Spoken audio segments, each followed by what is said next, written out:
be clear. But he has a whole different catalog to be included on a whole different list. You can't defeat a nigga like that. It is what it is. All right, chat, welcome.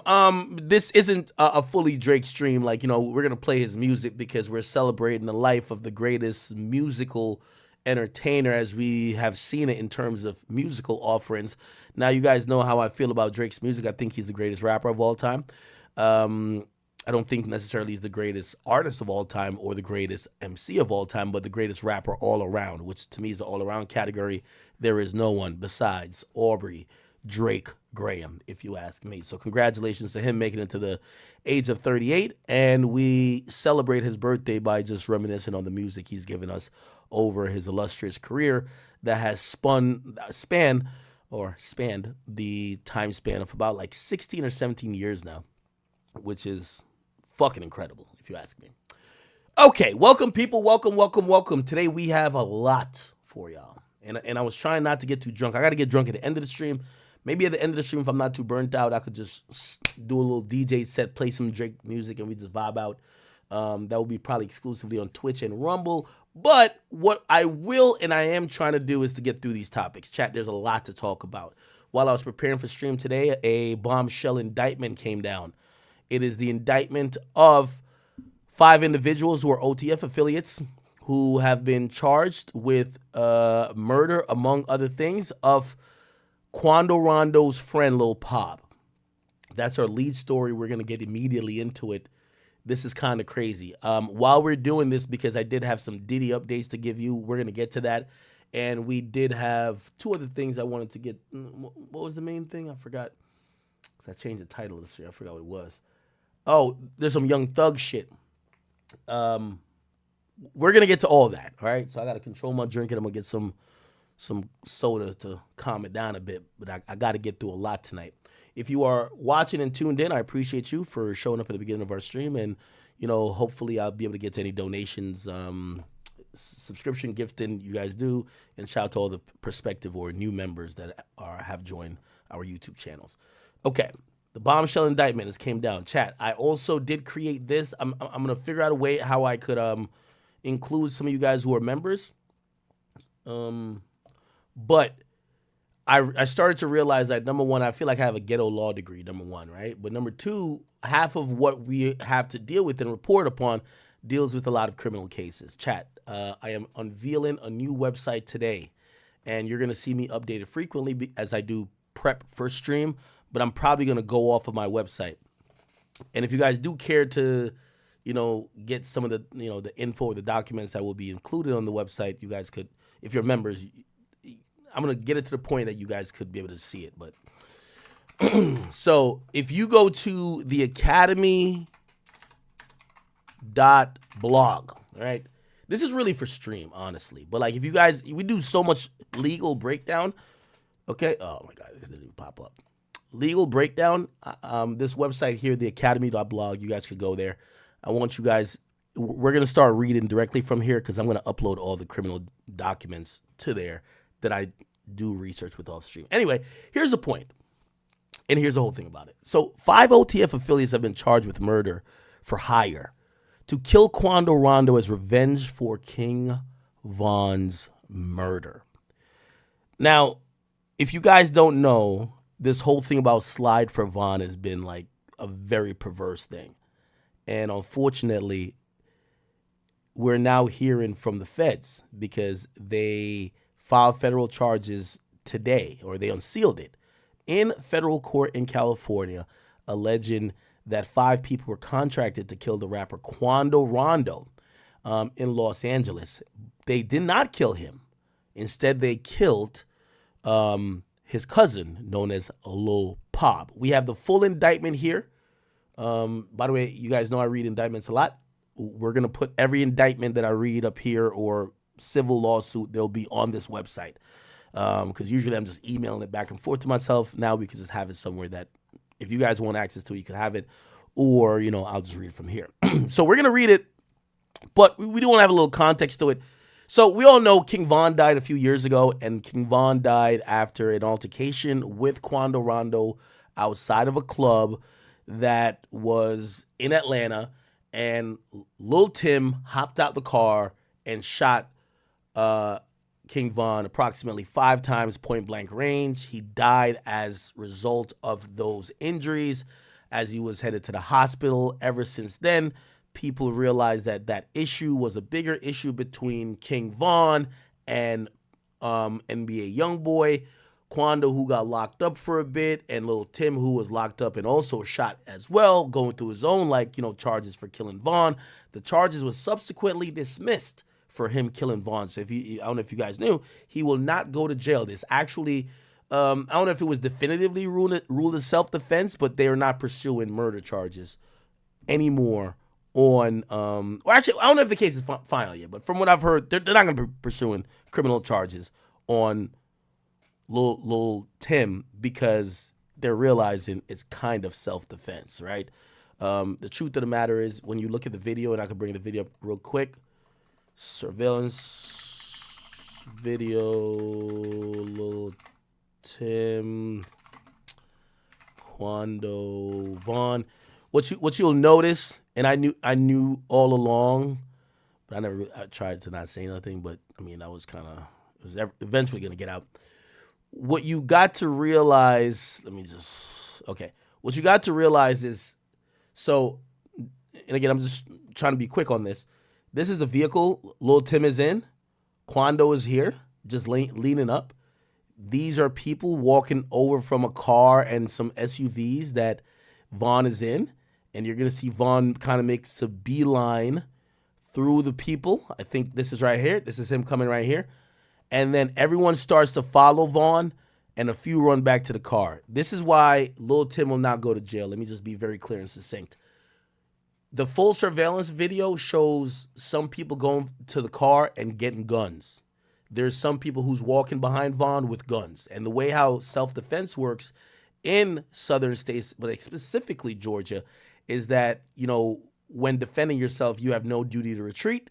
So, if maybe it was a northern state, your duty would not be to get out and shoot. It would be to drive off. But in southern states, it is self-defense to defend yourself or to defend another. So Lil Tim killing Von ultimately because of trying to defend him. And again, Von wasn't armed, but in this entourage, and trust me, again, we're not going to go through this. We've been through this already. There are some people that were walking behind Von with guns in their hands. So no jury would say it's unreasonable for you to kill someone or use deadly force when the person coming over, who's the aggressor, Von, had people walking behind him with guns. So it's pretty much nothing was going to happen. Now, that's for the legal part. Most of us usually say, well, this was street niggas say. Well, we don't want him to be locked up. We want to get him on the streets. So cool. Lil Tim will not be locked up. And also Quando won't be facing any charges as well. Now, Quando went through his own issues because, obviously he lives in Savannah. And what happened there is that, some gang and drug charges came down on him. And it all started because of pretty much this incident. Now, all these guys been claiming gangs, right? Quando was a Crip. Von was a black disciple. And what happened after Von's death is that a lot of moving parts. People realized that, there was several attempts on Quando's life. I don't know if you've heard of this. We'll just show a little bit of this. This is him walking, and now here's the beeline. Here, now we see the punch, blah, blah, blah. There's other people. If you look in the back, you'll start seeing people's hands with guns in them. I don't know if you'll be able to see it here.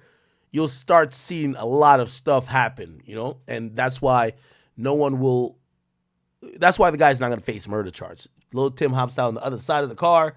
You're going to see here, and this is where the shots get fired. I won't show that. Okay. What ended up happening, Quando Rondo, I think, was it Louisiana? It might have been, maybe it was Louisiana. There was something there, a concert. There was a shooting. There was some shooting that, there was a few attempted shootings, right? And what happened is that Savannah realized, clearly this guy, Quando Rondo, people are trying to kill. Now, we don't know who's trying to kill him, but this is the only mainstream incident we know. So while everyone's online say, yo, slide for Vaughn, there was several attempts of people trying to shoot at Quando Rondo. When they followed him from a club, he went into some spot, they tried to shoot that spot up. You get what I'm saying? So there was a few, like, not heavily reported, because here's the thing. We also don't know if this is directly related to the Vaughn thing, or maybe he just got enemies. We don't know. Anyway, the city of Savannah, they realized that Quando is getting all this extra attention and people are trying to kill him. So they kind of almost do their own investigation and they get him on drug charges. They put him on house arrest. First lock him up, then put him on house arrest. He restrict his movement because really no city wants to inherit some rap feud or a beef or where people are dying. So they've been trying to get this motherfucker out of there, right? But they gave him charges to make sure he wasn't roaming around doing bullshit, right? And also the people around him too. Subsequently, he later denounced the gang that he was in. He later said he was no longer a Crip, and he was dropping his flag, this and third, which was ironic because he still got embraced from, let me just put that up. Quando Rondo drops flag. So there was a moment where he dropped his flag. Actually, I think he dropped his flag after Lil Pop, so never mind. So before he dropped his flag, though, Quando Rondo, Big U. I think that happened, right? Did that happen before? I think I'm right about that. Now, everybody knows Big U is like, he's like the king of the Crips, like from what I know on the West Coast. Like he's like the big honcho in the Rolling 60s, which supposedly is the biggest Crip gang in at least the LA region. And people look towards him for, when he kind of seemingly put some cosign behind Gunna. That was important because, people are calling Gunna a snitch. But if you don't know, Gunna's a Crip, which ironically, the people in the YSL indictment are mostly Bloods. But anyway, he kind of co-signed Gunna after the snitching stuff, which, people are like, well, Big U, that's a big name. So when Quando kind of got into some shit, Quando also goes to him. They do a whole interview. But what happened was that as Quando, before Quando like really got all the shit came down crashing on him, he was moving around, obviously with people still saying, Durk, when are you going to slide for Vaughn? And it led to an ultimate moment, and let's go back to here because I think I got the video in here too now. This is great. I don't got to use email no more. I could just put everything here. So the video came out of here where there was an attempt on Quando Rondo's life at right next to the Beverly Center. It was ironic because I went to interview Durk way after this. I went to interview Durk, and we did it. I wouldn't tell people where we did it then. I'll tell them now. Like, me and Durk, we did it at the Waldorf Astoria. I'm in Beverly Hills. But when I went there, I remember I had to go get some clothes. And I went to get some clothes, and I think I took a picture outside the Beverly Hills Center. Nobody even knew I was interviewing Durk. But after, I guess, the Durk interview came out, people were like, yo, you're clowning Quando. Now, I just want to give you this perspective. By the way, we have a whole indictment to read. But I want to give you this perspective. Beverly Center, Los Angeles. Now, we all know LA and New York are two of the biggest cities in the United States. I want to put this in perspective, right? So let me just go to the maps. And the Beverly Center, it's like a mall. It's like pretty much like a block almost damn near. So, okay, so it's here, right? Anyway, is this the gas station? No, it's not the gas station. Where is the gas station? Without doing too much, and I don't want to be OCD too quickly in the stream. Basically, one of the biggest tourist attractions, or this is the biggest and most high-profile mall in LA is the Beverly Center. Within 2 blocks of it, I don't know which direction, and I don't want to like do the most trying to find it. It could be anywhere, but it's like within 2 blocks. This is the mall, right? Within 2 blocks of this, that's where the shooting happened, right? So it just goes to show. And I remember when I heard, I said, damn, somebody looked like they were really trying to kill Quando Rondo. Now, I'm going to be honest with you, and this is what I've heard. Apparently, all the LA dudes knew what was happening, but everyone wouldn't say it publicly. So everyone was like playing games like, oh, I don't know what happened. I already ran off with some money. In reality, someone tried to kill him. They were stalking Quando Rondo. They tried to kill him a bunch of times, like in Georgia before. It didn't work. And they knew he was going to be out here, and they were trying to kill him by any means necessary. And the reason why I show you where the mall is at is because this is a heavily trafficked tourist area. They were trying to kill this guy by any means necessary, even if there was a shit ton of tourists or whoever that was around. Now, I'll play you the video, a little bit of a trigger warning. You won't see a dead body or nothing, but this is the video in the aftermath of Quando Rondo passing away. No, sorry. Quando Rondo's cousin passing away. I'm sorry. Right now, the search is on for 3 people who police say shot at a Savannah rapper, killing a member of his entourage. It happened in Los Angeles, and cameras captured the aftermath. Shots fired, a fight taken to the streets, and this chaotic scene, the ending of a shooting that started in Los Angeles, California. This is Quando, by the way. Sheriff's deputies pulling out a man who had been shot in an SUV. Savannah rapper Quando Rondo, a passenger in that car, frantic at the sight.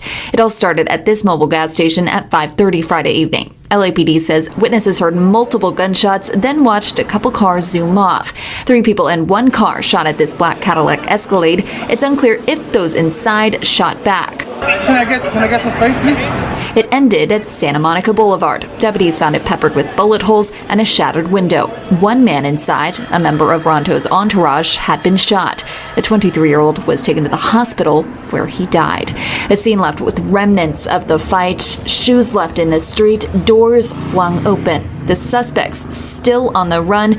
We still don't know what spurred it all, but LAPD says it started at a gas pump. Victim vehicle, they pulled up, they were pumping gas, and it looks like they probably finished pumping gas, and the suspects approached from the alley, got out of the car, and started shooting at those victims. Investigators are still trying to piece together details, but they're looking for a white 4-door sedan with suspects wearing dark clothing. Police helicopters overhead, so we knew something was up. People in the neighborhood shocked by the news. Disappointed. There have been a lot of incidents in the past couple of years. It does seem that things have been happening more often on Melrose, between Fairfax and Melrose and around here.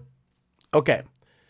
Police are searching for here, however, for detectives is who was behind the gun that shot and killed a 23-year-old man here at this gas station here behind me. They approached from the back alley, say detectives, and then pulled up to one of these gas pumps as the victim had just finished pumping gas, and then shots were fired.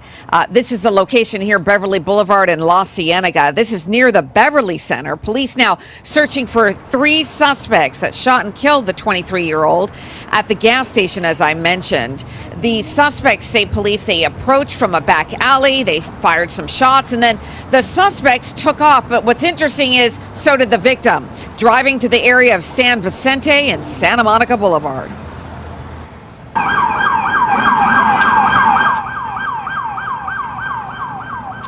And that's where sheriff deputies were then flagged down by. We need help from the community. We don't know why or how this happened. Not normal for the area. This is not acceptable. Police still searching for the 3 suspects this morning. By the way, you can see by the flow, everybody knows about LA traffic, but this is LA city traffic. It could take you at times 15 minutes to get literally 4 blocks. So when you're watching this, you have to realize how densely populated this is. This is a high profile tourist area. They really don't have much of a description for the suspects or the car that they were in to go on. They just say right now that it appears that it was a white sedan. So anybody that was in this area, which likely at 5:30 on a Friday, given the fact that there's plenty of shopping out here, and as you can see behind me, a lot of traffic. Imagine it at 5:30 in the afternoon on a Friday. What you're looking at now is just after 7 on a Saturday. So you can imagine the volume of people that were here when all of a sudden shots are fired at a gentleman who was simply pumping gas at the gas station here behind me. Reporting live near the Beverly Center this morning, I'm Tina Ezzedine. Back to you in the studio. Okay, perfect. Now, there's also some more video. Let me go to here. This is like a, this is a video that's Beverly and Los Angeles at the mobile. So, matter of fact, we can go back to that map of Beverly Center, Los Angeles. It said Beverly and Los Cienega or whatever. Let's see if we can find that street. Beverly Center. Okay, here we go. Okay, where's La Cienega? So La Cienega is right here. So La Cienega is this vertical street, and Beverly is right here. So it's at this corner. We just have to find where the gas station is. A mobile gas station. This zooming in. Where is it? Oh, it's right here. Chad. This mobile gas station right here. So it's Mobile, right? So literally, I'm telling you, one of the most visited malls in Los Angeles is right here. And where do the crime happen? Literally across the street. Just to show you that if somebody down to kill you, it's like if somebody's down to kill you in front of the police station, they really wanted you dead, right? Like, you know what I mean? There's usually some places niggas like, I'm gonna catch you next time. If niggas want to catch you here, from what we're hearing, it was during a time where people were out and about on a Friday. You know, some people trying to go to the mall to get a fit. Tourists is coming in town. It's hot. And they catch you here across from this big ass mall that this whole block is. It's kind of crazy. Anyway, all right. Anyway, so. Do me a favor. Somebody got shot, bro. I'm pressed. I get it, but can I get some space, please? Hold on. Talk to my partner, okay? I'm gonna help you out. Hey, I know. What was it? I don't know.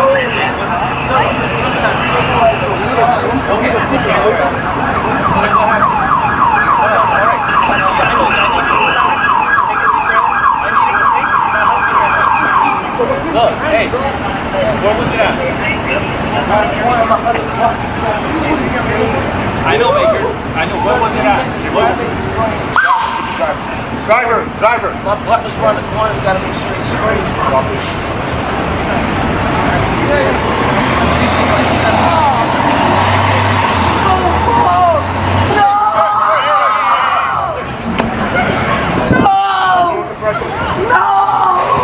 Okay, all right. This video doesn't cover the whole thing. What the fuck? They try to blur it out. Everybody back. Let's go. Back up.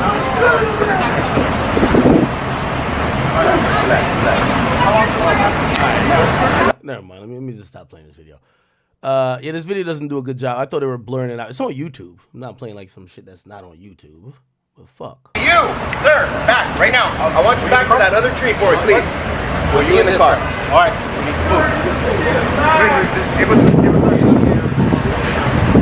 Okay. All right. I think. No need to show the rest of this. They're trying to do life-saving measures. We obviously know that didn't work.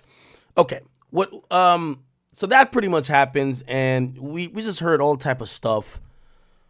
We just heard all type of things where people like, oh, well, really? Like, well, they're like, oh, really? Like, the nigga owed money in L.A., ran off. That had nothing to do with, like, Durk and them, and who knows? I don't know. I was like, all right, whatever. By the way, I sat down with Lil Durk. I did. This is what Durk said. Lil Durk finally sat down with DJ Academics for an off-the-record interview. Funnily enough, only days after DJ Academics posted a story to his... No, see, this is what they're saying. No, this was random. I posted this after I left the mall. I'm not going to that hot... I went to the mall with security to go get clothes for... Why were we there? Oh, no. Actually, I was there to interview Durk. I was there to interview Durk. Bro, I don't go to L.A. L.A. sucks.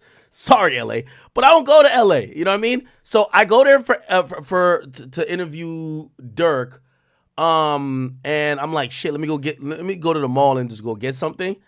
And I don't know what better way to say I was in L.A. than just posting like I was at the mall after I left the mall. Like, by the time I post there, I'm not there. You know what I'm saying? I'm not there. But, again, it's right across the street. I didn't want to post in the mall, so I post outside the mall. Ironically, in the part I post, is the fucking gas station that's right here. You see it right there? Instagram reel at the location where Quando Rondo's close friend Lil Pab was That had nothing to do with me. I want nothing to do with y'all squabbles.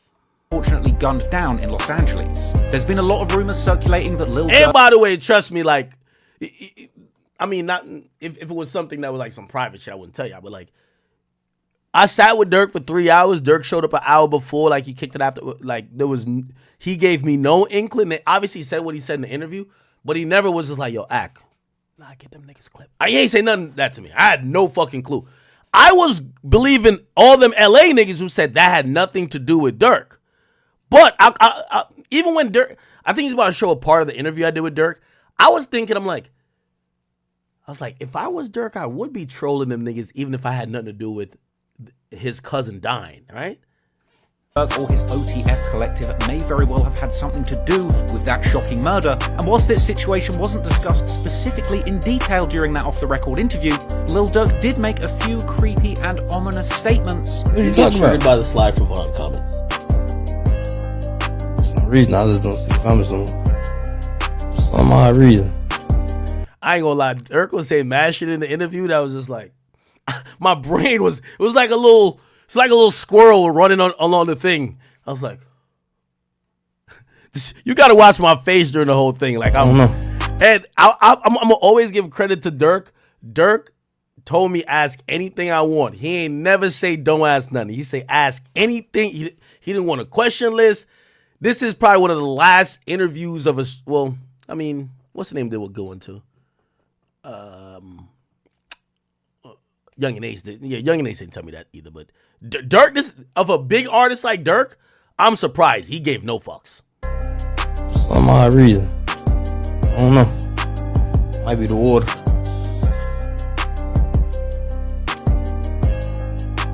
Be some comments a lot.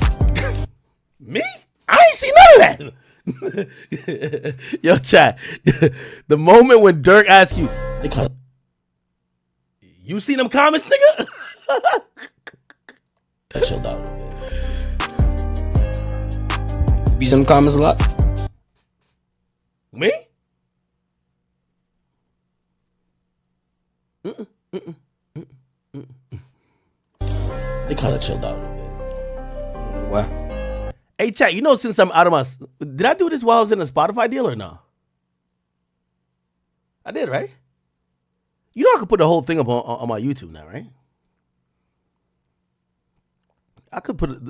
Y'all probably watching on Spotify, though. But I could put that whole interview up. Yeah, though. We different in Iraq. Seemingly alluding to the incident where he told academics that nobody tells him to slide for Von anymore. My guy, Trapler. Okay, anyway. All right. So that happens. Right? That happens. We all know Durk, and I'm going to be honest with you, even in this interview, and I'll be very fair to Durk. Hold on. In this interview, Durk was already talking about him getting into his faith, talking about changing how he wanted to move and how he was seeing things, praying all the time,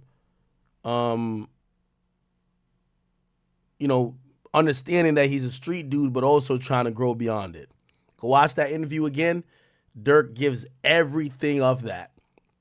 But also, you know what he told me? He said, act. Because I'm going to be honest, Durk showed up. I thought he was going to show up with a million niggas. I'm going to be honest with you. Then we seen him with Gilly at their interview. Durk, $1 million worth of game, right? Like, they did it, like, in the trenches. Like, there was niggas all around. I thought it was going to be like that. You get what I'm saying? But honestly, it wasn't like that. He showed up with his manager. He showed up with his stylist. And he showed up with one friend. And he showed up with one security guard. So he showed up with 3 to 4 people. And again, this meaning this ain't the crew you show up with when you either trying to show niggas you like that, you're trying to make a statement for the camera, or you're moving like that. So for me, I was like, he's moving kind of light. But he kind of said in the interview, he said, yo, listen, I haven't been, kind of felt like he was almost saying like he's moving a little bit different, right? Anyway, okay. Not to conflate all of these points, but we did get some news today, chat. And the news is, and if you guys do have access to the academy.blog, again, that's the website here, the academy.blog. If you go here, you're going to be able to see 5 OTF affiliates charged with murder for hire to kill Quando Rondo as revenge for the King Von murder, right?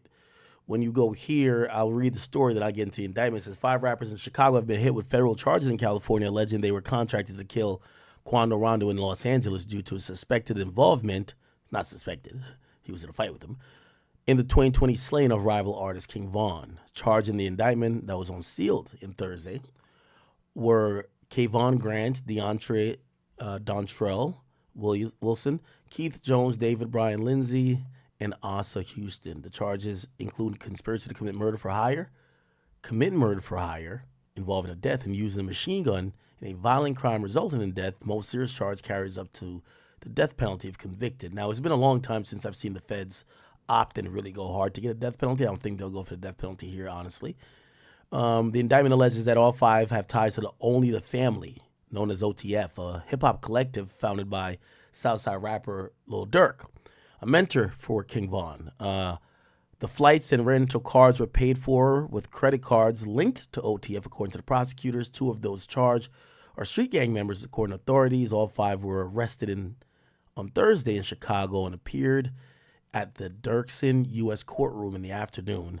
They ordered the defendants to be held in custody pending further proceedings and the shift of the case to Los Angeles. Okay. All right. We are going to read the indictment. Oh, by the way, I didn't know that. This is Quando Rondo's name. So the indictment alleges, I'll just read this part. The indictment alleges that after King Von slain an unnamed co-conspirator who's part of OTF. Now, I'm gonna be honest, and we're gonna read. I read some of the indictment before. You have to use your brain because they didn't name this person. But oftentimes when we hear conspirators, that could mean many things. That could mean someone who they would have charged, but that person died. Like, for example, Big Jug would be a co-conspirator, but he wouldn't be charged, but he's dead. Or it could mean somebody who's currently under investigation, right? Some of what they're saying as a conspirator, one of the there's 3 conspirators. Again, I've read this before. One of them, conspirator 1, seems like it's talking about Durk. But I shouldn't have even said that because I want you guys to come to that conclusion, but we're going to read through the whole thing, okay? So the indictment says that after King Von, an unnamed co-conspirator, offered money, who's a part of OTF, offered money and a lucrative music opportunity to anyone who would kill Quando Rondo. Now, let me ask this question. When did Lil Durk brother die? D-Thing died in 2021, right? Now, I'm not saying it's D-Thing, but again, we're playing the angle that was played in the Young Dolph case with Big Jug. Like, are they just saying no, unnamed co-conspirator because the person died, and you don't want to put someone's name as a co-conspirator in a murder case, especially when they die and you haven't filed charges or they're not convicted, they technically have been innocent. When did Lil Pop die? I thought Lil Pop died like 2022. When did Lil Pop die?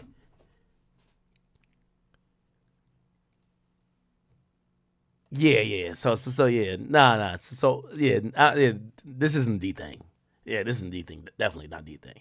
Because Pop died a year after D-Thing. Unless maybe there's, well, we don't know. We're going to read through it.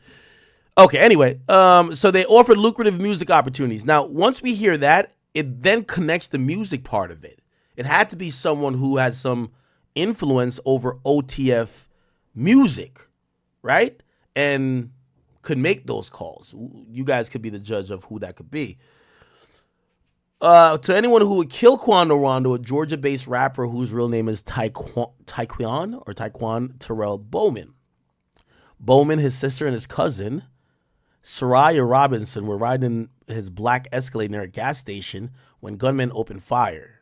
Okay, Bowman and his sister were uninjured, but Savea Robinson. But Robinson was struck multiple times and killed. All right, here is the indictment in full.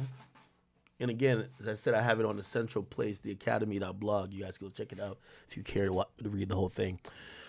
Okay, here we go. So this was an order to remove the seal and have the dude arrested, but this is the entire indictment here, people. So the people charged are Kevon London Grant, known as Cuz, a.k.a. Vonnie, DeAndre Dontrell Wilson, known as Dee Dee, Keith Jones. I feel like I've heard Dee Dee's name on a track. Did Durk ever rap about Lil Durk? Dee Dee. Did he ever rap about Dee Dee? Oh, he has a song. Oh, he has a song with Dee Dee. Oh. OTF Dee Dee.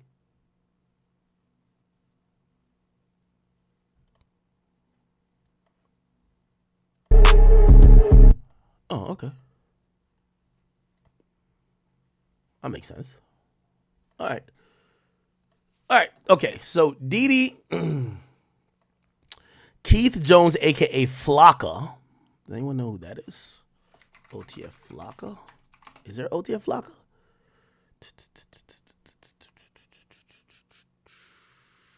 Could it be this person? No, this is a girl. David Brian Lindsay, aka Brown Eyes, and Asa Houston, known as Boogie. Who's OTF Vonnie? OTF Vonnie.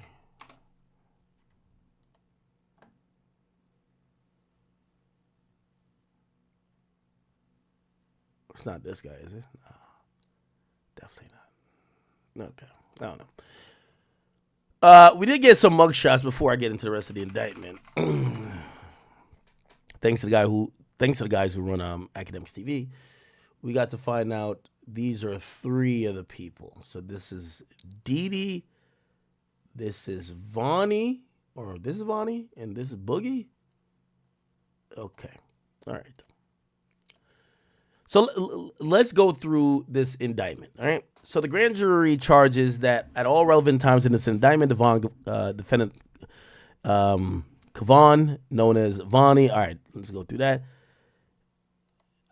They were members and associates of an organization called Only the Family, or OTF, which among other things produced and sold hip-hop music from artists primarily from the Chicago, Illinois area. Defendants Keith Jones, Flocka, and David Brian Lindsay, aka Brown Eyes, were members of other gangs in Illinois. In and about November 6, 2020, a high-ranking OTF member, that's clearly Vaughn, got in an altercation with TB, which is Taekwon Bowman, which is TB is going to be, anytime we see TB, just say that's Quando, at a nightclub in Atlanta, Georgia. During the fight, an associate of TB, Lil Tim, pulled out a gun and shot DB, okay? DB is Davon Banks, a.k.a. King Von, multiple times killing him. After the murder, co-conspirator 1. Now, this is, we're going to see this name. They don't put a name, but they put co-conspirator 1. I think this is them talking about Durk. Just me, you know. And by the way, nobody should be saying I'm being federal or nothing like that. Bruh, they're spelling the shit out. I'm going to tell you why I think it's Durk. That's co-conspirator 1. It said co-conspirator 1 made clear in coded language that co-conspirator 1 would pay a bounty or monetary reward and or make payment to anyone who took part in the killing of Taekwon Bowman, aka Quando, for his role in DB's murder, which is Davon Bennett, aka King Von. On or about August 18th, the co-conspirator learned that Taekwon Bowman, Quando, was staying at a hotel in Los Angeles. As the legend accounts, 1 and 2, after learning of Quando's location, the defendants, Wilson, Jones, Lindsay, and Houston, and co-conspirator 2, so now we get introduced co-conspirator 2, traveled from Chicago, Illinois to Los Angeles, California for the purpose of murdering Taekwon Bowman, aka Quando Rondo. On the same date, August 18th, defendant Grant was also traveled. Wow, they sent one of the shooters by private jet? What the hell?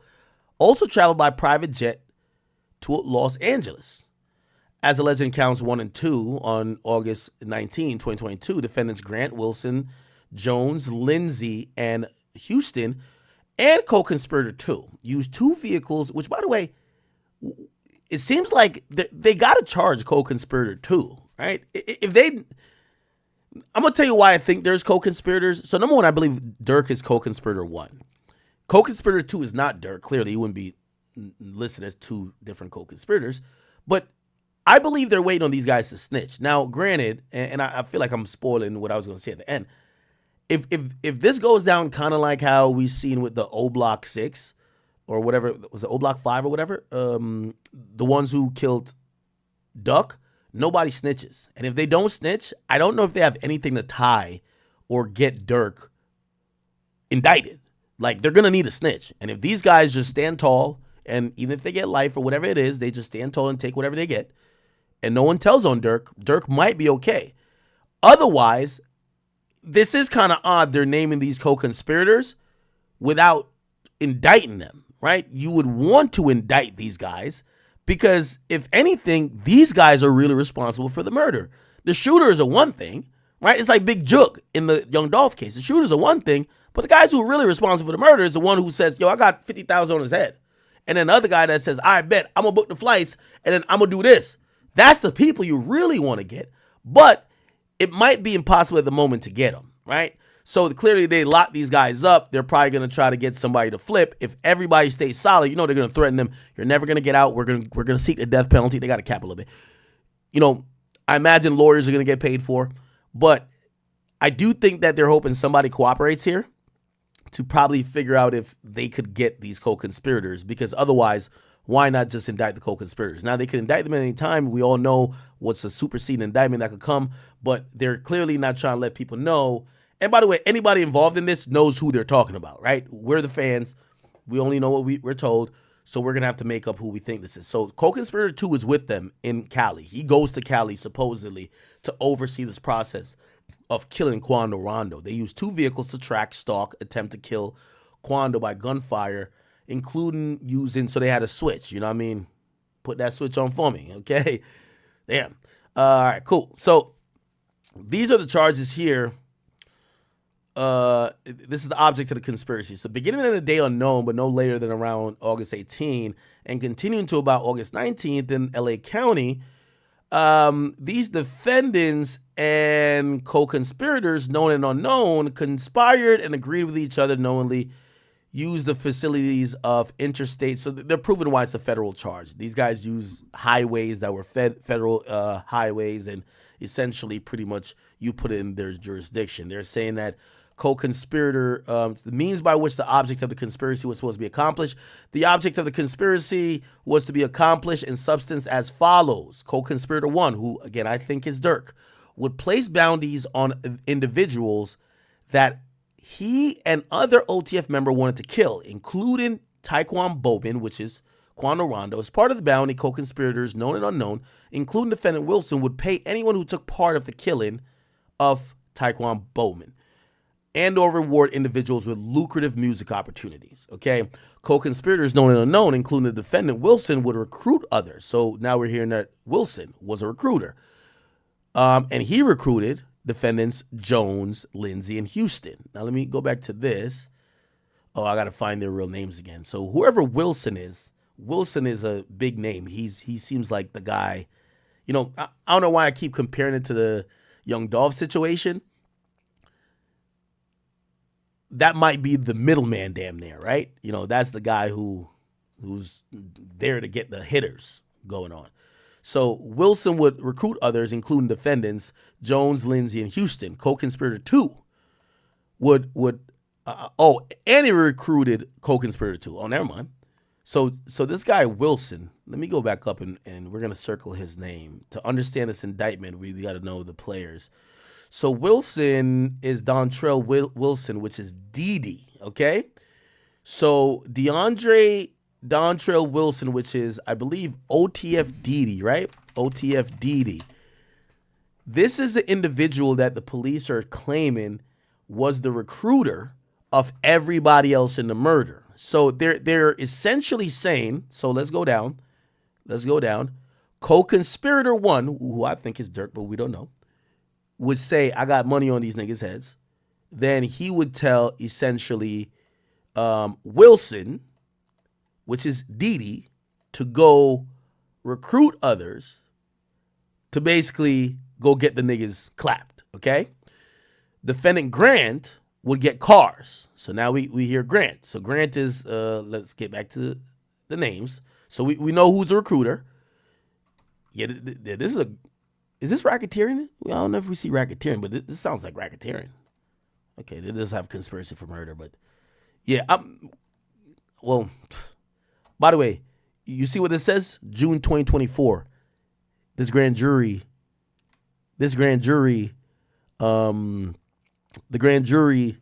gave this indictment in 2020 in June. So they've been had this indictment. This indictment didn't just come out. It just got unsealed.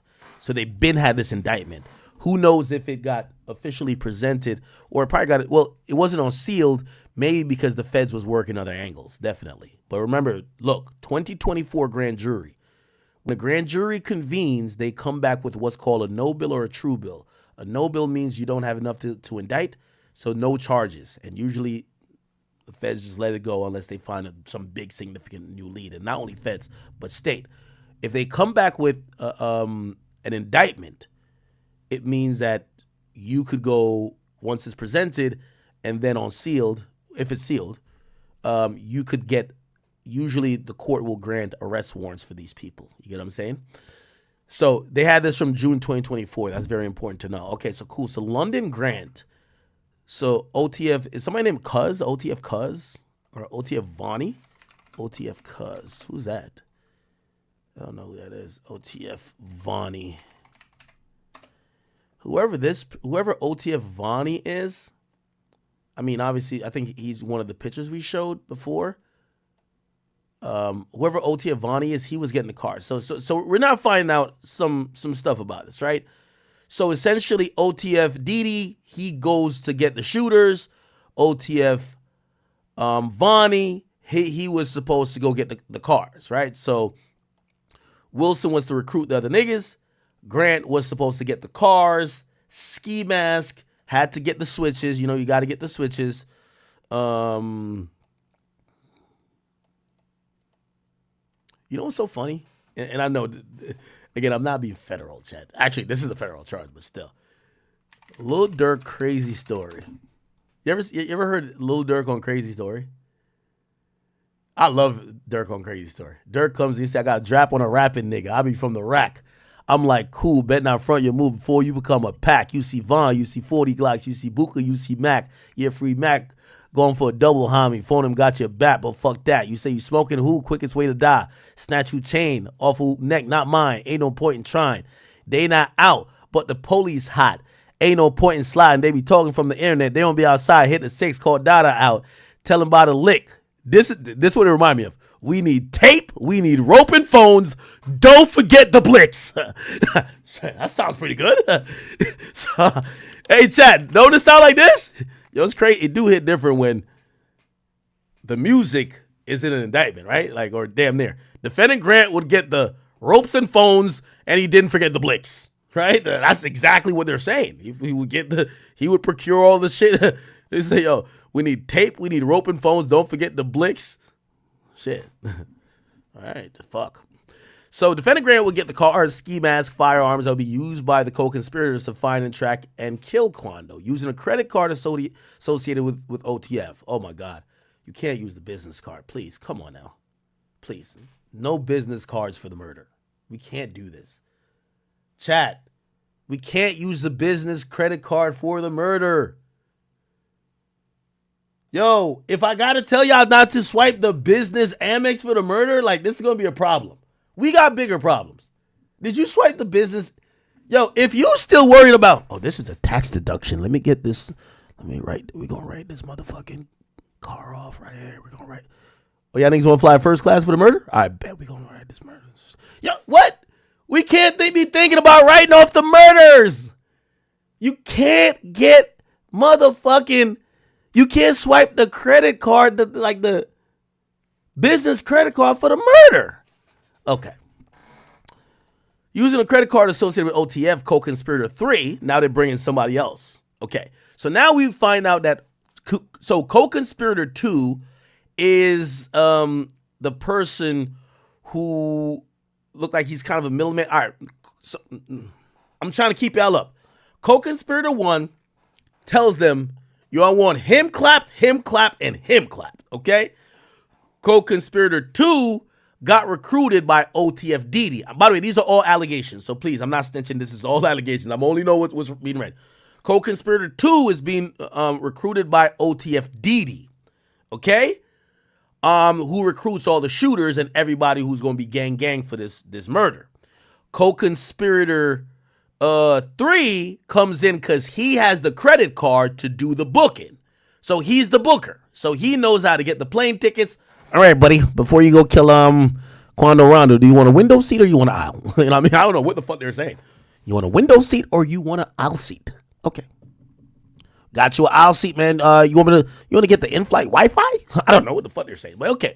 So co-conspirator 3 is using the OTF credit card to purchase airplane tickets. What the fuck? This is some shit. Like, to this day, I'm flabbergasted that Young Thug went to Hertz and be like, hey, I want to rent a car. Okay, we'll give you the Nissan. All right, Woody, take this car. Go kill that nigga nut. I'm like, what the fuck? Like, who does that? Like, come on. Anyway, so they use an OTF credit card. That's the thing about hood niggas, too. Hood niggas never got real credit cards in their own name. So you give them a business credit card, they use that shit for everything, right? Anyway, co-conspirator 3, he's the guy who has the credit card. Cool. He would purchase airplane tickets for the co-conspirators to fly out to California and murder Quando Rondo. Defendants Wilson, Jones, Lindsay, and Houston and co-conspirator 2, remember Wilson recruited all of them, would travel from Chicago, Illinois to Southern California via airplane to find, track, and kill Taekwon Bowman. So they're saying the feds believe that they were only there to kill Quando Rondo. Defendants Grant, Wilson, Jones, Lindsay, and Houston, and conspirator 2, also co-conspirator 2, remember he was recruited, would travel throughout Los Angeles County. Now, co-conspirator 2, if you ask me, sounds like someone who might be a local to LA. Someone who knows how to move around, someone who's, you know, like, who could probably get the drop, if you get what I'm saying. Because all these other guys seem really in the OTF universe, but co-conspirator 2 might not be, right? That might change if we find out that co-conspirator 2 talks to 1 or 3.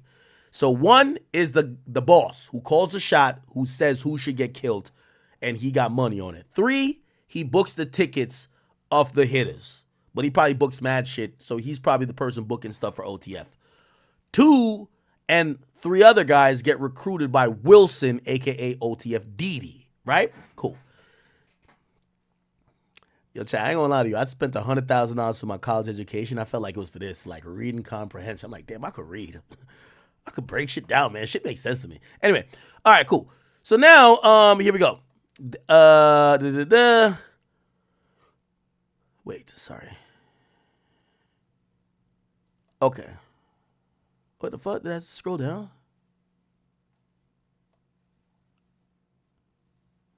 Wait, no. All right. Okay. Defendants Grant, Wilson, Lindsay, and Houston and co-conspirator 2 will communicate via cell phone to coordinate logistics and find and track and kill TB, which is Quando. Defendant Jones and Lindsay and co-conspirator 2 would fire multiple shots. Okay, so now we realize it was 3 shooters. So again, one of the shooters, we don't know their name and is not currently locked up, which already tells me superseding indictment. It's no way that y'all know that there's a third person who is a shooter. Now, I'm going to throw in another monkey wrench into this. This co-conspirator, remember I told you when they name people co-conspirators, they could be unindicted, which means they might be indicted later. Clearly, co-conspirator 1 is unindicted. And he, at least according to feds, he would be unindicted, right?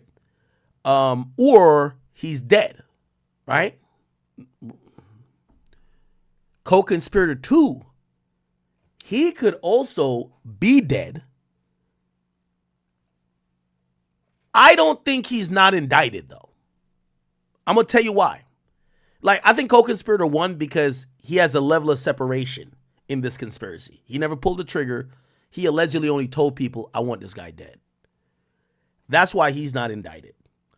Co-conspirator 2, however, since he pulled the trigger, he has to either be dead, okay? Or he's telling. Okay? He's either dead or he's telling. Okay? So he might be cooperating or he's dead.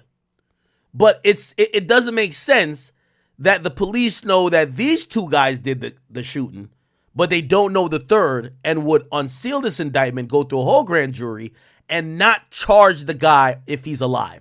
So co-conspirator 2 is either, I should write these notes down. So co-conspirator 1 is either dead or alive that might get charged later. Co-conspirator 2 is either snitching, and by the way, co-conspirator 1 can't tell. So that's how it works, right? Like, well, they could tell because 6ix9ine did tell, but I don't think co-conspirator 1 is telling. Co-conspirator 2 is telling her dead, if you ask me.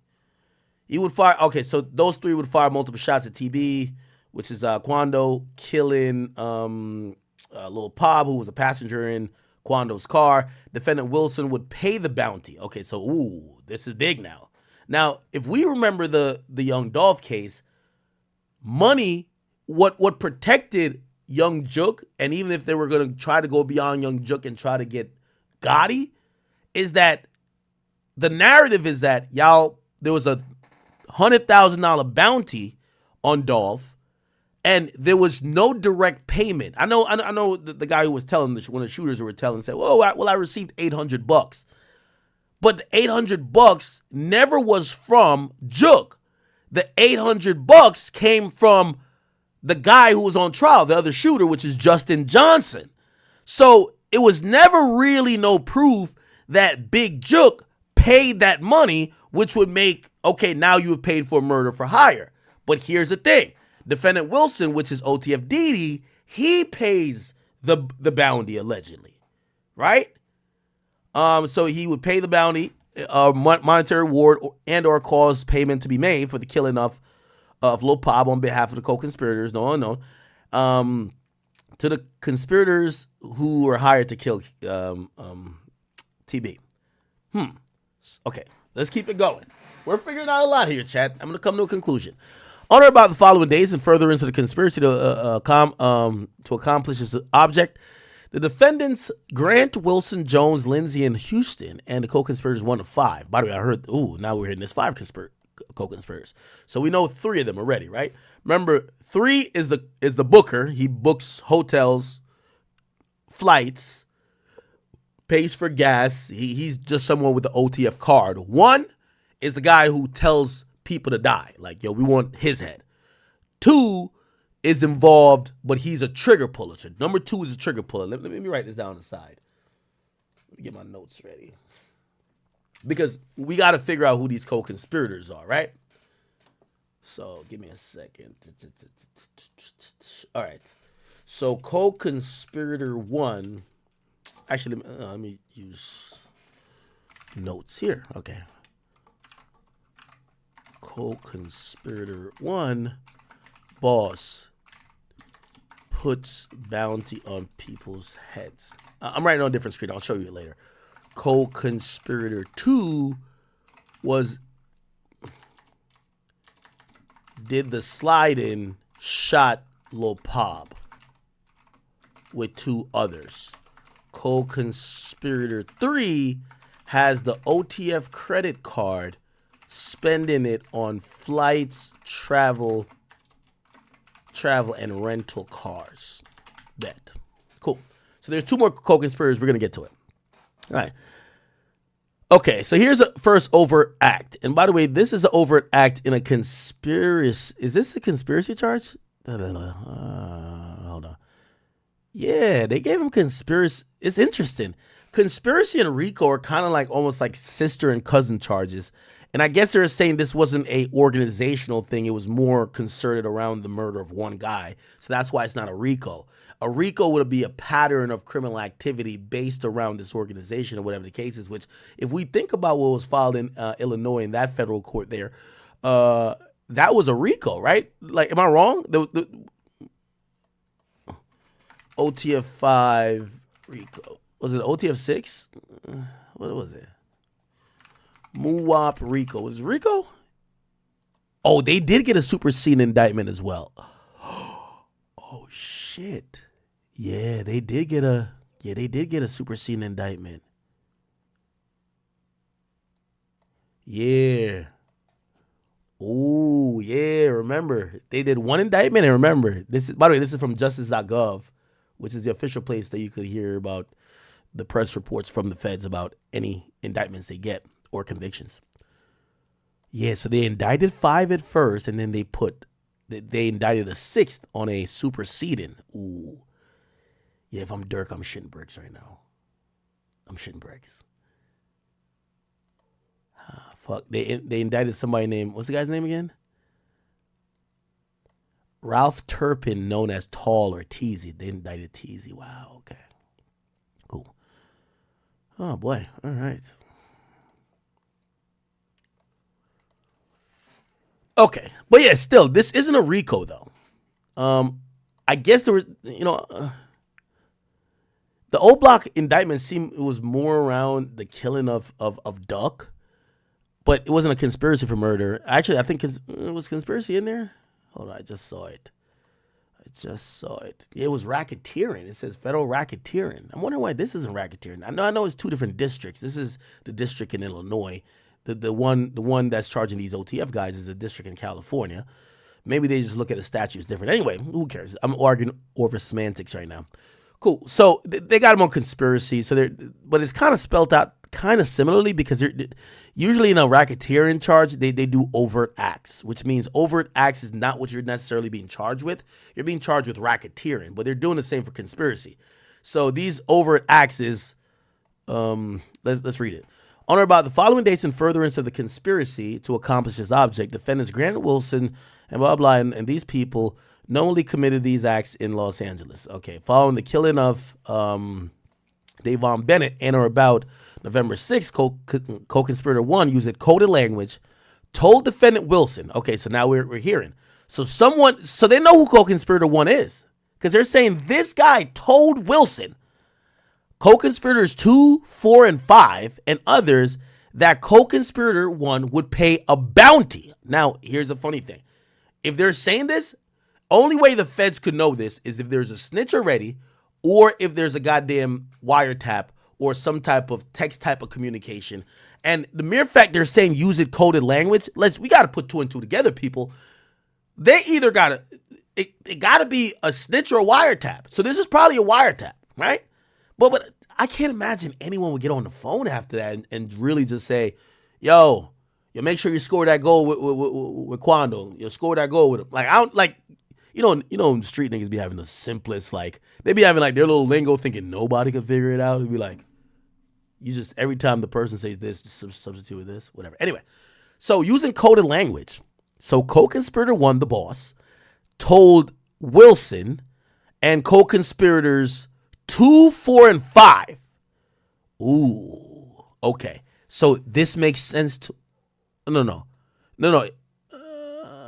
Co-conspirator 1 told Wilson 2, 4, and 5. So I guess 3 never was told. So the guy booking the flights never was told. 3 is the guy booking the flights. 2 is the guy who pulled the trigger. 4 and 5 we don't know much about yet, but we're going to figure it out. And others that co-conspirator 1, the boss, will pay a bounty or monetary reward to anyone who took part in the killing of Quando. Overt Act number 2. On August 18th, one or more co-conspirators, including conspirator 4, now we hear about conspirator 4, learned that TB was visiting California and staying in a hotel in Los Angeles. Now, based on what we're hearing already from that, co-conspirator 4 sounds like the guy with the drop. They learned about his location. He got the drop. He might work at a hotel. He might just be a security guard. So 4 got the drop. I'm going to write it down on the side until we've co-conspirator 4 got the drop on Quando. Cool. All right. We're figuring this shit out, chat. All right. So co-conspirator 4 learned that he was visiting California and stayed at the hotel. So he found out the hotel. So he got the drop on Quando Hotel. Bet. All right.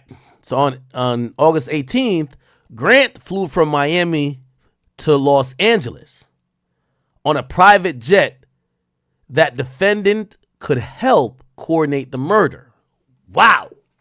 This is some big money shit. They flew a nigga on private jet to come clap somebody? By the way, Grant was the trigger man as well. Grant is one of the trigger man. Let me go back. Grant is one of the trigger man. Yeah. It says co-conspirator 3. Yeah, co-conspirator 2 shot. And also Grant. Oh, we're trying to figure out who. Okay. Let's write down the shooters. Here's the shooters. Oh, so the shooters are. Oh, Grant isn't one of the shooters. So Grant isn't one of the shooters. He just helped plan it. Okay, Grant isn't one of the shooters according to the cops. Shooters are Jones, Lindsay, and co-conspirator 2. Okay, I got all this on like another sheet where we're gonna break this shit down like a kilo of coke, man. I ain't gonna lie to y'all. Okay, cool. All right. Okay, cool. We're set over at Axe. So Grant flew via private jet. So look like 4 gets the drop that Quando stayed in the hotel. 4 tells Durk. Oh, why am I saying Durk? Co-conspirator 1. I don't know if it's Durk. Somebody who's co-conspirator 1. Yo, Quando over here. Okay. By the way, sorry. I'm not gonna make any assumptions here. We don't know what. 4 tells co-conspirator. So co-conspirator 4 tells co-conspirator 1. Quando staying at this hotel. From that information, they then say get Grant from Miami to LA. OTF Didi, I could say his name because he's charged. OTF Didi recruits 2 and the other guys mentioned. So co-conspirator 2 and the other guys mentioned. Cool. All right, bet. So they flew. Yo, they were so crazy. They were so thirsty trying to kill this nigga. They flew the nigga on private jet. Nigga, fuck Spirit. Go to the Clearport. We gotta go kill this nigga, Quando. Overt Act 4 on August 18th. Damn, everything went out on the day. Co-conspirators, including conspirator 5. Now conspirator 5 comes in. Ask co-conspirator 2 to travel to Southern California later that day. Huh. That's interesting. So co-conspirator 5 asks co-conspirator 2, which he's the only shooter, is kind of making sense to me. Co-conspirator 2 is not part of OTF. Because they asked him to travel to Southern California. Okay. Look like he might be a local guy, right? 4 got the drop. All right, let's go over this again. Co-conspirator 1 is the boss. Co-conspirator 2, he did the sliding. He did the shots. Co-conspirator 3 got an OTF credit card. He spent it on flights, travel, rental cars. Co-conspirator 4, he got the drop on Quando's hotel. The shooters are co-conspirator 2, Jones and Lindsay. Co-conspirator 5 comes in because he asked co-conspirator 2, who was a trigger man, to go to Southern California that day. All right. On August 18, 2022. By the way, is everybody keeping up with me? I haven't read chat in a little bit. I'm kind of locked into breaking this down. Everybody good? Let me just do a real quick check of, a little temperature check of the chat. I know when I get into like my breakdown shit, I get on some, I'm like Dexter. I'm like on some nerd shit type shit, huh? I want to make sure y'all look good.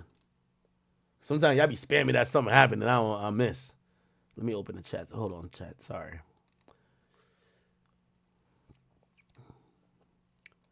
I ain't gonna lie, chat. You won't get better breakdowns anywhere on the net besides here, but we gonna get to it. Everybody good though? Let me just check in the chat. That's everybody's good. Okay, perfect. Okay, great. All right, cool. We're breaking all this down. We're breaking all of this down.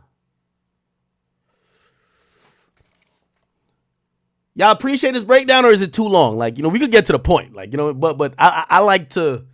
We gotta break this bitch down. Like, this is like a kilo of coke today, man. This shit finna feed the hood for like 10 days. Cool? Okay, all right, perfect. Thank you, guys. Okay, now over at Act 5. Now, co-conspirator 5 or 2 seem local. They seem local. I could be wrong, but we'll get back to it. On August 18th, defendant Wilson recruited defendants Jones. Remember, I said Wilson is Didi. Anytime you hear Wilson, you're going to think Didi, right? Now, Didi's not one of the shooters, but he is supposedly the recruiter of the shooters, okay? He recruited defendant Jones and Lindsay.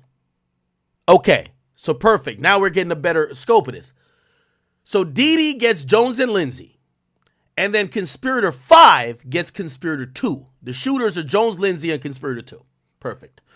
To travel to California with the purpose of murdering Quando Rondo and help facilitate travel by, among other things, texting co-conspirator 3. By the way, who did I say co-conspirator 3 was? Let me see if y'all got good memory. Got the OTF credit card and spend it on flights, travels, and hotels, right?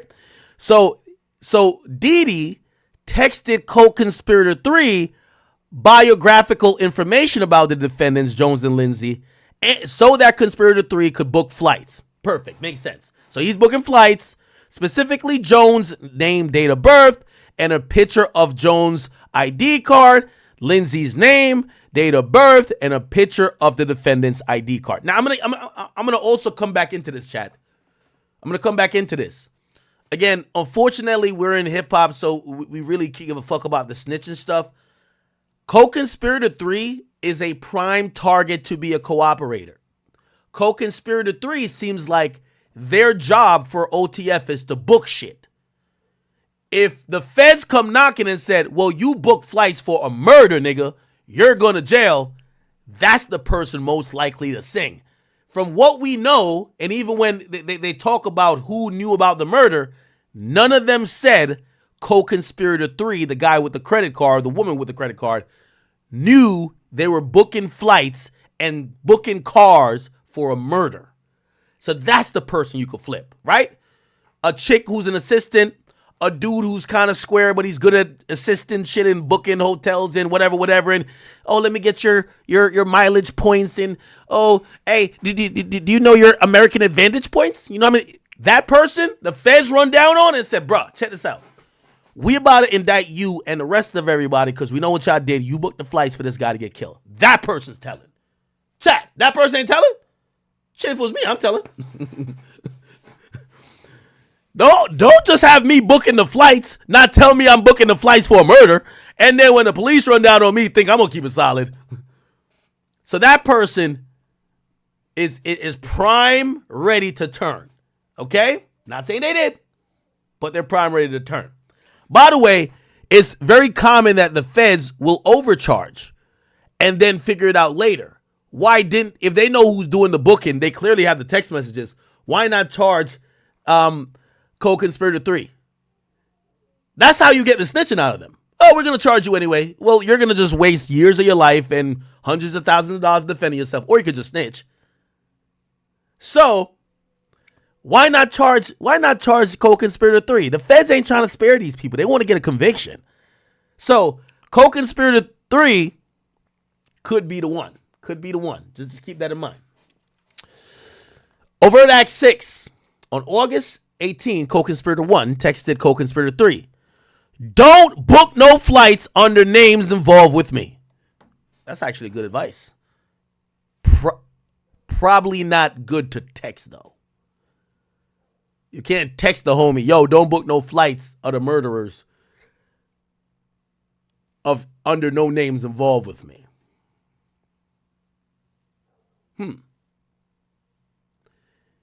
I'm gonna be honest with you, chat.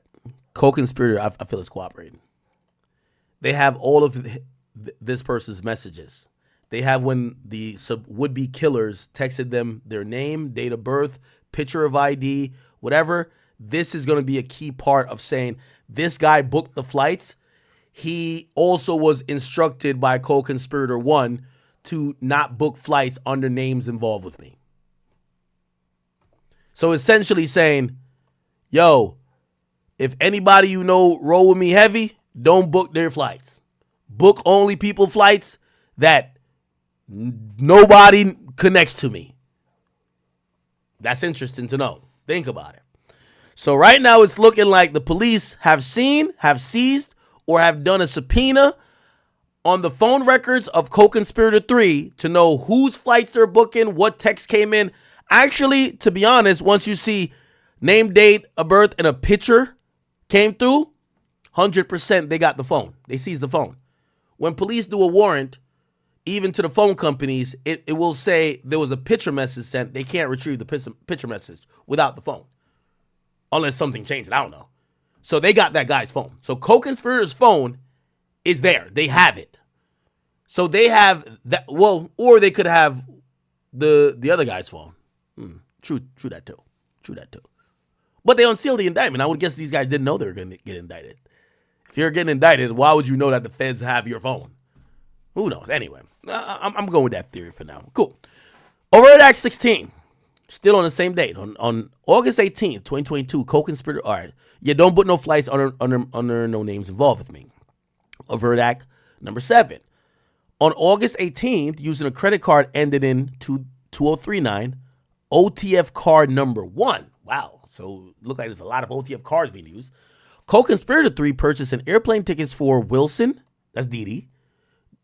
So he didn't listen to Durk. He didn't listen to conspirator 1. The fuck? He booked a flight for Wilson. Wilson's Didi. Didi's don't book. Didn't I meet Didi? Am I tripping? OTF. See. Wait, what the fuck? I don't know. I'm pretty sure I met these guys. You wouldn't be talking to me right now. He'll be bumping heads. Why we couldn't? And slamming. Like, because I never really talked to the cameras. You get what I'm saying? Well, it got to be adjustment for like. But you done cleared your name. It wouldn't even. Saying. People. All that shit. I see DJ Bands. Who else? Like Didi, me, Didi, Von, all of us. Rondo, Chicago was in from 13 to 18, bro. Literally half of the whole Chicago was in jail fighting drama with us. Like Didi, me, Didi, Von, all of us. Rondo, C-Day, every last one of the people in the drill culture, we was living in that jail together. So Cook Kelly? Yes. Yeah. Majority of half of the whole Chicago, from the ops to the other side, all of us was there together.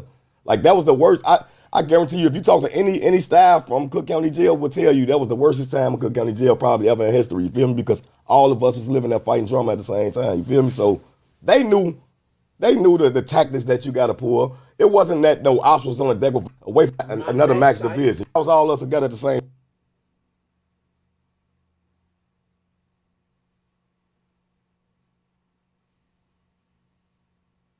Spot, so yeah, they were trying to keep us away. They was really trying to keep us away from each other. So Vaughn was fighting a lot, so they kept him in the 11 back. Yeah. Get over there now with a maximum. So he was fighting the ops. If they, like he said, hoping that they played a part in that. It's an interest. Me personally, I like dances, bro.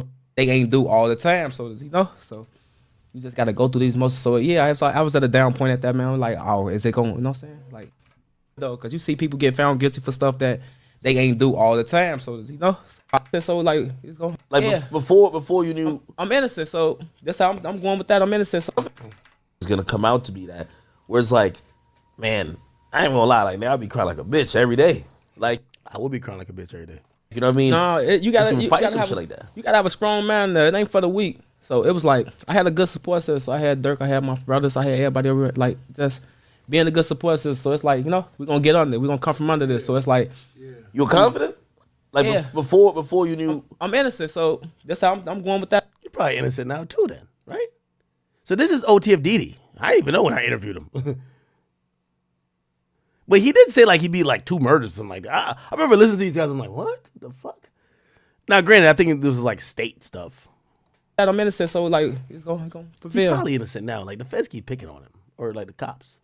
So got good lawyers, 2 lawyers. You know, Durk was, we just Yeah, like, let's put me in good spirits. When I call people in good spirits. But it's like it could possibly be over though, because you see people get found guilty for stuff that they ain't do all the time. So you know, so you just gotta go through these emotions. So yeah, I was at a down point at that man. Like, oh, is it going? You know what I'm saying? Like, Y'all get depressed ever? Like it's just about like life circumstances. you always depressed and angry, and it's not a day you ain't really angry or something. But yeah, you getting through it though. Just make the best of what you making of. So don't tell me your lowest moment was when I reported that they kicked the door, man. Say what? I said, don't tell. Oh man. Good thing I'm a little naive. I was in that room just like, oh, he's a good guy. He's an amazing guy. Nah, he told me some scary shit, so I was like, all right. But he gave good energy. This guy, I thought he was like he seemed like the nicest guy there. Like he seemed mad nice. Like a really just cool guy. This guy, I ain't gonna lie to you. He looked ugly, so I was just like, yo, bruv. And I mean, like, bruv, he looked like a nigga from like Planet of the Apes. So I was just like, yo, he gotta be a demon. Like, he gotta be crazy. Like, I ain't gonna fuck with him. I think he's the killer. Anytime I'm in a room with a bunch of gangsters, I just be like, yo, who's the killer?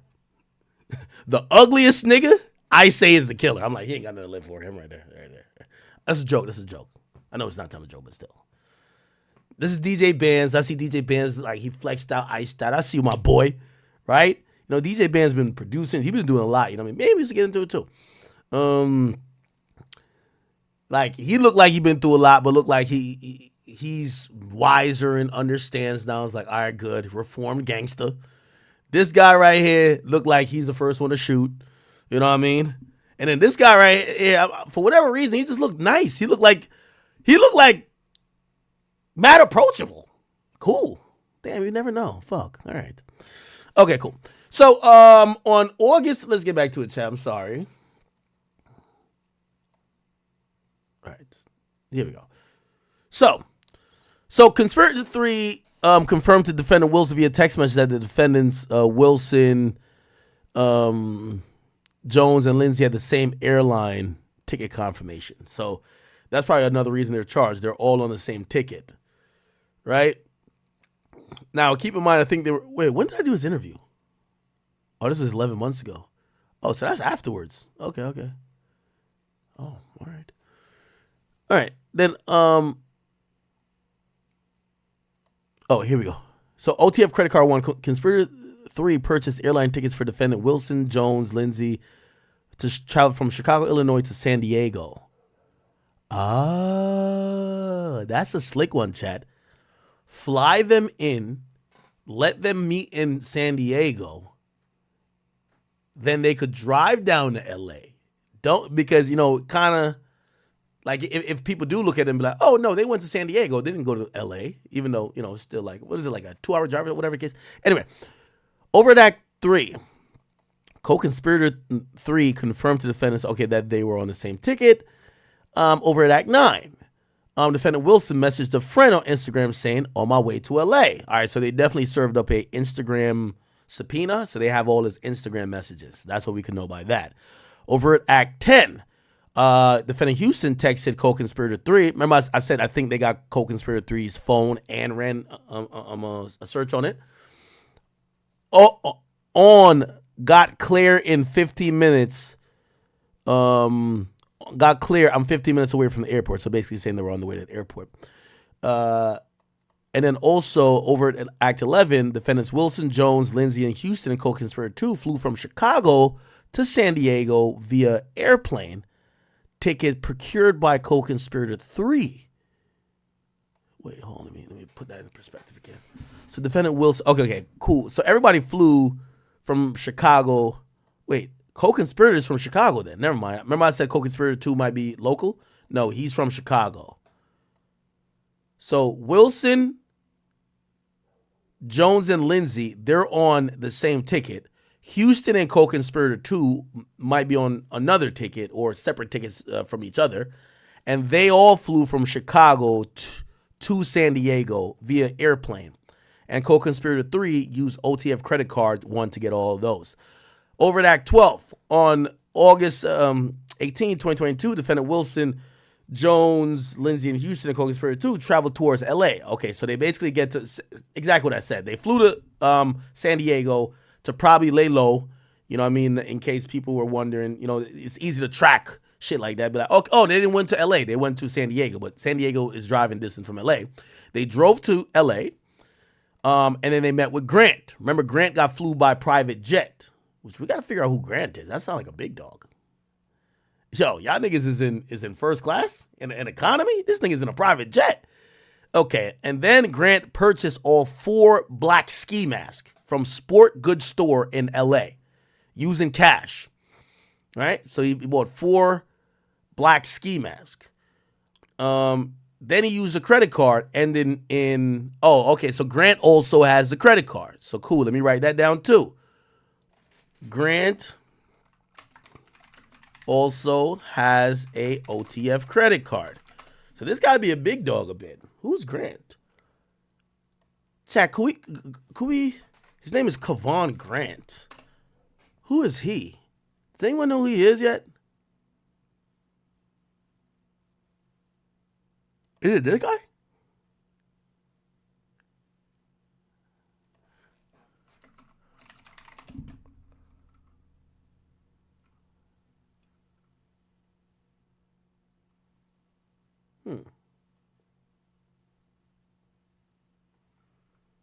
Who's that?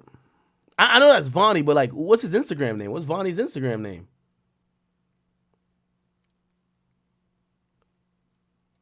Oh, this is him?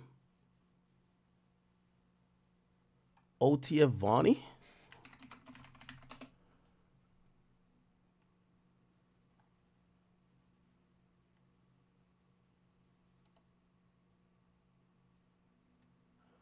What's his Instagram name? I can't find his Instagram name. OTF Vonnie. Is this him?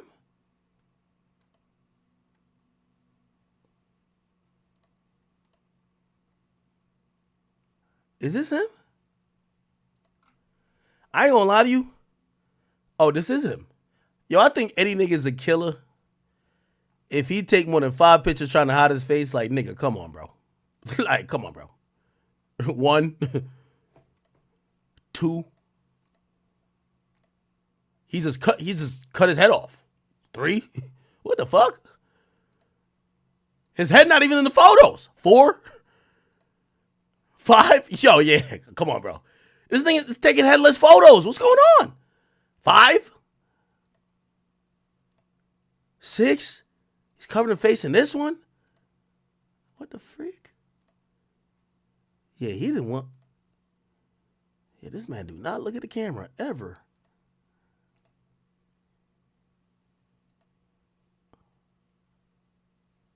Oh, yeah.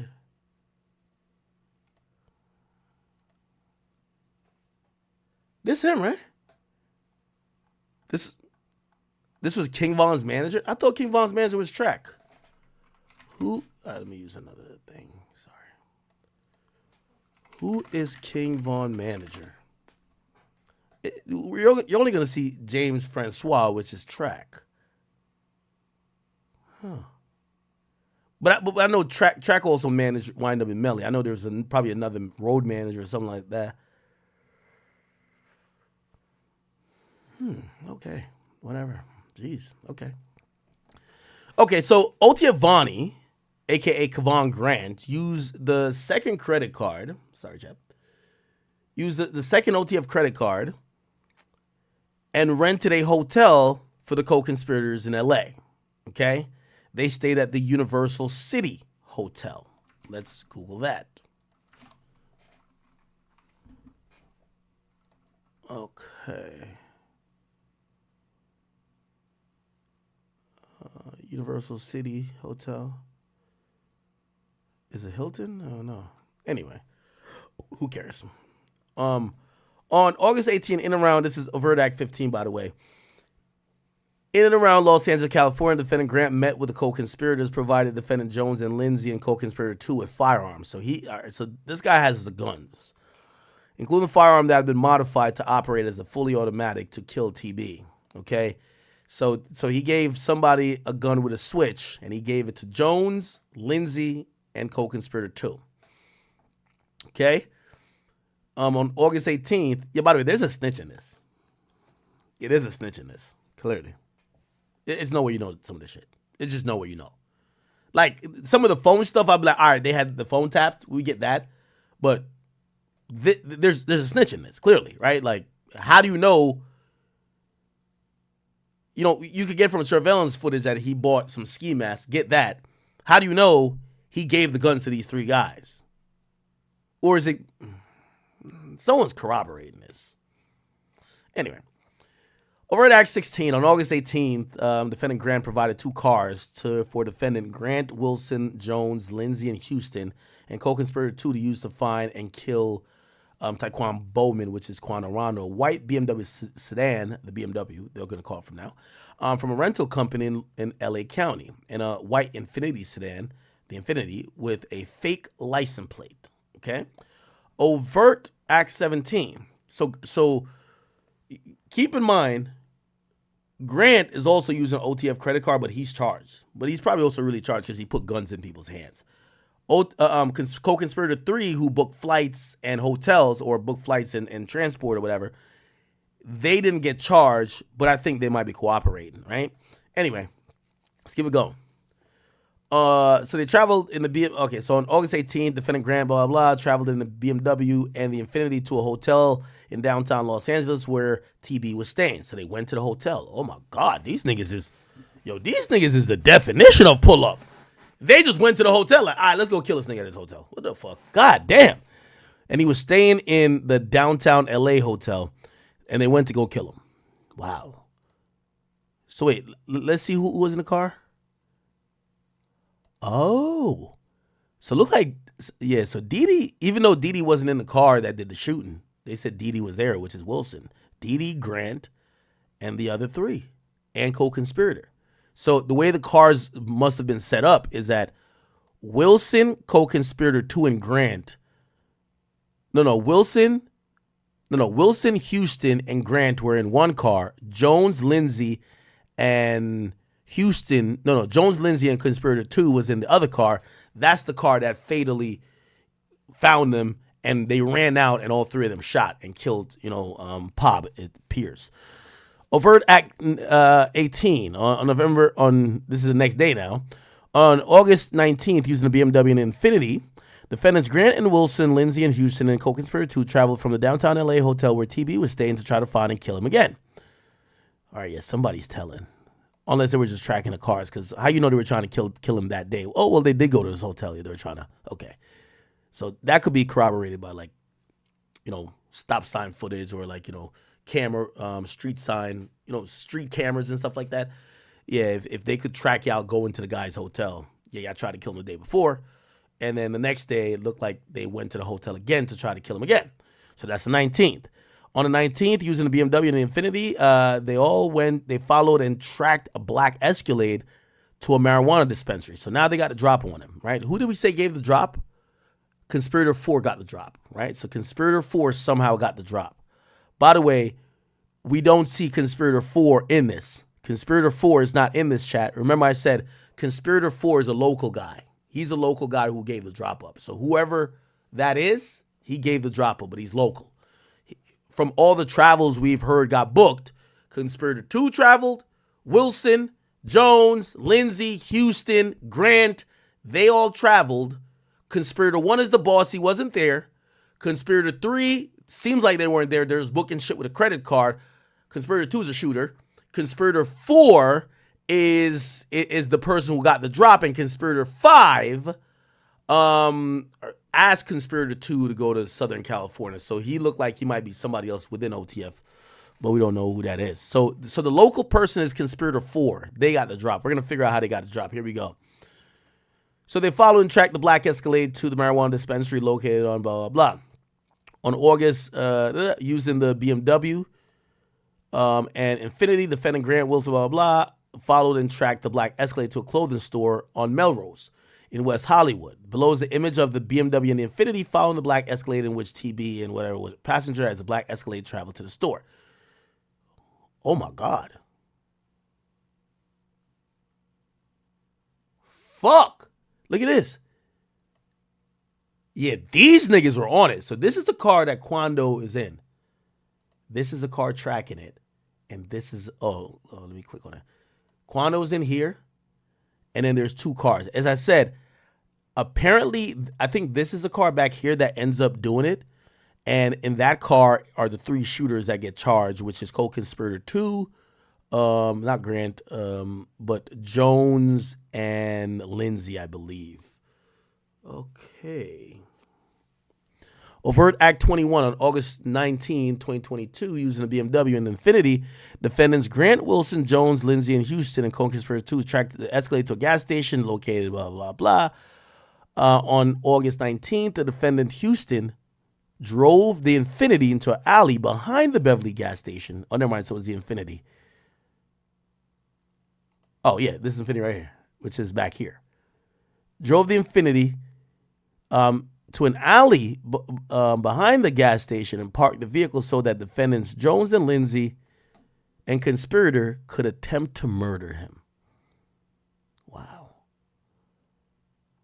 So from this, wow.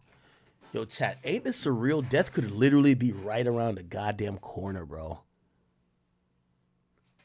You have a car right behind you, tailing you. Oh, no, actually, never mind. It's not right behind him. I don't know why. Oh, it's because they zoomed in. My stupid ass thing. This car is right behind us. No. The cars are over here. Sorry. My stupid fucking ass. Yeah. Okay, the cars are back here and here. So it looked like they kept a 2-car distance, but they're still following. Man, that's a good way to follow somebody. Yeah, because if you follow them right behind them, they see you. But if you're 2 cars behind, it's harder to see you. So I guess this car back here is following this car because he can't really keep up with the Escalade.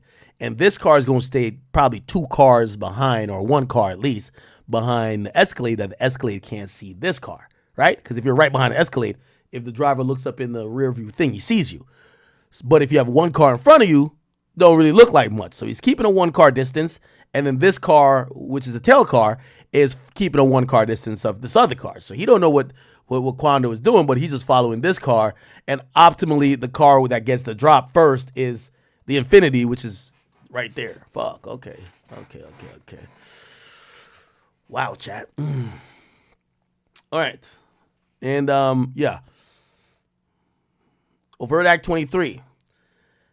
On August 19, 2022, at the Beverly gas station, defendants Jones, Lindsay, and co-conspirator 2 used the firearms procured by Grant, including the fully automatic firearm, to shoot at TB's car, striking and killing Lil Pob, who was standing next to TB's car while TB was inside. The images below show the defendants Jones and Lindsay and co-conspirator firing their guns at Quando's black Escalade.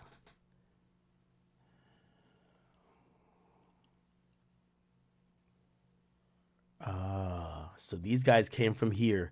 They parked in the alleyway. Quando is inside this car, and they're just trying to fucking Swiss cheese it. The shooters are clearly they're better seen here. Wow. They're better seen here shooting. Does it look like 3 or 2? This is 1. This is 2. But it look like somebody else might be there. I don't know. Might be 3, right? On August 19, 2022, the Infinity driven by defendant Houston. Okay, so Houston's his driver. So we get it now. All right, let me put that. Houston driver of Infinity with passengers. We're writing all this down, chat. Don't worry. With passengers who? Jones, Lindsay, and co-conspirator 2. Jones, Lindsay, co-conspirator 2. which means the other car would have been the BMW, right? And we don't know who drove that. Let's see if we can find it, though, because remember the BMW? So the BMW is here, so we got to think that the BMW, the only other 3 people that would be involved, right, would be Grant, Wilson. Yeah, Grant and Wilson are in that car, right? So Grant and Wilson are in that car. BMW has Grant and Wilson. Okay.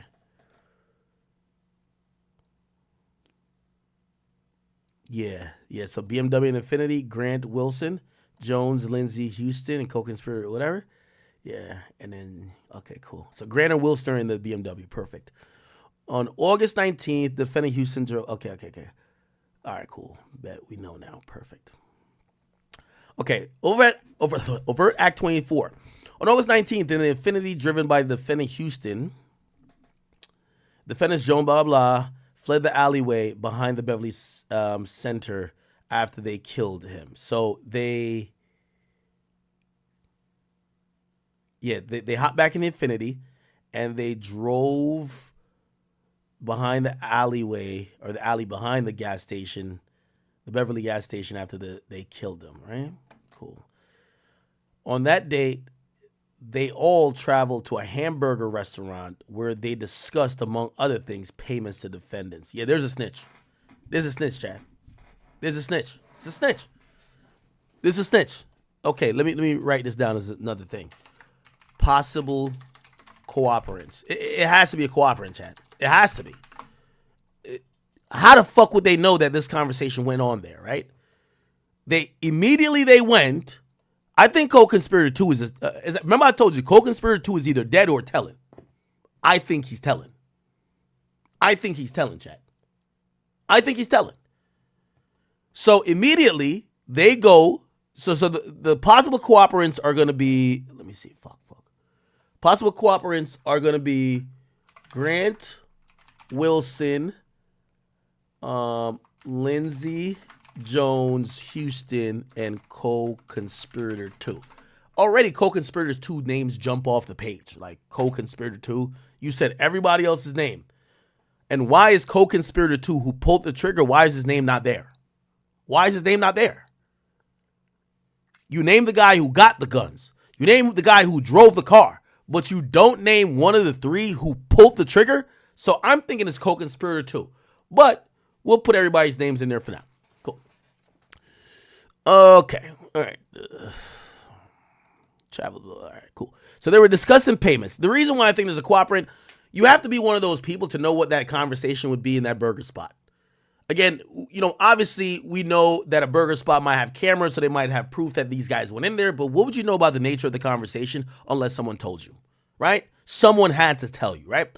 Overt Act number 26 on August 19, using an OTF credit card 1, co-conspirator 3 purchased airlines tickets from San Diego to Chicago. So they bought tickets from San Diego to Chicago, so they have to go back to San Diego because remember they're still in LA.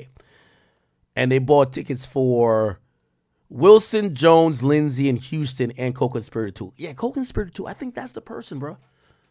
I think that's the person. I think that person is cooperating. I think they're gonna get a 5K1 letter. I think they're gonna get on the stand snitching. And if I'm right, I'll tell you how I could know if I'm right. If I'm right, co-conspirator 1 is gonna get locked up. Because if we go all the way up, let's remember what page I'm on. I'm on page 12. Page 12. Remember that.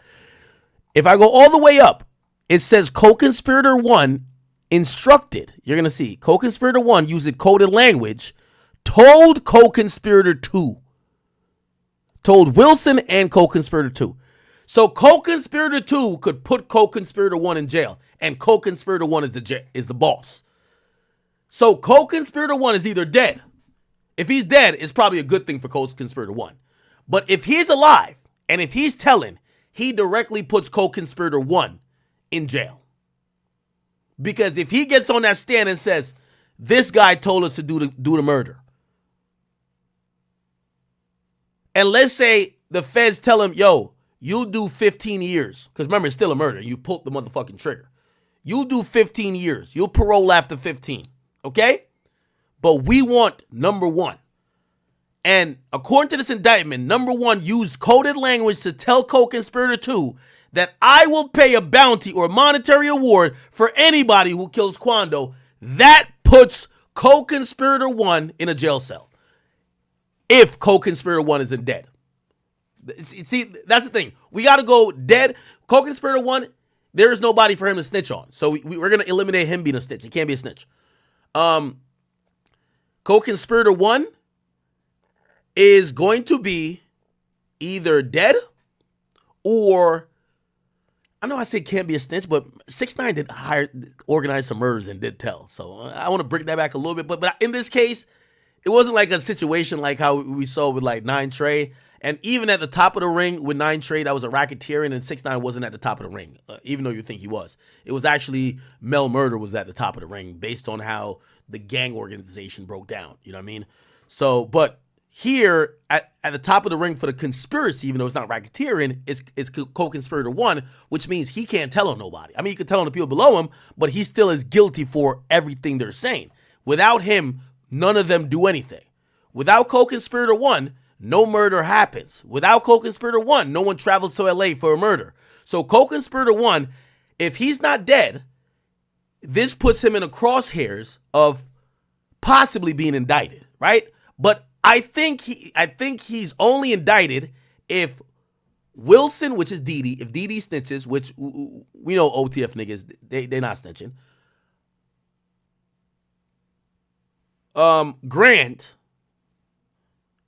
Grant hide his face on every picture. He don't look like he telling at all.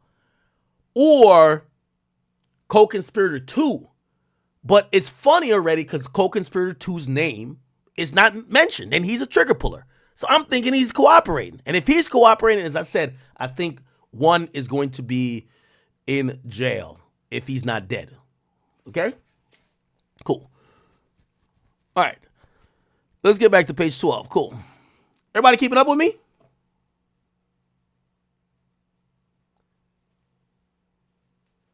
Is everybody, somebody said an OTF Cash App card?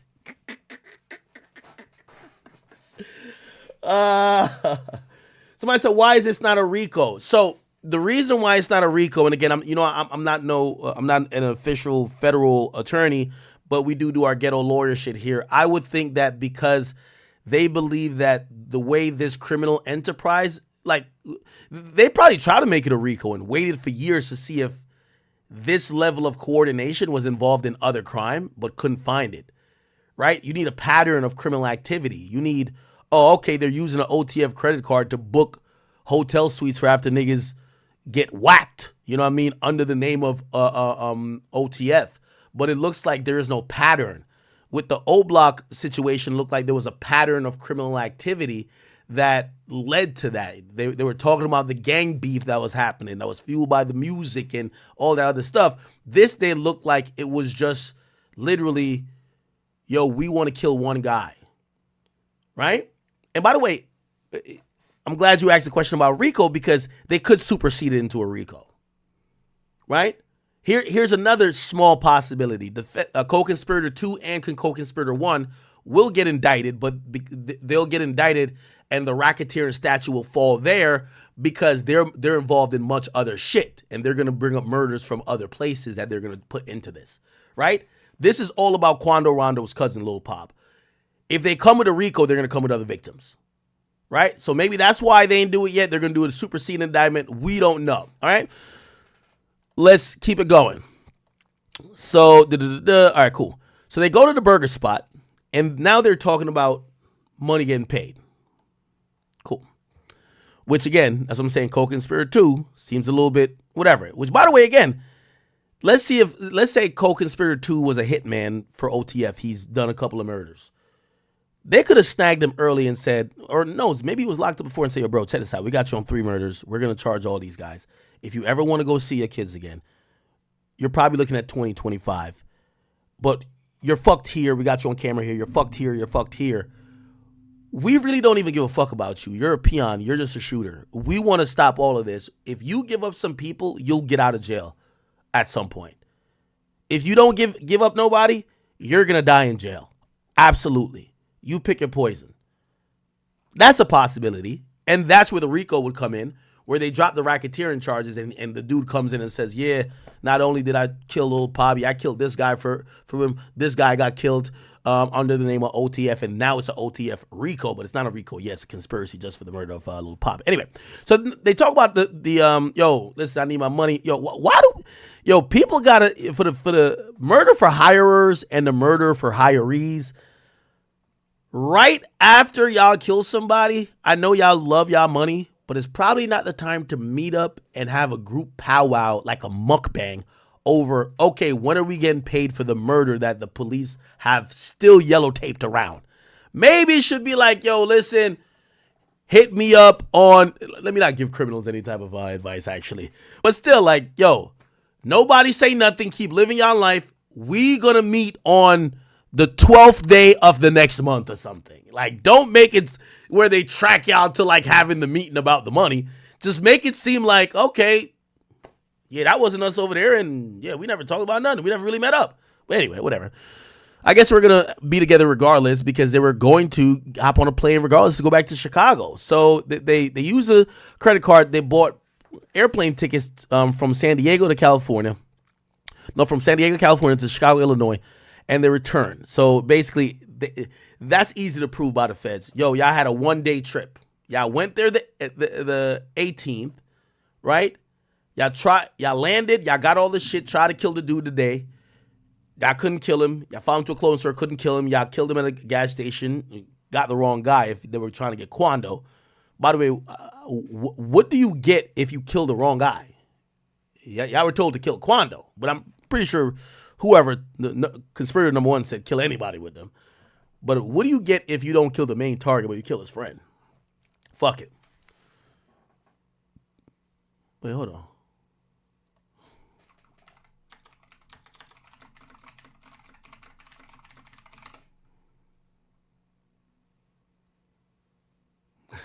You know what's so funny? There's so much of this shit that look at this.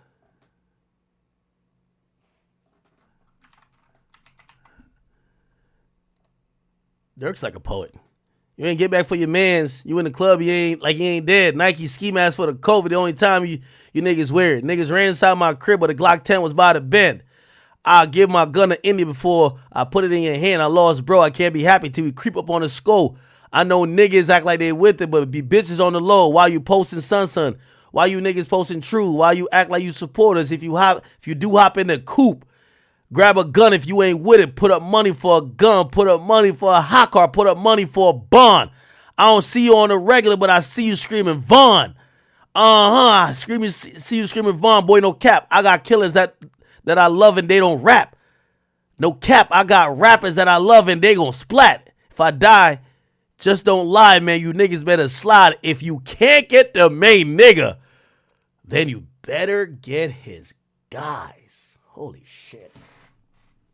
Damn. Can't say this nigga was a living. If you can't get the main nigga, make sure you get his guy. Holy shit. And y'all niggas had the audacity to talk about slide for Vaughn. Jesus. All right. Okay. So, yeah. So they used a card to purchase airline tickets. They then flew back to Illinois. And following the murder, defendant Wilson paid defendants Jones and Lindsay on behalf of the co-conspirator for their role in the murder. How much was it pay? You know me, I'm pocket watching even at that time. Count 2, beginning of the date, blah, blah. All right, come on, this is some jurisdiction shit. Let's see. All right, cool. All right.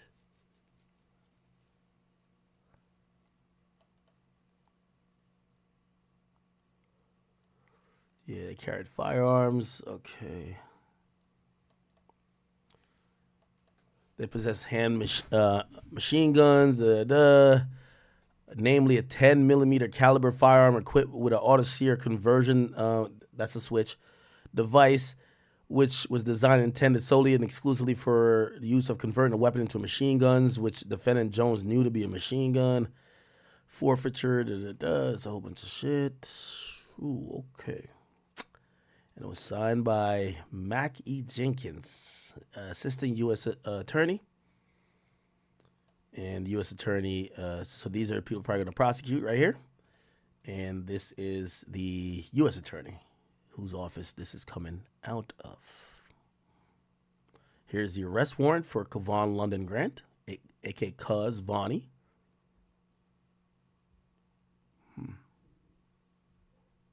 Wow. Wow. Crazy. Now, did you see this? Subscribe. You know, I wear foot sleep and okay. Quando did an interview with Vlad recently, and he talked about the death of his best friend. Well, you had a situation in LA where you lost your friend, Lil Pep. He actually died in your arms. And you said that changed you forever. But bro, that's the main reason I just said that's the main reason. Like I said, I really don't have beef with the world.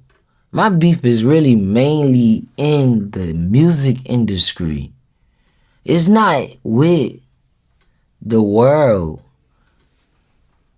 So with that happening to my right hand mans, that's the reason I think like, but bro, I be thinking like, bro, you could have did this, he could have did this, your little partner could have did this. This nigga who from here that be with your little cousin got a plug in this place, he could have.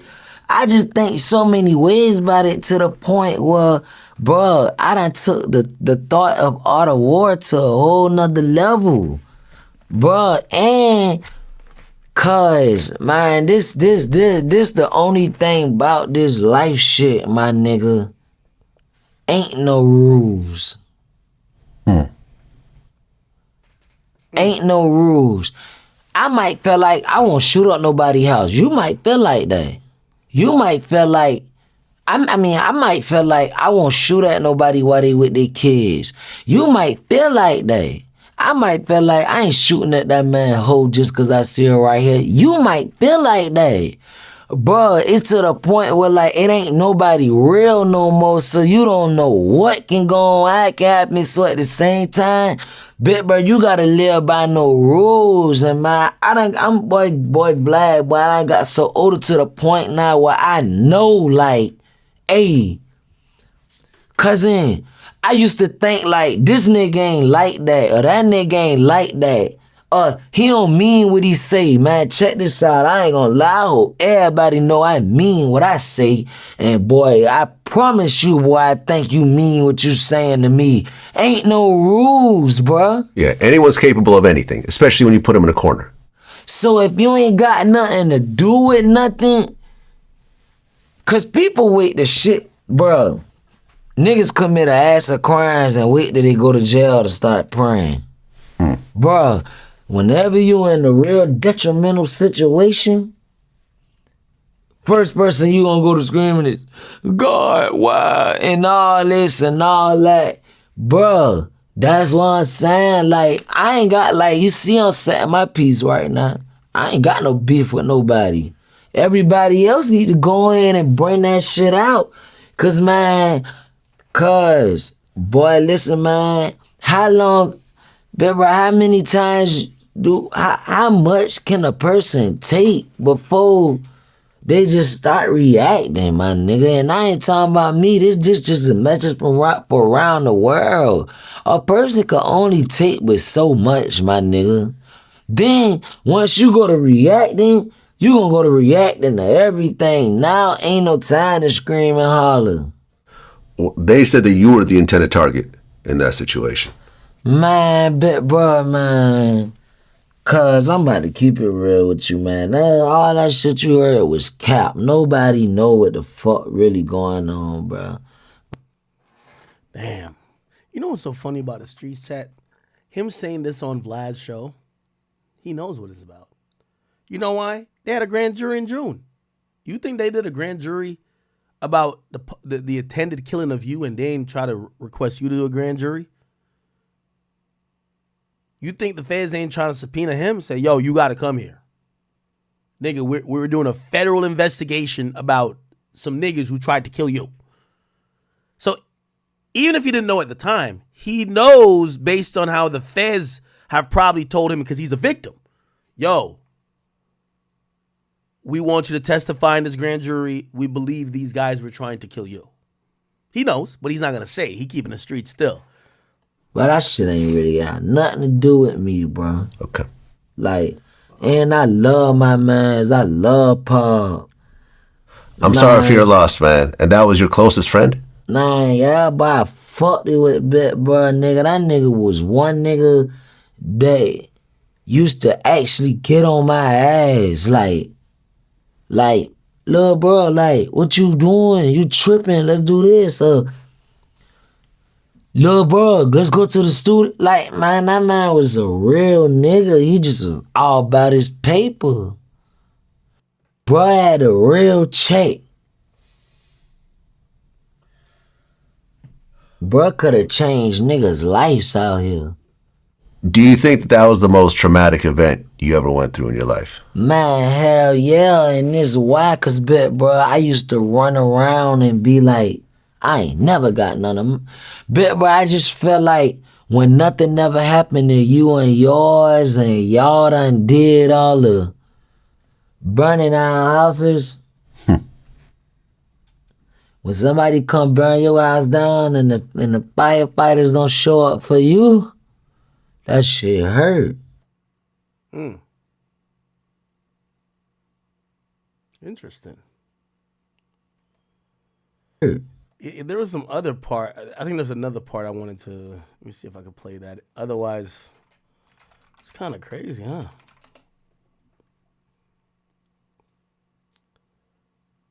huh? He had talked about why he. Hold on.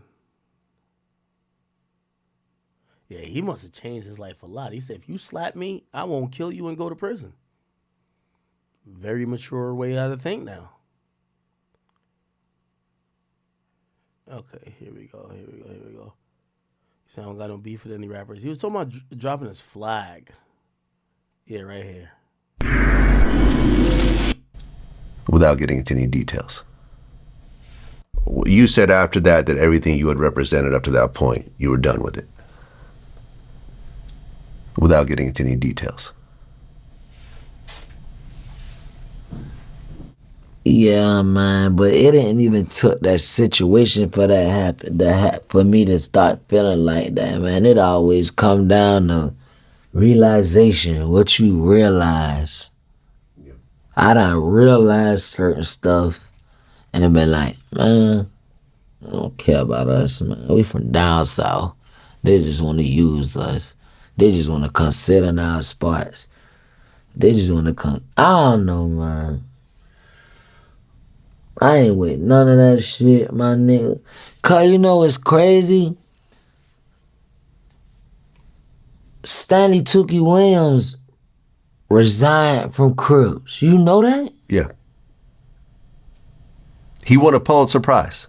Man, he won a Nobel he won a Nobel Peace Prize. My bad. A Nobel Peace Prize because the books that he wrote. Yeah, Stanley Tookie Williams wrote children books. He won a Nobel Peace Prize. In prison. Man, in prison, bro, I know. Man, bro. Stanley Tookie Williams resigned from Cribs. And he was the biggest. Him and Raymond Lee Washington. Yeah, he was one of the founders. Raymond Lee Washington was the co-founder. Yeah. Them boys made Crook to protect the community from crooked cops at first. They was bodybuilders. Right, and racists and everything else like that. I just said that. I really didn't want to say that. They really was protecting the community from crooked white cops. Yeah. But I didn't want to say that. No, but that's the truth. It is what it is. man, I like, bro, man, bro. Yeah, man. Shout out to Big U, man. That's my homie. You know, I've had him on the show. Real stand-up dude. Yeah, for sure. But, bro, I'm just saying, Stanley Tukey Williams, he resigned. Why? I don't see. Ain't nobody really running around. Bro, basically what I'm saying is if he did it, it's a lot of more people could do it. Yeah. You could resign.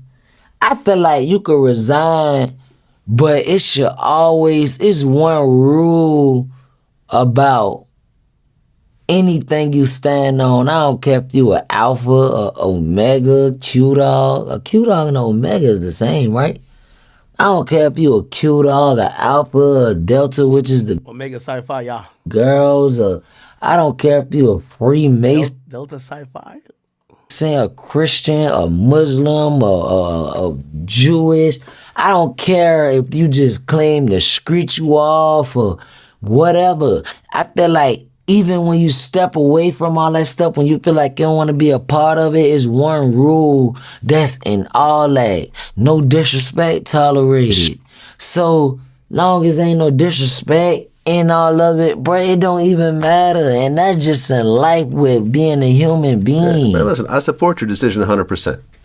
People grow up. Something that That's worked, what- you something know what that I worked as a noticed? teenager doesn't work. That to one of them, now they are hurt. You ain't want me to grow up. Why should I want your child to grow up? Somebody said Durk rapped about the whole thing in an unreleased song called Beverly Hills. Is this AI though? Let me look.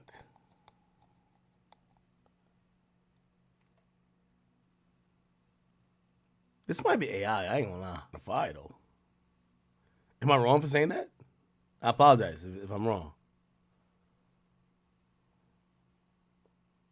She kind of fire. Let me see.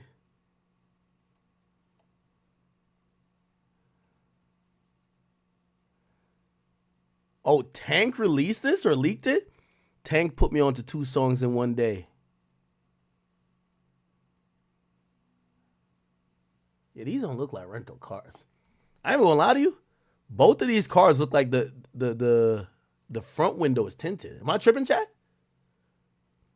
Both of these cars look like they have windshield tint.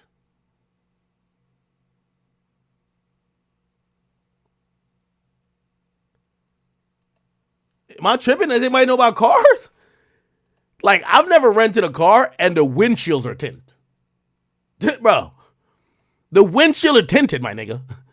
First of all, if you have a rental company, you don't want to tint the... First of all, you got to imagine you're probably renting your car to people that's going to do all type of fuck shit in it.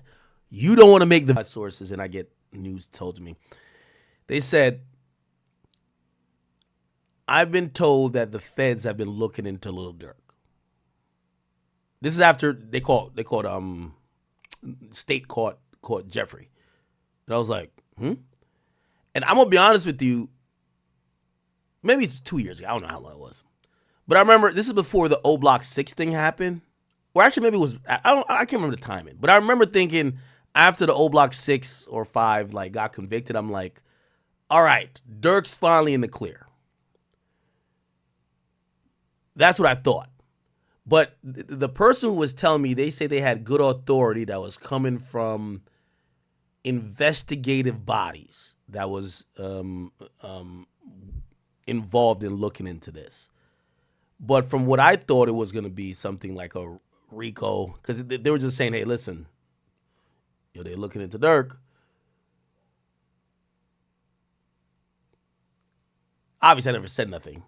But I kind of like, I was like watching. I'm like, maybe this person is, and I was like, and also I didn't even want to be like, yo, because I know Durk. I'm like, yo, Durk, this is what I'm hearing. Because I don't want him asking me about shit like, how the fuck? This is some media niggas who talk like some cops. And I'm like, the fuck? But nothing happened. Now, I'm going to be honest with you. I do believe this is what it was. I thought it was the O Block shit. And I was like, well, I'll see the O Block shit. You know, we haven't seen no superseding indictments. But I now think it's this. However, Durk isn't charged. But I don't know if the story is written fully on this yet.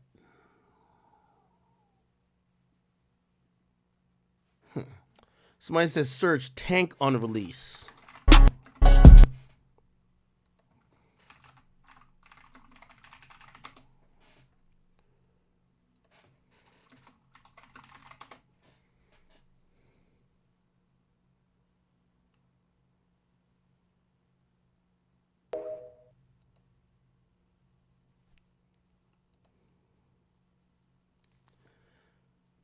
If you ask me though, I don't think this is a surprise for Durk. I think Durk has seen this coming down the pipeline. And like many smart guys who I think Durk is smart, I think Durk is... No, I can't see shit on that.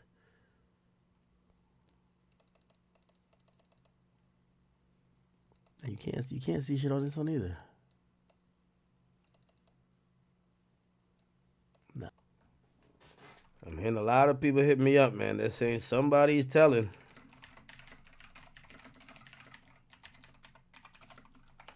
They tell me somebody's telling, chat. Yo, y'all know what it is. Y'all know what it ain't. For the Mets, these niggas that went out like the O Block 6 gang. Now, on top of OTF members and shit being linked to renting the rental cars that was used in the Lil Pab hit, it's also being alleged that OTF Jam got in that jam and he squealed, gang. And I can't tell you who told me this shit, bro, but just know. Who the hell is OTF? Oh my God, I gotta look up all these names. OTF Jam. They say he was locked up on a gun charge and had no bond.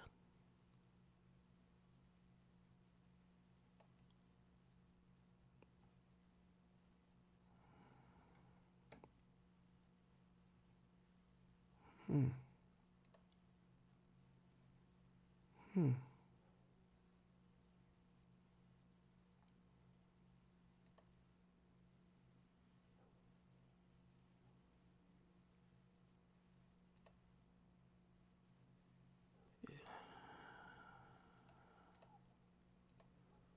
page is deleted.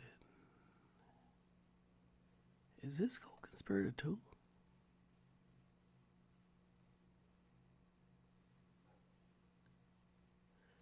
Is this a dude that it was rapped about Jam, get out that jam? Jam, get out that jam. One thing about that nigga Durk, man, that nigga always was rapping about facts.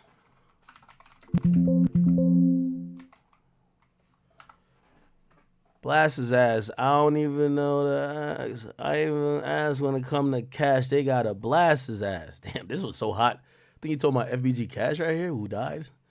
I don't even gotta ask when it come to Cash. They catch and blast his ass. Jam, get out that jam, give him 50. Ain't gonna ask again. He was catching murders way back then. That's when the Mac was in. Holy, oh my God. Oh my God. I don't drink that red or that green. Bring that ack again. Fucked her. Then she told me, then she hate me. Now she back again. And you still alive. You better lucky. Ain't no trafficking. Hate they ass so much we dig him up, tell him die again. This is the best line right here. Niggas told me all the rappers pussy. Well, I ain't no rap it in. They told me what type of car is in. I had to go get that shit rapped again. They told me what type of car I'm in.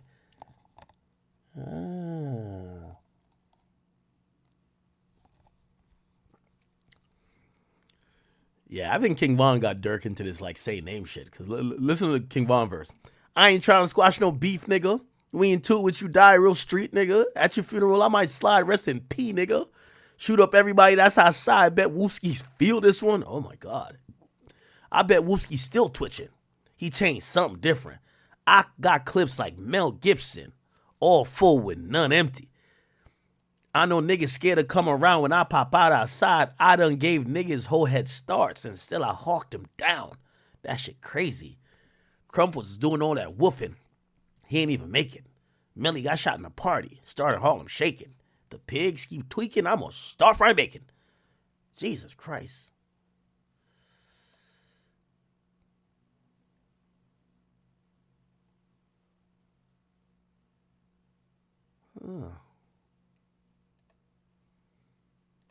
Let me go back. OTF Jam got in that jam and he squealed, gang. And I can't tell you who told me this shit, bro. But just know, Rico may be wrong about some shit, but it's not intentional. Things started to crumble for the OTF umbrella. Now, like I said, with everything being said and done, these motherfuckers was also tracked. They was also tracked, pretty much trailing Quando Rondo and Lil Pab all the way into the gas station. Well, unfortunately, Lil Pab lost his life. R.I.P. to that young man. Just another casualty in this Chicago street war. I think a lot of people forget, like when niggas beefing in Chicago, that shit stretched beyond the southwest side. Motherfuckers will catch you in the burbs. You remember this shit with Hella Bands? His op called him in Miami. Like when it comes to this Chicago beef, it don't matter if you're a retired father who's working. Remember Hey Dog or something like that? I forgot what set he was from. Motherfuckers hopped his gate and killed him. He been quit gangbanging. He was...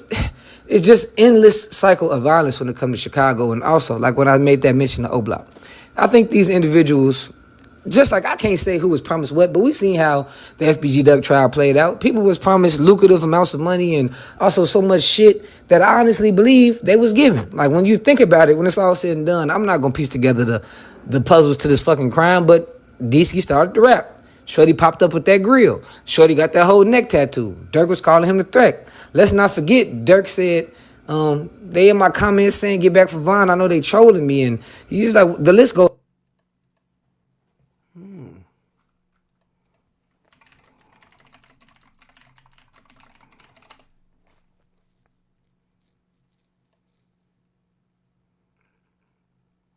When did Lil Pop die? When did Lil Pop die? Lil Pop didn't even die yet. Wait, how the fuck? Well, how the fuck did you notice the year before? Better do what Nardo said, because niggas die from pumping gas.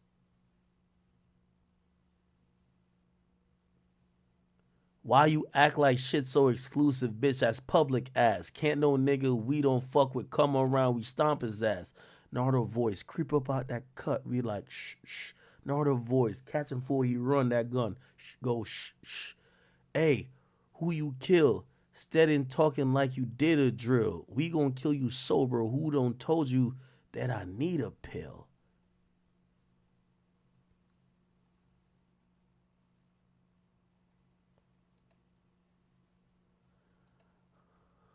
Goes on and on and on. Now somebody left in the comments of my other video, shout you out, I can't remember your name, but he said Durk left breadcrumbs all the way to what we going on right now, from 2020 up until now, really from when Von died up until now, bro. And Durk even said, shit, and where you think I'm gonna be in 10 years? Shit, the feds. Shit, about 6 years too early, right? Ain't it, Durk? But on a serious note, man, I'm not here to troll nobody. It's just like, since I've been a blogger, gang, it taught me to value life more. Like, damn, hold on. Somebody said war about it. What's up with this song? Where was Almost Healed, Ja? Almost Healed. What was this shit, Ja? All right, let's listen to it. I just sent that boy 2,000. He ain't post my album. He ain't never shot his gun for me for free. I'm being 1,000. You did what you did. I left you around my kids. I gave you power. I told bro, go hit your main ops, knowing damn well they ain't ours. I just swapped some Glocks from 2 to 3 of them blocks. Ain't let a round off. Okay. I don't know how the flow go for this. And them niggas heard they man scream. They got to turn the sound off. Fuck what it seemed. I'm going off what I seen. Bitch, go get a pound off. One op, 19. He bring my brother to school. They knocked his gown off. I call Mac OG. I got little bro a lawyer, 100,000. Look at Fendi boy, he touched on little boys, he pedophiling, nasty. Up my gun on one of the ops blogs, them boys gonna televise it. I can't name the shit I'm behind, but I can make my mama prouder. I seen little bro one nigga outside his socks, he brag about it. Why you bring your cousin around? You know he a rat, let's talk about it. See the biggest hoes, they the biggest hoes, let's talk about it. And the city know, I know too many mo's, co-killer valid. I'm confused. If you've ever been involved in some shit, you can't talk about it. I seen a killer do an interview, he telling, you fucked me up. Why you ain't never clear that rumor up? I'm valid. See, I ain't respond on Instagram, I know how to go about it. Since he died, just come outside and go to war about it. He say, no. I'm thinking he let a whole... He say, no.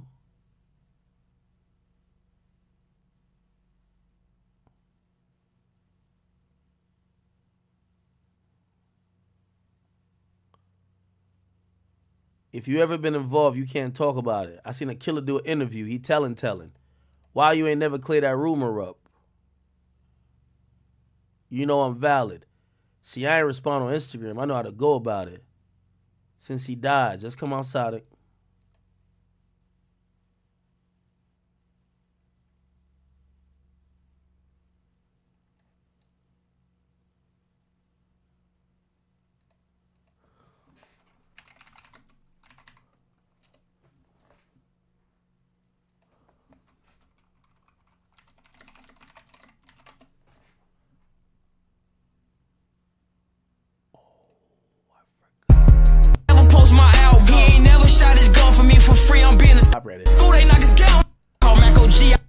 Yeah, I can't play the whole thing.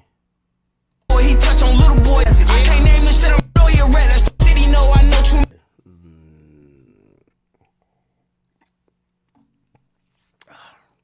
I guess he's talking about the first interview Quando did.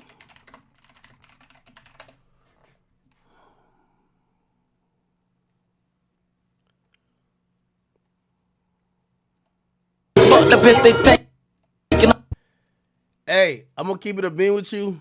I ain't say it before, but I can say now, man. Chat, y'all know Big Ack is a lot of things, but stupid he's not. This interview was supposed to be with me that he did with Vlad. I even told Vlad.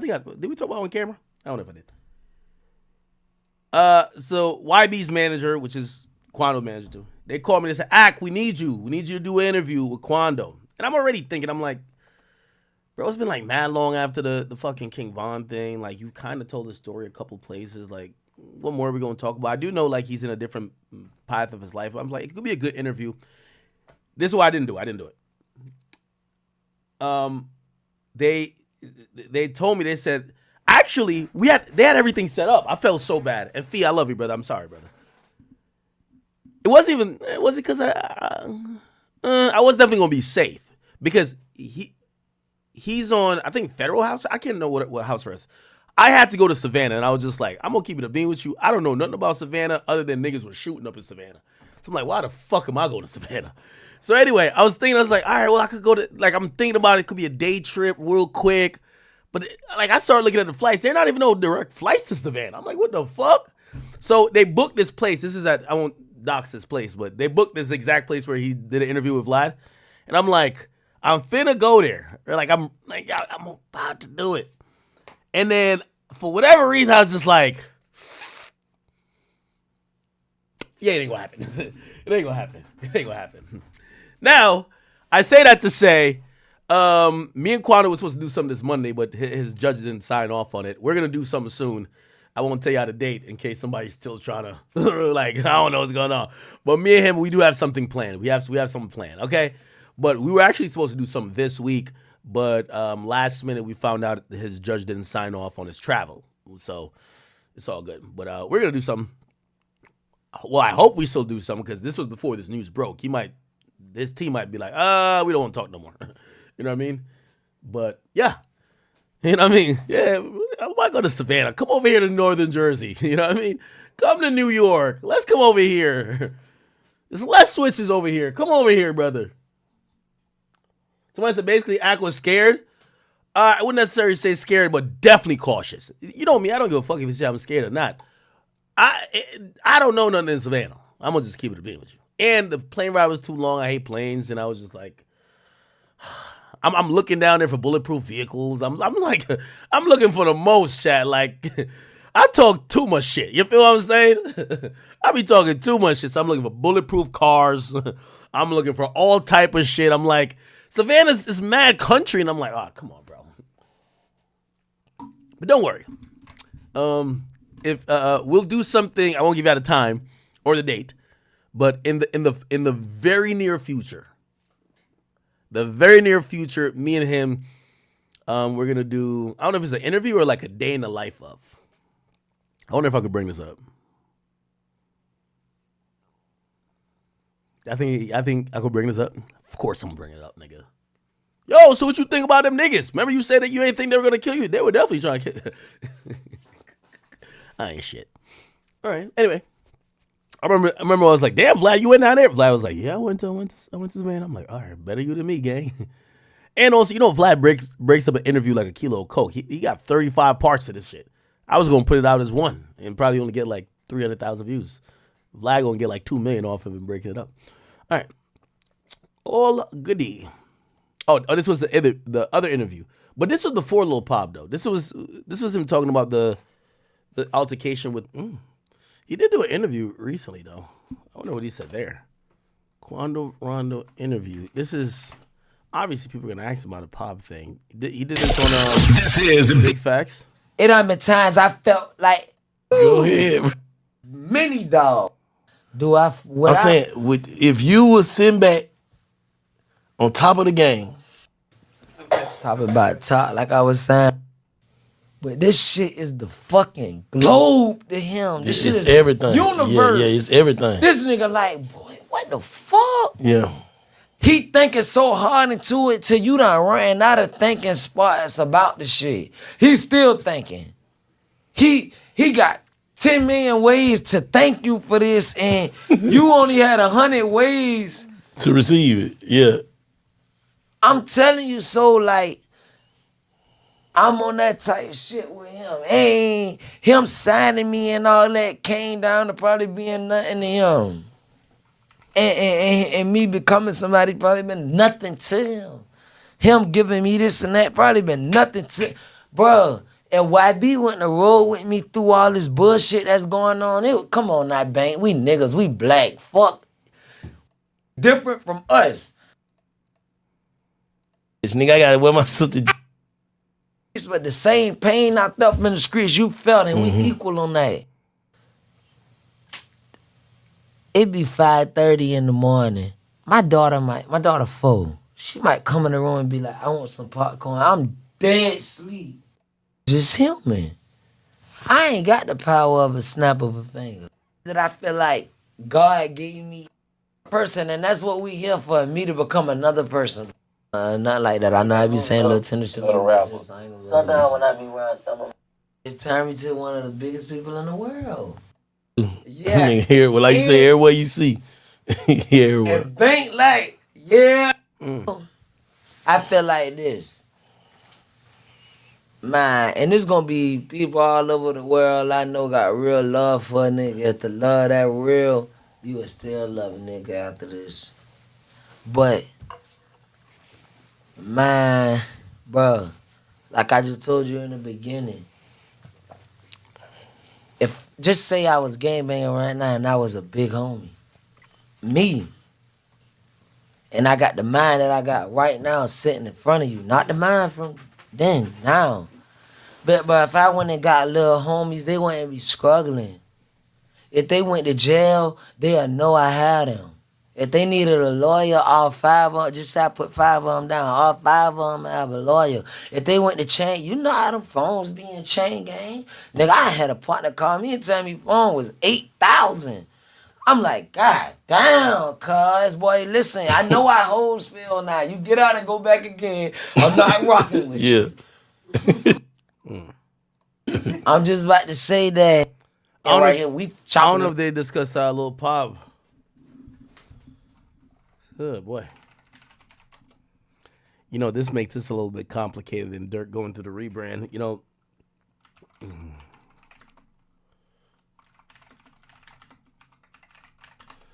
people are hating on him. If you don't know, Durk recently just got the key.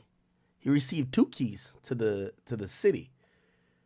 Look, they said Durk, a known gang member who was arrested for attempted murder, was just given 2 keys to the city of Chicago. Lil Durk, keys to Chicago. Oh my God. Let's see if we could go to, oh, here it is. I see Lil Durk looking better than mine. I got run it. That's history in the making, people. That's history in the making.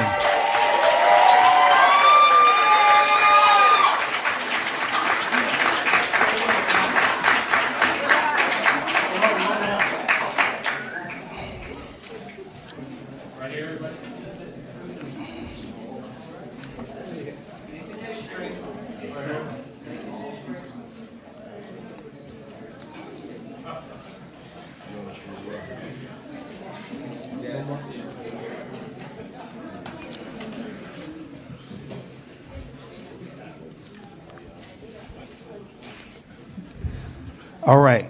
And then while we're getting ready to go through this next part, I'll be remiss if I fail to mention Mr. Troy O'Quinn, the Vice President of Public Policy for CETA. Y'all give Troy a big round of applause. Thank you, Troy. Give me 1 second. I'm going to take a piss real quick. Don't go away.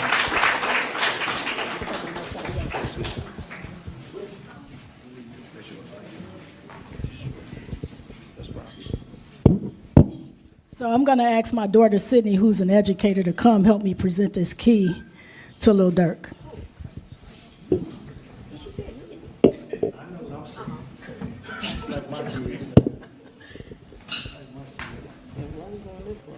I don't know. You coming down. You going around, so when I call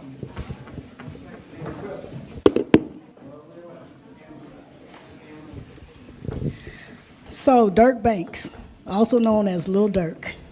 It brings me great honor and pleasure as the mayor of the Village of Broadview to present this key. And so on behalf of the Village of Broadview, we are honored to present this key to the city, to Durk Banks Neighborhood Heroes. This key is a token of our appreciation for your collaboration and partnership on today's date, October 18, 2024. Let this key keep you humble. Let this key make you stronger. And let this key enlighten all of our young people, our Broadview young scholars. We're here because of them. So we thank you and we honor you and we appreciate you being in the Village of Broadview. And here's your key.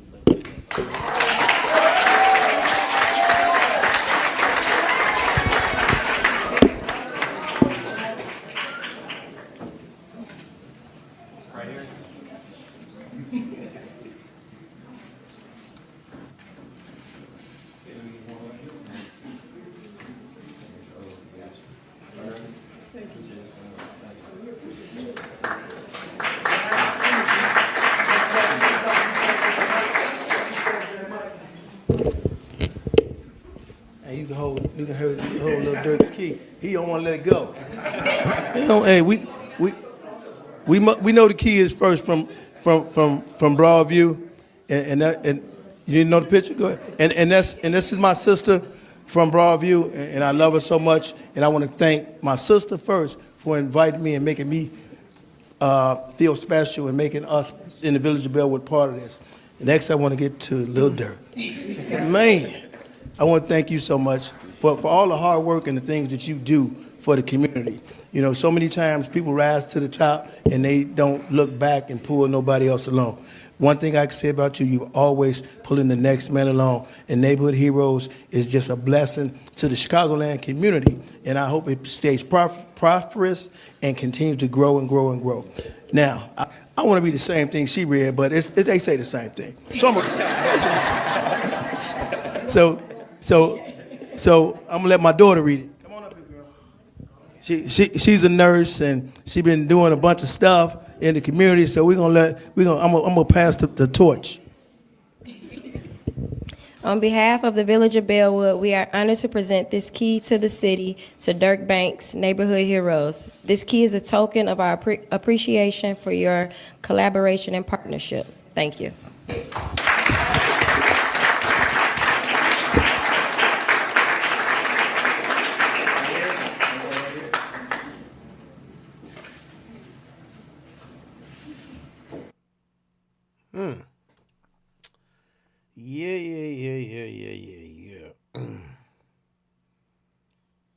A lot of mis and disinformation going on. I'm trying to debunk some of it as we are live. Some people are now saying that they believe Lil Durk might be in custody, which I've reached out directly to kill that rumor, but it's going on around. I see a few people saying it. Apparently someone who, I don't know whose page this is, but some guy who was with, I don't know. This is what they posted. I don't know. I guess it was with Woke. How do you say his name? Woke? I don't know how to say that. Said free the guys, they ain't do shit. And then later it said free Smirk, fuck the state. That's interesting. Free Smirk, fuck the state. Durk ain't arrested from what we know, right? I'm trying to get some clarification on this to.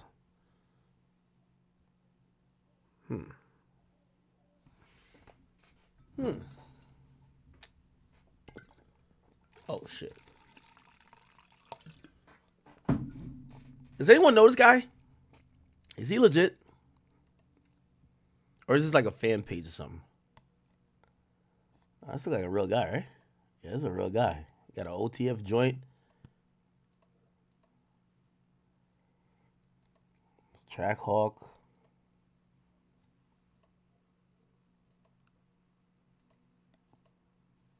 Okay, definitely got his gun ready.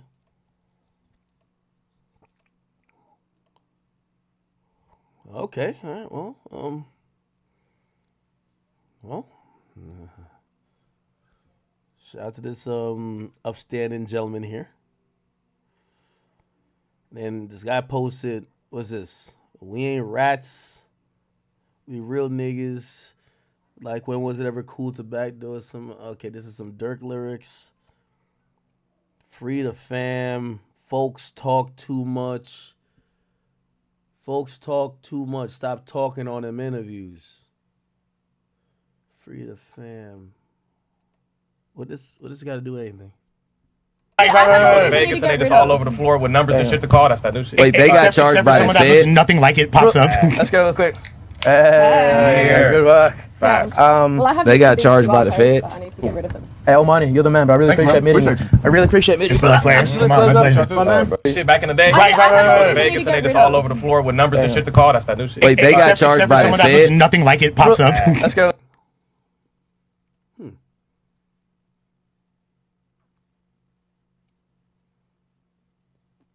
What does this have to do with anything? Real quick. Hey, good work. They got charged by the Fed. I need to get rid of them. Hey, Omani, you're the man, bro. I really appreciate meeting you. I really appreciate meeting you. Does Brick Baby know Durk or something? Brick Baby, Lil Durk. Does he know? He said he don't got to slide for Durk no more. What? Since when he said that?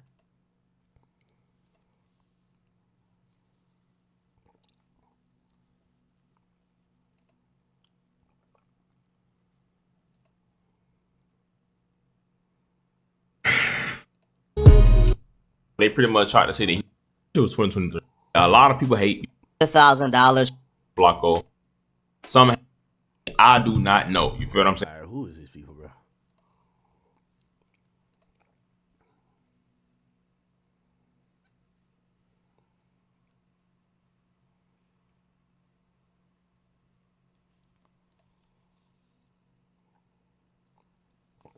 Why would they mention Brick Baby? Lil Durk, Brick Baby. Brick Baby knows Durk? I didn't know this. Ain't nobody. Yeah. They say you can't say that no more. Why? Oh yeah. Oh yeah. Sly for Vaughn, Ain't right? nobody. Yeah. They say you can't say that no more. Why?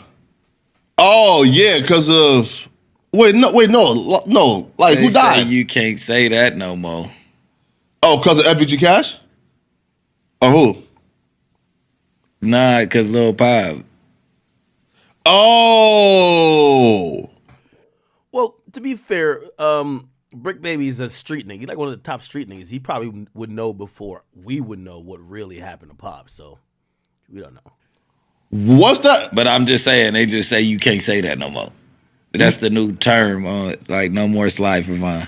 Because of Lil Pop. Now, after that incident, though. Oh, yeah. Sly for Vaughn, Ain't right? nobody. Yeah. They say you can't say that no more. Why? Interesting.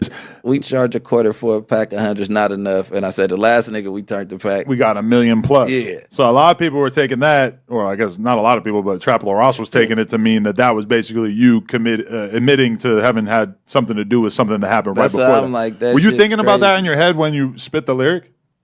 I had nothing. I wasn't even talking about that shit at all. But I was responding because on the internet, they were saying that I took 100,000 from Durk and I signed the OTF and I had to do a hit for it. You get what I'm saying? I'm like, man, we charge a quarter for a pack. Like, you can't pay me 100,000 to kill nobody. Like, I'm charging $1 million plus. You know how much it costs for a motherfucker to get out of jail after a murder? I'm really popping it. You get Knowing what I'm everything saying? that I know about the world, 100,000 is definitely not enough to go kill somebody. Even though realistically, that's way more than And most then people don't get. ever Right? disrespect the brick. If you gave me $1 million, I'm gonna go get the. We charge a quarter for a pack of hundreds, not enough. And I said the last nigga we turned the pack. We got $1 million. Somebody like you know what's so funny? Like there's like a LA podcaster arc that I hear that all these dudes are like killers. When they like all these dudes coming, hey cuz, hey blood, like that's how they first come on the mic and they like mad aggressive, but eventually you hear that these guys are just like podcasters, bro. Like they're not like killers, right? I don't know, like with Brick Baby, like I would think like he's in a position now like he wouldn't be doing some shit like that. He ain't broke no more, right? I don't pay him good. Is Brick Baby like that? Like a lot of people tell me like I only have heard two things about him. He's a pretender or he's the biggest killer. I've never heard somebody be like, nah, he a real nigga, but you know, like it's never in the middle. It's biggest killer, complete pretender. Which I think that he's like co-conspirator 4 or something. Like he gave the drop up. I do think co-conspirator 4. Y'all want to see me? Y'all want to see my notes? This is my notes, chat. Trust me, chat. The feds can't take better notes than me. That's a fact. Look at my notes. You want to see my notes? This is my notes on the whole murder. Here we go. Bang. Cool. So we go co-conspirator 1. He's the boss. Put bounty on people's heads. Who you think that is?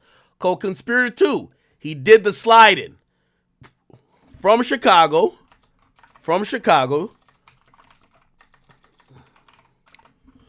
He shot Lil Pop with 2 others. Co-conspirator 3 has the OTF credit card, spends it on flights, travel, rental cars. Co-conspirator 4,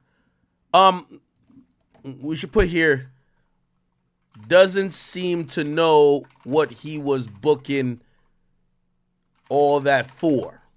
So he seems like he's in the dark. Co-conspirator 4, which they mentioned we could go back to the indictment, he has the drop. I think this is a local guy.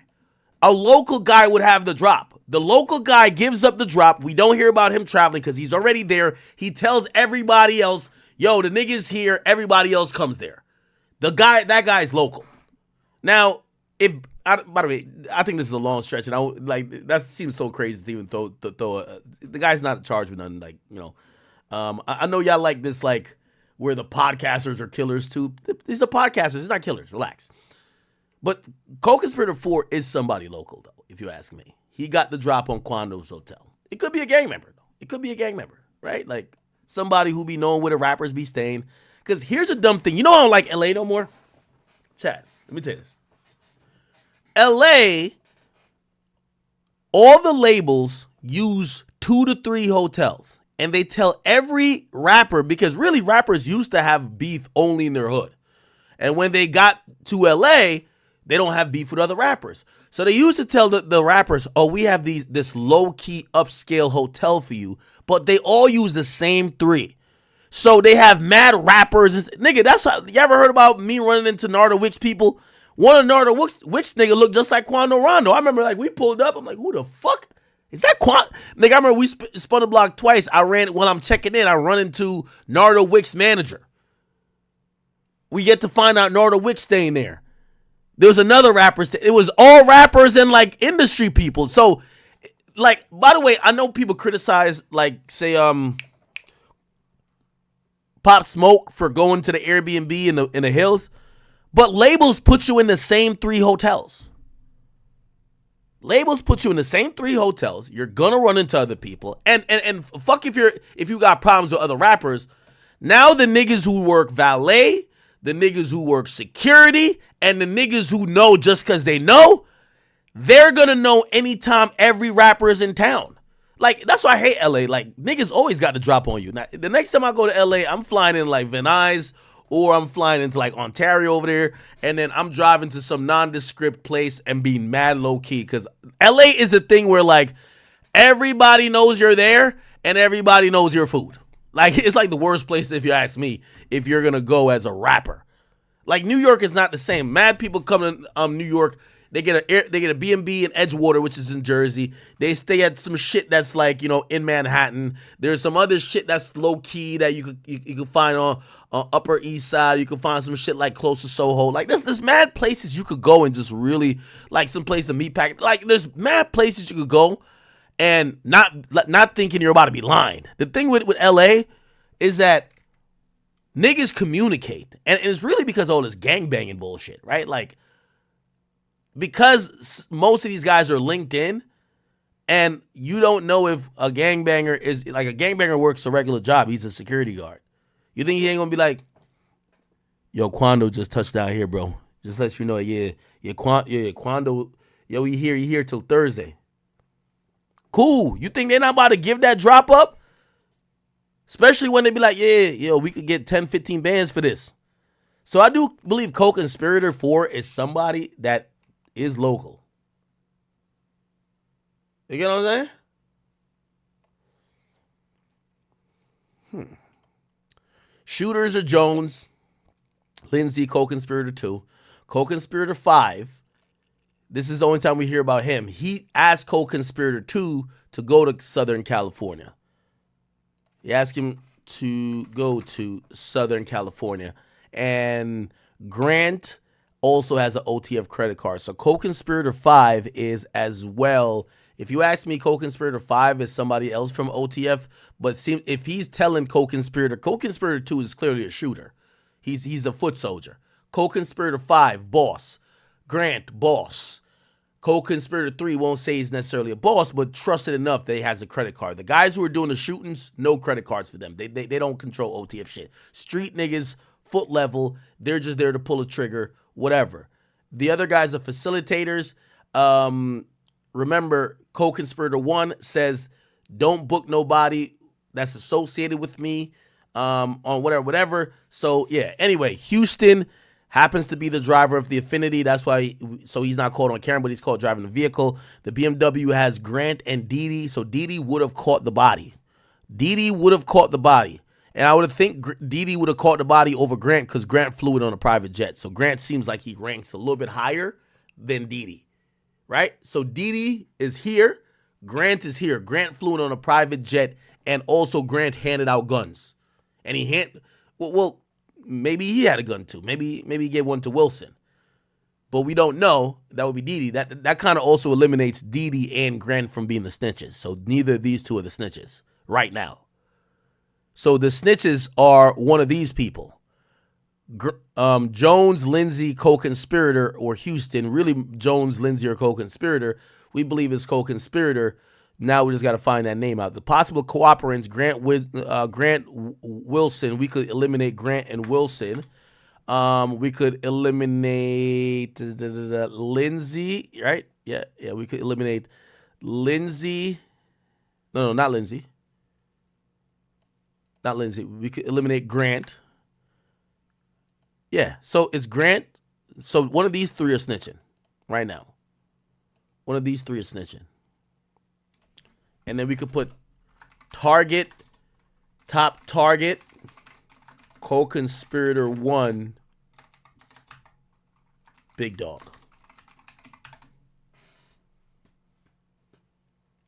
Ack, what's in the mystery box for the merch? Mystery box for the merch. I'll break that down real quick. That distracted me, bro. We over here solving murders.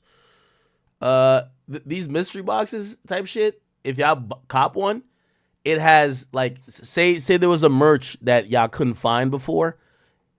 I think you get to pick a size, right? Like, say if you say your size is, like, large, it's going to give you something vintage that, like, you know, we're not going to sell again or may not sell again for another year, or some rare item. It's going to be of that value. So if you put $25, it's going to give you something that probably costs $35. Why?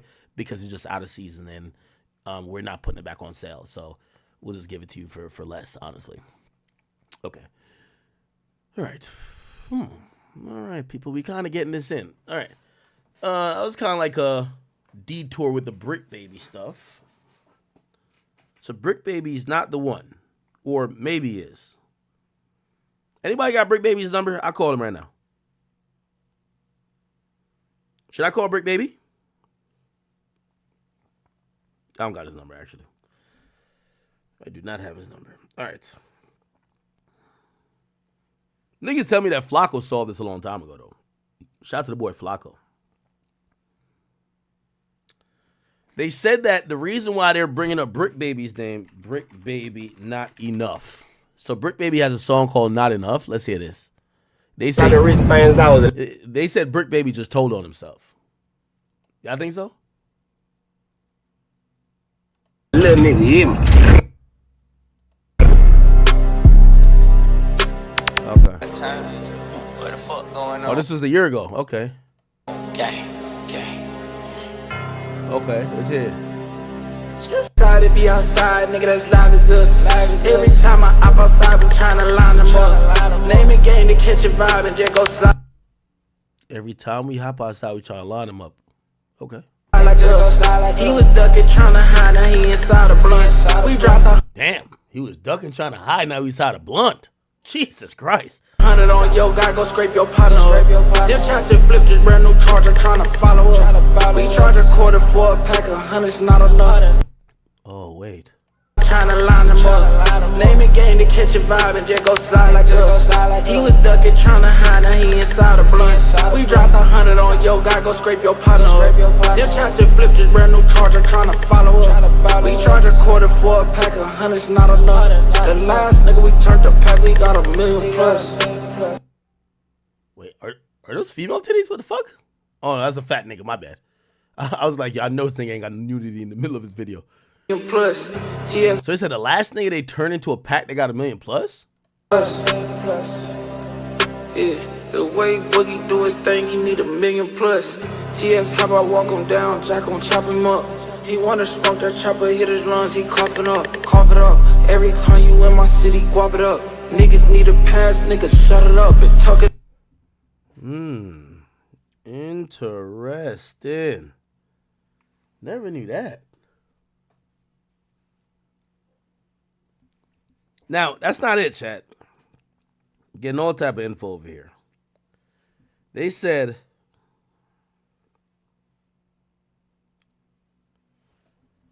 Quando Rondo dropped a song called Soul Reaper. Quando Rondo, Soul Reaper. And they said the lyrics on that song is lyrics that actually basically, let me just read it. He said, apparently he dropped this right after, what? It said, I don't know, when was this song dropped?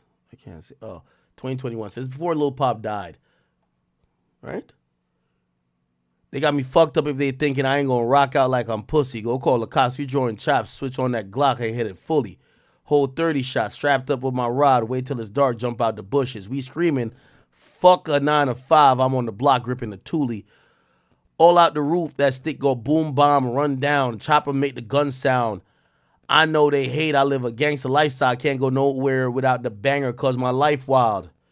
Nigga ran up on me, then we spanked him. I'm talking lights out. Oh, damn, is he talking about Vaughn?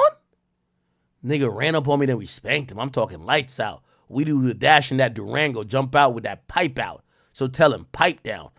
My grandmama told me that I'm close to my casket. That's why I keep a ratchet. 30 clip on me, that stick in the backseat. Let's see who by the action. Switch to the Mac. Yeah, we go up and blast it. This bitch automatic. He made a diss. Wait till the day till we catch him. We gon' see who's savage. I had to cut my little bitch off for treating me like I'm average. Jump out that tree, gripping that stick. Let that fuck nigga have it. Load up them Glocks, walk down the street. We gonna do this shit here forever. Extension stock G23. I'm trying to knock off a rapper. I'm on my block, boy. Come and creep. I don't think you want no real static. I don't give a fuck about who got beat. It's about who got turned into ashes. Oh my God. Lord.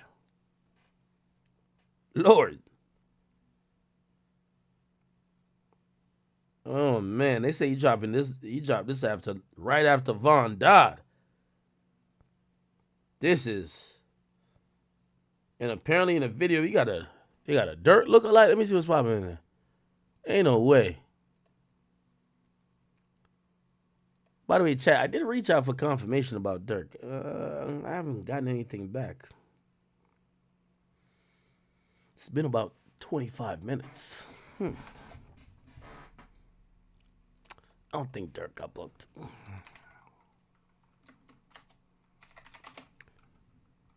Let's see, Soul Reaper.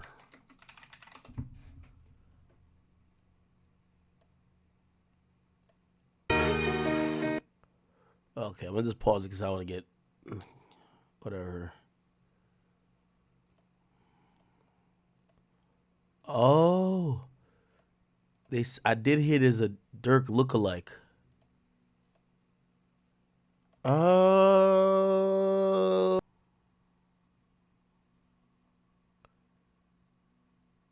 Oh.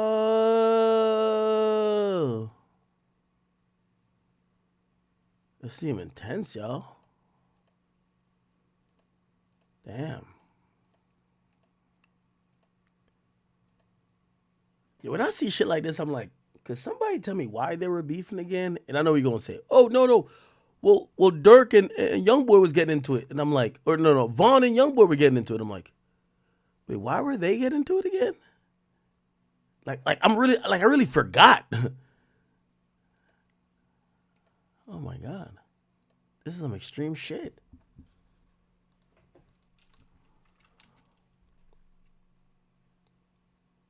This is some extreme shit. Hold on, chat. I'm sorry. I'm getting mad like little reports here, there, everywhere.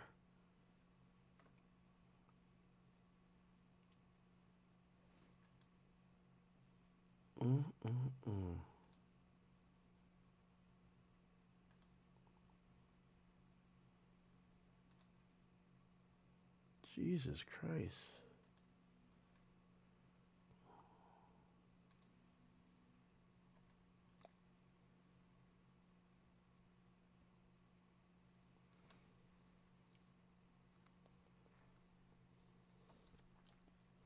Yeah, real quick again, because I've seen some people asking about how to access these articles. So, real quick, if you need a tutorial, you go to the Academy, not shop, .blog, okay? There's mad other stuff there too, right? For example, all 11 Diddy lawsuits I put there.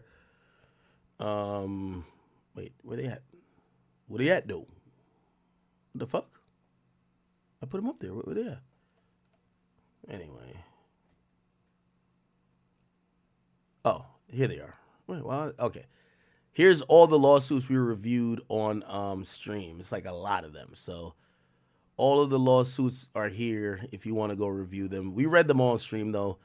But if for whatever reason you want to, I don't know, if you're a YouTuber or you just want to download them for your own reasons, you could find all of, anything we get from the court, we're going to put up here, okay? So we have Kanye's thing. By the way, we're going to talk about XQC. XQC, remember? Oh, I didn't cover it yet. XQC's ex-girlfriend, who was trying to act like she was married to the nigga, basically asked him for $10 million. He said no. And basically, after she said, if you don't want me to tell everybody about some shit you did to me, I'm going to give me $10 million. He says no. And then she sues him for R word. She sues him for, so the lawsuit's out.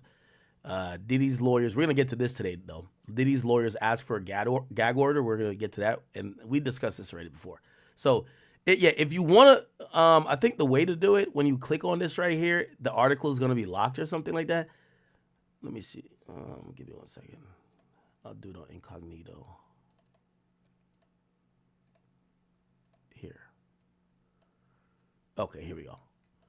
So when you go to the academy.blog, I told him to make this today, so there might be bugs. So for this, it's actually on Patreon, or like Patreon like somehow controls it. So when you do unlock with Patreon, I think it brings you to Patreon that you have to like sign up or whatever. If you have a Patreon account already, it works. But once you go through Patreon and subscribe, it will allow you access. It's like $4.99. I'm going to make it where if you're a sub or a member, it will kind of just like redeem it, that you guys could just see it like if you guys are a sub, because I want you guys paying like 15 times, right? All good. But yeah, that's how I'm going to be reading most of this shit from now on. I just have people upload it to here. Okay, anyway. Okay. Damn, I'm trying to get this answer on this Durk thing, but like, yo, I've hit his team, and his team showed me mad love all the time. This is the first time? They're quiet as hell.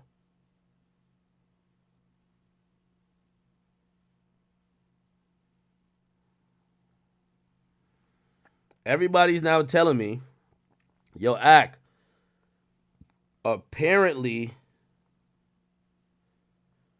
they're saying recently OTF found out that there were snitches in the gang, and they've been exposing them on social media. Now, I don't want no smoke from the snitches, because snitches kill people too. And by the way, I don't even know if these guys are snitches, so I just want to say these are allegations, and I am not calling these guys snitches. Okay, I want to make that very clear, because calling somebody a snitch is something that will get you knocked the fuck off. Like, we, respectfully, that's why, what's his name? That's why Nipsey Hussle died, right? You know what I mean? He called some nigga a snitch or tried to check him, whatever it was, right? Cool.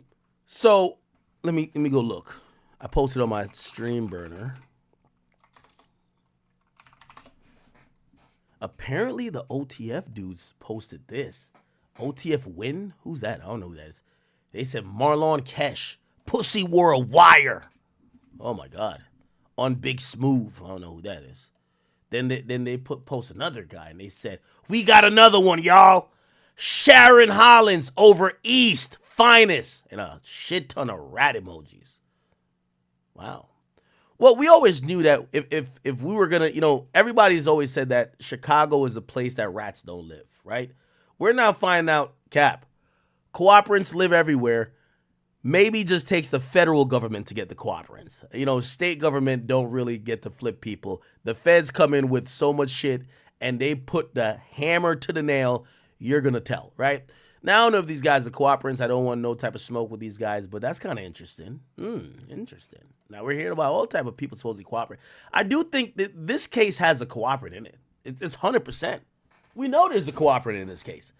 Bro, the feds are talking about meetings that you would have to be there to pretty much figure out.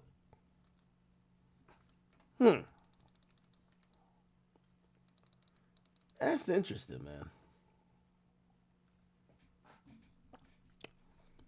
All right. You know the best place to go? Reddit. By the way, we still got to get to the YSL case. Reddit Chiracology. They be having it all. Let's see what they say. It says, this is why Durk was trying to push peace. What do y'all think about that notion?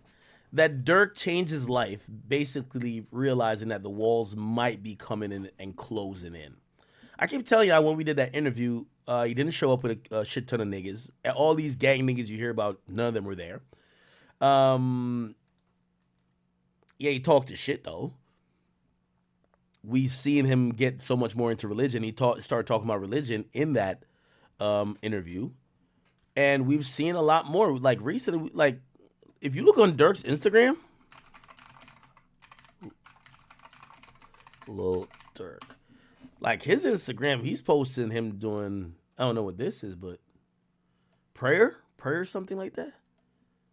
Yeah. Allahu Akbar. Allah is the greatest, right? He's showed love to everybody. Said, pray for Chicago, pray for the people as a whole. This is bigger than me. You know what's funny? And I think this is an interesting... All right, I'm going to give y'all an alternative theory. Remember, they had this indictment since June. And let's say, for the sake of conversation, that Durk is an unnamed, unindicted co-conspirator. Maybe it took for this concert to happen where they're like, oh, fuck. He's not going to be out here still doing crimes. Like they finally believed into this whole Durk is Muslim and he's now peaceful and he's trying to push for peace. And they're like, all right, now we got to go get him because he's not doing no more bullshit. Because we all know that the feds or sometimes in investigative bodies, while you're actively doing the crime, they'll sit back and let you keep doing it, that by the time they arrest you, they want the strongest case possible. Maybe they realize, all right, Durk's finally changed. He's done with the bullshit. All right, now it's time to bring it on down. Because if he was still doing the bullshit, they would let it go on for much longer. Have you thought about that? Look, he's posting really a lot of positive shit. A lot of positive shit.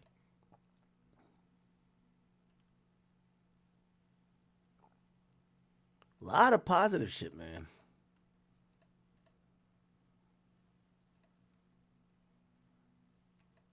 Yeah. Wow, look at this. On behalf of H.H. Sheikh Mohammed bin Maktoum bin Juma Al Maktoum, Dubai United Arab Emirates, presented to Mr. Durk Banks, aka Lil Durk. Wow. This looks beautiful. What is this? Oh, wow. A royal gift. Oh, wow.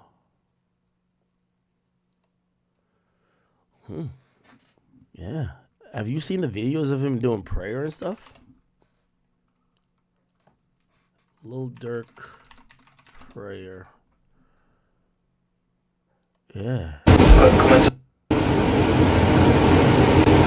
Alhamdulillahi Rabbil Alameen. Allahu Akbar, la ilaha illallah. Allahu Akbar. Allahu Akbar. Alhamdulillahi Rabbil Alameen. Ar-Rahmanir Rahim. Maliki Yawmiddin. Iyyaka na'budu wa iyyaka nasta'in. اهدنا الصراط المستقيم صراط الذين أنعمت عليهم غير المغضوب عليهم ولا الضالين آمين. قل يا أيها الكافرون لا أعبد ما تعبدون ولا تعبدون ما أعبد ولا تعبدون ما بعدتم ولا تعبدون ما أعبد لكم دينكم ولي الدين. الله أكبر. الله أكبر. Hold on, I'm about to have to make a call, Chad. I'm about to have to make a call, cause man, I fell down to my knees when the law came. Hold on, Chad. Oh no, say it ain't so, bro. Hold on. Hold on, bro.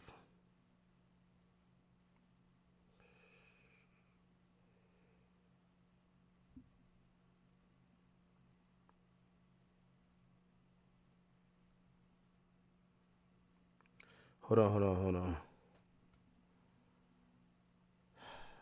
Give me, my phone is burning up right now.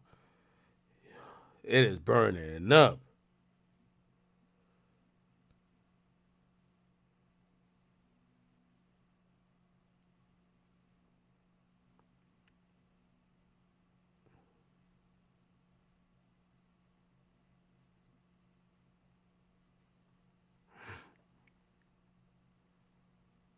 Oh, man.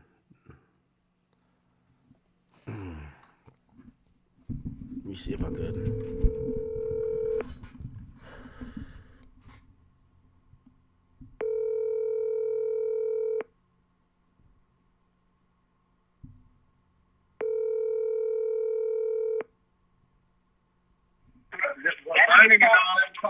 Yo. Whack. Yo. What up? Who that? It's Act, nigga. What up? Yeah, they snatched him an hour ago. Snatch who?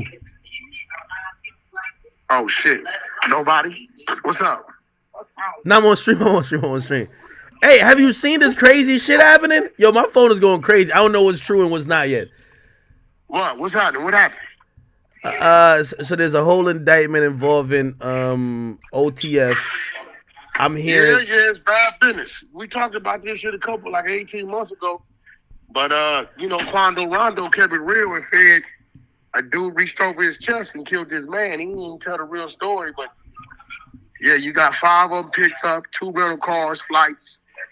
They say paid for by OTF credit card, but I mean, as far as I'm concerned, Durk ain't that stupid. If he gonna send some hitters to do something, he ain't gonna pay for it with his credit card. But if he's sending his rappers and their entourage out here to film a video or, fucking do some work in the studio, then yes, that's a company expense.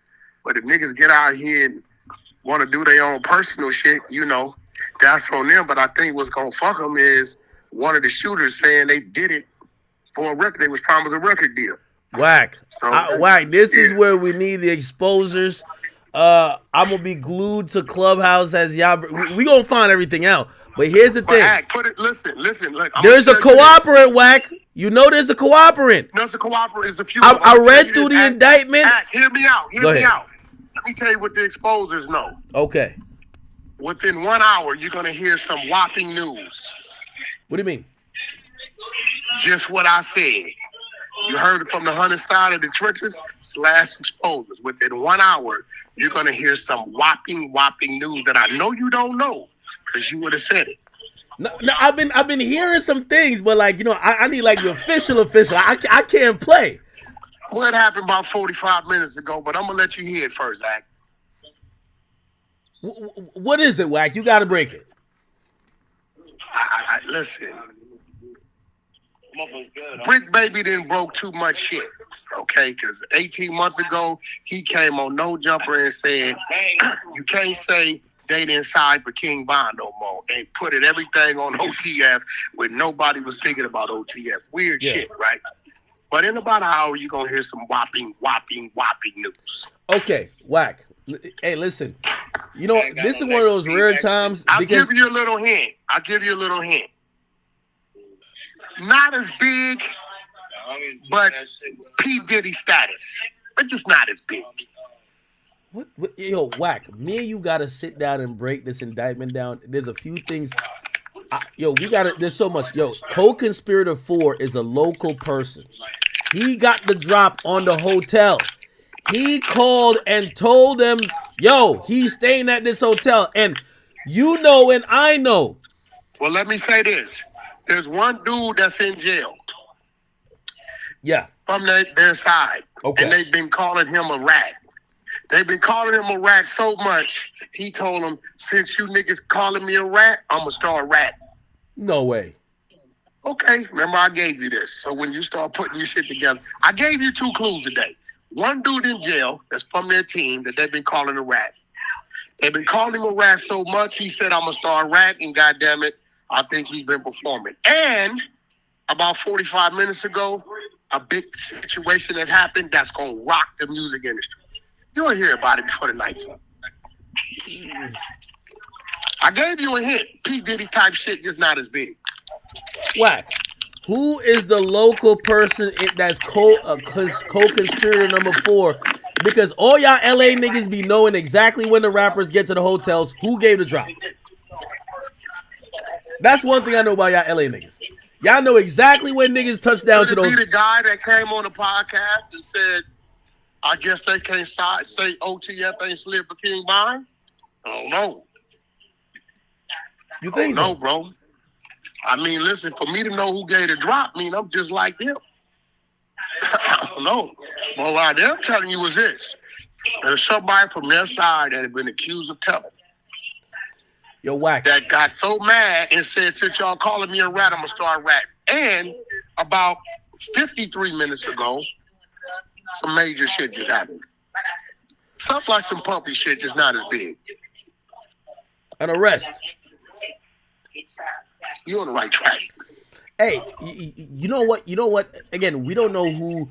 There's somebody they call co-conspirator 1. They're claiming that's the boss who put money on people, who said he was putting money on people's head.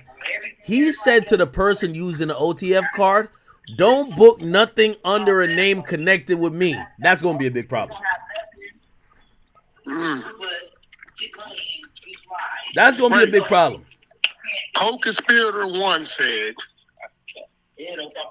this is conspirator. This is not a rat. This is co-conspirator 1 said, don't book nothing that's tied to me, right? Yeah. Okay. By the way, I just told you. By the way, it could be a rat, right? Like, I think co-conspirator 2 is a rat. I'm gonna tell you why. How are you the trigger man? You're the third trigger man. There's 3 trigger men. We know the other 2 names. They got picked up. The driver got picked up. The nigga who gave the guns got picked up. But one of the trigger men who pulled the trigger, he's listed as co-conspirator 2. Now I think there's gonna be a superseding indictment where he gets indicted, but he's already telling. You get what I'm saying?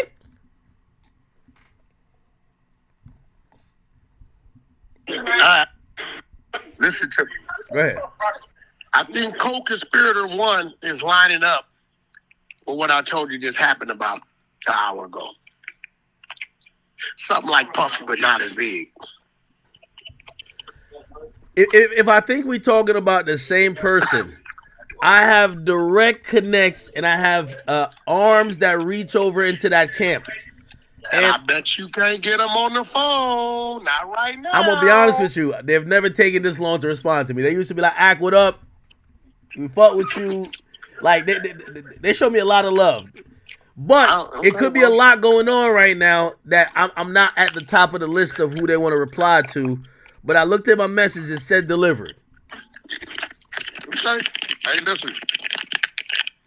The exposers on the 100 side of the trenches. Wait, how you know this, We Wack? know what's going on. Wait, how you know this? Well, I'll tell you, I always check in with all my teams in all the various cities, right? Yeah. Checking in when it comes with my error is not extortion or a punk move. That's letting your team know you coming or letting your team know what's going on. So if you are coming, you know how to move. Okay. I got a team in every damn state. Oh my God, some Chicago come down here, they holler at Wack. When I go up there, I holler at them. So, you know, when certain things is going on, they're going to wake me up and let me know what just went on immediately. In case I have something going on, I'm in the area on the way that way. So you'll hear about that. I told you. I believe co-conspirator 1 is the gentleman. That's something like Puff, but just not as big. Okay, all right. I'll take the crypticness off of it. And I do know. Hold on. I do know that this individual is at this point in time just like Puff. That's a cold twist I just gave you, right? Something like Puff, but not as big. But right now, just like Puff. All right. Right now, you're talking in codes, and we did a whole breakdown. So I'm gonna tell you what I think, and I hope this is not true. What's my code? What's my code right now? All right. Well. So this is what we got, and you tell me if we're hot or cold. We believe, and I'm hoping this isn't true. This is one of the times I want to be wrong, because this is my man. Okay. We believe that co-conspirator 1 seems to be aiming at somebody who's a boss within the OTF organization that could call shots, that could put money up, and also promise music opportunities. It appears that it's aiming at someone who would be Durk or could be Durk's brother who passed. But the only person living will be Durk. It could be Durk. It's looking like it could be Durk. When I read it at first, in the kitchen. I'm in the kitchen. That's what you think. In the kitchen. I'm over here with my homeboys. This is set that a lot of people ain't heard of, but they real. Blast the Fools. Blast the Fools Gangsta Crib. I got my squad out here with my other squad. They out here with me. But you hotter than fish grease right now. And probably in about 18 minutes, you probably gonna hear the breaking news. You gonna be like, yo, WAC 100 and exposing the 100-sided truth. You tried to tell me. Once again, here goes the math. Something like Puff, but just not as big, but right now just like Puff. Yeah, but what is Puff right now? Where's he at? Well, Puff is in MDC in Brooklyn. Oh, okay. That's feds, right? That is the Federal Detention Center, yes. Something like Puff, but not as big, but kind of just like Puff means it's kind of like the boss, right? Yeah. I'm going to be honest with you. You know why this would shock me a bit? I'll tell you why this would shock me a bit. Lil Durk, if it was Lil Durk. Lil Durk was still in there? Lil Durk was charged with, he was charged with King Von. I got it. I'm listening. He was charged with King Von in a shooting in Atlanta where they were caught on camera. The case got dropped because Von died. He had 3 gun charges in Illinois, a place that supposedly is tough on guns. He didn't do significant time. Durk, the only time they let things go like that is when Big Brother say we need him out here. You think so? I know so. Big Brother say, hey, fall back on that. We need him here. They gonna fall back on it. Really? See, because when they come get you, they got a 98% conviction rate. It just ain't hit the blog. It's gonna hit any second. It's gonna hit, and you gonna say, "Whoa!"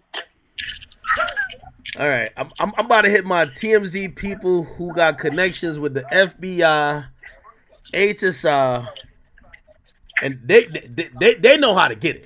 Let me ask you something, Act. I'm hoping this is not true. Hey, listen, it is what it is, my brother. Nah, Durk's my guy. Not everybody Durk. out there starting labels. Leave your label as your label. You gotta hustle on the block to get off the block. You can't take the block with you. And let me ask you a question. Name your company after your block. No, wait. Let me ask you a question. Let me ask you a question. Because this is gonna be the question, and I hope everybody keeps this as the question. And in no way, shape, or form will we ever blame the fans or the crowd because, again, we're all grown men. We get millions of dollars from what we do here. This is supposed to be all entertainment. But there was a time that the noise that was prevalent by hip-hop fans and blogs was, when are you going to slide for Von? Is it possible? And you had Brick Baby go on No Jumper and say, they can't say they didn't slide for Von no more. Just saying, Brick did that like 18 months ago. It was wild. We was like, yo, what are you doing? That's what he said. I got to get Brick on the phone. Maybe he could break it down for me. Brick needs to stay off everybody's phone because he looking crazy as a motherfucker right now. Well, I'm a civilian, so he can't do nothing to me. I got to get him on the phone. This is the time that we were under the impression it was a bad weed deal. Somebody reached over. That's what we heard, right? That it was a bad, yeah. And then Brick comes and says, I guess they can't say they didn't slide with Bond no more. And people are like, what are you talking about, bro? How are you doing that? So you're saying Brick Baby was the first person who ever said this? First one to say it. That's not true. That's not true. Bullshit. Go do your research. Chat, is this true? Go do your research. I'm not talking about a 16-year-old kid from New Hampshire or a 13-year-old from goddamn Connecticut. We talking about a street dude really from LA tied into these people and said that. Me too. By the way, real quick, I just want to say shout out to everybody in here. Yo, Whack, we're live in front of again, unfortunately, these things bring like people just intrigued. We're Yo, live I for need the you to bring you 25,000. to the 100 Show StreamYard Live. Yeah. We just did B Sting and I signed Campbell the other day. I watched it. Cannon. Y'all got to go over. That shit was crazy. Hey, we're live in front of 25,000 people right now, cumulatively. Gotcha. You're telling me that we might be hearing some breaking news tonight. Yeah, you're going to hear in the next 15, 20 minutes. It happened about an hour ago. Yo, I'm exposers, my nigga. We coming to Dosh Network unlocked. I'm waiting right now. If his manager give me the call, you know I gotta Wack. You know I love you and I trust you. He's not gonna call you. He's not gonna call you. Hey, listen, that's his song He's with not Drake. gonna call you. His song with Drake, I got from his team. Like they He's sent me the not shit. gonna call you. I think they're gonna call me and be like, man, Wack don't know what he's talking about. Call you. Not tonight. I man. think everybody. He's not gonna call you. I think he's at Carbone with his lady. You know, he's staying off the internet. He's not one of them guys who be on the phone. There, he has jumped up an hour ago. Okay, well, that means now he's in the Sprinter with the stars in the ceiling, and he's heading back to the Waldorf. Okay. Nah, he done told everybody shut the fuck up and turn them lights off. Gut back to your spine. We all got this feeling before. This a fact. With how much certainty would you say you have? 1,000,000%. I ain't never said nothing to you wasn't real. You think this is 1,000,000%? I get it from the horse's mouth because my man is on the move right now. You understand what I'm telling you? He on the move. God damn, man. That nigga pulling a Bin Laden right now. Low as a motherfucker. You understand what I'm trying to tell you? Yeah, that's what it is. Everybody, man, listen. Hey, by the way, Wack. I got all the indictment. You know, we pretty much got the workers at the court. We got all the indictments. I know you love that for the 100 side. If you need anything, by the way, if you need me to send it for the exposers movement. Yeah, definitely need it. If you need me to send it to you, I read the whole thing. Man, they got this. Listen, it's one thing when they be like, oh, we got him here coming in to buy the ski mask. He bought it with cash. All right, cool. You could corroborate that via a surveillance camera. You know what I said? There's a snitch. Here's what I said snitch. It says after the murder, they went to the burger spot and they started to have the conversation about when they gonna get paid. And I said, wait, hold on. The surveillance camera ain't captured that conversation. Somebody told. Yo, it's finna get ugly. Somebody told. Oh, no, they definitely telling us. They cooperating. It's finna be, these 5 arrests probably gonna lead to about another 20, 25 more for sure. That's how it go. The streets is a myth. Troy Ave boys. Yo, I'm gonna be honest. Here's the weak link also in the case.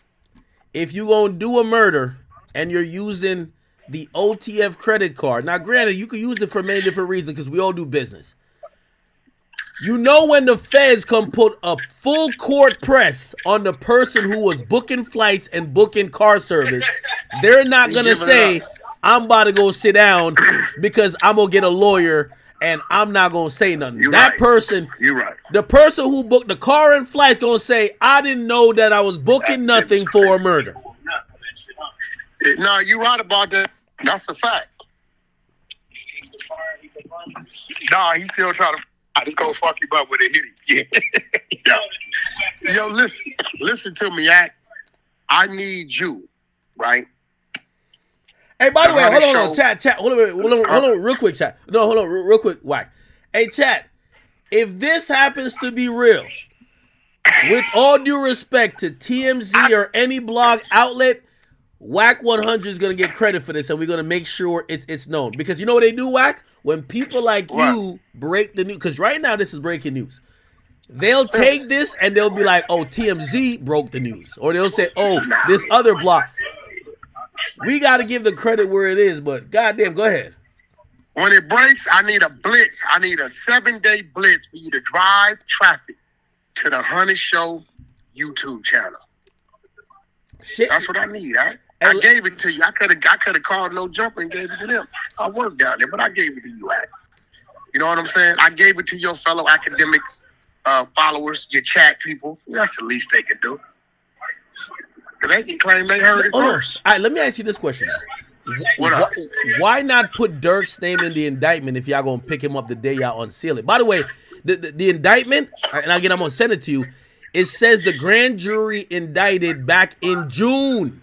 So they had this indictment since June. Why sit on it since June? I will tell you this. Before they come snatch you, they usually tap you on your shoulder. Now, think about this. Over the last 4 months, there's been a lot of adjustments going on over there, right? Mm-hmm. Okay. All right, let me ask you this question too, though. They gave Durk the key to the city. Why would they give him the key to the city? I mean, they're oblivious to what's going on over there. I mean, maybe So you don't think the feds holler at the city and say, yo, your boy is under... I don't think the feds holler at nobody. They the feds.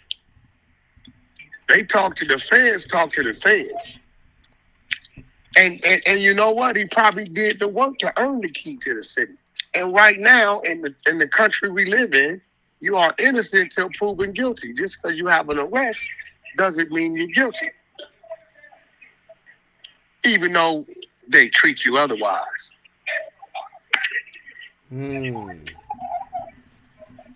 God damn it, man. I hope this ain't what I think it is, man. Listen, I didn't give you enough clues. You heard it. I broke it right here on your channel. Yeah. Right? And you're gonna go ahead. It's gonna pop up. And you're not gonna get that call back from the manager. Everything shut down. That's a fact. I'm gonna be honest, it's pushing an hour since I hit him. It ain't not gonna happen. Not gonna happen. You want to bet? I know you a betting man. If he texts me, yo, Act, don't believe the rumors. Me and Durk cooling right here smoking hookah. Not gonna happen. Because by AM, something called a booking's gonna happen, and the feds like to beat their chests, and there's gonna be some mug shots everywhere of a couple people. That's interesting. All right. By the AM, yo, G Wayne, how long it take for the feds to book you in and produce a mug shot in the feds? How long is that process in? LA Bounty, we know it could be 18 hours. Thursday, yeah. But what about being booked in? Sign the number.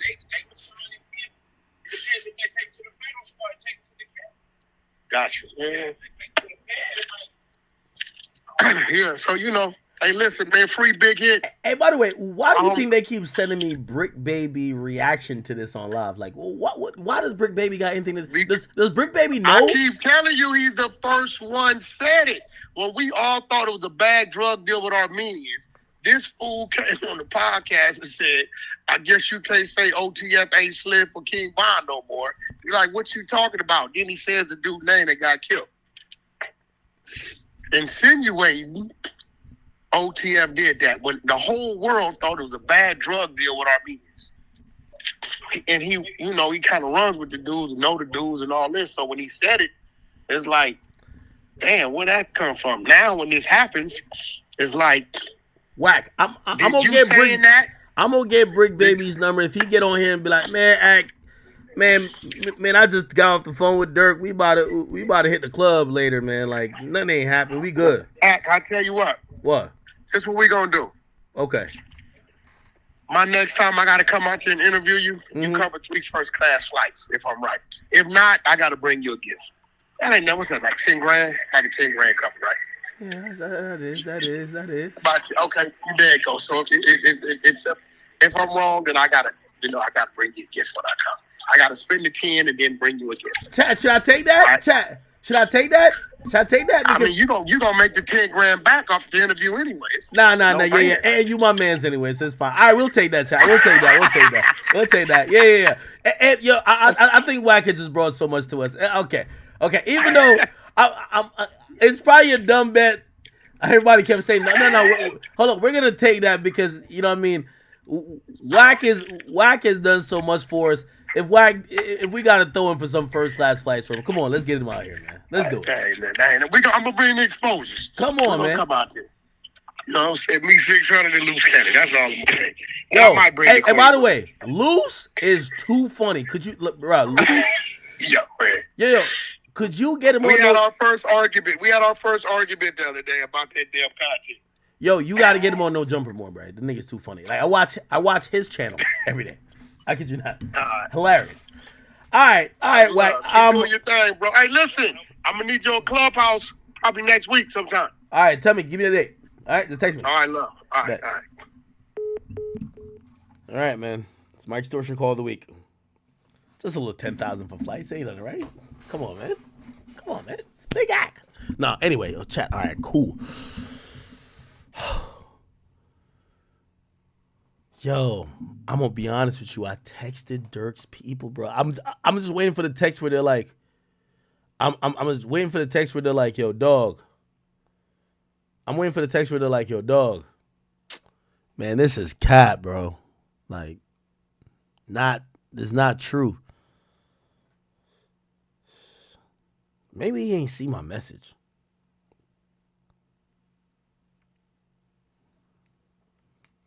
All right, let me hit my TMZ guy. Nah, this is federal right here. What I'm doing right now is federal. I'm going to hit my TMZ guy. They're going to talk to the police. Like, they talk to the feds. Like, they holla at... They're going to just call the FBI like, yo, did y'all pick up Durk Banks? And then they're going to get the answer. All right, I got to do it, bro. Okay, god damn it. Boy, this is crazy, man. Chat. Y'all say call Flacco? Yo, we need Flacco on the line. We need Flacco on the line. Let me get Flacco on the line real quick. Hold up. Wait a minute. Join Discord. All right, we're going to get Flacco on. I feel like I'm running CNN right now. Like, chat, y'all know I got a whole program to get to tonight. Y'all know we got like 5 more lawsuits to get to, but damn, this is... Yo, I'm going to be sick if Durk gets locked up. I'm going to be fucking sick. Not before the album. That mean the feds saw him do United Center and said, oh, word? You going to bring out J Main? Y'all think y'all going to do the whoops? All right, nigga. Indictment. Bro, they had the indictment for 3 months. They had the indictment already. Don't hate on my bro, Durk. All right. Okay. I'm in my channel. Yo, Flacco, join. Can we get Flacco in here?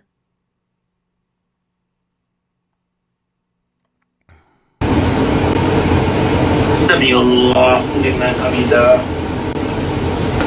الله أكبر الله أكبر الله أكبر الله أكبر الله أكبر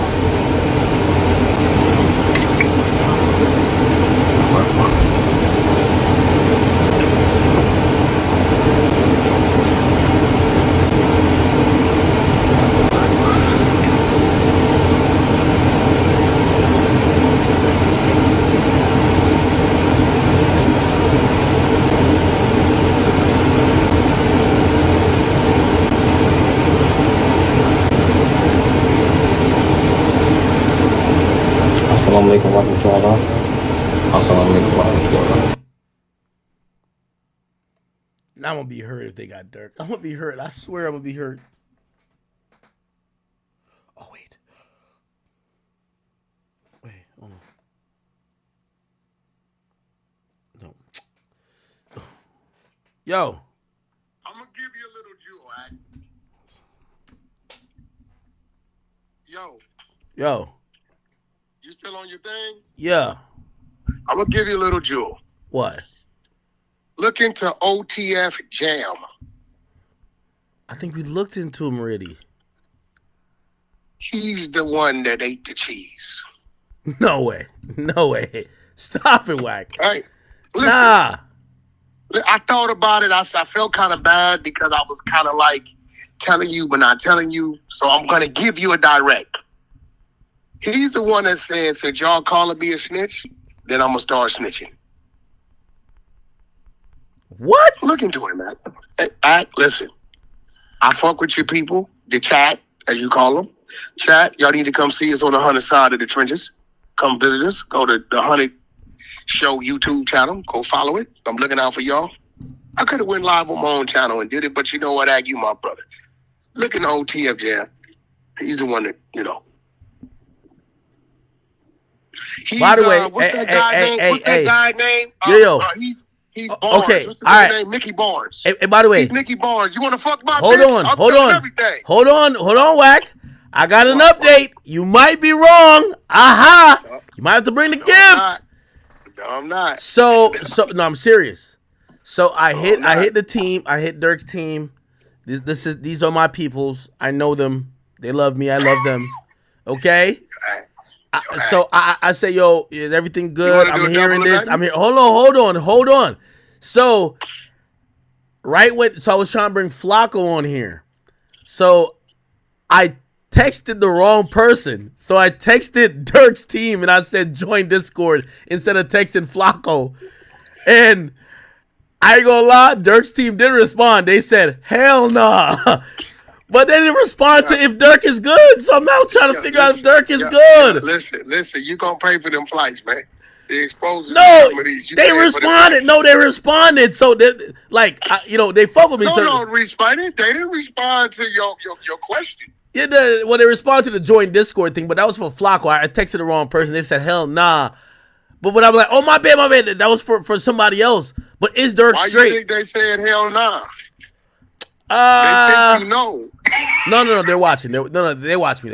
Durk's team watch me. I love Durk's team. Like Durk got. Yeah, me too. Yo, Durk got some of the best people working for him, and I won't mention their name at a time like bro. this. He's a good dude, but bullshit happens, man. And I'm gonna be real. We got, all of us got to check ourselves, check our backyard. I'm gonna be honest with you. A little different. Even if Durk gets arrested, I don't think Durk did nothing. I think somebody snitched on him. This is why the streets, as Troy Ave says, is the myth. Durk has been all about positivity, praising the Lord. He's been Let me explain something to you. Durk roughly worth $500 million. He's right. Fact. Durk is a 8-figure nigga, or a 10-figure nigga, or a 9-figure nigga. Them people ain't gonna come playing with no man like that, unless they got something to play with. They not gonna come playing with a man like Puffy unless they got something to play with. Not them people. The state, yeah. They gonna make the arrest, let you bail out, get it going. Those people, they not gonna come playing with you unless they got something to play with. They know what they're dealing with.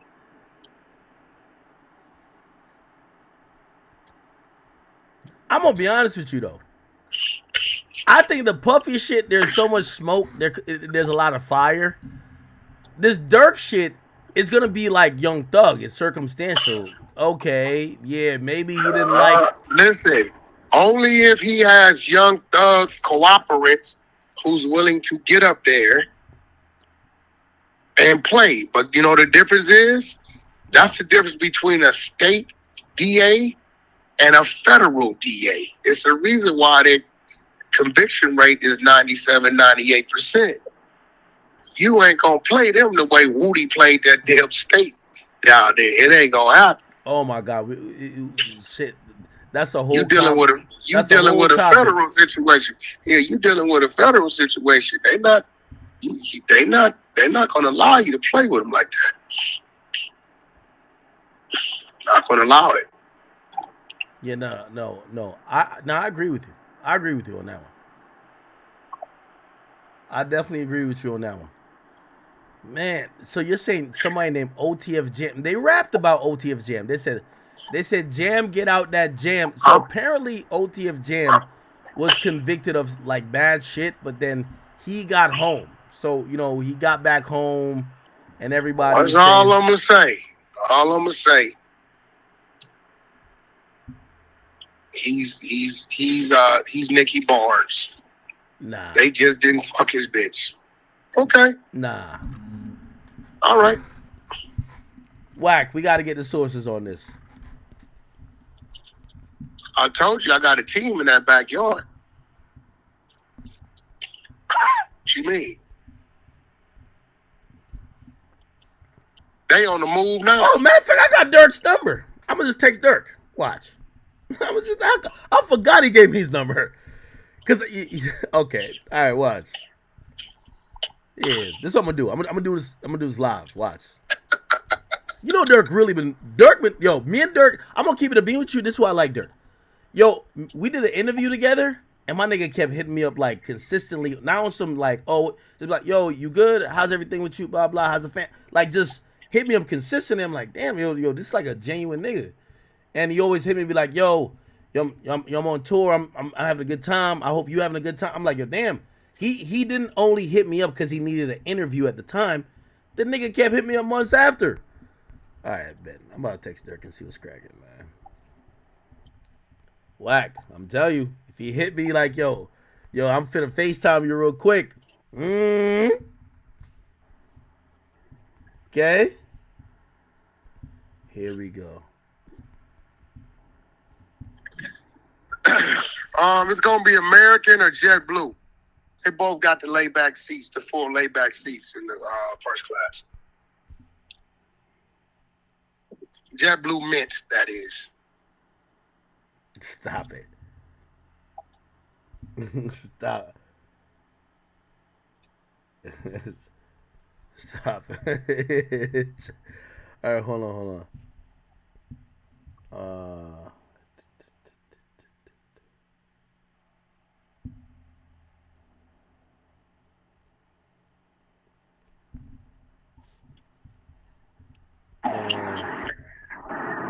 I ain't gonna lie. I know Durk right now is free.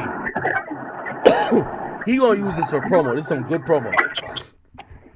Is that the math you came up with that I gave you? You came up with Durk? Well, yeah, everybody's thinking about Durk.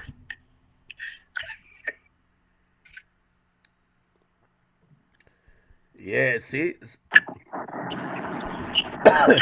Yep. Yeah, Whack. Yeah. You see the text. Yo, I just gave you the math, man. They say, some people are saying DJ Benz is saying,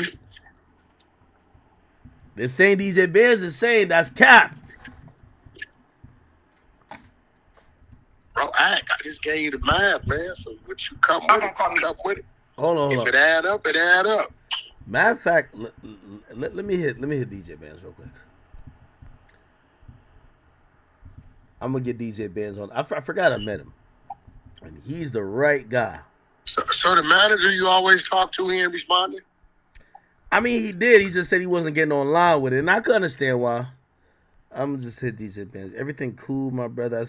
We just gotta.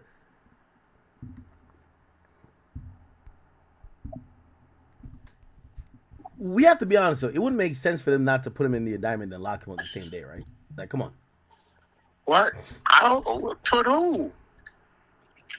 Where did they get the other 5 dudes at? What state? They got him in Illinois? Hold on. Wait, is this? Is this Remo? I don't know who. Remo don't know what's going on. He asked me. I don't know who this number texted me. I gave him the same math I gave you. You got to figure out the jigsaw puzzle. Wait, who's this math that's texting me? I think it's Remo. 601 number? Yeah. That's him? That's Remo. Oh, okay. Yeah. Big homie Remo just confirmed, man. He just hit DJ Benz. DJ Benz, he said, yo, bro, why they saying Durk got arrested 50 minutes ago on Act Stream? They're alluding to it. Is that cap? You know what DJ Benz said? Cap. That right? Come on. And you know, every time I go to jail and they call my girl, you know what she tell them? Whack. You know what she tell them? Listen, you know what she tell them? I'm just telling you what my girl said. She tell them I'm asleep. Whack. Until after about 2 days, my homies realize I ain't sleep. Whack. Just make sure when you bring in that nice old gift, you know what I mean? Man. Nobody knows that you have to get your hat special made, bro. Takes like 3 weeks.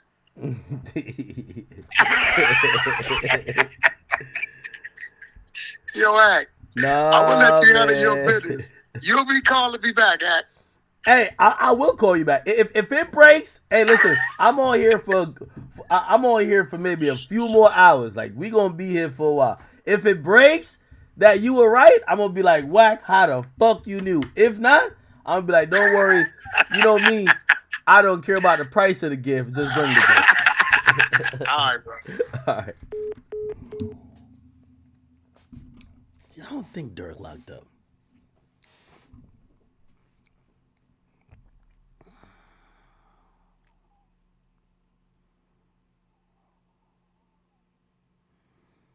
I don't think Durk locked up.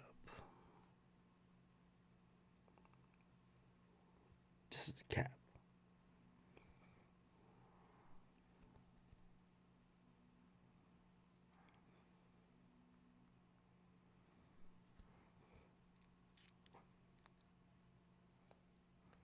I think that was all cap.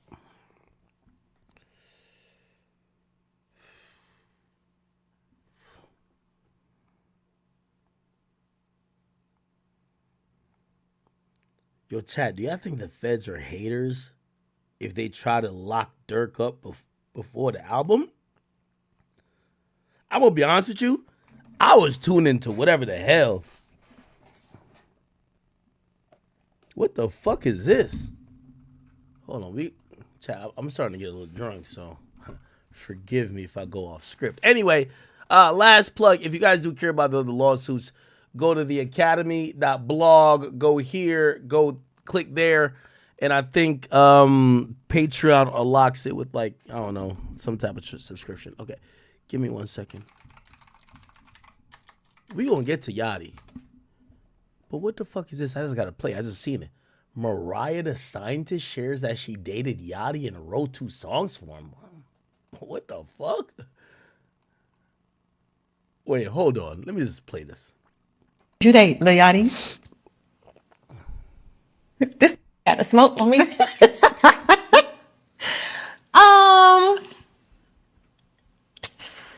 And is he the ex that you refer to when you was like, I made a song in college and I was scared to send it to this particular person because I didn't want to be embarrassed or whatever it was, the case may be. Is that the ex? We dated. But is that the ex? And the story goes like this. I was in college. I met him in high school though. By the time I got to college, we started dating a little bit or whatever. And I felt like, This is why you can't, like, look, how old is Mariah the Scientist? All right, she's 26. Woo! Okay, cool. How old is Yachty?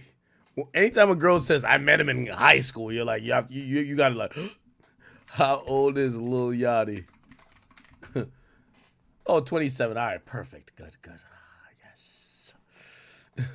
Let's go, though. like, his career was like taking off and he had all these things and I didn't know what to do, like, or what I could give him because I was just a broke college student. And so I thought, well, he likes music. I like music. Let me make him a song.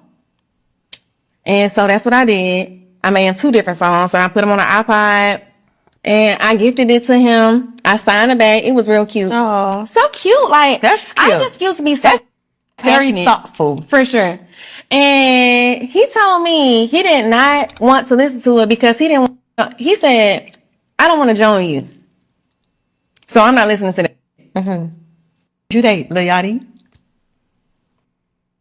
Wait, she said she wrote 2. Oh, okay, my bad. I thought she said she wrote 2 songs that he used. I was going to be like, man, if y'all don't stop playing with Yachty's body, bro, like, come on, Mariah the Scientist, like, Jesus Christ. Come the fuck on. All right. We'll get to that bullshit later. Jesus. I hit my TMZ people. Everybody is scrambling. This is some Diddy shit at this point. Niggas is scrambling and scraping. Wow.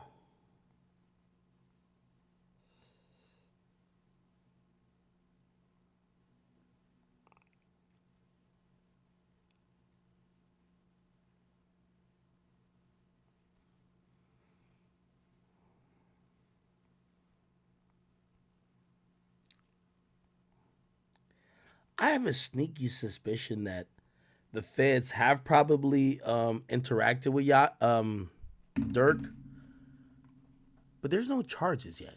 Because just indict him. Y'all would indict him. Y'all unsealed an indictment today that doesn't have his name. Y'all not going to unseal a superseding indictment the same day. Y'all would just unseal one indictment today. So if his name is not there, y'all would sit there and talk to him. Maybe y'all could bring him in for, yo, we want to interrogate you. He's going to say, all right, get my lawyer. They're going to be like, what is this about? Well, we're the feds. We think blah, blah, blah, blah. We have good authority. We have this person snitching. We might be looking at your client for blah, blah, blah, blah. Is your client willing to cooperate? What are you down to do? Yeah, this kind of seems weird. Huh.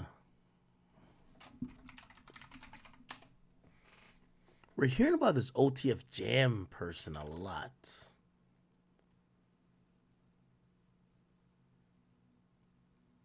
No, you're dealing with this is a professionals. Yeah, you're dealing. They with may not act like it. Who could I call to get Brick Baby on the phone? I need Brick Baby on the phone. Does anybody know Brick Baby's number? Send it to me. Brick Baby.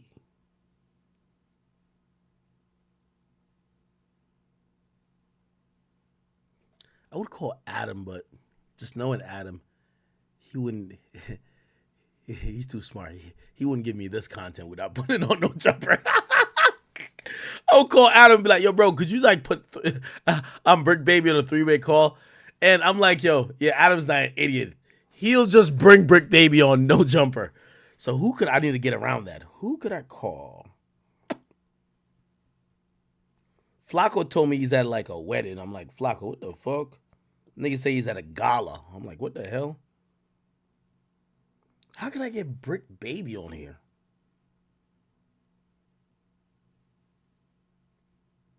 Yo, Remo, get Brick Baby on this bitch.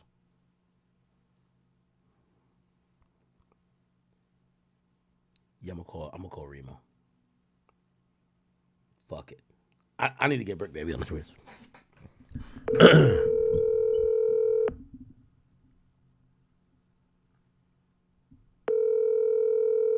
Remo, you was just texting me. Answer the fucking phone.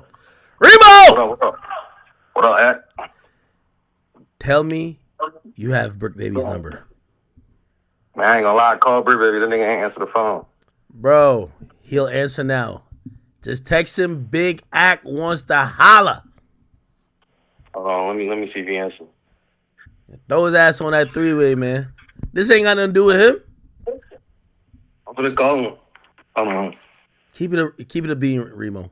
Just between me, you, and 25,000 people. 25,000 people listening? Yeah. Yeah, this nigga crazy. What up?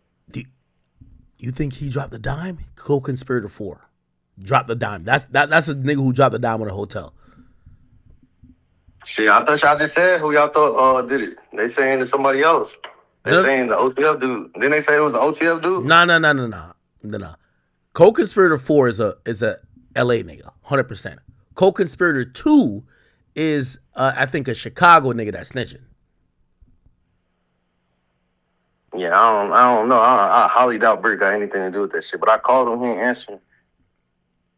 Hold on, let me call him again though. I'm gonna call him one more time. Maybe he's sleeping or something. What time you usually go to bed? What time is it in LA? It's 8 o'clock?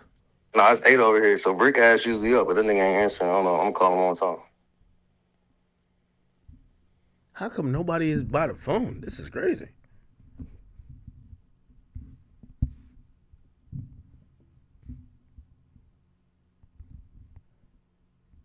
So nobody's at the phone at 8 o'clock on the West Coast. This is unbelievable.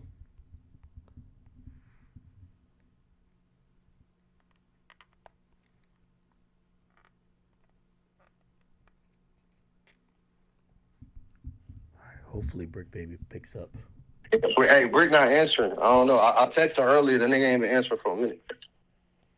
Wasn't he on a live stream today on No Jumper when it happened? Yeah, but that was at like 2:00, and then after that he been incognito. That nigga been in my head. Cause I showed y'all holla at him. What did you think of that clip? I don't get what the people are saying. Like, why they looking over his facial expression? Break it down to me. This nigga's crazy. I'm serious. Shit.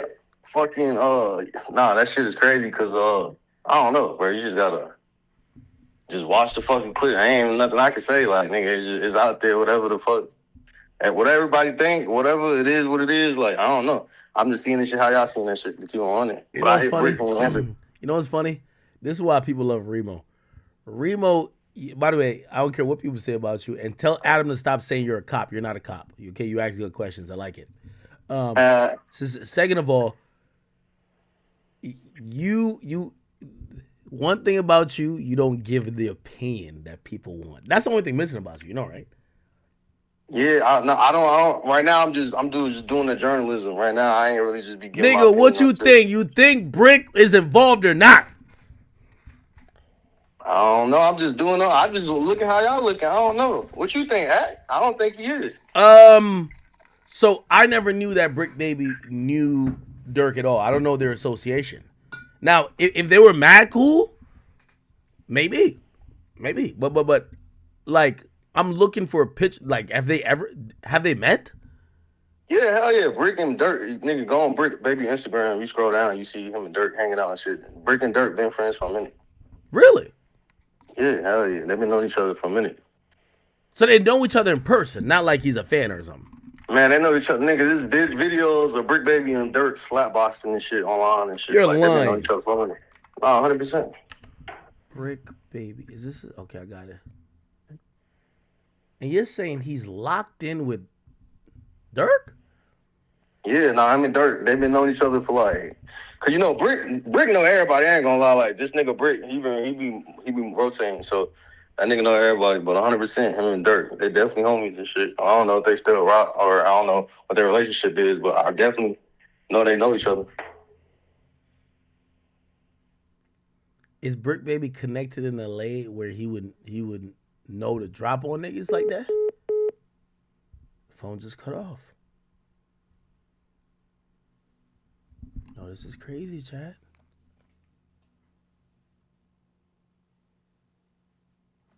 Oh, coming back. Yeah, my phone, my shit hung up. Nigga, I thought Brick Baby had you. Yo, I ain't gonna lie. Right now, it's feeling dumb spooky. What's going on, bro? Yeah, they got a friendship. They definitely know each other. But I talked to Durk ain't in jail though, cause I know everybody's seeing the rumors and shit of Durk being locked up. As of right now, Durk is not locked up. Confirmed. And so you spoke to DJ Bands, right? Yeah, I talked to all that bands. Did you get on the phone with him, or you just DM him? Nah, he just sent me. I just sent him a DM. I'm like, yo, they saying bro locked up. He locked up or whatever, and he just said cat. Inter-fucking-resting. I ain't gonna lie. This shit do kind of seem a little... I don't think he locked up, but I'm gonna be honest with you. If I was him, I'm not getting on no type of phone call right now. So he never hit you back when you hit him though? So I didn't hit him directly. Well, actually, I did hit him directly. Actually, I thought I have his number saved in my other phone, so I got to get the other phone to get his actual number. But me and him, we used to DM as well. So I did DM him. Wasn't really expecting a response there. I didn't get nothing yet. But me and his, team that controls a lot of stuff for him, we talk a lot. And they're good peoples, and I like them. They like me. And I mean, look, if you look in the group chat that 1090 Jake just sent us, they saying the same shit, bro. My mixtape posted that Durk been picked up. Yeah, but here's the thing, and this is what I was saying about media. Once, if I say something, sometimes people that don't want to credit me will just go and report it. You get what I'm saying? So it's like, yeah, so they just late with it. yeah, they're hearing whack. Yo, like we got the biggest live stream period. You get what I'm saying? So it's like they're hearing it here. They don't want to. They don't have no sources for themselves. So they're just corroborating it. And it's be like, oh, okay, they probably have. So they're using whack, you and me, and I'm like, I have no idea. You just said it's like, you know, you talk to bands is nothing. Whack has whatever sources, and I do trust Whack, but still, it's like, yo, there's a lot of levels between being picked up too, right? Like being picked up could be, yo, we're not charging you. We just want to try to get an interrogation with you now that you've seen that your man's is getting locked up. Yeah, it could be that aspect of it, but like, as of right now, OTF saying he's not in custody or nothing. So I think all the logs is running with it. So someone sent me. Let me see if I can find it. There's someone who sent me this like person's Instagram, and the person said free smirk and fuck something, and I just don't know who that is. Hold on. It's like it was like money making Chino or something like that, right? Yeah. That's like a fan account. I ain't gonna lie. Like So that's a fan account. I don't see no mutuals or nobody that I know that follow it. That's what I took from it, because I think that's where all the rumors is coming from. I think there's one account, because if you know what I'm saying, if you tapped into this culture, everybody be on Reddit. That one account posted something in Chiracology, and everybody just been saying Durk been locked up off the strength of that account. I think that's where all the rumors coming from, and niggas just running with that shit. Yeah, and I agree with you too. I just kind of expect for these niggas to just tell me like, yo, act. Like, bro, I talk to them a lot. They'd be like, yo, act. Fake, bro. You can just tell people it's fake. It's fake. But I do know they wouldn't lie to me too. And the mere fact they haven't answered me directly is either two things. They're trying to use this moment to build additional clout because people like, is he locked up? Is he not? Or maybe there's something going on, maybe not an arrest, that they just don't want to share those details. You know what I'm saying? And I understand both. Yeah, I understand that side of it too, because maybe they're not ready to come forth with it. But I don't know. Go look on DJ Band's story. He like in a race right now, like an hour ago. So it's like, he can't be looking that bothered. So You're saying DJ Bands posted himself in a wraith? No way. Like 15 minutes ago, it was like so an hour. I seen him on the story, and he was like in a wraith or something. I see stars. It's like 2 hours now, but it's around the same time where everybody's saying Durk was arrested.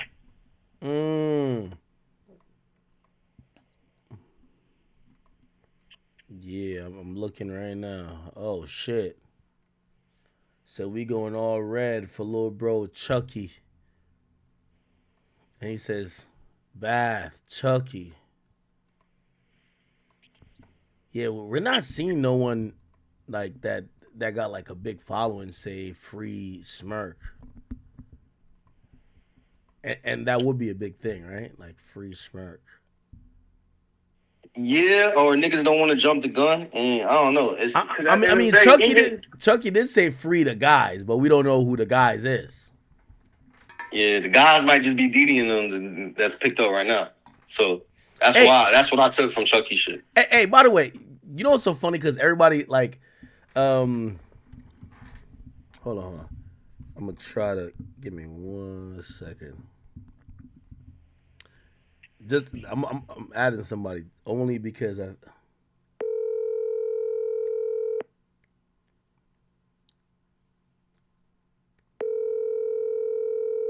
nigga's not gonna answer. God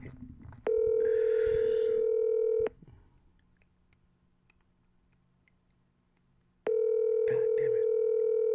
I won't tell you who I called. Your call has been forwarded to voicemail. The person you're trying to... Okay, anyway. No, I was trying to ask him. I'll tell you who I was trying to add. But, yo, you know what the funny thing is? People be thinking that, like, I'm, like, still mad knowledgeable on, like, Chirac.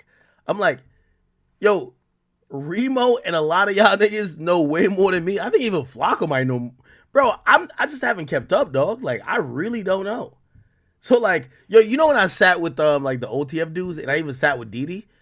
Bro, I'm going off, like, how people look. So I'm like, yo, Didi looks like a really nice guy. He looks like he's kind of innocent. Like he's a pretty cool dude. Like, even when he was telling me about his jail time, I'm like, damn, like, yo, they probably, like, pinned you out wrong. Like, you seem like a really nice guy. Yeah, I mean, shit, looks could be deceiving. That's the main thing. Like, you just never know who the fuck be in the room. That's how I just come. That's how I look at it. Cause like a lot of these motherfuckers look cordial and nice, and then you'll find the fuck out. You're like, ain't no way. But yeah, there'll be a lot of shit going on. Shit, you tapped in with Tay Savage yet? Nah, I didn't. Yeah, I gotta get you over with my boy Tay. Oh no, I have to. Yo, this sounds so. Yo, I'm hoping Durk didn't get locked up. Like Durk, I've been rooting for Durk. I really fuck with his movement currently. I watched him, and like he reached out to me like a couple days ago, and we didn't talk for like a little while, but nothing crazy, nothing but like he reached out, and I think this is around the time that he was just about to do the Chicago show, and it was more of like, yo, you good? Because I know what I'm doing. Are you? Because like every time he even reaches out, it's more on a pathway and a wavelength of letting people know that he's not like this evil guy. You know what I mean? Like, yo, bro, like I'm a regular dude. Like, yeah, I come from a certain place. I've been through certain shit. Yeah, like, but I'm human. And by the way, I've liked that about him. Like, the dude talks to me. Like, Durk talks to me. You ever talk to Durk, by the way? I don't know if you ever talked to him. Have you? No, I ain't never talked to Durk, but I seen him at a Kodak concert out here in LA, but we ain't really never chopped. Bro, I talked to Durk, bro. He's like the he's just like a regular person who even I like people like, and this is what, like 21 Savage, that's my man. I'm gonna tell you why.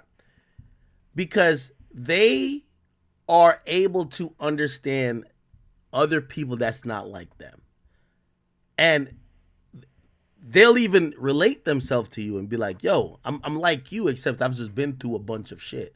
I've been through mad trauma. I went through this, whatever. But I get that where you're coming from, you've never been through that. So, like, I understand your perspective. Those people I like because, like, they kind of see both sides of the coin, right?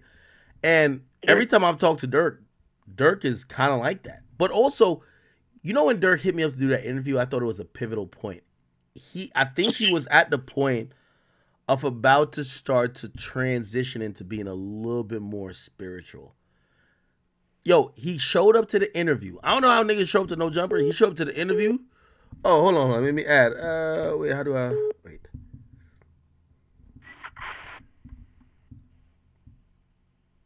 Oh, Remo. We got Adam on here. I was trying to get Adam on here. I forgot what I was about to say. What up?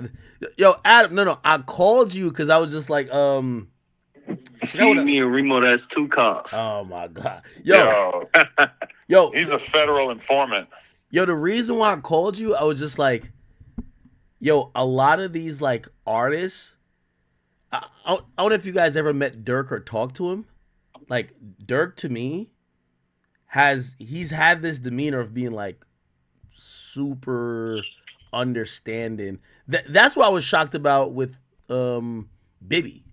Like, understanding of how the media works with shit, how even Keith to a certain extent, because sometimes I used to think these guys hated me, but more of all, I was saying this, and Adam, I heard you. I think you were on the pod with, I can't remember who, and they were saying the dumbass shit, and you were counteracting them, which I'm like, how do people think that Warren Chirac was my biggest thing? It became bigger when I stopped doing it, not while I was doing it.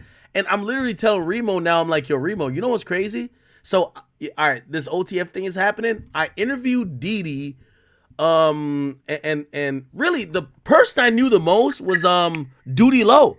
Bro, I didn't really know these guys. Like, I did a couple videos on the one dude whose house got raided. Bro, people think I'm like some Chirac expert. I don't know that much. I did some videos back in the day. They call me a legend because of it. Okay, I'm glad for it. It definitely helped the mystique around me. But it was never the thing that, like, even now, I look back at the video because I remember they hit me up saying, yo, OTF wants to come to do an interview. And I was like, oh, perfect. They said Duty Low is coming with OTF. Bro, I didn't even know who Didi was at the point. When I saw it, when I saw OTF Didi, I was like, oh, he looked the most friendly out of everybody there. So I'm thinking, all right, he's the guy with no murders. He's the guy who's like the. I swear, and I guess I say that because when I watch you guys now, like especially like Remo, and by the way, Remo's a huge acquisite and like a huge part of like what you do in No Jumper because he knows all the shit. He knows way more than me. He knows way more than me in my prime.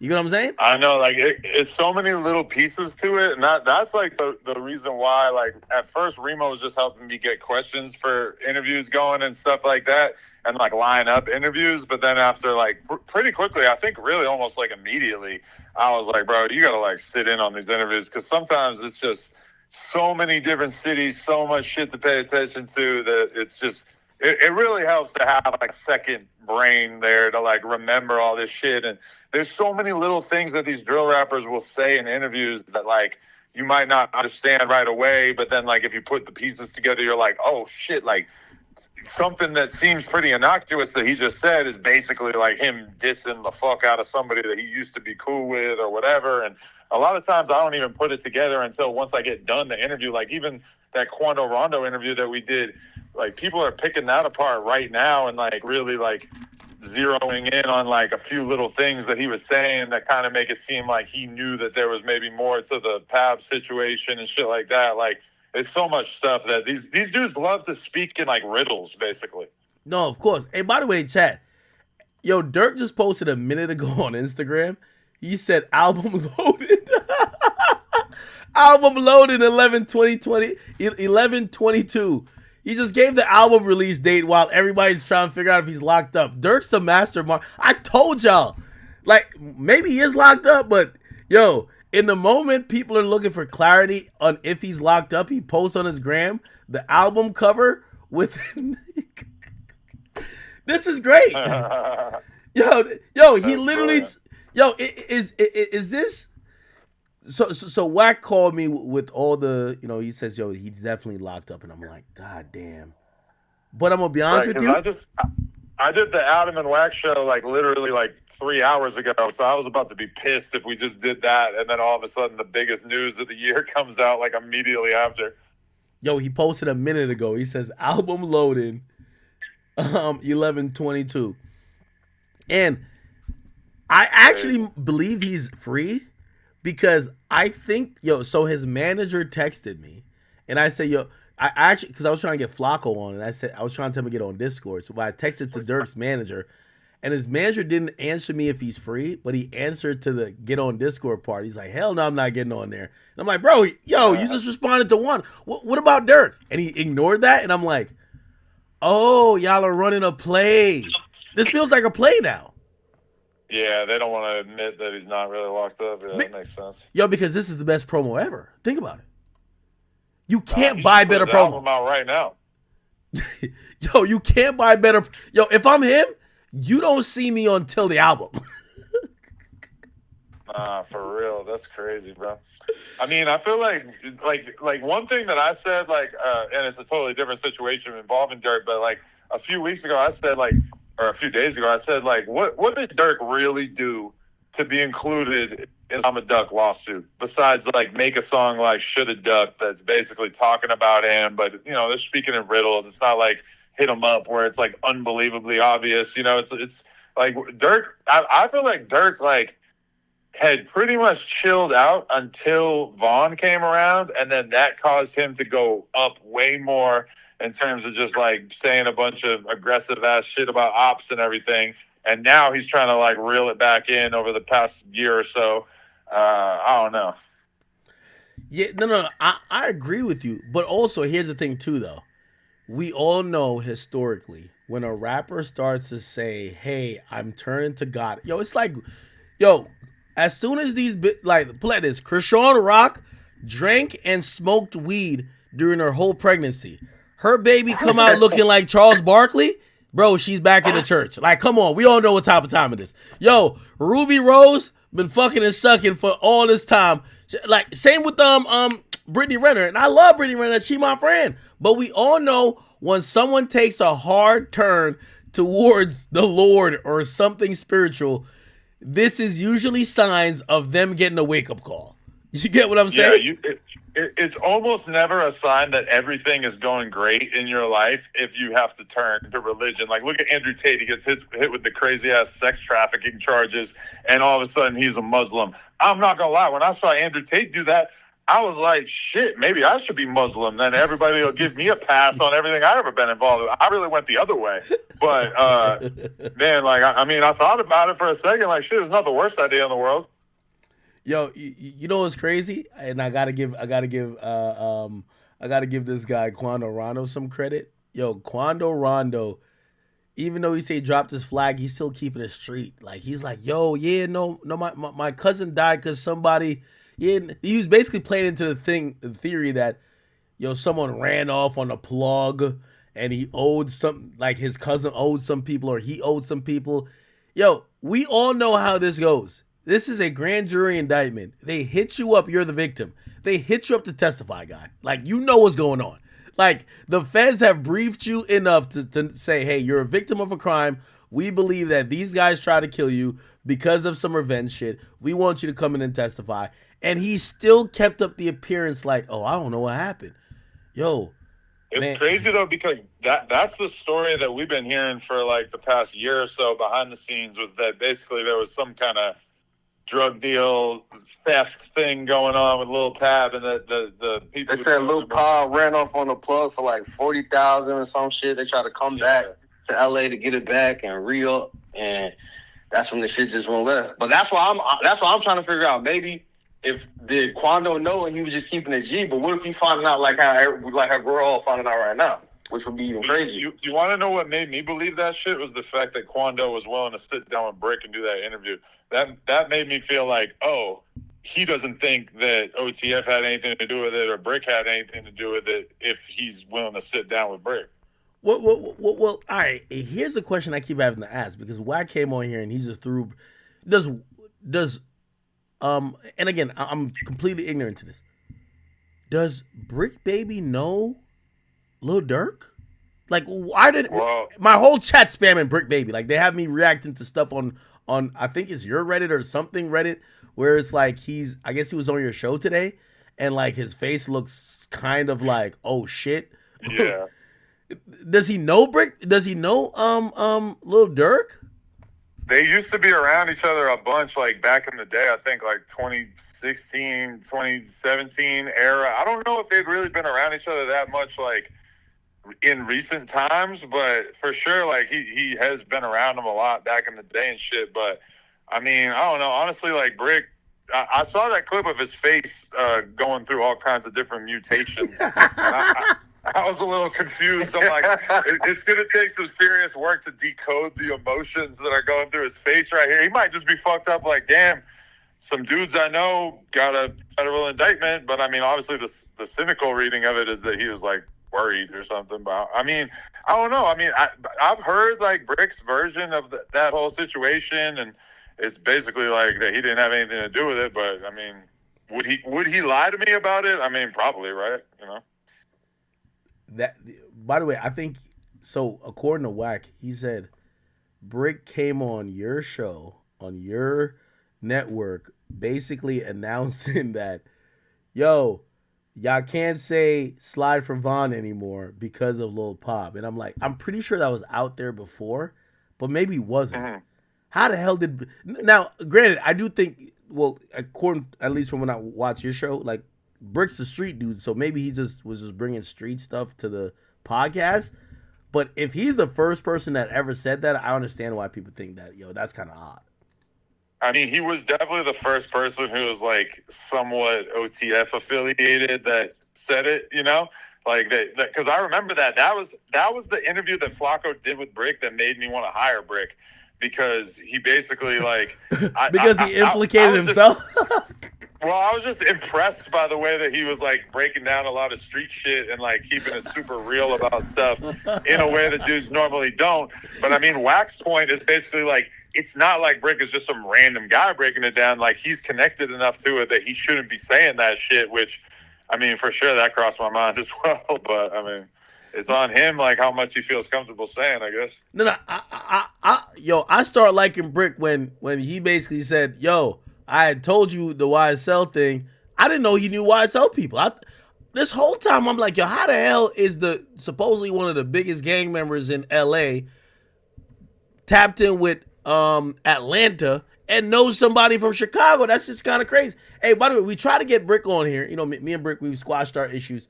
Apparently he's not answering. There is a rumor, and I don't know if I'm starting a rumor, but when I read through the whole indictment on stream, it appears that there's someone named co-conspirator number 4, who's the person who gave the drop. He gave the drop to the OTF guys. That person seems like a local LA person, and I'm not saying it's Brick, but it does feel like, you know, it's somebody who would be in those realms of situations. Yeah, for sure that's Brick. Yo, wait, hold on. If Brick gets locked up, you got him with a lawyer? I don't know, but I mean, are you gonna do Brick? If Brick gets locked up, are you gonna treat him like Crip Mac, or you got him with a lawyer? Shit, I was man, really put me on the spot there. How much are we talking? Like 100,000. Oh, no, it's a federal 100,000. Oh, geez, yeah. I feel like that's probably a little outside of my budget for lawyer fees this year. Yeah, I don't know. Yo, is Brick? I heard Brick saved your life like 3 times this year. That's what I heard. Or maybe I'm listening to the Fig Unity guys. I heard that. Or maybe I'm listening to the Fig Unity guys a little bit too much. I feel like I might have saved Brick's life a couple of times this year, but you know, that's all right. God damn.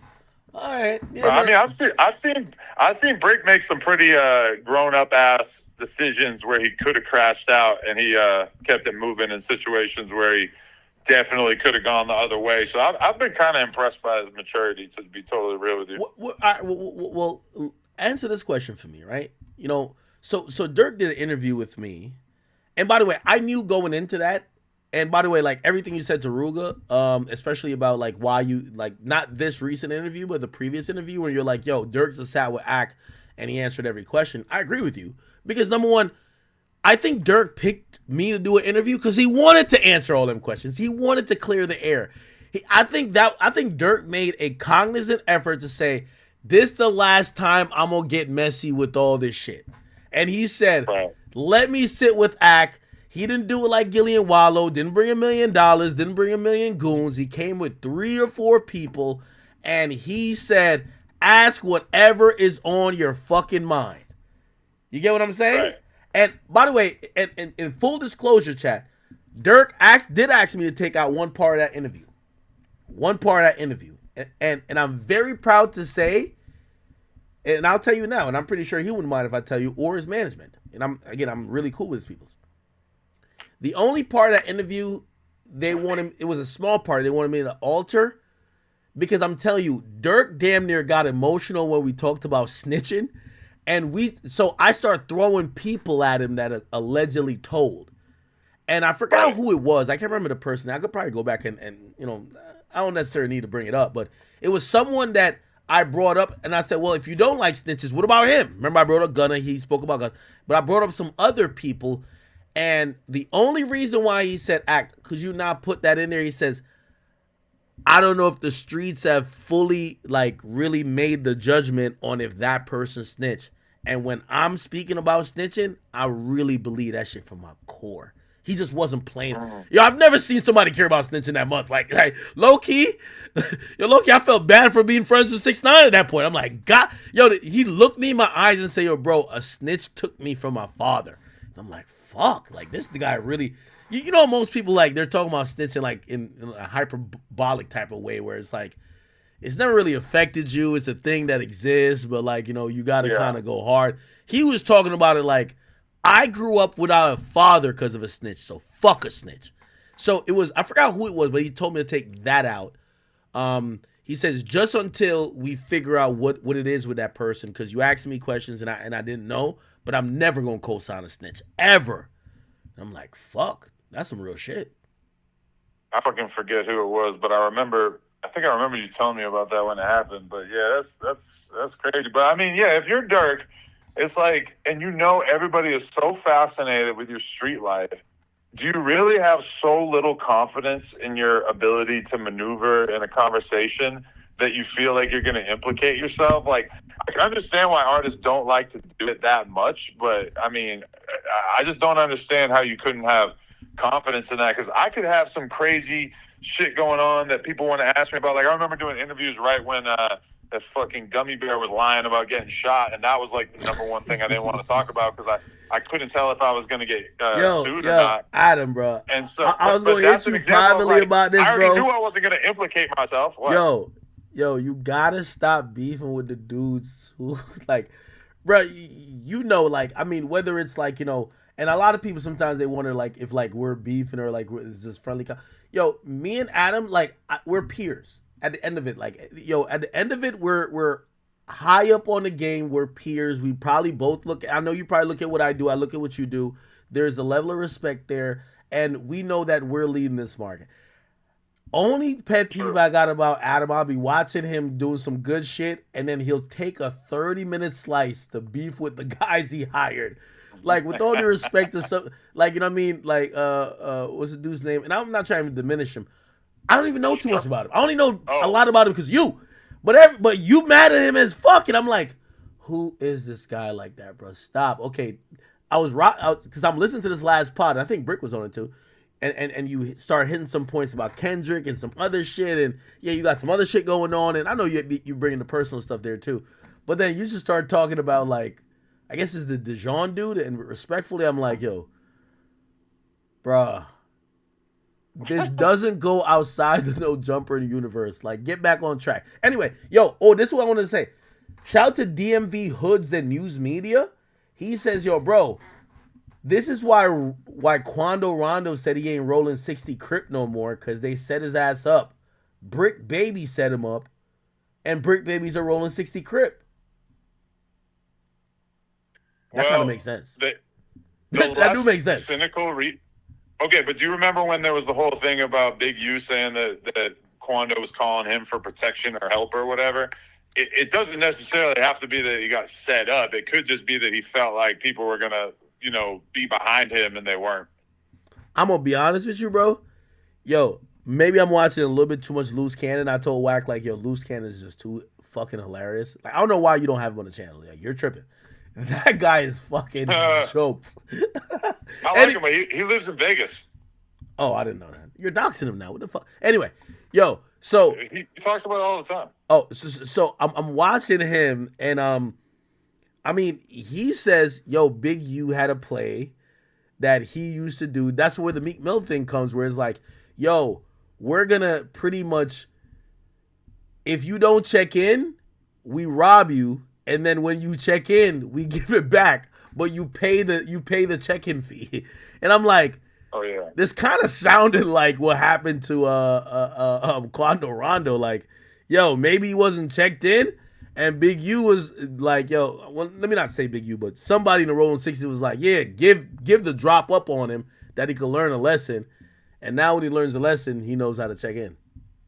I feel you, but like the way that they killed Pab is just like the most directed shit possible. And like we all heard that they shot like right next to the car and like leaned over Quando to kill Pab. But then, I mean, Wack was today saying that he saw the video and they were actually shooting from a distance. So I don't fucking know. But either way, I don't think anybody's like. I pulled up the indictment. Nobody's murdering somebody over not checking in. Robbing you for sure. Targeted assassination? No way. Yeah, no, I pulled up the indictment. It appeared, from everything I saw, it appeared that, yo, and by the way, I've been, like, you know, again, I haven't been to LA so long because of these situations. Every time I think about LA, I feel I need bulletproof truck, police, military individuals because of shit like this, honestly.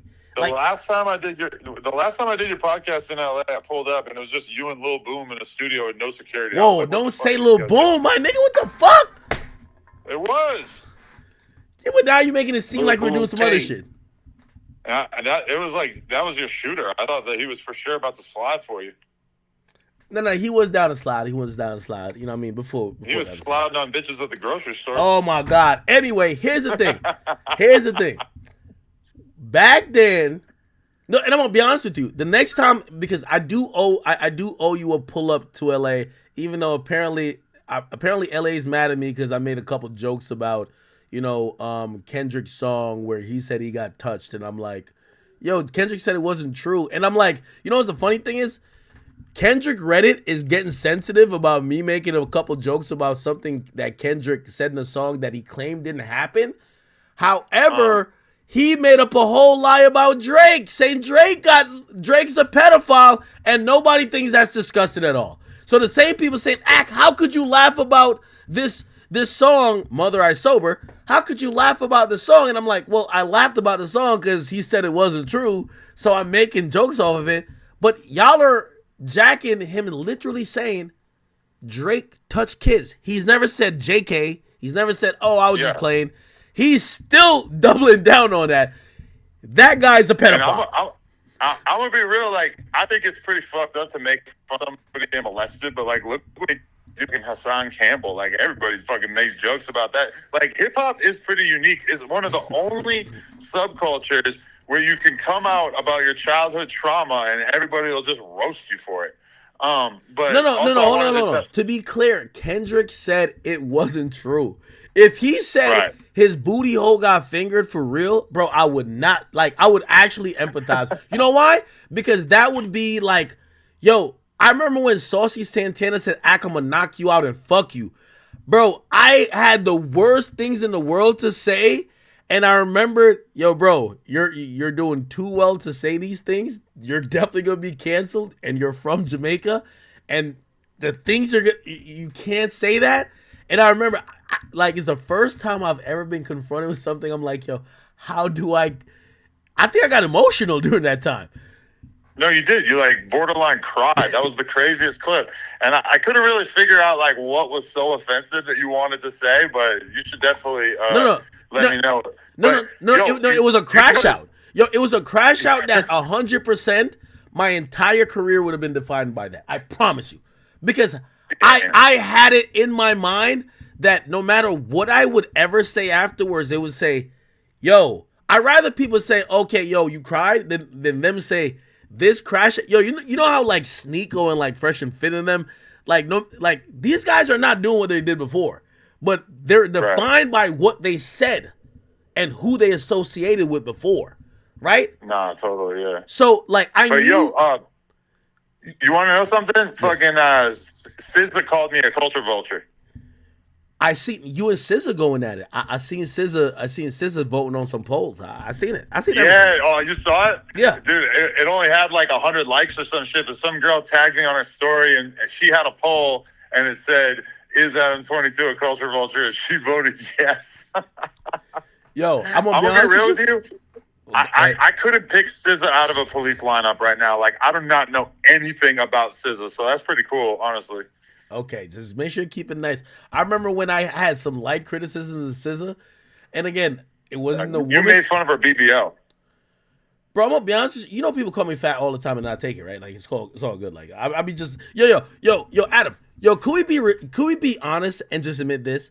Is anyone more body shamed or look wise shamed more than me in the whole game? And I have to take it. No one ever says, let's critique Ack for his opinion, not for how he looks. Bro, you fat ass, chipmunk ass motherfucker. They say the worst about me. You know what I've realized about hip hop? No one likes when I take and when I bundle up the same shit they give to me and I put it right back on them. They don't like it. They say anything.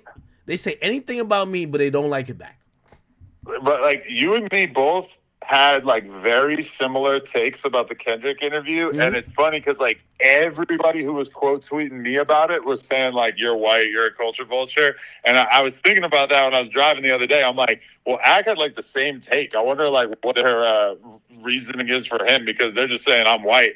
I don't know. They probably say that's your bad opinion because you're fucking Jamaican or something. I guess. No. So their opinion on me saying that was that you're sucking Drake's dick so much you can't even see what's going on. And it's it is what it is. By the way, I listened to just random tidbit, I guess. I listened to KSI talking about how he promoted his new song Thick of It and how he learned how to use the hate. And for me these days, I use Kendrick fans. I know exactly what to say to have their whole fan base. Yo, I like cut a segment out where I'm just violating. They're like, oh, let's talk about him. Let's talk about him so much. And then I'm like, I really don't give a fuck. You know what I mean? Like, come on. I just don't care. Yeah. But, you know. For sure. Kendrick got the worst fans in hip hop. Wait, hold on. So are you going to respond to SZA or are you going to let it go? I mean, I gotta like search SZA on Google and figure out who she is because I have no fucking clue. But I've heard she's very popular. Okay, let's make sure you keep it light, yo. I remember when I'm not an R&B guy. It's not really my lane. You know? Yo, can I ask you one genuine question? Because sure. The funny thing about you actually having these opinions is that you're in LA. Yo, play this. I said some shit about Kendrick, and I was joking. They're like, you joke about Kendrick getting finger popped by his cousin. You could never come back to LA. Like, they be saying all type of crazy shit to me. And I'm like, well, maybe you don't make that joke, but like, you're pretty critical of like this Kendrick, like, saint arc that he is beyond reproach and cannot be criticized. But no one says to you, hey, you have a studio and you have a whole setup in, California. We're going to make sure that you're out of business or we're gonna run down on you. How do you survive that? Because I remember the day. So I remember the day exactly. In chat, I don't know if I ever told you this. I remember the day exactly. I knew I was going in on SZA. I knew I was going on SZA because she blocked me years ago from when I was on Everyday Struggle. I've been streaming for so long. You know this too. And I'm watching the chat. And I didn't know how she looked, just like how you say you don't know too much about her. I don't know if you're telling the truth, but I really didn't know. They described her. I said, y'all tell me she's like some tall Amazonian chick or whatever. Now I use the B word, I won't lie. But like, I was like, oh, okay, cool. But I didn't say nothing like, oh, I hate her or whatever. I said, all right, cool. I was going to interview her the next day. I interview the next day. The vibes are cool. The interview is still up. So it's not like I was like weird or I was trying to be sneaky in the interview. It's still up. Anyway, she leaves the interview, and I guess people find out that she did an interview with us. They sent her the clip of what I said the night before. She hits up Complex and says, yo, he said I was probably some tall, weird Amazonian chick. Yo, I don't fuck with y'all. I don't know if she wanted to pull the interview down, but like she was super upset at Complex. Complex are consummate dick suckers. So I remember after the Migos situation. Man, the Migos almost beat Joe's ass. Or not really beat, but they were trying to run down to beat his ass. They still, you know what Complex cared about the most? If y'all really want to know how corporate feels about shit, they're like, oh my God, we were supposed to have a whole QC spread. They might not do it. They don't give a fuck about Joe. They don't give a fuck about him. So when I said that, they were like, oh my God, TDE was going to do something. They might not do it. So I got 2 calls like early that morning. It was like, hey, blah, blah. They was like heavy-handedly pushing me to like apologize. And I was like, bro, like I was on stream. I didn't even I wasn't trying to diss the girl. They're like, well, if you're not, you're like, you should try to make it right. I ended up talking to Dave Free. Dave Free kind of got it. He was more of a human. Like I never talked to the Punch dude or the other. These guys just seem too old to even understand shit. Don't even know what a stream is. So I talked to Dave Free. Dave Free's like, I get it, bro. Whatever. But she does feel away. She's sensitive. That's the first time I heard that. I'm like, wait, she's a celebrity that's sensitive? Like, yes, she's really sensitive. If you just clarified on the same platform you did it at, because everybody else wanted me to do a written apology. Like she's some princess. Like, I am sorry, SZA. Like me reading to the fuck. And I'm like, what the hell? He was like, yo, bro, just clarify it. You're good, bro. Like, we ain't tripping. Cool. Did all that, but she had me blocked for years. And then later she popped on Kai's stream, and Kai was like talking to me right before. I think my name came up. Anyway, she felt offended by me looking at her BBL pictures or whatever the case is. And I started hearing that she was offended by that. She had posted some shit like, oh, this is me with my BBL, right? Because I guess I like looked at the BBL when it was botched. I don't know what the fuck. And I made the decision. I always told people, let me show you what happens when I really want to offend. Because a lot of times I do, because I don't have no script and I don't give a fuck about these artists. Everybody's been offended by me. Drake, Rihanna, all of these people. I don't give a fuck about y'all like that. Like, I'm just speaking. I'm speaking as a human. I'm not thinking about y'all like y'all kings and queens. So basically, when I realized she's offended, I made the decision, I'm going to show you what it means to really offend. So that's when I really locked down and doubled down on the BBL shit. The next day, you would think it was World War 15. Wack calls me. He says, yo, bro, all the bounty hunt. I don't even know who the fuck the bounty hunters are. He was like, yo, all of these like TDE gang members are calling me. I told him, yo, chill, ask my guy, let me holla at him. I'm like, why are a bunch of gang members calling about me? They're like, no, it's SZA. They want to do stuff, but hold on, let's talk. So I talked to Wack, and even then I'm like, what the fuck? Like, SZA? Then I go to sleep. Yachty and 50 other niggas hit me. Yo, the boy wants to talk to you. The boy wants to talk to you. Like, what the fuck? I wake up. I'm thinking Drake's going to tell me about some other shit. Drake says to me, yo, Ack, I'm going to keep it a beam with you, bro. He's like, yo, you know I never tell you about your content. I love you. You're my guy, this and there. This is the first on the phone conversation I've ever had with Drake. I promise you. We've talked a lot, but we never talked on the phone. So Drake calls me like 9 a.m. in the morning. He's like, yo, bro, I'm trying to finish this album. I get to find out he was trying to do 2 songs with her on the album. He said, bro, I invited her to the studio. She can't record. She is crying the entire time. I've talked to her. Bro, I don't know what happened. Something happened on your stream. She's bent out of shape, bro. Like, he's like, yo, he's like, I know you because I've watched your content before. I know you have a legit beef with this girl. Bro, could you try to make it right? I'm trying to finish this album. And I ain't gonna lie to you. When I heard I was holding up my favorite artist's album, I, of course, got back on stream and said, I'm sorry.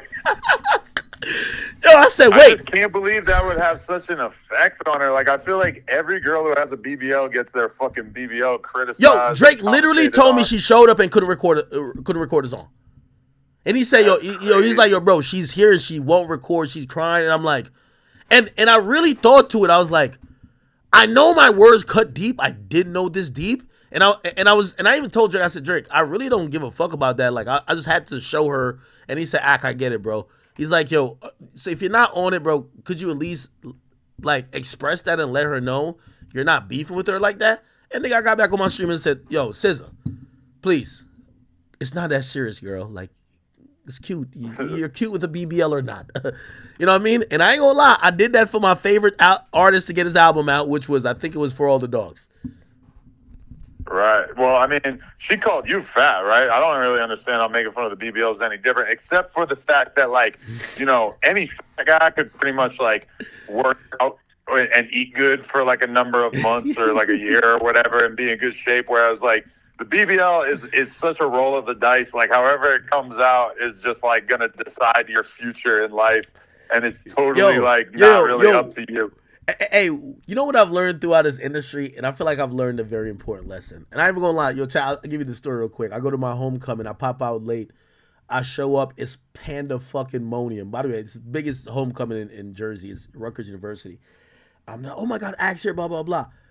2 black chicks walk up to me. Everybody's trying to take pictures. I would do mad pictures. 2 black chicks walk up to me. But I can see they're walking with the shade room attitude. It's all good. And they come up to me and they said, I just want to let you know we don't fuck with you. You talk shit about women. And I remember sitting there and I'm like, thank God I'm sober, because I would have probably given y'all the moment that y'all need to further crucify me online. But I literally said to them, I'm like, okay, thank you. I was just like, all right, you got one off your chest. Good job.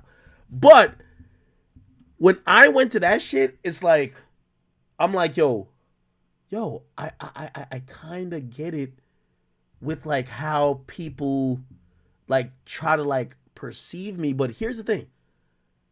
They perceive me in one way, but they never see me actually say anything to people back, right? So it's like they've developed a hatred for me. So anyway, even with the SZA thing, I'm like, I try to take it down, or I try to like take it down a couple notch. But I'm like, to me, it was just bullshit, bro. I ain't gonna lie. Yeah, I mean, it's just like they want to be treated on such a different standard. Like, nobody gives a fuck about our feelings when they're making fun of us, but then the slightest criticism is such a big deal. I get it though. It's like they're the gentler sex, so you do it feels normal to like go easier on them. So I Yo, understand. Adam, it, no one gets also bullied it's more than me. bullshit. Yo, after I joked about some Kendrick shit, Kendrick called Drake a pedophile, no problem. I joked about some a non-fictional event with Kendrick. Yo, I got like about 1,000 tweets of people saying, we can't wait till the TMZ article of Act dying. And no one says, come on. But so you know what's so funny? I'm cool. I kind of take everything in. But I always just say, like, I do reserve the right that whenever I lash out, it'll be worth it. But yeah, I have a lot of those wishing death on me tweets right now because I posted a clip from this music video that we just did with me and Trap Lord Ross and Break Baby, and it's like me and this pregnant girl, and she's black, and people are so upset about me doing a music video with a black woman who happened to be pregnant. No, that's different though. That's different. It's her 6th kid, but I mean, it's like my homie's fucking baby mama. No. Hold on. Wait. Is it on your YouTube yet or no? Where can I find it? No, it's on my Instagram though. It's on Instagram? All right, let me go to Instagram. Yo, chat, I'm going to tell you why they're mad at Adam right now, okay? It's actually for good reason. Okay. It's on Twitter. Twitter's where I'm really getting the hate. No. Okay. So this woman here, chat, remember, and we're going to get to some Diddy stuff. By the way, chat, I don't know if you guys know, we're 6 hours in, and we're still on the first topic, which is Durk. I still got a whole YSL thing and about like 18 other topics. So I don't know when I'm going to get off here. But anyway, so this woman right here, chat, and we didn't get to our Diddy segment yet. But this woman is the one who went on, I think, was it Soft White Underbelly. Soft White, I'm sorry. Soft White Underbelly, and gave a story of her supposedly about to get sex trafficked at a Diddy freak off, right? Like, chat, we watched the video the other night. So her name is Tania, right? Yeah. And chat, when we watched it, I remember everybody hit me and said, she's the ex-girlfriend of Crip Mac and supposedly Snoopy Badass or something. Yeah, she got kids, at least one kid with Snoopy Badass. Really? Yeah. Wait, are you beefing with Snoopy Badass? Nah, we're cool. But like she's been around in the scene for a long time. Like, bro, she had records with YG like 10 years ago, and like, she's been out here doing shit for a long ass time. Yo, Adam, listen, you don't think that Snoopy Badass feels a way about you? I know it's probably not his kid because it might be another baby daddy, but bro, you got his baby mama looking like a scallywag in this drawing, bro. Come on, bro. Yeah, but he hates her anyway. They got like real serious beef. She was just ripping him to shreds when I interviewed her. You know what's so funny? So I watched her in like a super serious tone when she was talking about being, almost sex trafficking a freak off. When I seen her in the music video with you and you're grabbing the gut, you're slapping the ass, I'm like, if she would do this for Adam 22, who we know is cheap as fuck, imagine what she would do for Diddy when Diddy's actually really making it rain. Like, if she doing this for you, come on, bruv. She wants to do plug talk with me and Lenny. You think I should do it? Not while she's pregnant. She wants you to fuck her while she's pregnant? No way. Yeah, that's what she says. Would you do it? I mean, I loved fucking my wife when she was pregnant. So but it's not your wife though. It's not your wife. We're talking about this other woman and the karma of her kids and her legacy, like descending upon you through your penis. Pause. Honestly, fuck those kids. That ain't my problem. God damn. Yo, I gotta go. No. One more thing. What? One more thing. You and Ruga. You and Ruga. Yo, I watched the video in chat. I'll play it after if you didn't see it. I know we all watched the original video when they're face to face, but you got on a live stream afterwards with I think 4 extra in the back. He's funny, by the way. Trap Lord Ross. By the way, did you hire Trap Lord Ross or No Jumper? He should stay in the United States. I think that's a decent. I think that's a decent he fit. Should definitely stay out here. The only thing I'll tell you and I'll tell him, you can't sharp him, which means he's no, and this is real advice. Sharp at a point when you have a YouTuber who people think does numbers, even if it's not really true, you have to protect it and live with the image, right? You can't put him on the news. Traplo Ross is a guy who does millions. You can't have him on every broadcast. It's like 1090 Jake. And by the way, I'm glad as much as I know he appeared on your shit and even my shit, I'm glad he stopped appearance on everybody else's shit because he's seen as more of a pristine media figure because he's not being whored out. For example, you just me don't need to do every podcast. Like you realize that at some point that this is just not good for your image to do everything, Also, when people think that you're the guy who do millions, you should only set it up where you're doing big shit. You get what I'm saying? Yeah. Do big shit and then drake it out, which means like you get in the comment section of the other shit or you interact with it, but you don't do everything. You get what I'm saying? Like pull like this. Nah, I agree with that. Yo, I kid you not. Like my assistant just told me. I'll tell you offline if you want to know. They were like, yo, you turned down this interview. Like for me, I won't do other podcasts. I'll do your shit, of course. I'll do Vlad's shit, but I'm really selective after that, right? And like I'll do Flagrant. So someone came to me and my assistant said, yo, so-and-so wanted you for a pod. They offered $50,000 for the interview and you told them no. And I was like, wait, I thought it was like $20,000. I thought I was cool with the $20,000 turn down. I was like, 50. Hold on, wait. I turned 50 down? Who's paying 50 for an interview? What the fuck? I swear that's what my I want to say. Wait, is this some super lame shit that like you wouldn't want to be associated with otherwise? So they have to no, actually, it's not. No, yo, they've had big guests, but they pay. I want to like out them right now. I'll tell you offline. Yeah, I need to know. That's crazy. Wow. Vlad won't. I ain't gonna try to give it all away. There's only a few places, but anyway, yeah, Vlad got. But once my assistant said, I was like, yeah, usually I turn shit down just because like, bro, like. Because even when I was watching your pod, you said something that was exactly right. Why would I go do something on somebody else's platform? I could just do it on my own. I'm not going to just, bro, what are you talking about? You get what I'm saying? So it's like, for me, it would take something that makes it like, all right, 50 bands, all right, now we're talking. But like, if somebody offered me 10, 15,000, respectfully, I'm still not doing it. You know what I mean? Like, right. Bro, I could just... I mean...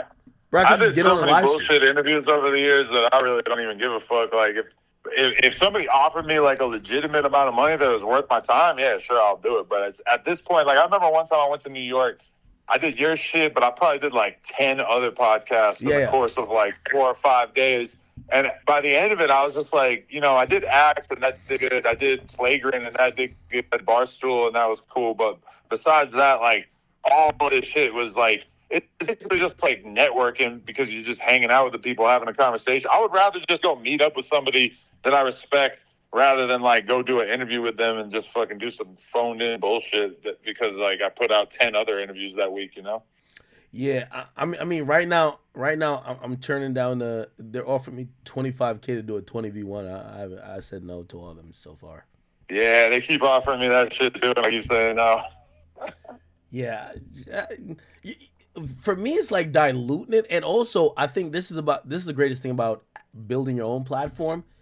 It's very important to know, right? Like obviously, sometimes you want to promote and cross promote, right? Like so, me getting on Vlad is touching some audience that Vlad has, me talking to you, or be involved in the No Jumper universe. Okay, all right, some people might fuck with me, or likewise, some people that fuck with me might fuck with you, but it's like I realize the benefit of when people want to see me, cut that fucking stream on when I say I'm live, or go to that YouTube channel that's gonna clip it up. Don't think you're gonna, you know what I mean? Because, and by the way, there's so many ways to as the saying goes, to kill a cat or skin the cat or whatever. Charleston White could do everybody else's platform, but he doesn't have a central YouTube channel, right? So it's like he's going around and give him 8,000, you'll do an interview. For me, I'm gonna crack a stream up and we're gonna be straight. So it's like, why the fuck would I ever go do somebody else's platform unless I fuck with you, right? Nah, yeah. I mean, it's like, why go out and give away all that content, because realistically, like if I even going on Vlad, like Vlad's gonna kind of ask me like the crazy clickbaity questions that like I might not really want to talk about on my platform. So you're kind of like, you know, I'm happy to do it for somebody like Vlad, but you know, like most of the time when I go on somebody else's podcast, they're, you know, if I really respect them as an interviewer, it's different. But if they're just going to ask me like the most obvious 10 questions that are going to come up after like 20 minutes of Googling, it's like, why am I even doing this? Like, this is totally fucking pointless unless like I really, like I just did Cam Newton and I sat down and talked to him about whatever the fuck you want to talk about because I respect him and shit, you know? And but like, I'm not really like trying to extend that to everybody else out there, you know? No, of course. All right. Yo, thank you for your time. And by the way, no matter, I know you firing people at the very whim of how you wake up or whatever goes on in your life. Make sure 100% you never get rid of the Adam and Wax show. That's actually one I actually tune in. I do watch even the premieres on Sundays. I think whenever y'all premiere, I think it's Sundays. Oh shit, that's like church. No, what was that? yo, that's the best content you got. When you and Wack sit down, it's really good. Wack is, you know, you need to tell all your podcasters in like your universe, they need to learn a thing or two from Wack. When sometimes I feel like y'all don't have much topic sometimes, or it's like thin, and like I could see Wack just saying the clubhouse in him is gonna stir the drama. Or I could see you gonna just bring your life into it, knowing he's gonna have an adverse reaction. That's good content. Everybody else, you know, I feel like they bounce off of you. Wack and you are probably the only two people that are equal in that in everything you got going on. I love watching that show. Truth be told. I appreciate that. Yeah, Wack's the man. All right, I'm gonna talk to you later. All right, bro. Much love. Good talking to you, bro. Definitely. All right, just had a 50-minute call with Adam, I think. So Durk is not locked up.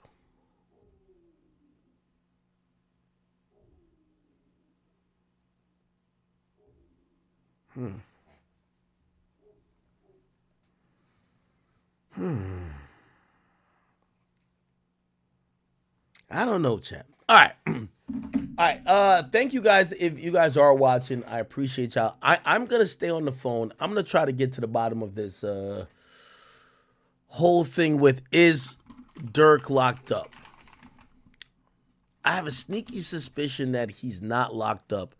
I have a sneaky suspicion that he might have been approached for a conversation. This would be the conversation of saying, hey, listen, you've seen the indictment that we unsealed. We believe you are co-conspirator number one. We're cutting deals to some of these other guys. They're going to tell on you. You're probably going to be in an indictment soon. We're going to give you this opportunity to probably do a proffer with us or do something with us that could probably help your situation before they even get to that point. Because once they start talking, you're done. Once they start pointing the finger at you, you're done. We don't need you anymore. So this is your only opportunity. And hey, you can bring a lawyer in. We could sit and talk. Or you could say, fuck y'all. I'll see y'all in court. And we'll come back with a superseding indictment sponsored by the DA, or a grand jury, sorry, with other, cooperants who are corroborating the things that we believe, naming you, and you're going to be in court. So we'll see what that is. Anyway, chat, we're going to take a nice little shift to the YSL case, chat. So, oh my God, this is so crazy. Let me go to Thugger Daily. Shout out to Thugger Daily. Let me give a really good breakdown, really quick, and then we're going to watch some video. All right? So let me tell you what's going on in the YSL case. Because, by the way, it's about to come to a conclusion, I believe, very quickly. Okay. Where do I start? The YSL case is on the third judge at this point. Judge Glanville was the first judge. Then he got recused. Then the second judge recused himself. And then the third judge think the third or maybe the fourth, but the third happens to be this white lady who's now the judge. Here's the point about all of this. There's so many things happening. Now, why was the first judge recused? Recused mean removed, and you're basically stepping down to let someone else be the judge. Here's the current judge, if you don't know. The current judge is here. The first judge recused himself because they did what's called an ex parte meeting. Let me explain to you what ex parte meeting is. Ex parte meeting means that there is without a party and there was a meeting that was happening. Now, an ex parte meeting only means that there's three parties in the court. Okay, we don't consider the jury a party. They're a neutral arbiter. They're the people to make a decision. We consider the judge, who, you know, they're supposed to be neutral, but they are a party. We consider the defense counsel, because usually the defendant don't talk. They're a party. Even if it's multiple defendants or multiple defense attorneys, they're a party. And then the other party is the plaintiff. And the plaintiff in this situation, when it comes to criminal cases, is the state. So the state of Georgia, represented by the county DAs, the ADAs, right, which is the assistant district attorneys. Each district or each county has a district attorney, and then they have assistants, and the assistants prosecute the case. The district attorney is Fonnie Willis. She has many people in her office that are assistant district attorneys, and they prosecute the case. So the first judge was recused because they met with YSL Woody in the chambers, and they did not invite anyone from the defense team. Why did they meet with YSL Woody? He kept saying, I don't recall. He was playing games on the stand. And they wanted him to realize that the seriousness of this is that, number one, if you tell the truth as you pretty much told, that's why we gave you this plea deal, you won't go to jail. But if you lie, you'll go to jail. And they kind of wanted to, you know, kind of heavy-handedly push him to be a good boy on the stand. Instead, he kept playing games for the most part. And when the DA or the ADAs tried to make him stop playing games, the defense realized that they had an ex parte meeting. So they threatened him, so to speak, to cooperate in a way that would allow the ADAs to get whatever testimony they wanted out of him. Now, they had an ex parte meeting where they were explaining to him that he could serve time if he didn't cooperate how the DA wanted and blah, blah, blah, blah. And after Steele, which is Brian Steele, brought that up to say, hey, that ex parte meeting, that was highly, you know, illegal. Like, we should be a part of you trying to coerce or force or, you know, encourage the potential witness to testify. That's a thing. Yo, if you're going to try to tell a witness they have to testify, the defense should be there if it's going to be a fair trial. So they basically recused the judge because he did not disclose it. And by the way, he tried to put Thug's lawyer in jail, which is Brian Steele. So they recused him. Then someone else came in. That person got recused. And I think there was another person that came in that got recused as well, based on, like, you know, it was conflicts. Oh, shit. Yo, I used to defend that person when I was a private attorney. Or, shit, my bailiff used to fuck that person. I think that's exactly what happened for the two judges. And they came to this white lady who's now the judge, which is this white lady here. Now, she's dealing with the longest, and by the way, I want to put this in perspective. This is day 150. I want to do this Google with y'all. Longest trials in Georgia history. You're going to see that the Young Thug one is the longest, but the second longest, do you know what that is, chat? And I want to show y'all this. Second longest trial in Georgia history. The second longest is actually a case. It surpassed the record of the 2014 and 2015 Atlanta Atlanta public school teacher scandal. Let me just look that up. How many days? Okay. It lasted 8 months. Okay. If we actually look at the days that it actually went for, sorry, I can't pull that up. How many days did that last for? It was the longest criminal, lasting 8 months. The lead prosecutor was Fonnie Willis. Before the end of the trial, blah, blah, blah, blah. Yeah, I forgot how many days, but like it was about 80 days or like 70 or 60. It was something, basically the current trial is about double that, right? So the current trial that Young Thug got going on is about double the second longest trial. Now, why does that matter? It matters because every time there's a motion for mistrial, a mistrial means that this trial would not count, which means that you guys would go back to a particular place of, are you going to try these defendants based upon a grand jury indictment, or are you going to pass and not try them? And here's the point.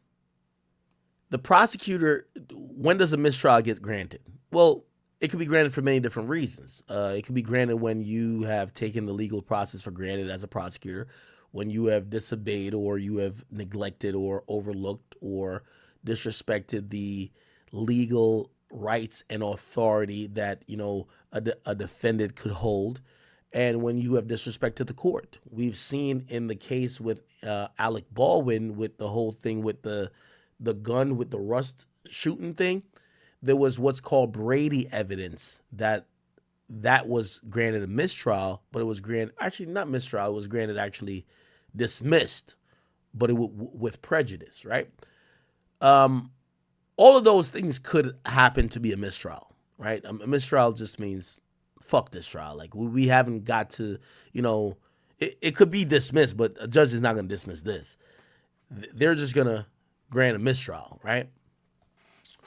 And by the way, I think the Alec Baldwin shit was mistrial too. Hold on, let me just see. Because once you're in trial, Alec Baldwin.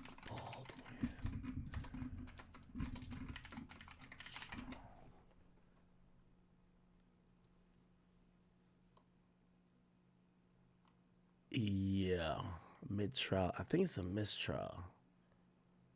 Is it a mistrial? Who cares? I'm trying to be very. Oh no, it was dismissed. Never mind. Okay. So mistrial is just a way to how to punitively address a prosecutor or the process not being fair to the defendants, right? Now here's the thing with a mistrial. If a court grants a mistrial in a case, it could be done in two ways: with prejudice and without prejudice. Now, if it's done without prejudice, it means you could file again. For example, if you lose any lawsuit, and this is just how it works in the courts, and they say this is dismissed or this is whatever without prejudice, it means you could refile, right? Like they'll do it. The most common thing is, say I went out on a date with a girl. It was close to New York, but it was really in Jersey. I sue her in New York court because she slashed all 4 of my tires. Now, her lawyers could say, well, yeah, they went out on a date, but they weren't in New York City. They were actually in New Jersey. So this lawsuit was filed in the wrong place. What will happen is that the court will then file a dismissal without prejudice, saying you can refile it. Or sometimes if you've got certain details wrong. So without prejudice, you can refile. With prejudice, it's usually a punitive act by the courts. You cannot refile, right? Which means you fucked up so much, the court does not want to hear it again. So this is where we're at with this whole YSL case. We talked about the judges fucking up. So one judge allowed an ex parte hearing. Glanville, he got out of here. Another judge, her bailiff was fucking someone that worked for YSL, conflict of interest, out of here. The other person, they recused themselves for some other shit. Now, this white judge, she's a no-nonsense person. But she's been scolding the prosecutor saying, y'all are fucking up. Y'all don't know how to try a case. Now, let me tell you about trying a case. And this is the problem in the YSL case. So Fonnie Willis lost her main top sniper. I've played this guy a shit ton. Young Thug, prosecutor, Dark. Let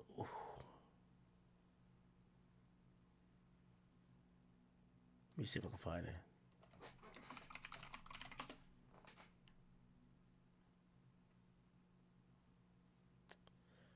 Where is this guy?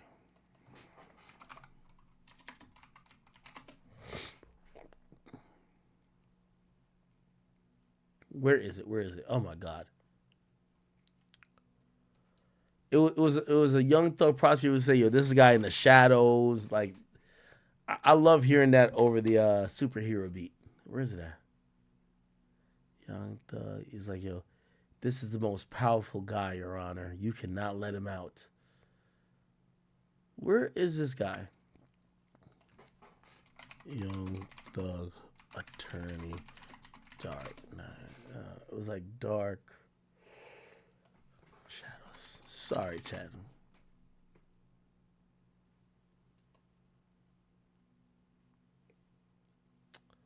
All right, I can't find this guy.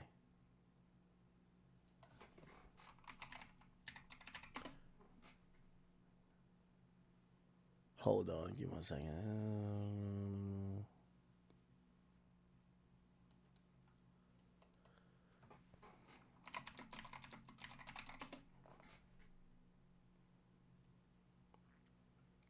Why can't I find it? What the fuck? I've played it before. Young Thug. Prosecutor. King Slime. Yeah, that's what I had to type. This guy. That you see the shadow in the back of the room. He's the one directing traffic. He is the one they're all afraid of. He's the one that's King Slime. He's pulling the shots. He is the most dangerous of the 28, Judge. And I implore you not to grant him a bond. He is dangerous. The setup they've given to you is actually going to be less control, not more. If he gets a burner, Judge, and the court may know this, a lot of the communications that Mr. Williams is on FaceTime because it's not traceable, it's not trackable. And we know that to be their MO. He gets a burner, he gets in there, he runs his gang from inside, and he won't get that, and no one's going to throw his cell. Okay.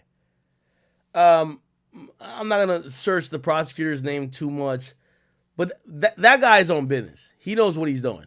Okay? This nigga, I'm going to be honest with you, and I'm sorry to make it about racial lines, but them black women who's in court for Fonnie Willis don't know what they doing. This white man, he was on business. If this white man, he got promoted, literally, he got a job mid-trial and left. I forgot where he works now. What's this guy's name? Atlanta rapper. Okay, Jesus Christ. What's this guy's name? He took a job somewhere else. And Harvey moment. And you can respond to Mr. Steele's presentation at this point in time, sir. And you can respond to Mr. That I'm about to have a rely on the statement of age. Okay. I don't know his name. Does anybody know his name? I think he went to Cobb County. Does anybody know this guy's name? If this guy was the DA, Young Thug would be underneath the jail cell. Does anybody remember this guy's name? Anybody remember this guy's name? Fuck. I just don't want to Google his name the whole time.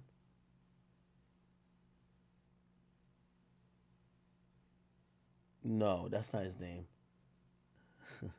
Someone said Mike Burncock. No, it's not. No. Y'all are trolling me. This is the guy right here. Boy, y'all, why y'all be like trolling me so much, man? Let me try to find it.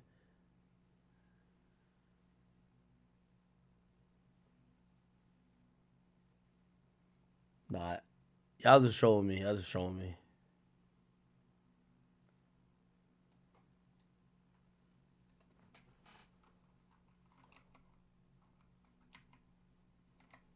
Young thug prosecutor gets off case.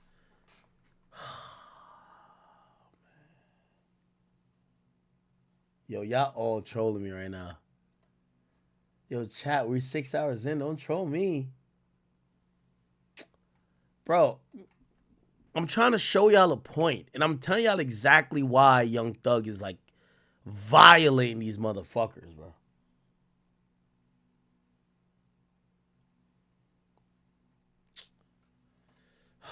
All right, hold on. I know I'm gonna get to it. I know I'm gonna get to it because somebody's gonna have the transfer. You see the shadow in the back of the room. He is the one they're all afraid of. You see the shadows in the back of the room. King Slime. Somebody gonna have his name.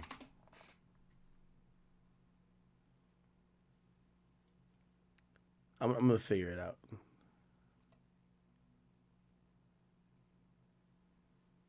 The reason I need his name, Michael Slocum. I feel like you're lying to me. Michael Slocum. Yo, what y'all talking about? Young Thug. I feel like y'all trolling me.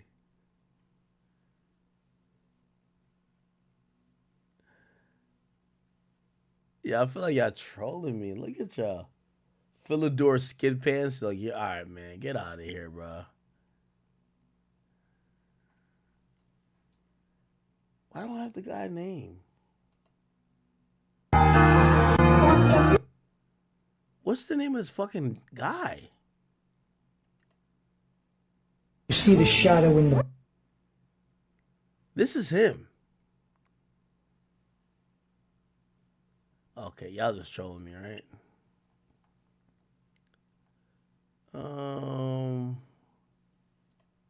That you see the shadow in the back. All right, I'm gonna find out who this is. It's not You guys are really trolling me when I'm trying to like give y'all some knowledge. God damn, bro.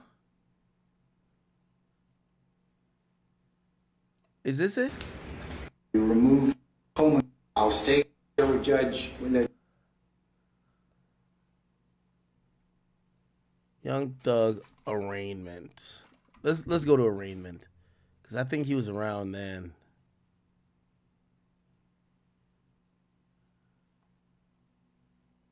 Fuck. Y'all trolling me too much tonight. Y'all know we've been rocking for 6 hours. Y'all tired of something? This is important to the story I'm trying to tell y'all. This is the guy. That you see the shadow in the back of the room. He's the one directing traffic. He is the one they're all afraid of. He's the one that's King Slime. I just Googled it. The state labels.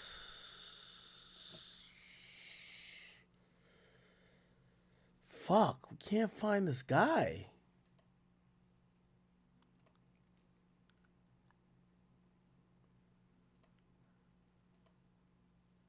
I didn't find this fucking. All right, the state argues.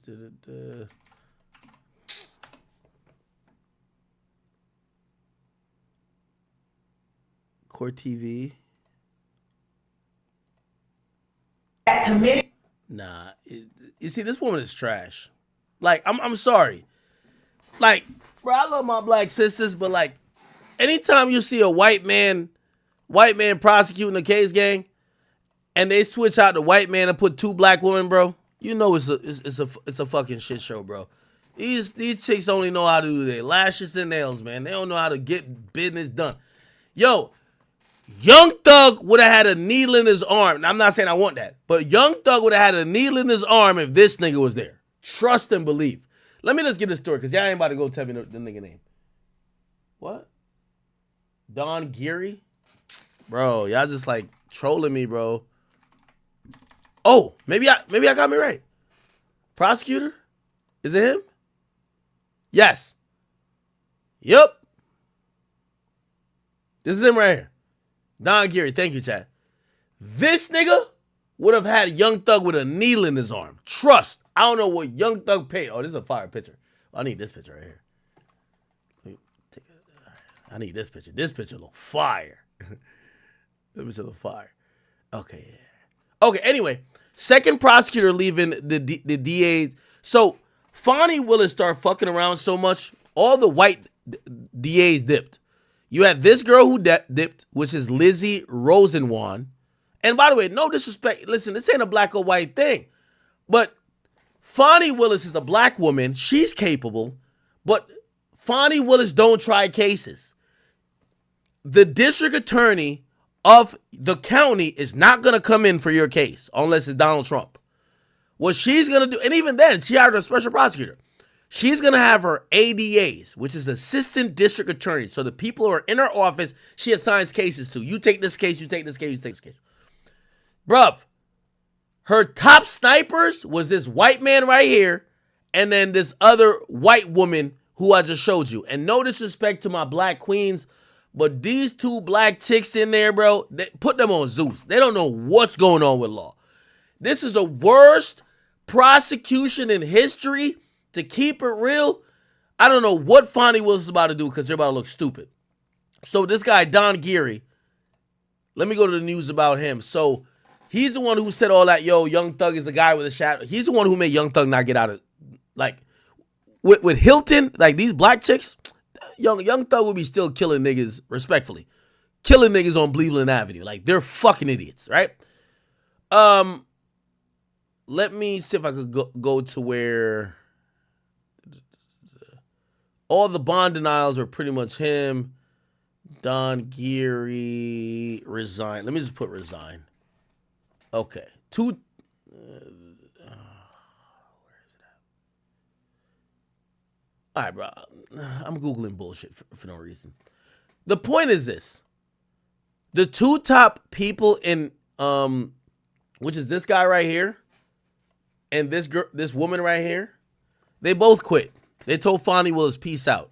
So Fonnie Willis is left with two black chicks, which is this chick right here, right? I think her name is, what's her name? Is Miss Love or Miss Hilton? I don't know. What. I think it's Miss Hilton. Love YSL trial.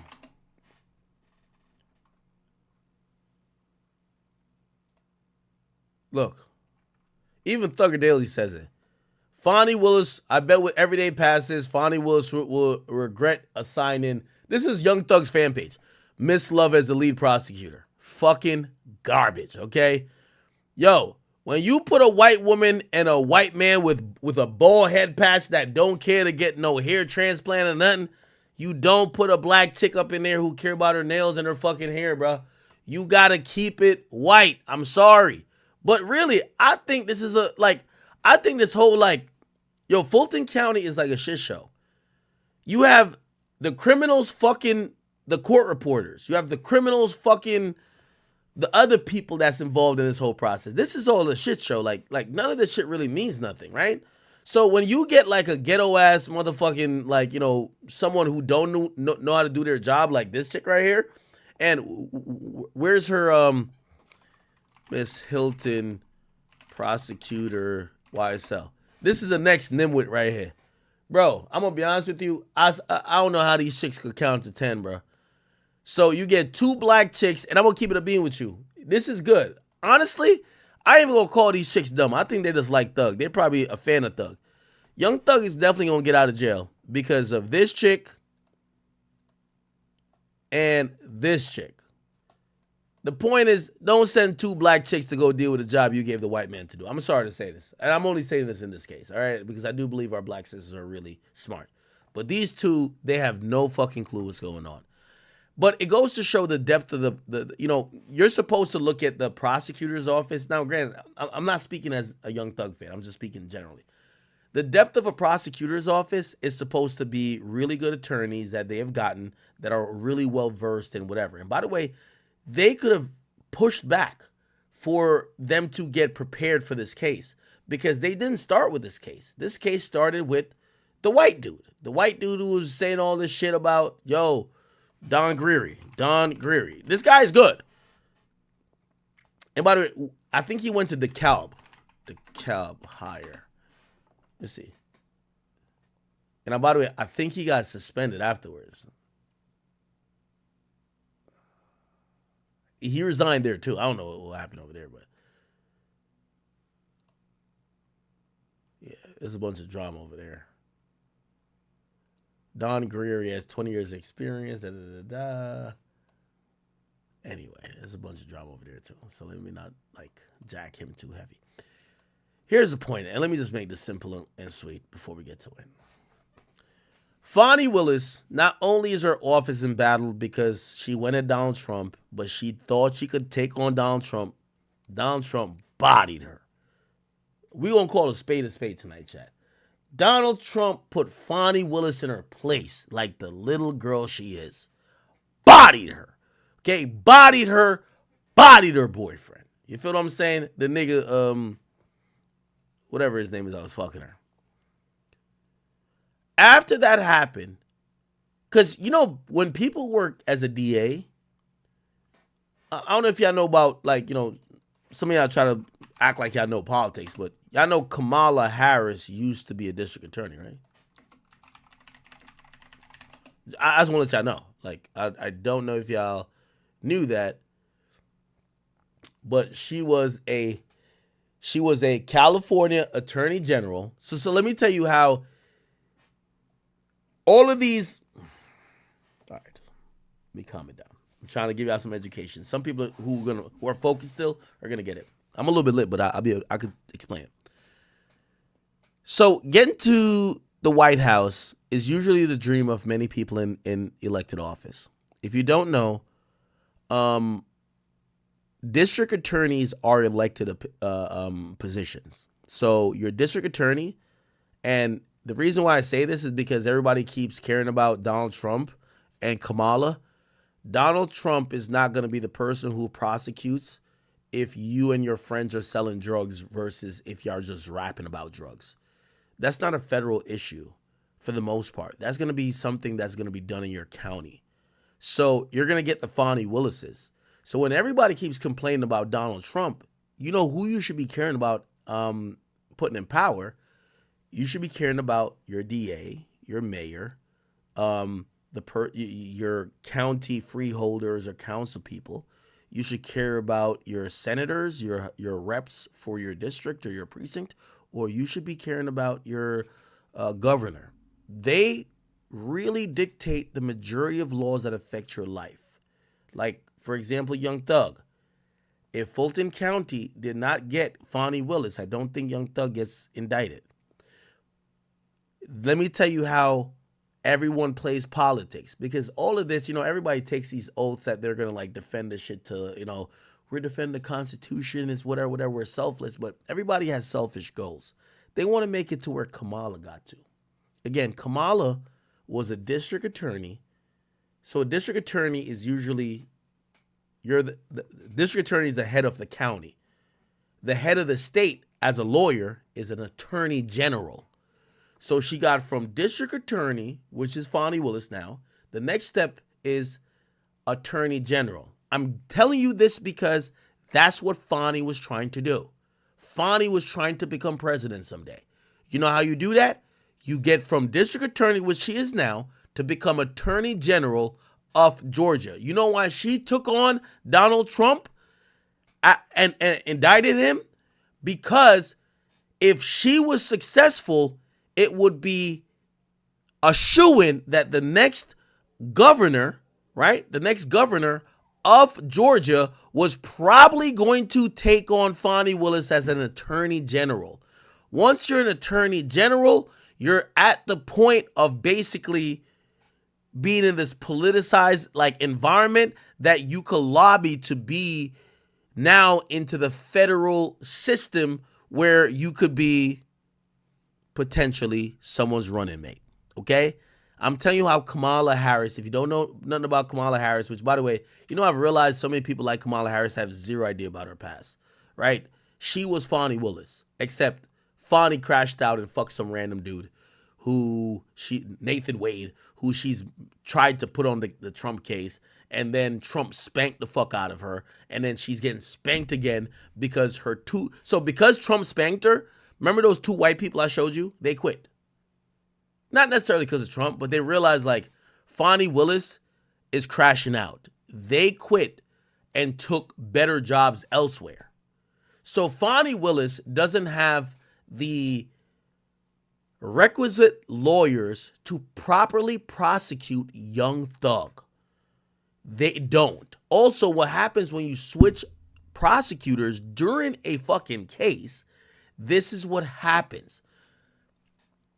Here's a problem they're facing in Fulton County. They give out mad plea deals. Oh, you got 15 years of probation. Bro, why would you give somebody 15 years of probation?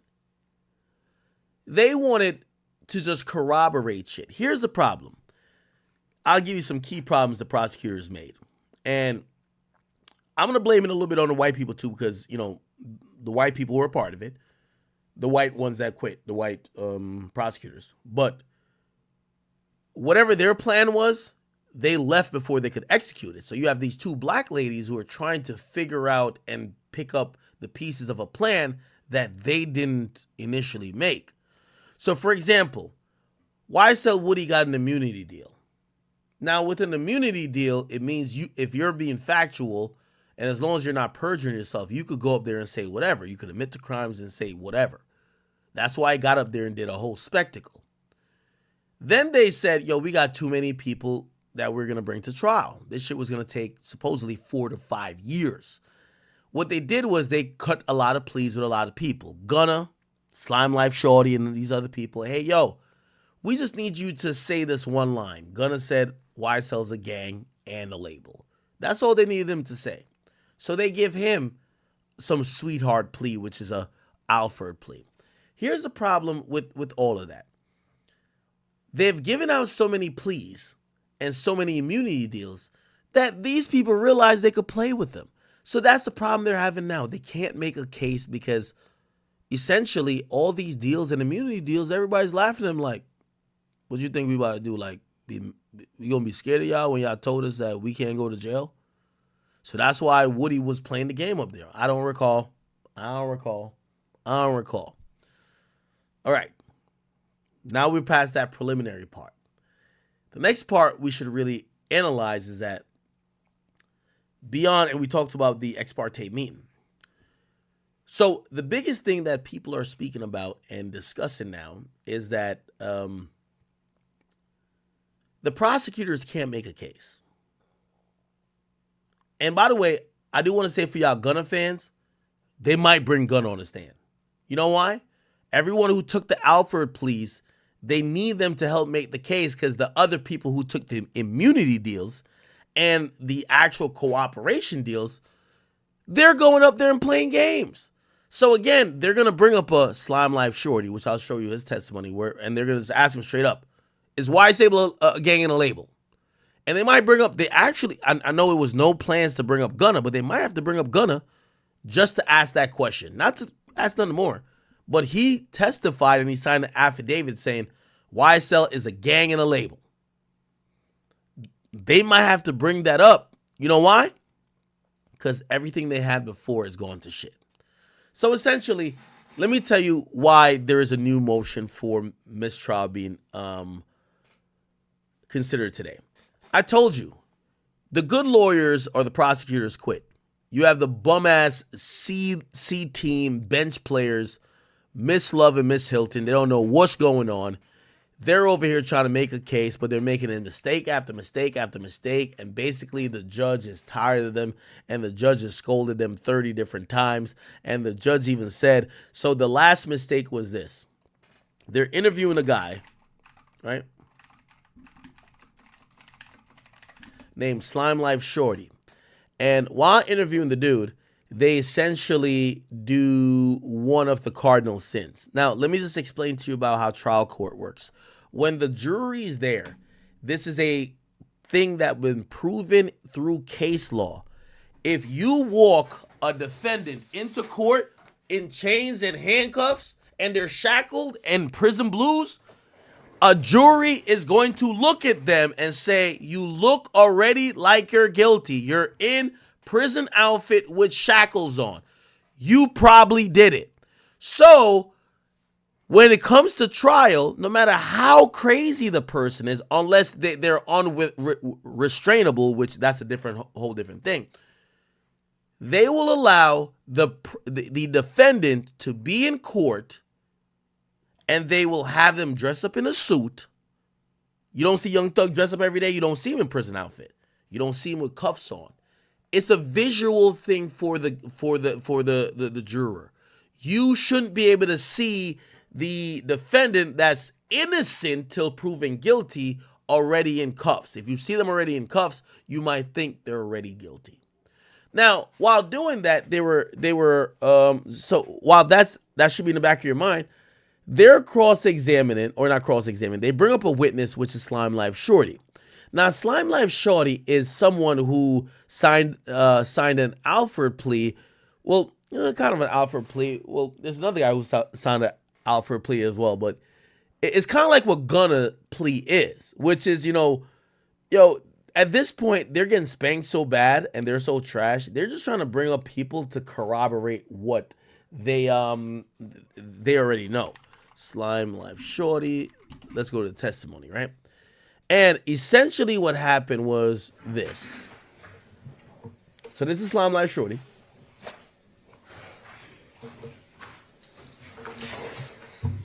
Now, recently, Fonnie Willis had made it clear, I don't know if Thurgood Daily has it, they're down to revoke people's bails because they realize here's the problem with the YSL prosecution. They gave too many people plea deals and immunity. So now niggas is like, well, we already got what we wanted. It's the nature of a deal. You don't give people what they want before they do what you want to do. These guys up there playing games, right? So what happened is they actually opted to revoke somebody's sentence, or like their probation setting, their probation plea, because it's saying, yo, you came up here and lied. So the prosecutor's trying to fight back, saying these guys are playing games. So anyway, this guy wasn't really supposed to be a big witness, but he ended up having to be because, everybody's playing games. So here we go. I'm going to speed through this.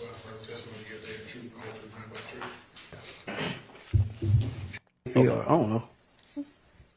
Y'all been explained what a stipulation is. That just means everybody agrees, so you can accept that as a fact. Okay. Let me ask direct message him. Instagram him, or direct message him on Instagram, excuse me. Yes. Okay. And do you recall sending here what his Instagram handle was? Not by heart. Okay. Have you ever IG'd him on an Instagram handle, og.bool? Yeah, I think so. Today, have you had the opportunity to look through or look at some of your Instagram records in preparation for your testimony today? Yeah.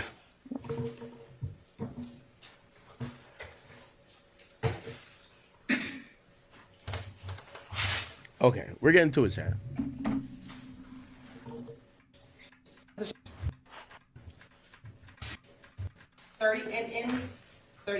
Okay, so she goes to the dude. She gives him something to read, right? I'm going to tell you where the big problem is. Okay? 30 NN and 30 NNA.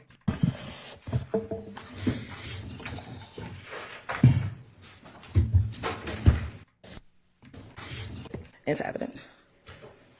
Your Honor, may I approach briefly? You may.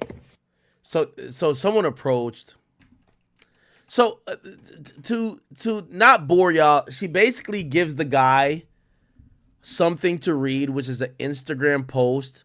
Now, here again is the problem. Remember, in court, all the defendants are presumed innocent until proven guilty. That's why they don't have prison blues on. They don't have cuffs on. They're in there with suits and whatever they're wearing.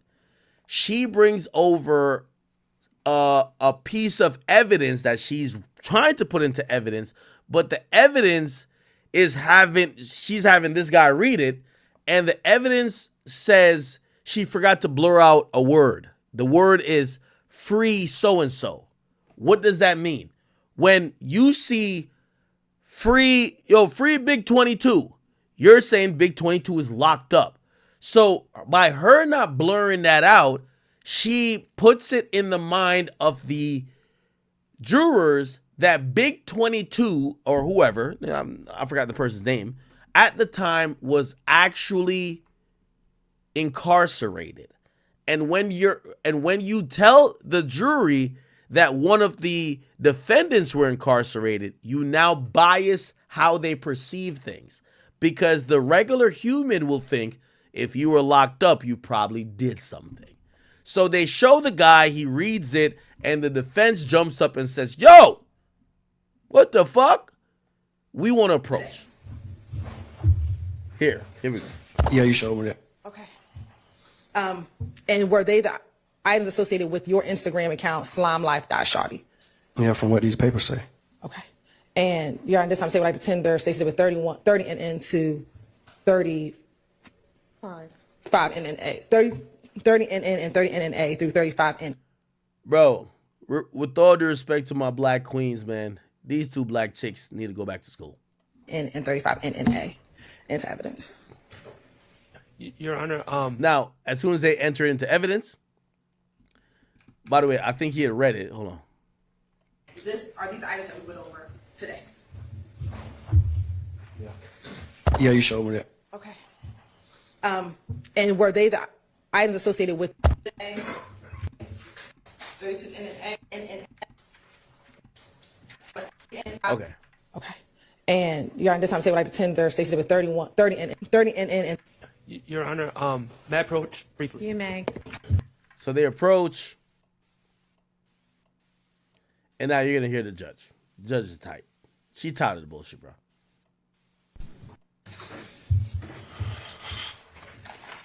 Here we go.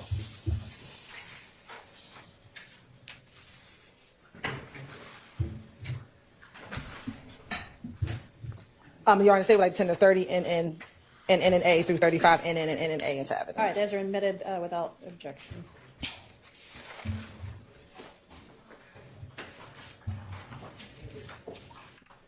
Approach again. We're getting ready to do that. 30. I need to keep that. Looking at photograph 39 of the States Exhibit 36. And was this photo taken in October of 2020, or was this photo taken at a different time? I don't know when it was taken. I just see when they post. Right. Okay. This ain't the post yet. Hold on, let me see if I can find it. If he, it looked like a crazy emoji. I never seen that. Okay. What's the next hashtag? 2 B's. Do you know what that signifies? Big business. All right. Okay. All right. So essentially, Bid mark is 37. And 7 NN. Okay. So this is the post, I believe. Is it? No, it's not. OG Boo. OG Boo. And who is that? Oh, let's keep it going.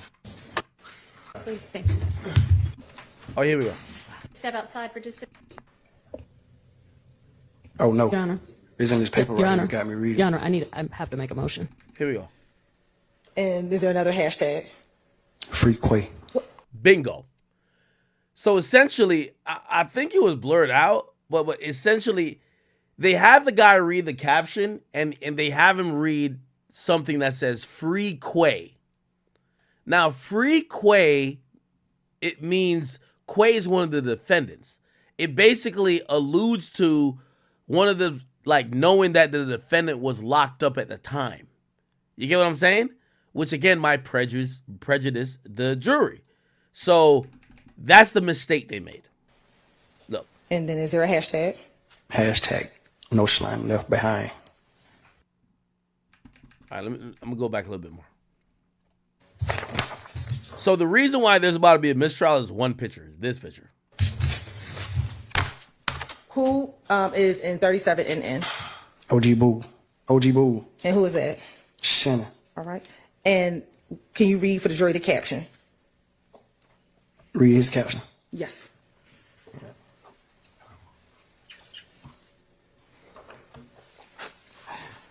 Said ain't nothing more compatible than a trench. A carbon while in the trenches. And then is there a hashtag? Hashtag no slime left behind. Hashtag 2Bs. Life size. Okay. And is there another hashtag? So apparently, in the exhibit, and this is the mistake. In the exhibit that they put for the court, it's blurred out right here, but they gave the guy the thing that he could read something that's blurred out, which is Free Quay. Here we go. Free Quay. Is there another hashtag on the screen? Oh no. Your Honor. It's in this paper Your right Honor. here. Got me reading. Your Honor, I have to make a motion. All right, I'm going to excuse I wasn't looking at the screen. I was looking at this paper. That's fine, don't worry about it. Yeah, so they gave him a paper that was different from the screen. Right?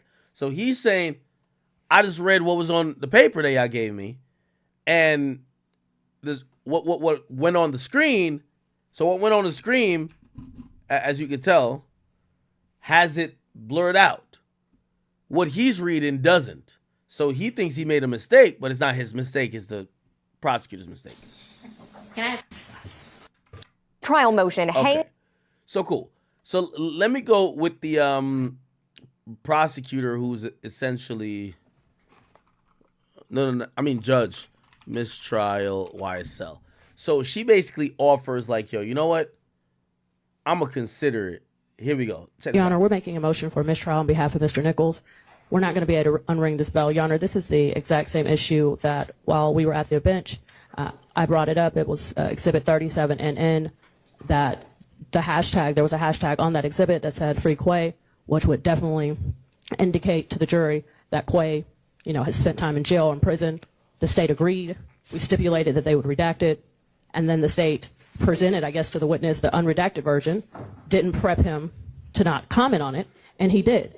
And, Your Honor, before we had the opportunity for you to preside over us, this happened already again. And I made a motion for a mistrial. Now it's happened again. So now the jury has repeatedly heard about Mr. Nichols being in jail, being in prison, and you cannot unring that bell. We would ask for a mistrial. Your Honor, Carter Matthews for Mr. McQuigg. We join in that motion for mistrial. And what's important for this court to know is that 45 minutes ago, there had been a reference to a person being in jail. Now, this witness has identified Marquavius Huey and has also identified Marquavius Nichols. So all the state had to do was ask this honorable court for an opportunity to have this witness maybe step out of the courtroom and go over with that witness that, we don't need to say anything about someone in jail, what have you. That did not happen before he went on the stand, nor after that first slip up by this witness. There may have even been a document right there on the witness stand that should have been pulled from the state of Georgia from that witness stand so that this could have been avoided. So, Your Honor, we are joining in that motion as well. Oh, hang on. It's all right. You just didn't know, but we'll let you know when to come back in, okay? So we join in that motion, Your Honor. Your Honor, and I just want to briefly add that it is painfully obvious that the state is not prepping their witnesses. You can tell by the way when the witness spoke the first time and he said, oops, am I not supposed to say that? Like, oh, I had no idea, which makes it obvious that the state had not spoke to him, had not prepped him, and this has happened repeatedly. It's happening over and over again, Your Honor, and we're just not going to be able to unring 100 bells. And finally, Your Honor, Mr. Marquavius Huey, it's been established that his nickname is Quay. Okay, isn't there going to be, we talked today about, isn't there going to be a stipulation that references to Quay, at least at some points, are not either Mr. Nichols or Mr. Huey? We did. Yes, Your Honor, and that's a few things. So, one, Your Honor, it was not intentional because we clearly... Okay, but it was sloppy because I presume he's reading from the document that you handed him instead of reading from the screen. And we should have instructed him to read from the screen. But or you should have presented him with a document that had that part redacted. It's just sloppy. The issue came while he was on the stand, Your Honor. So the issue did not come prior to. Ms. Westmoreland walked up to me while he was on the stand and said, "I'm going to have an issue with that. Can you redact it?" That is when the state became aware. Then it should have occurred to you, you know what, I'm handing him a hard copy of this document that is unredacted. But not if there's multiple Quays, Your Honor. If I don't know which Quay that. Hang on. Can we stop having people come in and out when I've asked the witness to step out and every time the door opens they can hear what we're talking about? Please, just for a few seconds. God damn, bro. I'm not asking anybody who's in here to leave. God mercy, y'all. Huh? The state is in charge of the witness, and they're supposed to be guiding the witness to the room. Yeah, I mean, there seems to be. And so that is the point in which we learned of it is we redacted it on here. Ms. Westmoreland brought it up here. Yeah, and you didn't read it. I mean, so the jury didn't see it, but now the jury has heard it. I don't think it is really that, much of a crisis because there is going to be this stipulation that Quay is not always either of these defendants. So, nor is it obvious to everybody that free whomever is such a quote about who knows, everything these days. And so it doesn't necessarily indicate that whomever Quay spent time in jail or in custody or in prison or anything. I mean, they say it about, Hollywood stars who are in a breakup. I mean, it's not so obviously, oh, this must mean this person was in prison. But also, we were already saying Quay isn't either of these people. So let's just, and whether this was one of these people or I don't even know who it did refer to. And we don't know because it's not his post. He was reading someone else's post. So it could be a multitude of Quays. You talked to his attorney earlier, right? Yes. And did you get any kind of an indication? I don't know if this was one of the things you were going to, but it's an issue now. And you said before lunch that you were going to ask Mr. Rubin. Yes, we did ask. Do you know at this point whether the free Quay reference, this wasn't even his post, was it? It wasn't. And there wasn't an issue until Ms. Westmoreland. So when I talked to Mr. Rubin at lunchtime, this wasn't something I was going to address with him because it wasn't I did not realize it was an issue. Mr. Rubin found out for me that Slack Quay is not either of these two Quays. Okay, but this isn't Slack Quay. This is just Quay. Right. I know. So why doesn't everybody, well, they don't know how it's spelled. They only heard it. Why doesn't everybody just enter into some sort of a stipulation that the free Quay or the reference to Quay just now isn't either of these people? I don't know if it is. So it was. Whether it, okay, so. Your Honor, the state can enter stipulation that we weren't referencing, and we as the state of Georgia. Okay, that is not a reference to, if you would prefer that. I don't know what the poster is referencing. I don't honestly really care what the poster was referencing. What I'm trying to do is fix your sloppiness. Oh my God. So that everybody won't have wasted, 10, 12 months of their lives in this trial. Yeah, we can come up with it. Okay, do it now. Wow. You hear the judge talking to the prosecutor? Wow. Now, what they had another kind of exchange in court, and I gotta have you hear this as well. Listen to this. Insert error into this trial to make y'all ask for a mistrial so that they can try this case again. I think it is continued, and I am sorry. Y'all have, this gigantic, ginormous. We're going to publish 37 and N. Okay. The hash. So beyond here. Here we go. Already saying Quay isn't either of these people. So wait, no, is this the same trying thing? to do is let me try to find it. So this is the YSL mistrial motion. Give me 1 second. Like, this shit is disrespectful at this point. So we'll do today.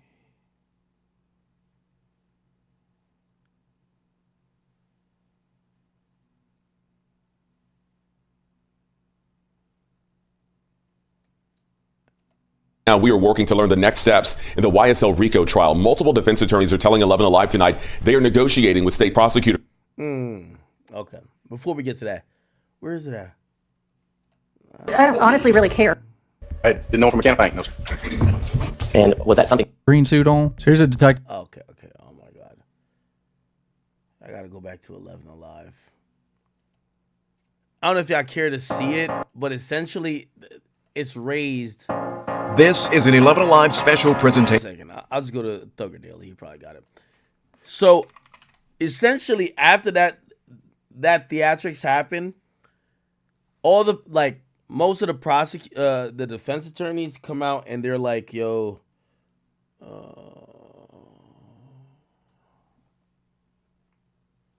hold on, yo."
I'm muted. Hold on. I'm about to be muted back again. Hold on. I'm gonna tell you right now.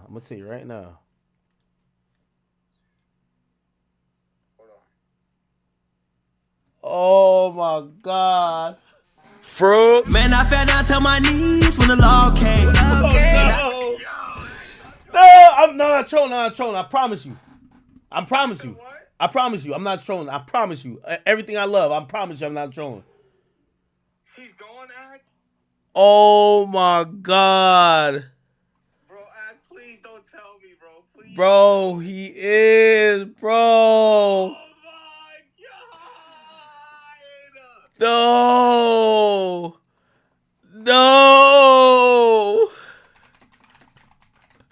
No. Act, please tell me it's not free smirk. Bro. I'm gonna pull it up right now on the screen. Oh. Bro. Oh my God. No, Chad. Durk has been locked up in Broward County Jail. He's there right now. This is his. Yes, Broward. He's in Florida. I got the whole thing on. Look on my stream. I got it. Oh my God, bro. Oh.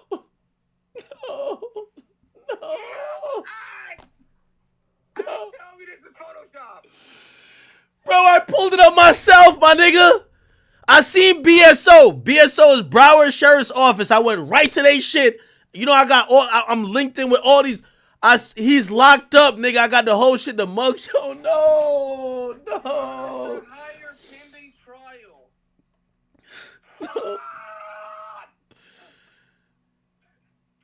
No. Oh my God.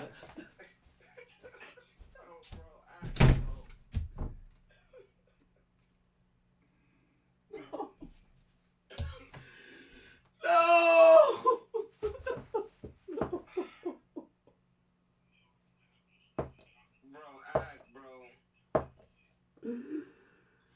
No.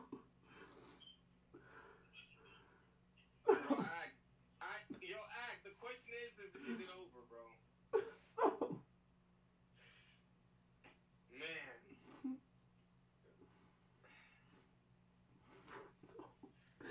Yo, bro, I was hoping this was a big ass troll for the longest.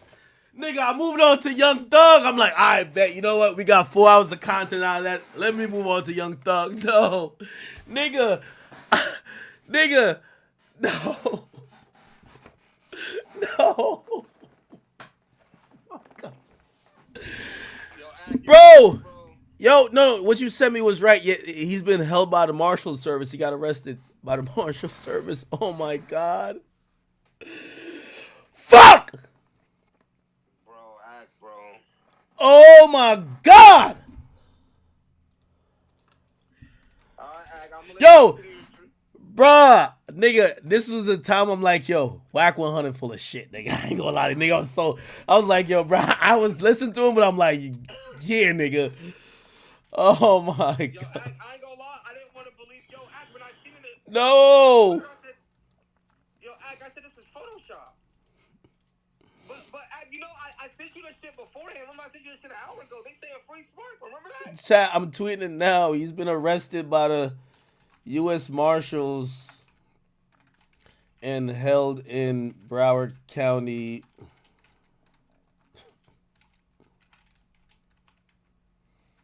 Oh my God. Bro, I told you at 9 o'clock. I told you, bro. Damn, Durk, bro. Damn, bro. Yo, Ack, is it over, bro? I need an answer, bro. Bro, they said murder for hire, bro. It's the feds. Oh my God, bro. Jesus Christ, bro. Oh my fucking goodness, bro. Yo, I was reading. Yo, I opened the indictment today. I promise you, son. And I remember, bro, I read 3 pages and I said, fuck. Co-conspirator 1 is Durk. I said it, nigga. I said to myself, I said, bro, it's Durk, bro. I know it's Durk. Bro, they literally said he was, bro. I said it's Durk. But I said, bro, I was so delusional. I'm like, please, like, with all due respect, I'm like, yo, please be his brother who died. Like, all right, I can't charge a dead man. Like, please be anybody other than Durk. Man, bro. I ain't gonna lie, Ack, bro. Ack, bro, it might be over, man.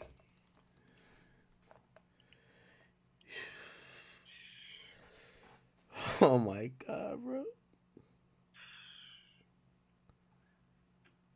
Ack, bro, what the fuck, dog, bro? What is going on in the hip hop game? I ain't gonna lie, Ack, you gotta call Whack, bro.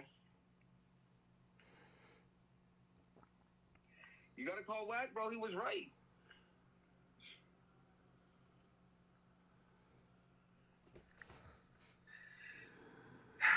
Man. I ain't gonna lie, bro. This shit fucked me up, bro.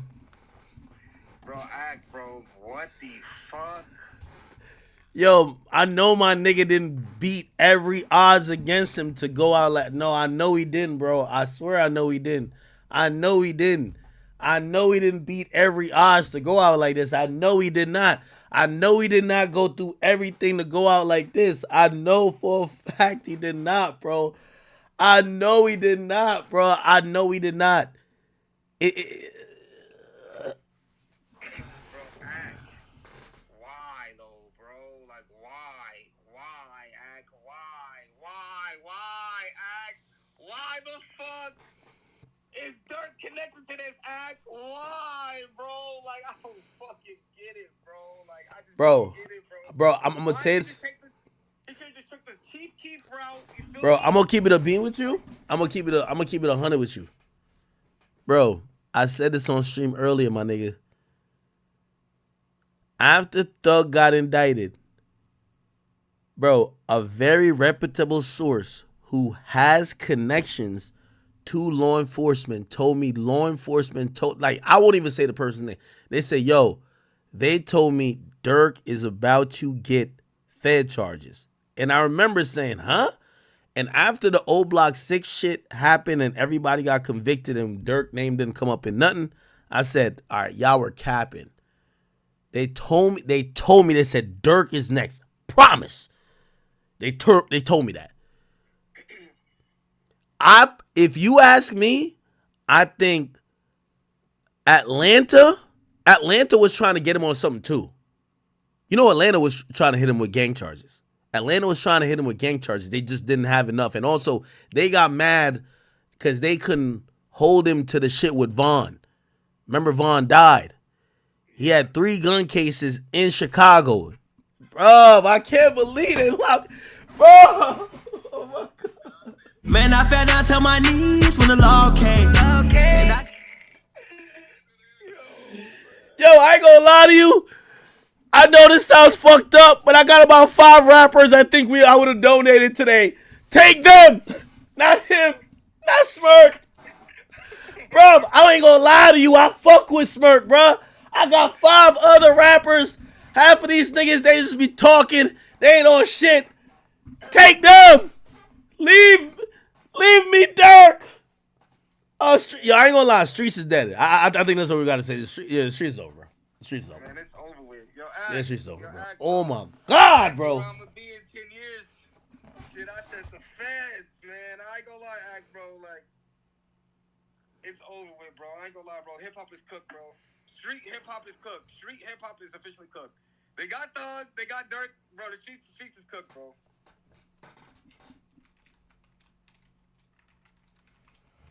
Street hip hop is fucking cooked. I ain't gonna lie, Act, call Wack. I'm about to go back to my shit, bro. All right, my nigga. All right, bro.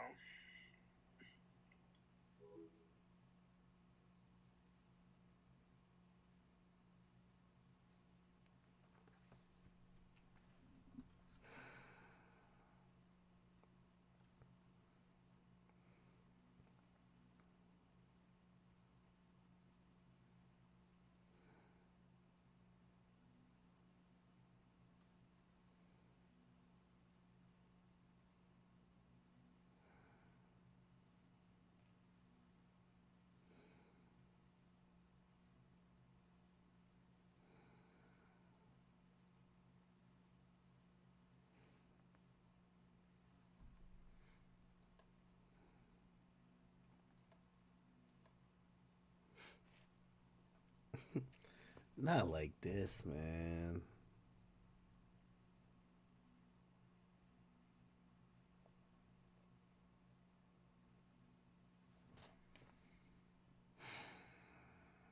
I don't even want to stream no more, bro.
don't even want to call whack, bro. It's not about him being right. It's not none of that, bro. And I fuck with Durk heavy, bro. It's not about me. Like this ain't about being right. It's just yeah, the nigga right. Yeah, the nigga was right, but I don't give a fuck about that, bro.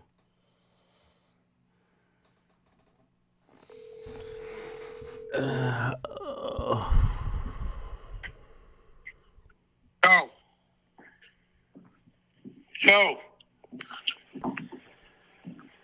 Act. Oh boy. What up, bro? What's happening? He's in Broward County jail. Huh? What? What's my motherfucking name? And don't say Snoop Dogg. Whack one Hondo. Whack one. What? Act. Yo, whack! I can't believe this shit, bro. Act. They can say what they want. Let me tell you why it's only one me. See, Act, watch this. You see how you good at what you do? You are an industry research nigga. And that's what you are, nigga. You the king of that shit. Of your mountain. I'm a mixture of all you niggas. I'm a street nigga that didn't learn y'all game. I don't got to learn it all the way because I got brothers like you that know it all the way. So whatever the fuck I don't do, guess what? You going to fill in the blanks for me. You my brother. But on the flip side, Act, you got access to a nigga like me that got a different tie to these streets and what's going on. Yo, whack. You tell me, whack, take this, do it like this, and I guarantee you get 1 million views. Whack. I'm not going to question you. I'm just saying, bro. Whack, I ain't gonna lie. I'm gonna be honest with you. Listen, bro. Yo. Listen, Act. You've been saying this, but this whole street shit when it come to rappers, bro, this shit is a dub. It's over. It's a dub. It's over with. It's a dub. Act, let me explain something to you, bro. This the call I get. This how I know your man didn't know what the fuck he was talking about. When I get a call and say, well, that was Remo. We on the move. Remo's the one who said he talked to DJ Benz. Remo's a dummy. And I'm going to tell him he's a dummy because I told him, yo, go no jumper, put a major figure just got snatched, stay tuned. He questioned me. That's on his dumb ass, respectfully. You know what I'm saying? He's a dummy. Right? What you did was let Wack do the talking. We had a conversation. Your people heard it. They know, okay, Wack and gave it to us live. We see what's happening. See, what they don't know is when I get the call and the call's like this, what's happening? FaceTime, what's up? Hey, nigga need to move around, but we can't go back because we don't know. But they just got our man, whoop-de-whoop. Okay, here go the address. Get on over there. This, some keys, get to where you gotta go. Boom. I know it's real. Fuck what you industry niggas talking about. You know what I'm saying? They like, nigga, we calling you because we know you got some people up our way where you be going to, and can you, listen, go on over there, tell them this, they gonna hand you this and get to where you got to go holler at you. Oop, they got him, Wack. Wack. I'm gonna be on.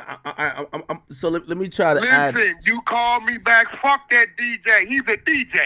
They gonna tell this bitch ass, you better not say nothing. So when you ask him, he not gonna say nothing. Yeah, nigga. I was starting to fear the worst. I'm keeping it gangster with you. I was starting to fear the worst when I hit his manager and he wasn't saying nothing. But Band's connected. Band's the guy. Like Band's really. But he ain't nigga. Listen, that's the DJ. Yeah, he the DJ. If I tell my DJ shut the fuck up, he gonna shut the fuck up. I just told you, when I go to jail, my woman gonna tell you he sleep. After 2 days, the homies figure out, well, I can't sleep 2 days, blood locked up on power room. Like, listen, that's why I say that. You know I'm a bet man. You know I don't bet. I only bet on short shots. You know that. So, because you my brother, your money ain't good with me, I put you in a situation where you going to spend some money to make it back anyway. You know what I'm saying? So, anyway, it was cool. No, I ain't going to lie. I was hoping that... Yo, I'm going to be honest with you, man. I fuck with Durk, bro. Act, do you think? Let me ask you something. Bro. Act, let me ask you something, bro. Act, you do know your fan base and you I respect. You know that, right? I know. Outside of our bro, I respect. Do you think I'm gonna ever bring some bullshit to your platform? It's called credibility, my guy. You know when you say, "Let me call Wack real quick," your fans have gotten used to, but when he calls this nigga, it shakes. It's credibility, bro. I got a obligation to your fan base. When they hear my name, they hear my voice, I need them to like, okay, this nigga ain't, his batting average is pretty high. I'm not finna bring no bullshit to your motherfucking platform. And plus, I'm gonna serve them in a way where they got to think about it. They can ponder it. They can go on your little chat back and forth. Oh, he's talking about this. He ain't saying it, but he's saying this, that. There you go. How'd you know? Honestly. I just told you. I get a call. FaceTime. Whoa. What's happening? Whoa. We need to move around. Wait, hold on. Wait. I mean, you don't got to give up your source because we all got a source, but like, listen. Yo, you heard it from direct or like just direct from a bro? Listen to me. It ain't a city. I don't have a team there, bro. I don't gotta move with 100 niggas from here. I can take 100 niggas to Chicago. I ain't got no wind them in they jungle. Why move 100 niggas to Chicago when I can bring my solid pen and land and fuck with the niggas that got all the niggas? You know what I'm saying? So, wherever city I go to, bro, I got a team. You know that. So they hit me. They like, shit didn't got spooky. What you mean? They snatched who? You talking about the other niggas? No, they snatched Woo. We don't want to go back to the Woo because we don't know if the eyes is on it. I got act. You know right there in your backyard. Do I got a spot? Whack. I know. I got spots everywhere. Act. I guess what I'm also trying to say is that I told you. No, hold on. Whack. What I'm saying about the streets being like, yo, put it like this: when Von died, everybody said, when is this nigga gonna slide for Von? Now, I know he's a smart guy, so them internet comments never got to him. But you know what's funny? The moment that reportedly he slid for Von, and now he's getting arrested for it, you know what everybody gonna say? You a motherfucking dummy for tricking yourself out of that position. You one of the biggest in the game. This is why I think, sometimes it's so hypocritical sometimes, even some of the stuff we cover, because a lot of times the voices that speak into the people who's in the streets, they just want to see a headline. They don't give a fuck. Everybody who said slide for Von, I guarantee they're gonna call Durk stupid. I guarantee. I don't know, man. That's a fact. That's a fact. Man, I wouldn't have believed it until by the way, chat, if you're wondering how I pulled this up, I can show you how I pulled it up. Too many niggas, bro. These young niggas is they ain't built for it, my nigga. Chat, I pulled up his arrest record from the BSO jail inmate search. Durk, Devontae Banks. He was booked today. I could tell you probably what time.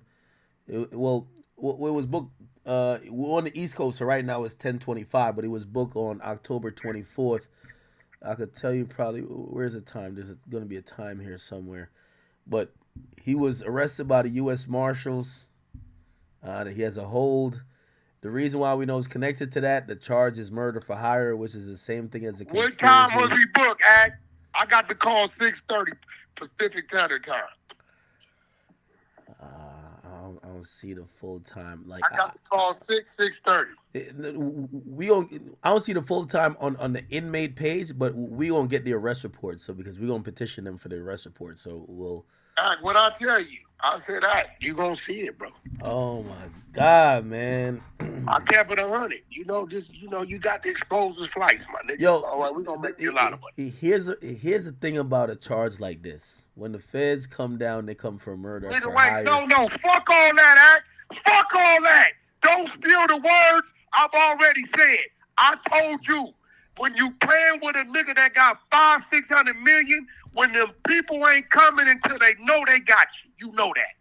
They'll let you break the law for 10 years. They not fucking with you until they know they got you. I already said, ask your chat. Chat, did I not tell Act this at about 2 hours ago? Chat, ask the chat. I've been wanting to call on your chat, Act. Yeah. Act. No, you're right. No, you're right. Oh, you don't be coming up in here. You know what I'm saying? Man. Nah, I ain't gonna lie. I mean, you've seen it before, but like, I know me and Durk, ever since we met, like, we started having a personal relationship. And I'm gonna be honest with you, like, none of this, bro, he was like a different person.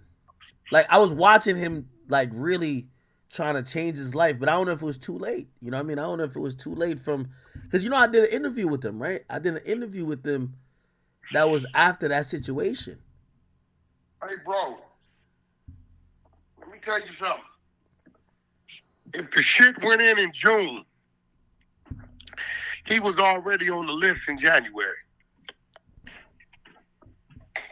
Yeah. That's a fact.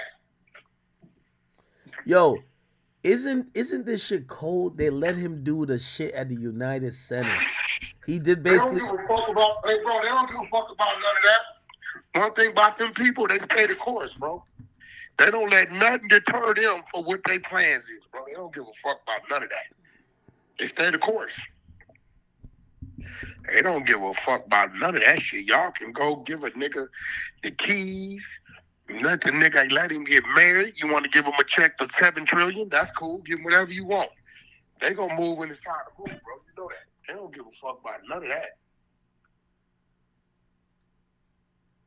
God damn, man. Man, this shit is shocking to me. I'm gonna be honest with you. Listen, I'm not proud of this and happy about this. I just knew it was coming. So it's our duty as brothers to keep each other informed on things that's gonna hit regardless. This is not nothing that wasn't gonna hit. Could I mention something? You know why I thought possibly he wasn't gonna get implicated is because of the Young Dolph shit. I know that's state. I know it's state. What that got to do with it? What Young Dolph got to do with it? Because here's the thing. If you don't think there's some federal authority licking their chops to try to tie that back to Gotti. I mean, that's again. But hold on. By the way, remember, they were also trying to directly also. By the way, yo, chat, we went over the whole indictment. Didn't I tell you the cooperant is co-conspirator 2? He's the one who pulled the trigger. His name ain't mentioned. And I said, yo, he's in the indictment. It says Durk told him.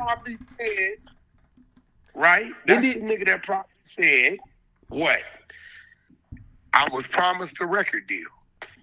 Yeah, I guarantee it's going to go down like that. You know what we're realizing? Niggas think that shooters and these niggas who really put work in are disposable. Them niggas is not going out like that. They're not just going away. What it is these niggas is not trained and they run their mouth, they get high, they pillow talk to these bitches, or they get mad, these niggas stop taking care of them, and there you have it. Man, this shit fucked me up, man. I really fuck with Durk, man.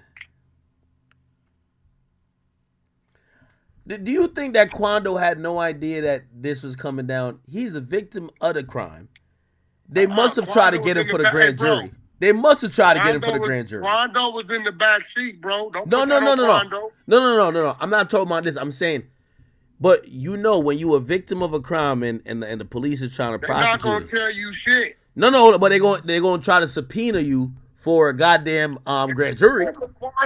Quando gonna say, nigga, I was in the car getting shot at, nigga. I don't know. That's all Quando gonna say. Nigga, I don't know. Whatever the fuck they got, y'all got, that ain't got nothing to do with Quando. That's internal telling. No. I'm not saying Quando told at all. I'm saying, put it like this: if somebody tried to do something to me, right, and the feds or whoever say, "Oh, we about to prosecute these niggas," we don't even need. That nigga gave all his statements on the thing, bro, at the thing, and I'm telling you, his statements is very, very easy. I was in the car getting shot at him. I don't know.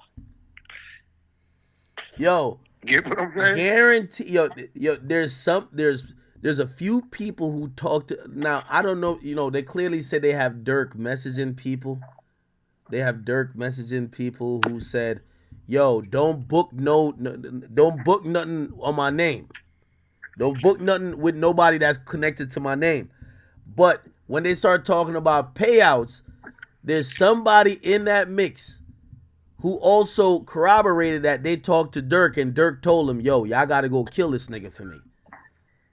That person is a cooperant. God damn, they got my nigga Durk, man. God damn. Them niggas is already been told, bro.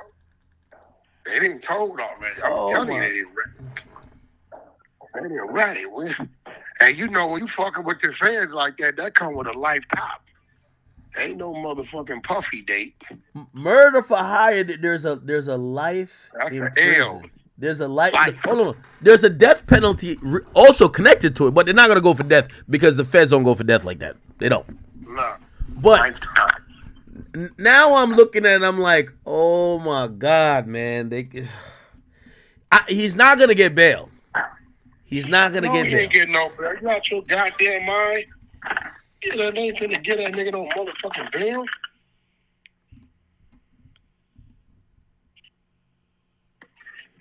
Nothing to get nigga bail. Puffy ain't getting bail for pink cocaine, nigga, and sex trafficking. Murder for hire, they not giving that nigga no bail. Man, I can't fucking believe this shit, man. Man, not like, yo, I can't see my nigga go out like this. Not like this, man. Not like this.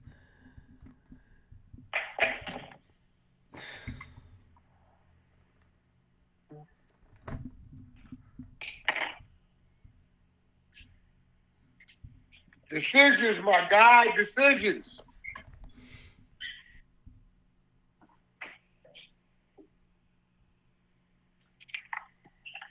You get what I'm saying?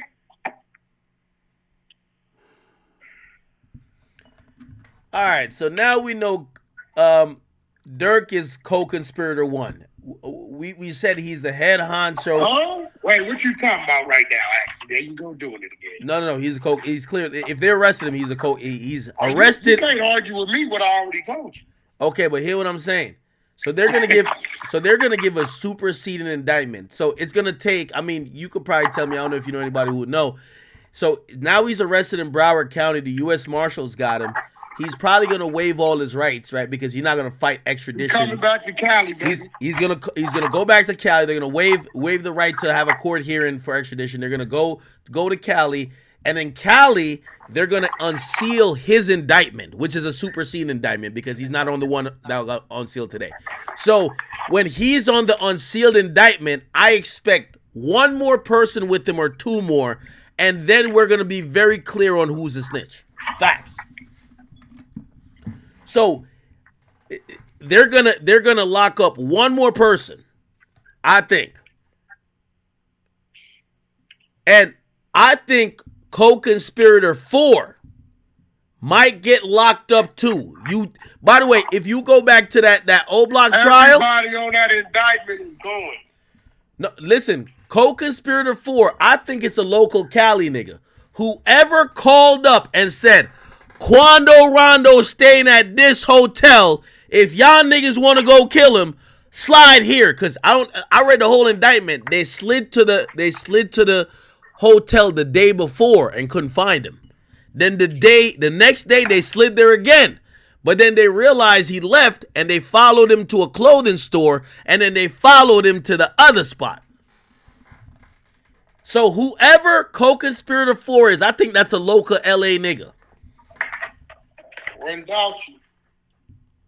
Somebody that know Durk, somebody that connected, that be into some shit, because he's the one who gave the drop. I'm going to be honest with y'all, co-conspirator 3, the one who booked the flights, that's the person, he either cooperate, well, I mean, he just might be or he or she might be a civilian. They did a proffer though, 100%. 100% a proffer, but again, I think, Wack, you know at this point, a proffer don't necessarily mean cooperation. Well, number Oh one, no, everything proffered in this cooperating. no. Well, it wouldn't mean This ain't no Pooh Shiesty shit. Hold on. We're all three niggas agreeing. These niggas giving up information. No, it wouldn't be a cooperation. It wouldn't be cooperation if it's a civilian. Nigga, you definitely. But first of all, bro, ain't none of these. Yo, whack. Do you have somebody that book flights, that book car service, that they just use the account as an expense account, and you say we need an Airbnb, we need 5 cars. No, you missing the point. Okay, go ahead. Nigga, listen. When you go to rental car service, when you provide that motherfucking credit card, that company credit card, your identification got to match that card. And you know this better than anybody because I'm about to bring up an old wound. When you check into that hotel, that card that's on file got to be at that desk, and you know that. You ran into a problem with that, did you not? Yo, no, all right, hold on. No, but here's the thing. Yes, you did, nigga. When the bitches tried to claim you didn't have no money. No. That's a fact. Whack. You didn't have your card on. Hold on. That's not the... So, the way they're booking the shit, if I book a car for you, you just got to show up. But we know the original card on the account. The person who booked, which is co-conspirator 3, they're not in Cali.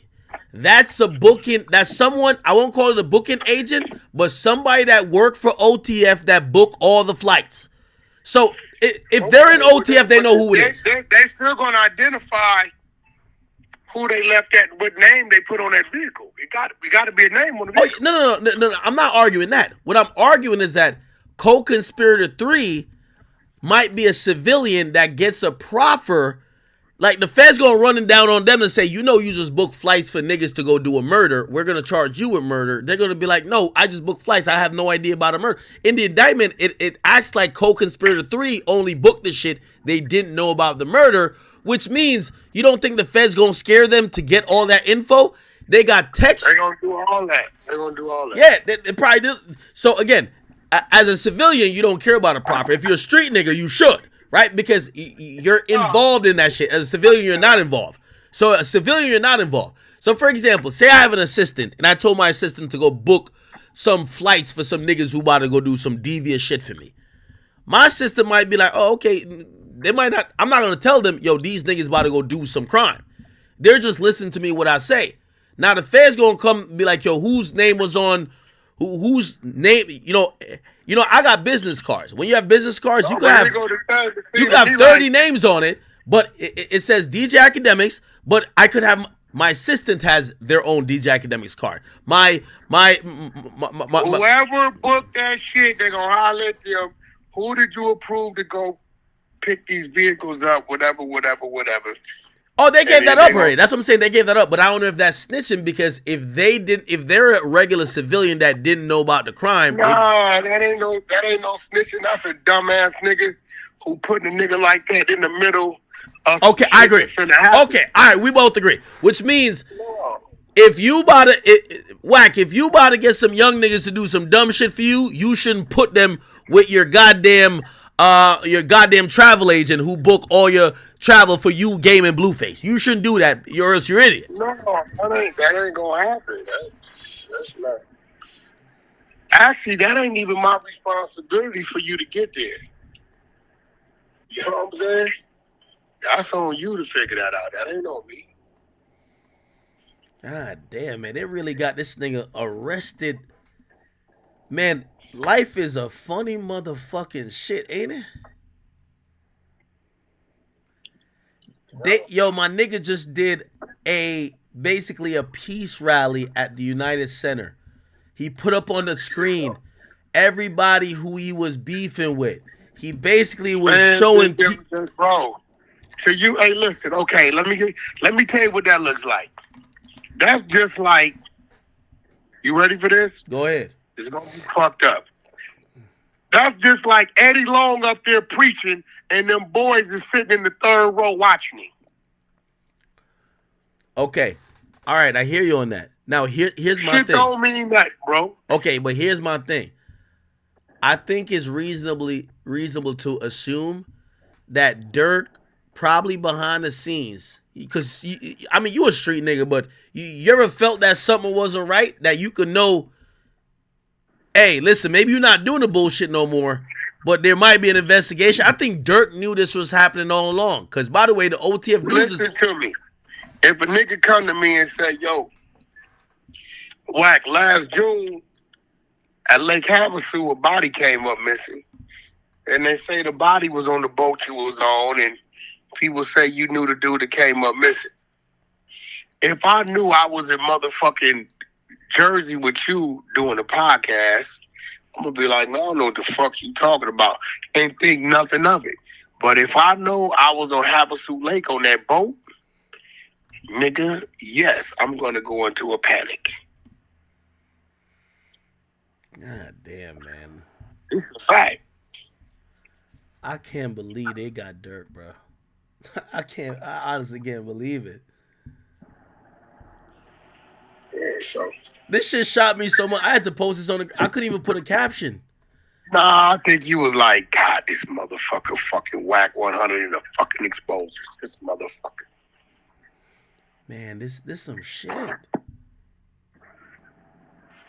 Durk was one of those ones that we were begging and hoping to say he made it out.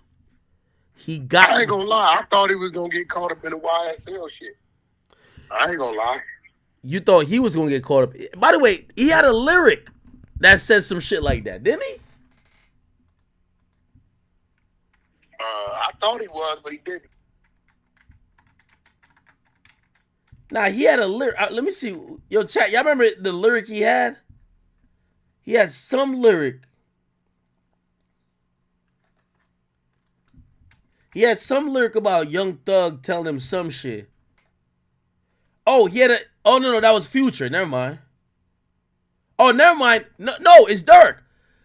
Chat, on verse 2 of Mad Max, Durk and Future, Durk says this. I got my stick out, leave a bitch house, tell bro ETA to my slot. I could have been a part of that Rico. I called Thug, told him every nigga I shot. When I heard that, I said, this nigga got to be innocent. Ain't no way nobody guilty saying this shit. I could have been a part of that Rico. I called Thug and told him every nigga I shot. Yeah, he tripping. When it's war, you never see main names. You got to get everybody he got. Take off the ski mask, pray on the phone with the Iman just to get close to Allah. Holy shit. He tripping. So they not taking none of that shit serious that he's doing. Oh my God. You see what I'm saying? They ain't taking that serious that he's doing. You know, they breaking all that shit down. Chat, honestly, yo, Whack, I'm going to be honest with you. I think the days of rappers being somewhat about it or still being involved in the street, it's one thing if like you're really far removed, but this whole currently rapping about what you got going on, you got to stay on a lower level. That's a drill level. You can't get to be an international star. Like, yo, listen, bro. He was doing an arena, bro. Black Montana. I got a whole album of country rap. I'm going the other way. My man Black Montana from Alabama. I got 12 songs done of country rap. I'm going the other way, bro. They got it.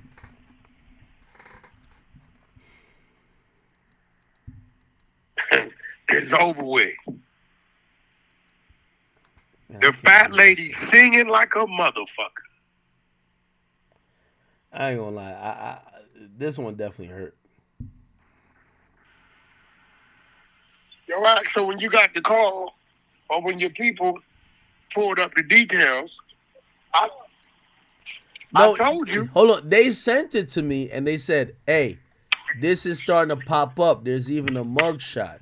And I seen it and I said, I know BSO. BSO is Broward Sheriff's Office. I said, y'all can't fool me with Photoshop. So I went mute. And I said, I have an app right here where I'll run everything through it and they're going to tell me if somebody incarcerated. I ran it through it and it pops up Broward Sheriff, Broward County jail. And it says that he's locked up for murder. I couldn't believe it. I can't believe it, bro. Okay, but listen. I told you it was gonna pop up, right? Man. Have you met Durk? Have you ever met Durk? Yeah. Man, I fuck with Durk, man. Let me tell you this. And you know, hold on. Whack. You know how cool. You know how cool and how close I am to 6ix9ine. I love 6ix9ine like a brother. But me and 6ix9ine got into arguments about because I really like Durk. And I always thought that their issue was sometimes him doing a lot because he don't got beef with Chicago. And that was him like really egging at these niggas. Now I always understood him when he said, well, they call me a stench. I get that. But like me and him, we've gotten to arguments about it. Me and him have gotten to arguments about Durk. We've gotten to arguments about Von. And he knew, was like, yo, bro, Durk is somebody who I got a lot of love for, man.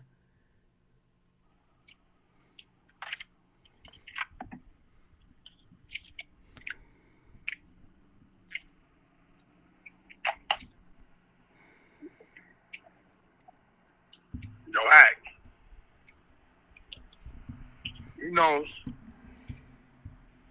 last time you called me, you was talking crazy, Ack.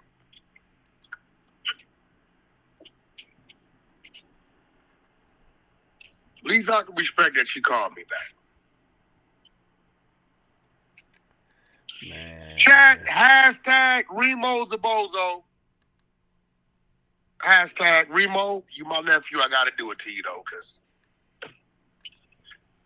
Hey, hey, Whack, we'll give you this one. You know, for everybody who's ever doubted you, say if you trolling or if you own God's sources, yo, for everybody in the world, I want to make it clear, Whack 100 told us this first.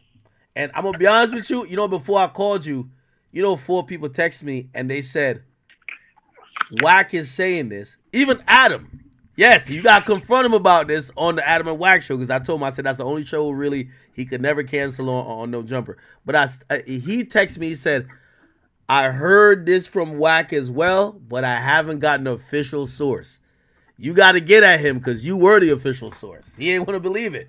So he was giving me some doubt. Remo came and gave me some doubt, and I'm like, all right, maybe Whack hearing wrong. Hey, bro. Let me say this. Adam, my brother, but I got to say it. Adam does shit on street shit. He's a white guy. His source ain't never going to be more solid than mine when I'm in the streets. Sorry. Remo ain't a street motherfucker. He's a square.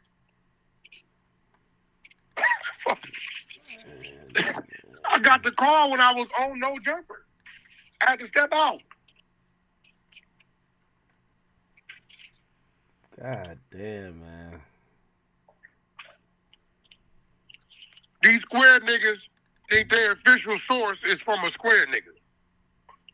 The fuck? You know what's crazy? People are saying that getting the key to the city is a sign of bad luck. Diddy gets the key to the city. What happens to him? He locked up.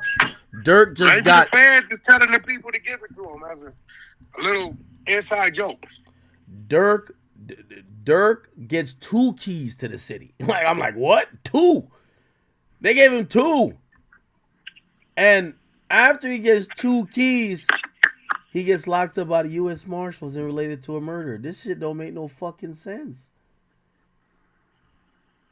What do you do? Let me ask you this question. I know, and I hate to even have to even think beyond this point because this shit's fucked us up. You got a lot of money, you're little Durk. You are the kingpin in this conspiracy. This ain't racketeering yet, even though they might supersede and make it racketeering if they got other shit. How do you go forth with this? Do you try to fight it and be like, well, I never told nobody to kill nobody? Because that's an angle. Hey. The fans ain't willing and dealing. So you got to fight it. Nigga, you gonna go through the procedure. You ain't fighting shit. By the time they come get you, that's it, bro.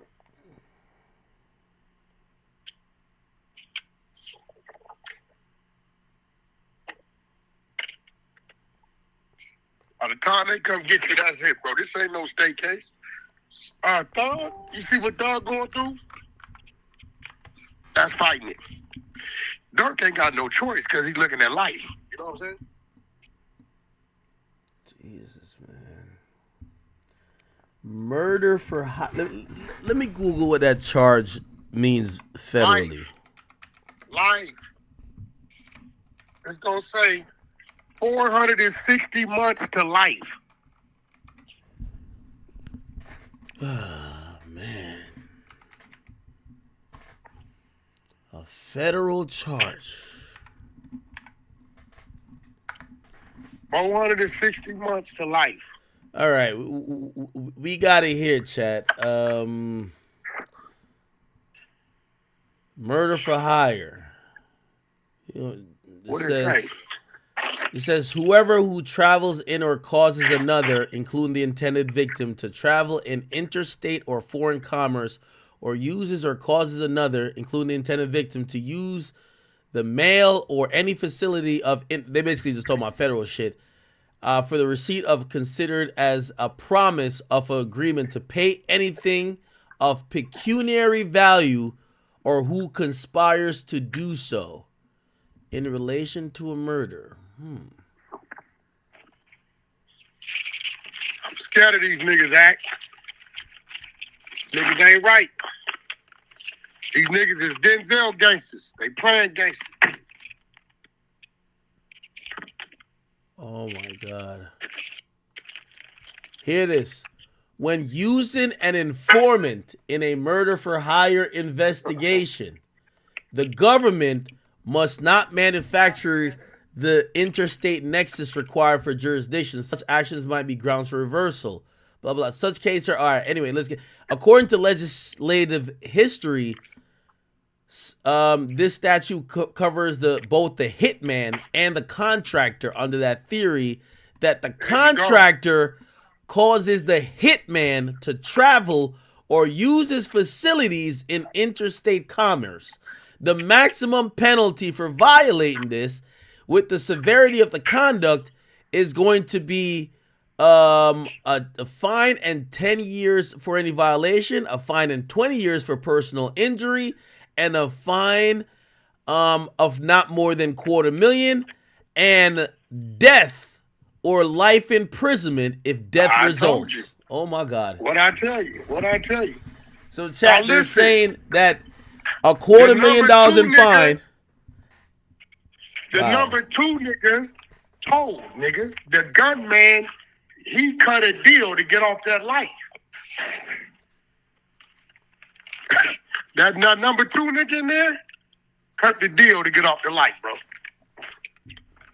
Co-conspirator 2, you think he cut the deal? Hold on, let me ask you a question. You're right, he did. These are real niggas. Like, we all know how Chicago give it up. Ain't no real nigga. I keep telling you, I represent the bitch ass niggas. Ain't no more. No, but listen.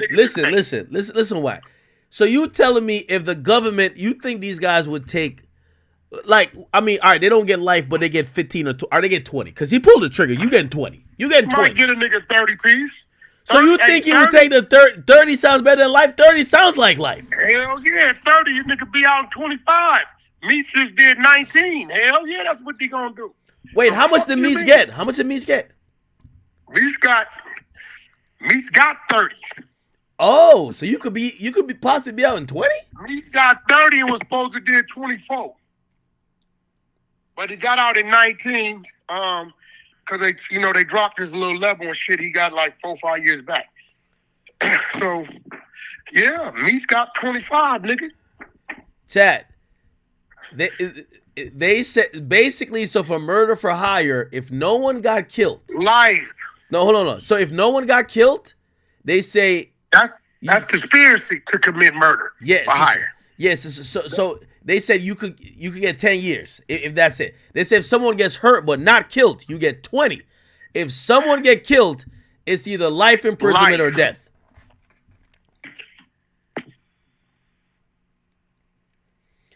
And I guess so. Chat, to think about the different levels. What did I just act? What the fuck did I just tell you, bro? You don't like to listen to me, do you? Chat, to think about the different levels. There's a level where they're saying, sometimes like you'll plot the murder for hire, but it's actually an informant that's like an undercover agent. Nobody got hurt. That's conspiracy. That's conspiracy to commit murder for hire. That's gonna get you like 10, 15 if you ain't never had no criminal history. If you commit murder for hire, Flacco trying to join, but he don't got the role to get in here. They're gonna start you with a dub. You know what I'm saying? Flacco said that he people were calling him a liar. Did you give him the source? Because he reported it right too. Yeah, Flacco said they hit him up. They said he got called while Durk was in handcuffs. Listen, Flacco got told by Remo. I told Remo, I said, Adam, let Remo know. I called the streets. I notified our industry people. Don't accept no phone calls if you get this call from nobody. They didn't question it. No problem, Wack. You know who my brothers is. I called Adam and let Remo know. Tell him to go up with the story real vague. Remo told Flacco. Flacco went with it. I called you, woke your people up. Because I knew Remo was playing. So I said, fuck it, I'm going to give it to Act. There it went. Man, I'm watching everybody in my comments saying, yo, you threw away your life for this. And essentially what it is the same people who were saying, fuck all that, when is he going to slide? They were all saying that. I remember them in my comment section. They said, but when is he going to slide, though? And now they're clowning him. But they all dumb, stupid-ass niggas say. When anybody want to see something, niggas ain't never shot a gun in their life. I wish I would perform for a motherfucker I never see. I don't know these niggas. Fuck you, nigga. I'm going to do what I want to do. I might not do nothing. How about that? Man, oh, man. Wack, you were right, man. You got it, man. You got it, bro. You got it, man. This one for sure hurts. This one for sure hurts, man. Hey, Act, you think they're gonna get Brick Baby caught up in this? I mean, I never knew Brick Baby knew this guy. Hey, yo, Act. Yeah. Slow down and look at slow down and think about what you just said. Uh-huh. Who was you just saying? Brick Baby. About the hotel and a local? Slow down, Act. No, there's a local. I don't know who that local could be. Slow down, Act. Think about it. I just told you what. Act went on. Hey, you gotta remember, Brick Baby is a rolling 60 crib. Quando Rondo threw his flag down after that happened. Why? Because Brick is a rolling 60 crib. That makes sense, Wack? This guy's telling me. That's Wale intern. He said, we got to think about it. Quando stopped claiming crib after that, and maybe the thought was maybe it was a Crip who set him up in LA. That can't be true. That don't make sense. That don't make sense. It does make sense. A Crip wouldn't set up a Crip, right? Right? The fuck you mean? The biggest killer of a Crip is a Crip. Listen to me, right? Huh? That's a fact. Listen to me. Brick Baby went on that motherfucking show when we all thought it was a bad weed deal, and somebody reached over Quando Rondo and shot that man and said, y'all can't say OTF didn't slide for King Bond. They said, what you mean? Nigga, what you mean what I mean? It said the nigga name. Everybody, the whole world thought it was a bad weed deal. This nigga Brick went on that damn show and said, y'all can't say OTF didn't slide. I said, yo, what the? Pull it up. You didn't hear the shit? Pull it up, bro. Yeah. Pull it up, Act.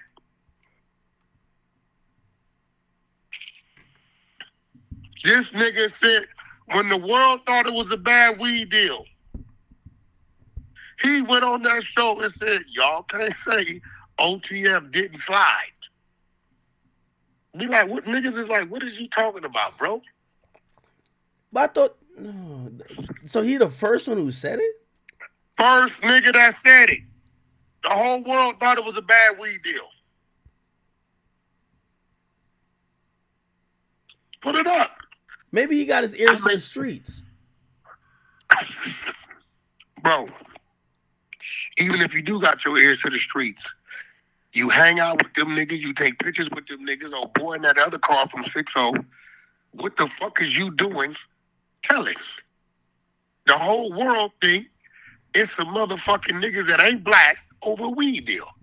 Why is you going on the thing talking about y'all can't say OTF didn't slide and then say the nigga name that got killed?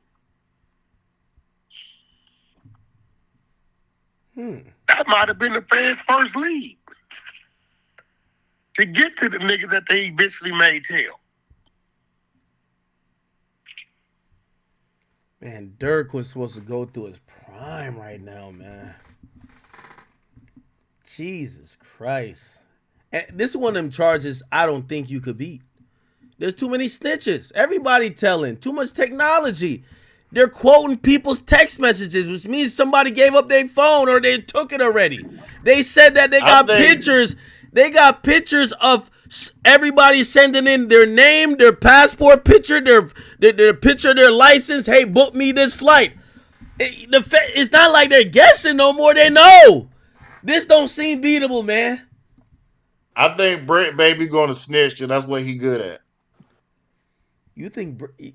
I don't think the feds hit up Brick Baby. Like, why? He already snitched. Why the hell would Brick Baby? Like, Brick Baby's not. Granted, I got beef with Brick Baby. Granted, he has some. Hey, what? Brick has some LA Crips running down on me in Charlotte. Them niggas try to jump me. So I'm hoping Brick Baby go down. Listen to me. Go pull it up. Google it. Brick Baby exposes murder. Pull it up, bro. You pull it up and listen to what he say and look at the date. Yo, Wack, you know sometimes niggas be on podcasts, they'll be saying shit to say it. You know what I mean? Academics. The world thought it was a bad weed deal.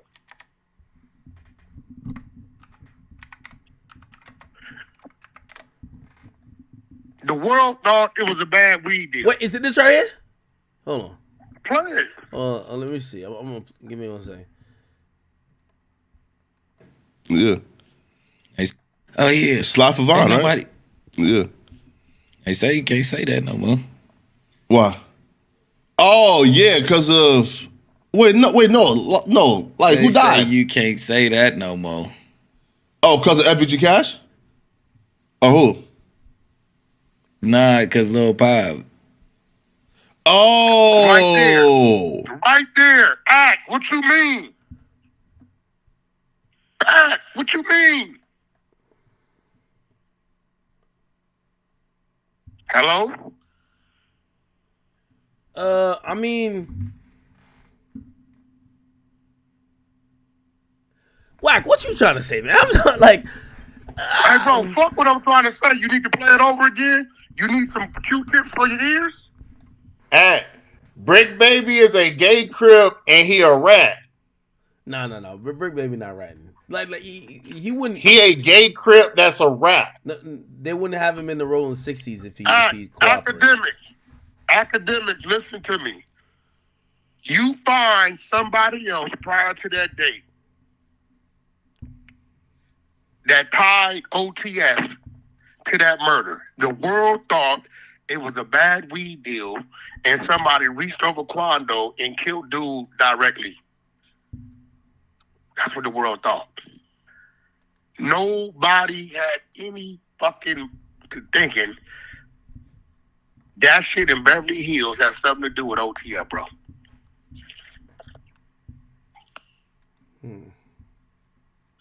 That was the fans' first lead. Now, let me ask you something. What date did he make that statement right there? All right, now I gotta go look that up. What date did this murder happen?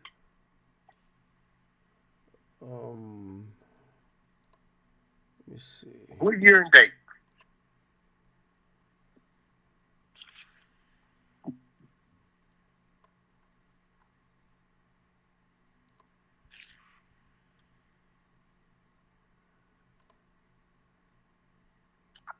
What year and date, bro? It looked like he said that in February 2023, and looked like Lil Pub. Let me see. Lil Pub died. Let me see. Lil Pub supposedly died in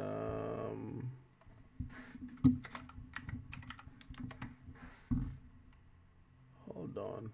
I think when did Lil Pub?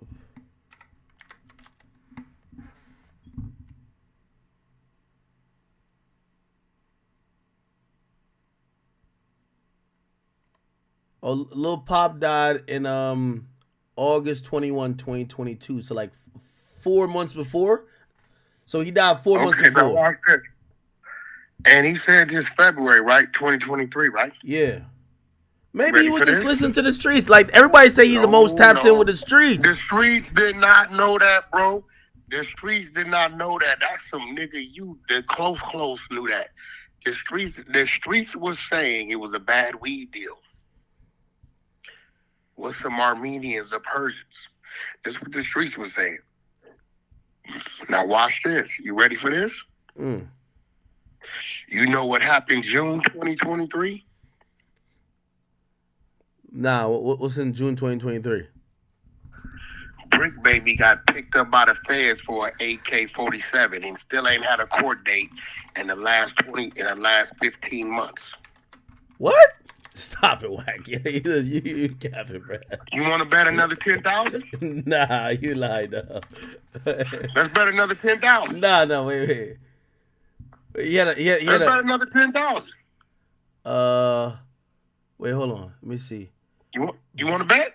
Brick Baby out on oh, he made bail or something like that. He made bail. Hey, Wack spitting right now. Wack spitting. You want to bet, nigga? You gotta remember. You want to bet? Huh? Hey, Brick Baby ain't good in his own hood. You gotta remember that. Brick Baby ain't good in his own hood. Look, you say this in February. Feds come put the heat on this nigga in June. He ain't had a court date since.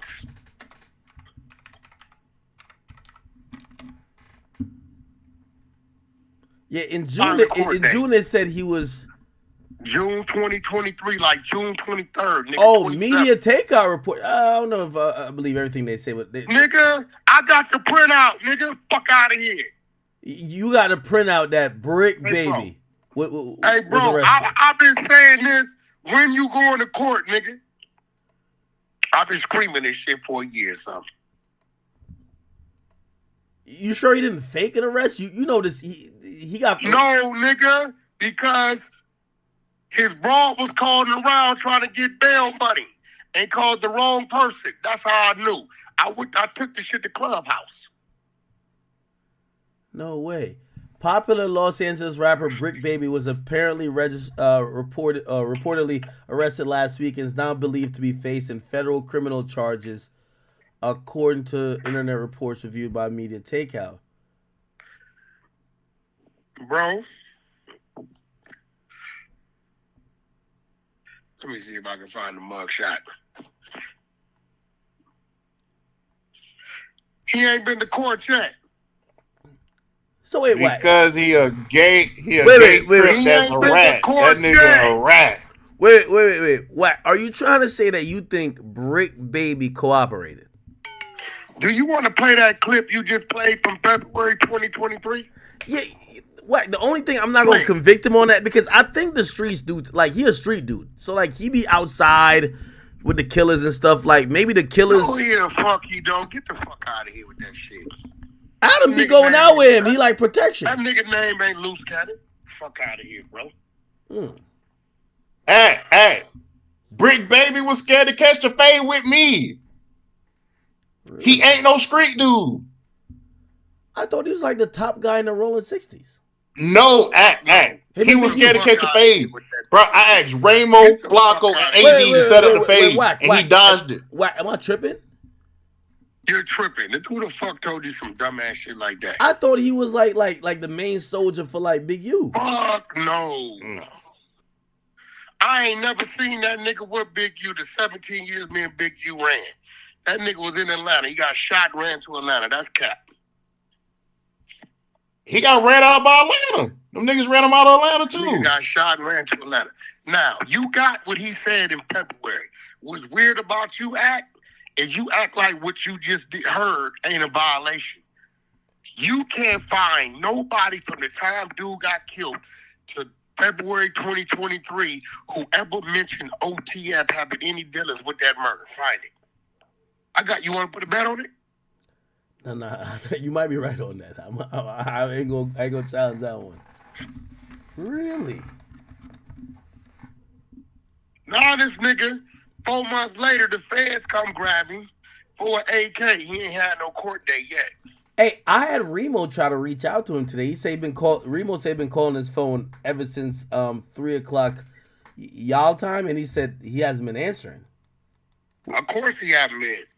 You know he looking crazy as fuck right now. Maybe he got locked up too. I don't know. I don't think he could. Like, if Brick Baby cooperating, the streets is done. I be believing Brick Baby. I ain't gonna lie to you. So, hey, how you could believe Brick Baby? Please give me a good explanation why you believe him.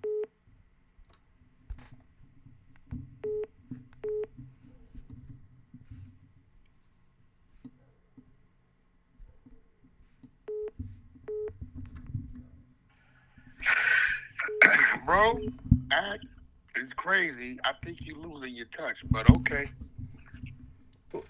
I talked to Brick Baby. I think he's a solid guy. I don't give a fuck what you talk to. Nigga, that nigga just a regular nigga. Nigga ain't one of them niggas over there. Nigga, it's a whole lot of wolves over there. One of them niggas over there. The Rolling 60's not known for having cooperants. It's not like that, though. All neighborhoods got cooperators. You think so? I know so.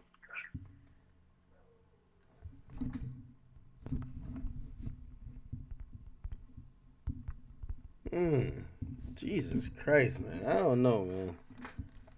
I can't believe Durk going down. I'm hoping Brick Baby's not involved in this. Brick Baby, if you're hearing this, brother, please just come out, clear your name. This is not some good stuff that nobody want to be involved with.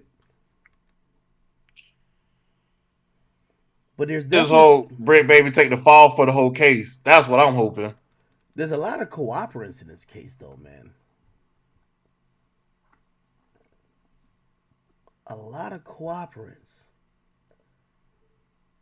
Like, what do you suggest Durk do? You tell me. Ain't nothing he could do. So you think that this is a railroad? He's not gonna be seen freedom ever again. Nothing he could do, bro. It's a murder for hire, a high-profile murder for hire.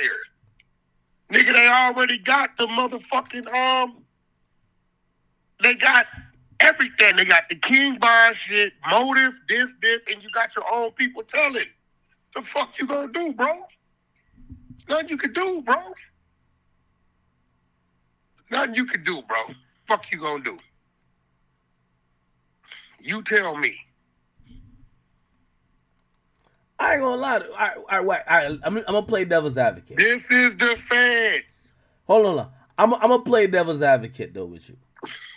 What's the difference between what Brick Baby do on No Jumper and what you do? Like y'all both like talk about stuff. Nigga, I'm never mentioned. Listen to me. I called you today and gave you an exclusive on what was coming. The man in cuffs. Nigga, what? Nigga, he in cuffs. It's coming. He's in cuffs. It's coming. Yo, bro, they got a woo-woo-woo. He's in cuffs.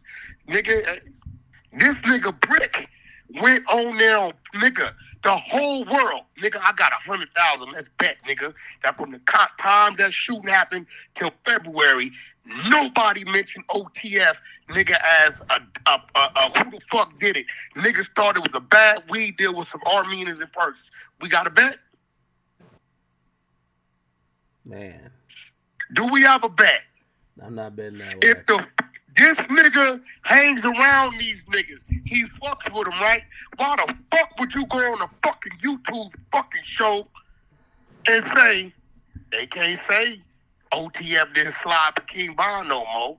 To this nigga Flacco, what you mean? Flacco say a whole nother name. No. And then he says, Little Pab or whatever the fuck. You just identified the motherfucking group that's responsible for the murder. You just gave them a lead. Now, this was fucked up. It's one thing to say that, and they find out it's some niggas in Texas did it. It's another thing to say that, and we look up, and 6 niggas from OTF, including the boss, been booked for it. Fuck out of here, bro. Ain't no making that right. Ain't no fixing that.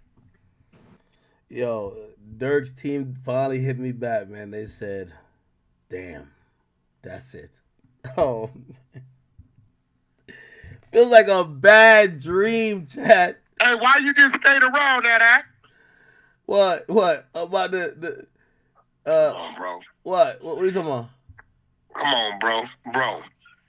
Bro, it's one thing to say that, and ain't nobody else saying it, and it's another group.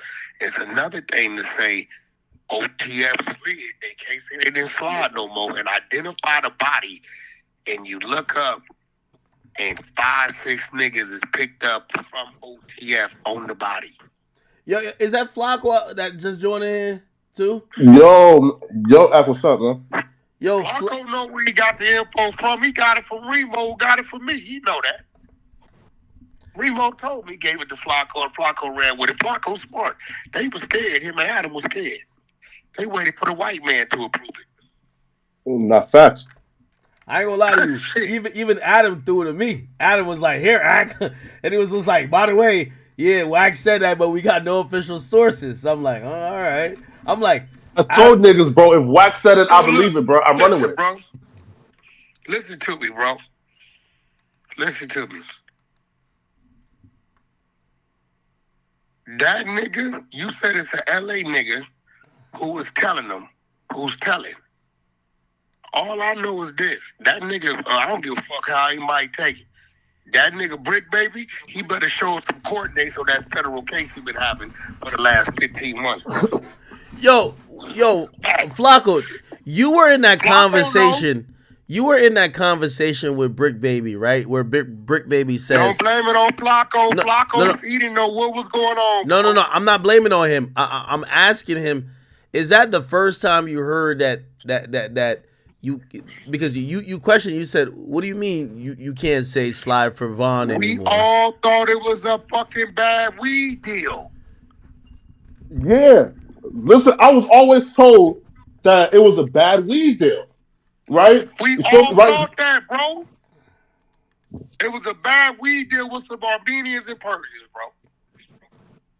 You feel me? And it looks like Durk and them, sort of like ran that story to like the media, because I was told, man, Durk and them ain't, you feel me, right? Man, but Durk and them like is innocent, bro. Like that motherfucker ran off with some weed and the Armenians got him. You feel me? That's what we were always told, like for months throughout LA, you feel me? And it looks like Durk and them lied, you feel me? But also too, bro, Durk don't try to get me. Wait, Durk try what? Nigga, you ain't here, bro? What? After our interview, bro, and it's on camera too, you feel me? Right? Again, no jumper got the footage on camera. After our interview, nigga, Durk, Goons, I don't want to say their names, you feel me, but they know who they are. Durk, Goons, and them, bro, came up to like the jumper store deep looking for me. You feel me? Trying to kill me. Nah, they weren't trying to kill you. Come on now. Stop nigga, bro, I can have straps. They have blitz on them. Flacco, chill out, bro. Flacco. They're not trying chill out on that. Chill out. Keep that. You trip. Nah, they're going through too much already, Flacco. Come on, man. Who told you that, bro? Fucking goddamn Brick Baby. What happened? He said, "Who told you that? Did Brick Baby? What's going on with Brick Baby? Like, I thought Hold Brick on, Baby was. let him answer the question, Matt. Who told you that, Brick Baby? No. There's footage. It's on camera of they're coming to the store looking for me. Let me ask you a question, Blanco. Who's the first nigga you ever heard identify OTF as being part of that body? I'm gonna be real, right? I can't remember, man. We got it. Man. Boy, Matt. Oh man. Nah, yo, Flacco. I'd say you were the voice of the streets, but you can't be backpedaling. For him, academic. Nah, hold on, Flacco. Flacco, you gotta be a straight shooter. No, you do remember. Hold on. Yo, right or wrong? Hey, my niggas over there in depth of the cloud chasing right now listening. Play it for him. You in the hot seat, Flacco. Play it for him, man. Fuck all that. Yo, Flacco, you gotta be able to stand on. Play it for him. We gonna start fighting now. Play it for the nigga. No, of course I'll play it for. I got you. So doing 100-sided crickets with this shit. So you know what I'm saying? Depth of the cloud chasing listening. The Queen R&B over there. Play it for him right now since he don't remember. Play it for him. All right, so this is the audio right here. They said that. Play it for him. I got you. Brick. Got me swinging in the air and shit. Yeah, all right. Does this audio sound familiar? Oh yeah, Slap of Vaughn, nobody. Yeah. They say you can't say that no more. Why? Oh yeah, because of no. Like they who died? You can't say that no more. Oh, because of FVG Cash? Or who? Nah, because Lil Pop. Oh. What's that? But I'm just saying, they just say you can't say that no more. That's the new term on like no more slide for Vaughn. Because of Lil Pop. Now, after that incident though. Oh yeah. Slide for Vaughn, right? Yeah. Flacco, they say you remember that? Flacco. Yo, listen. I learned my interview tactics from academics. He act like he don't know nothing. So you feel me? So somebody can say more. Right? So but though, I do have a video that's like Flacco, on my channel. Amazing. About, hold on. Flacco. Amazing tactic. You learning from the best. Keep going. No, that's good. Flacco, I ain't gonna lie. Hey, why? Right? Don't press Flacco. Nah. yo, I do have a video on my channel though talking about Lil Durk being like linked to like Quando Rondo before that interview with Brick. So like I was somewhat in the know, but then when I got to LA, like multiple LA niggas, the Crips was telling me that like it was like the Armenians. So I just assumed, Wait, the Crips told you it was the Armenians? Yeah. So they were throwing off the scent. Wait, hold on. Yo, Flacco, keep the crippin' out your mouth in the palm road in the blood. Stop that, Flacco. No, facts. You facts, talking about listen. Brick Baby told you. No facts, Wacky. Yeah, no facts. Listen, you're right. You're right. Nigga. I'm a West Coast nigga. I'm the only nigga on this platform from the West, so I got to be the voice across the board. Brick Baby told you what we just heard him tell you. Yo, Flacco, I know you're on the Patreon now. Shout out to my boy Flacco. He's on the Patreon early. Now you got the whole indictment, my brother. Yo, but ask question, right? No, wait, no. I'm not done asking you the question yet. Sure. Okay, so now that you're gonna be able to review it, now you're a smart guy, like I'm a smart guy, right? Yeah. When you read through that indictment, I need you to go get on. We're gonna watch the Flacco video where he gives his breakdown because I done said on my stream. I already dropped it though. Listen, here's my take on it real who's quick, co-conspirator for? Because that's a local nigga who gave the drop. Who's that? Who do you think is that? You know the nigga. I don't live in the West Coast. Who's the local nigga? Here's my theory, right? No, here's my theory real quick. Right? So look, Quando Rondo was very public about his affiliations, right? He's throwing up the signs, the NH, right? Cool. Quando Rondo comes to LA. Of course, you check in, you tap in with your peoples, right? Cool. After tapping in and checking in, magically Lil Durk and them got the drop. Quando Rondo leaves LA, goes back to Savannah, and automatically drops his flag and says, "I'm not neighborhood no more." So who gave the drop? Flacco, you're going around the conversation. No, academics. He just gave it to I'm saying I don't know who gave the drop, but Quando Rondo tapped in with the. Hold on. Hey, listen. Flacco, let me tell you this. And I'm gonna say this, and I'm gonna say this to Wack. You know what makes all three of us great? Is because we know how to use our brain. We will analyze the situation, and there's a lot of people in this media game, the reason why they don't go nowhere is because they don't say, you know what? I don't know if I'm right, but this is what I think. We put out what we think, and we put out what we believe. When I listen to Wack will tell you if it's 100% true, or if he'll tell you based on what he knows, this is what he thinks. Same thing with you, Flacco. So now I'm asking you, what do you think? We don't know if you know for a fact, but what do you think, sir? I do think, again, I'll say this. I do think, right, that the person who gave the drop to Durk and them was somebody, you know, that was with Quando Rondo's affiliation. But though, I don't think that is Brick Baby, though. I do think, though, that again, though, I do think that it's a Crip, but I don't think it's Brick Baby. Why you bring up Brick Baby name? Now, let me ask you something, Flacco. What's up? After about a year of me pressing the issue, when I had Brick Baby break down right after that DW Flame, you know, when he did his meltdown and I was told him, you don't recall him admitting that, yeah, he does have a federal gun case? Does he? I thought you made that up. Hold on. No, I didn't make that up. I think he said that, right? I'm not sure, I made him admit it. He called it in June 2023. Yo, hold on. I ain't gonna lie to you. Flacco's so good. Flacco's like, I think he's... Yo, Flacco, you're like me. We pay attention to the internet like hawks. You know damn well he said that, because I know he said that. Listen, man. I heard him admitting to the shit. He wanted to know how I knew. Hey, Wack, I follow everything with you, because I listen to Clubhouse every morning. Shout out to the 100 side of the trenches. Wack 100 is one of the top. If Wack 100 is not top 10 on the, you know, this year they gave me number 1 in Complex, and I still cuss them out. If they give me, I don't care what they give me next year. If Wack not top 10, I'm mad. Y'all giving all type of niggas that's not doing nothing. Wack controls an entire ecosphere of what y'all do in hip hop. He is the only voice that matters, and if he don't get on that list, I'm gonna get at Complex again. So, Wack, I'm gonna be honest with you. Shout out to the whole 100 side of the trenches. But, yo, Flacco, listen, I remember when Wack said it, I thought Wack was capping.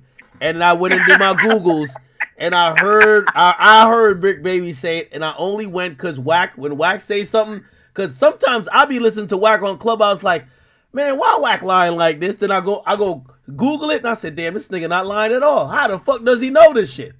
So I know if I know it, and I don't work at No Jumper, you know it.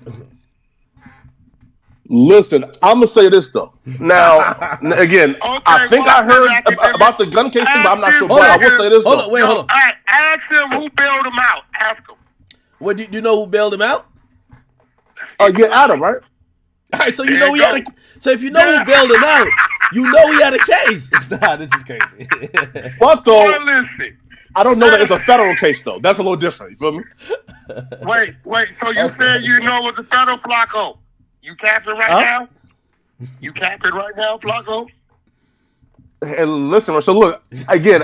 I know that Adam bailed him out, but I don't know it's a federal case. Like I swear. Hey, by the way, to both of y'all, so Adam was on here earlier, and I said, Adam, if Brick gets caught up in this shit and needs some bail, do you got him? So Adam, being a, you know, this is how white men usually goes. They start thinking dollars and cents, not you're my homeboy, no matter what it takes. You know, when two niggas locked in, they don't care if the bail is 10,000 or 1 million, right? But for Adam, he thinking about how much he could get out of you, right? So I said, what about if Brick maybe get caught up in this? He said, well, it depends on the bail. I said, what if the bail is, I think I said 100,000. He said 100,000 is too steep. And I said, damn, I thought Brick Baby was worth at least a little bit more than that. What do you? And that 10,000 up? Wait, ain't like 100K like 10,000? Cash like 10%, right? You got to realize Crip Mac gonna get out sooner than maybe some of these guys. nah, but you wildin', bro. Stop. Serious. I'm serious. So what do you think about that? One, I don't think that Brick would need Adam like to pay the bill, right? Like Brick has, friends, family, That's homies. cap. He needed him to pay it last time. And Hey. let's keep it real. Let's keep it real. They ain't got all the shows they was doing. So, this is shit. Yo, Remo. Is Remo in here too? Where Remo? Yeah. I want Remo to come in there and tell me he's a dummy. Remo. Man, I ain't want it to be true, Wack. No. Remo, you gotta do that, bro, for the disrespect, nephew. What do you say? I can't. For the disrespect, you gotta do that. And then you question me behind a motherfucking DJ. Remo, what I tell you? Nah, you was right. I can't even say shit. I'm like, I ain't want it to be true. I'm like, damn, not Durk, man. Come on. The fuck? And he doing life too, bro. He not getting out ever. Come It's on. over with. Flacco Remo. Hey, if Brick Baby get caught in this, I'll be happy because y'all both know he dodged the fade with me after having some LA Man, Wale, Crips try stop to run it, down bro. on me. Wale, come Flacco, on, you bro. know that. Wale, that's cap, bro. Come on, bro. Like, come on, my boy. Like, come on. Then Bro. I That's hit cap, you up man. and say, hey, set it up. What you say? Well, how can he duck the fade when you in North Carolina and he's in LA, bro? I was gonna come to LA if he said he was down.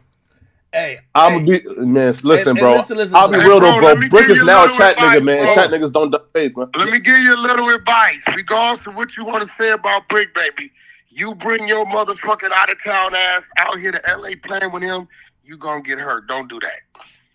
Hey, he had some Crips in LA try to jump me in Charlotte. Man, I don't know nothing what? about that. Man, I'm stop just it, telling Wale. you, don't come out here playing with them nigga from out here, bro. That ain't Man, hey, Wack. Yo, these niggas came up on me and said I was speaking on Crip business and swung on me. Well, I don't know nothing about that. I'm just advising you, it's not smart. It's not smart. Ever since then, Come out I here. was like, I gotta get my get back. And ever since then, I was like, I gotta get this nigga Brick Baby back for that shit. Ain't no niggas gonna out of town niggas gonna come to the Carolinas and try to fight me over Brick Baby. Did you run? No, I'm no bitch. You fought And back? he can run, Wack. Look out, bro. Wack, like he's like 400 pounds. I'm asking, did you run? Did you fight back?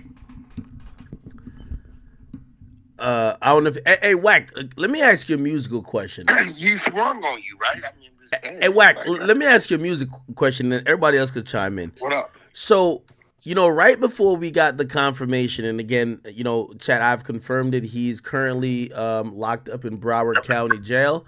He's locked up on orders of the marshal with a no bond. He will be extradited, or actually, there's going to be an extradition hearing. I guarantee his lawyers will waive that and get him to California immediately, that they could get him in front of that district judge. Here's the thing, right? What was posted on his Instagram was an Instagram story pretty much announcing his album date. It says album mode loading 11/22. Now, we know how everybody's giving it up with lyrics, this and third. Durk has some songs where he's specifically talking about spanking niggas out or getting stuff done to them. You're a manager, Wack. If your artist is charged with murder for hire and say he had an upcoming album about to come out, do you let the album come out? Keep in mind, it would be priceless promotion for it to come out, but it's definitely going to be something that's going to be analyzed by the feds. What's the gut call of the manager, or do you leave it up to his counsel and him, even though he's incarcerated? What's your first thought? Let's hear it. First and foremost, we're probably tied into a contractual obligation, and we probably didn't spend millions of dollars with advancement and creating the album. I would probably, the equal medium would be go through the music and try to eliminate anything that might be incriminating to deliver the product to get his back end money and get his album out to his fans. Okay. By the way, what you just said described exactly what happened with 6ix9ine. This is why 6ix9ine dropped an independent album.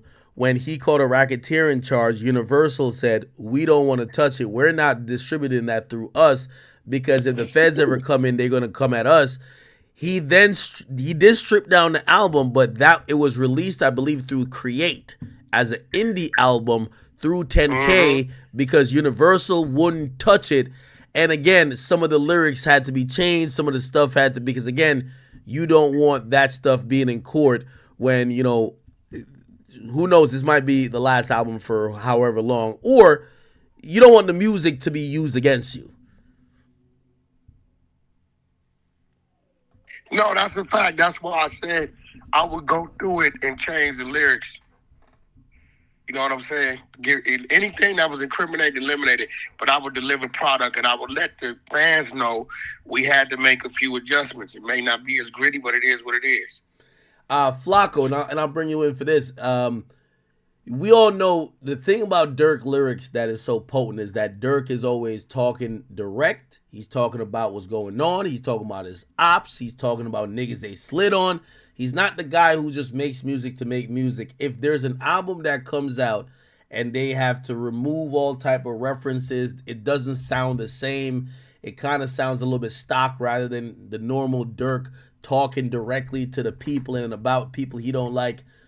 What do you feel that reception will be, or how will you feel about that particular project? Durk ain't no talented nigga. Durk ain't no musician. Like, Durk ain't no nigga that's about to create no profound piece of work. The only reason, bro, we listen to Durk, bro, is because Durk been telling these fairy tales about how he a slaughter, how he a gangster, my nigga. As soon as you take out the gangster shit, listen, hold on, bro, Durk ain't no. Wax say you tripping, and I agree with it. Wax, Get the fuck out of here, you tripping, bro. You tripping. Come on, Flacco. What? Durk ain't no lyricist. Durk ain't no musician, bro. Like, Durk, get the fuck out of bro. here. Huh? Go ahead, Wax. Yeah, he listen. Flacco, cut that out, bro. Show some respect, bro. Come on, my nigga. Whether something happened or not, bro, let's not take away from who's great at what they doing. The numbers don't lie. The fans don't lie, bro. You cannot sit up here and say Durk is not one of our top artists in the last. I'm gonna get a nigga 5 to 7 years, bro. He been doing his thing. Come on, bro. And here's why. Listen, right? But here's why the numbers do lie, right? Because we seen what happened when Durk wasn't on that drill shit. When Durk was trying to be like Dej Loaf, we seen he got dropped from the label. He wasn't selling. He wasn't shit. Von came around, and Durk realized, oh shit, I can be gangster with like no talent and blow up. And then what? He stole Von shit. He got hot again. So as soon as Durk said, "Hey, bro, I'm in a Rico, bro. I can't talk about no gangster no more. I'm gonna go back to trying to be Dej Loaf." He flopping, bro. Bro, Durk ain't shit. First of all, let me tell you something. I watched Durk rise, fall, go to New York, move around solo, recreate himself, and come back and rise 10 times more than he was prior. You give me another artist that have done that. I agree. Hey, let me tell you this. One of the reasons why me and Durk have a pretty good relationship, and he told me this in private, but he also said it public. He said, "Ack, this is why even when I know 6ix9ine was your man, when me and him was getting into it, I never took anything and I never put it against you because I know that me and you had a relationship before that. I remember when I was dropped from Def Jam, and I remember when you was doing your streaming shit, and I remember when I called you up and I said, Ack, this is a real call." He said, "Ack, I see you playing NBA 2K online. Yo, I don't got no label. I don't got no nothing. I don't got no support. Yo, you be having a little bit of an audience. Yo, I'll play 2K with you. Let's just play my music in the background. You could ask me whatever you want." We're talking about 2014, people. 2014, 2015. This is Durk as humble as they come. He was trying to come back. He was on his rise. Yeah. So, actually, I think it was 2015, my bad. But anyway, at that time with Durk, man, I realized how humble that man was, but I also realized how talented he was because everybody knows, and Wack knows especially because Wack knows how hard it is to get an artist to pop off in the first place. When you get somebody to pop off once and they cool down a little bit, the label gives up on them, stop funding them, and abandon them, and people think that wave is over, for that artist to come back, you can't tell me that's not talent. And Wack knows that's a fact. No. Wack, he stole Von's style, man. No, hell no, that's hard and it's very rarely done. Hey, Wack, I got Big Chuck on here from Death of the Cloud Chaser. Will you let them know, Chuck, a year ago when we exposed Brick Baby caught that dead gun case in June 2023. That's a fact, bro. And now it got me thinking, like, why he still ain't been to court, bro? What I He ain't tell been in you court yet. is one of my top researchers at right here. He ain't been to court yet. And then, like, Flacco, I know you online right now, but with this whole Brick Baby situation, bro, you know Brick Baby ain't went to court. You know Adam said that nigga got, he bonded him out for that Fed case, bro. Why that nigga, like, why he heard that Lil Durk was in jail and Lil Durk was, like, he heard that LOTF was going to jail and all this shit, and his face just looked like he was shitting bricks. Today, listen. Today, I need to pause. I need to do some bitch ass nigga shit. It's a new day, and it's something I do every time it's a new day. R&B, I love you, baby. It's a new day. Go ahead. Let's get back to the content. Hey, but hey, look, on some real shit though, that nigga Brick, when he heard that the FBI was involved, I'm gonna be honest with you. Brick That looked funny. He looked like he was shitting bricks, bro. No, I agree with you. That kind of look a little funny. And I asked Remo to try to get Brick on here. You know what I mean? Me and him, we not at odds anymore. But I would love to talk. Like, maybe he was just like, damn, that's my man. Because I ain't gonna lie, when I really got confirmation that Durk got locked up, like, I was hurt. Like, because like it was somebody who like I really like and I'm rooting for. Now, I know at the time, yeah, me too. I know he didn't know that Durk got locked up. He just heard about the Fed indictment, and he looked a little spooked. But maybe he knew the other guys. Maybe he knew, you know, Didi and everybody else who got locked Academics, let me ask you a question though. Like, Brick Baby not being, you know what I mean, you not being a street dude, right? Uh-huh. And then Brick Baby, he's saying what he was saying on social media, like, yeah, niggas got their get back. They did this, the Lil Pap and all that. You bro, can't don't say you they think that's can't federal, slide no bro? more. Don't you think that's federal, Academics? Right or wrong, bro? No, I agree with you. No, I agree with you 100%. But Adam was on here earlier and he said something to me really important.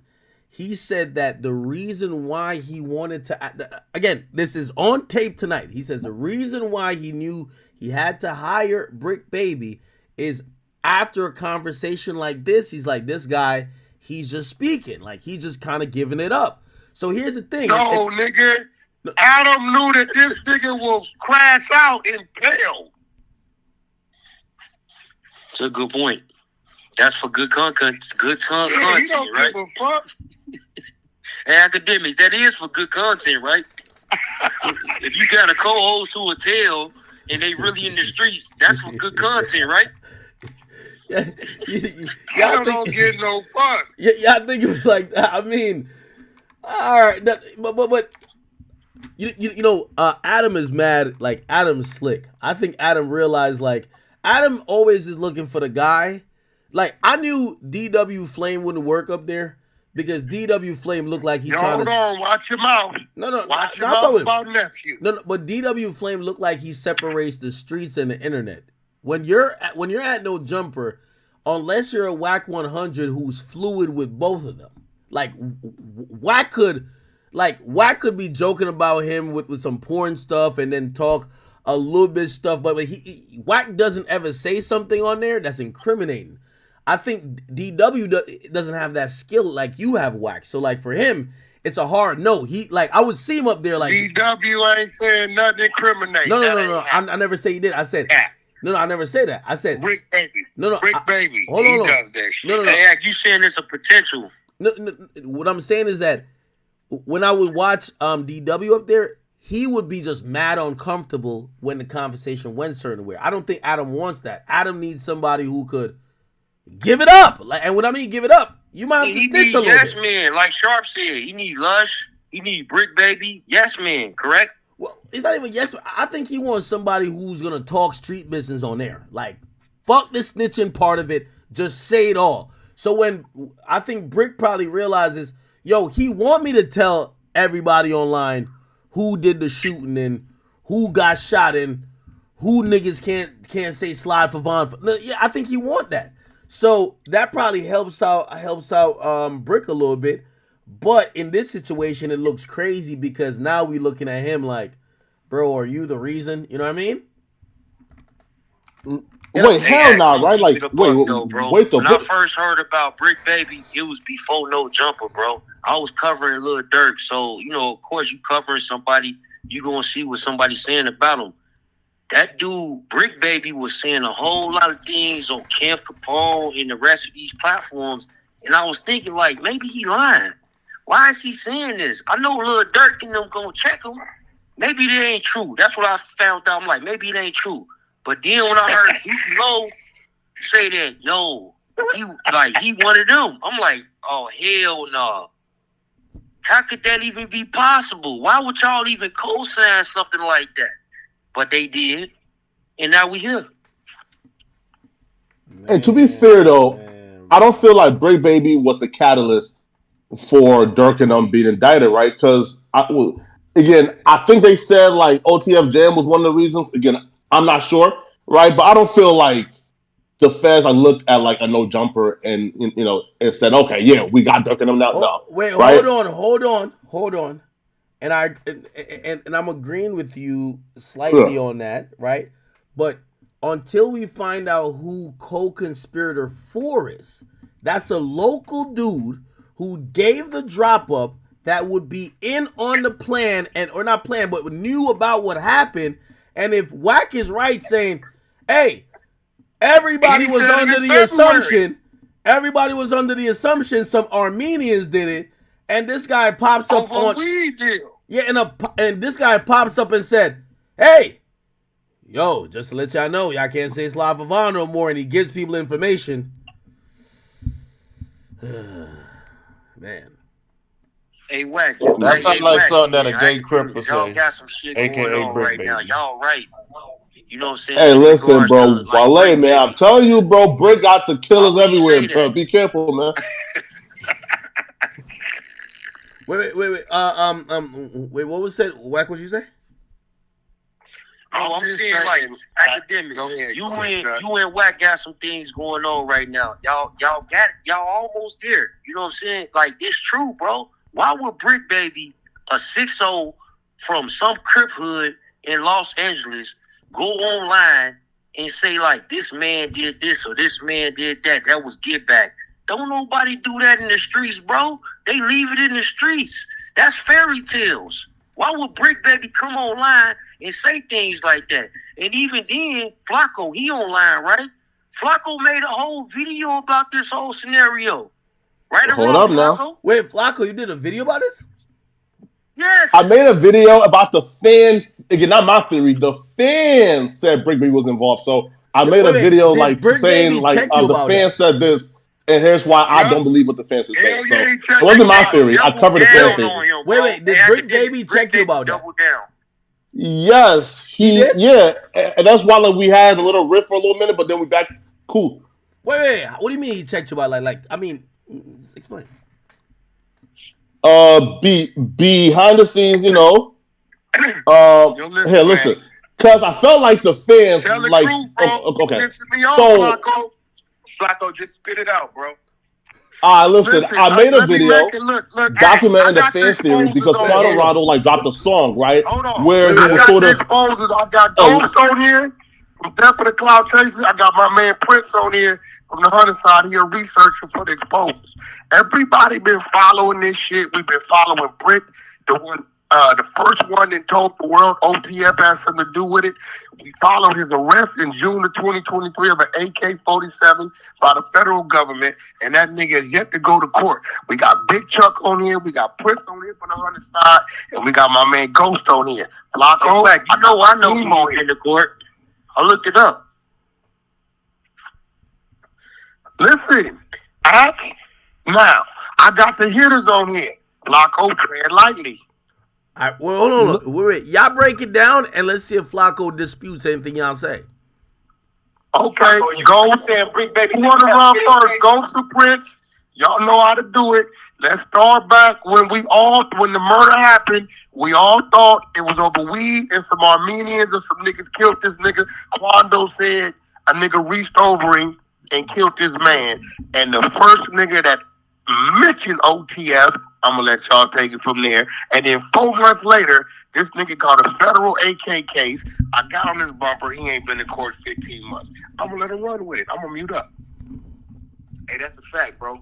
Like Brick Baby basically jumped in this on his own, bro. Look at what he's saying online. Look at what he's saying immediately after this, bro. He's falling straight into that line of all the narratives of Brick Baby took a bag to drop Quando Rondo location, bro. Flacco know this, bro, because Flacco, like Chuck said, Flacco did a whole video on this, bro. Flacco holding back right now, bro. He not really being himself, and I think a lot of that has. Wait, hold on. Flacco did a video on Brick Baby possibly dropping a location? No way. Hell nah. I didn't do that, man. Like, hell nah. Flacco did a video. It was a video about the fan theory, not about the. Flacco did a video implicating Brick Baby as being part of Quando Rondo's homie Lil Pav's murder, bro. All right, wait, hold on. Wait, hold on one second. Wait. So, since we have you on here, Flacco, explain the video. What was your theory how Brick Baby could be involved? Let's hear it. Bet. So, Quando Rondo dropped a song, and he name dropped Brick Baby a couple times in that song, alluding to the LA thing, right? To the Lil Pop incident. So what I said was, Quando Rondo is dry snitching.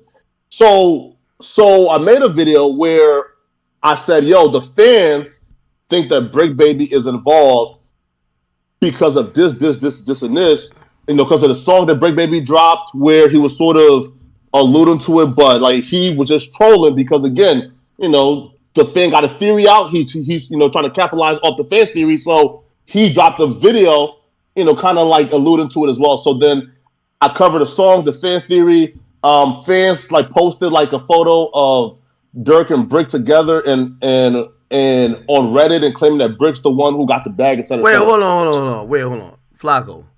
What's up? And I gotta ask. I made a video saying, that's not true. Brick was not involved. Flacco, because I want you to blink twice if you're in trouble. You're not saying I got the fucking disposers. Hold on, he's in trouble.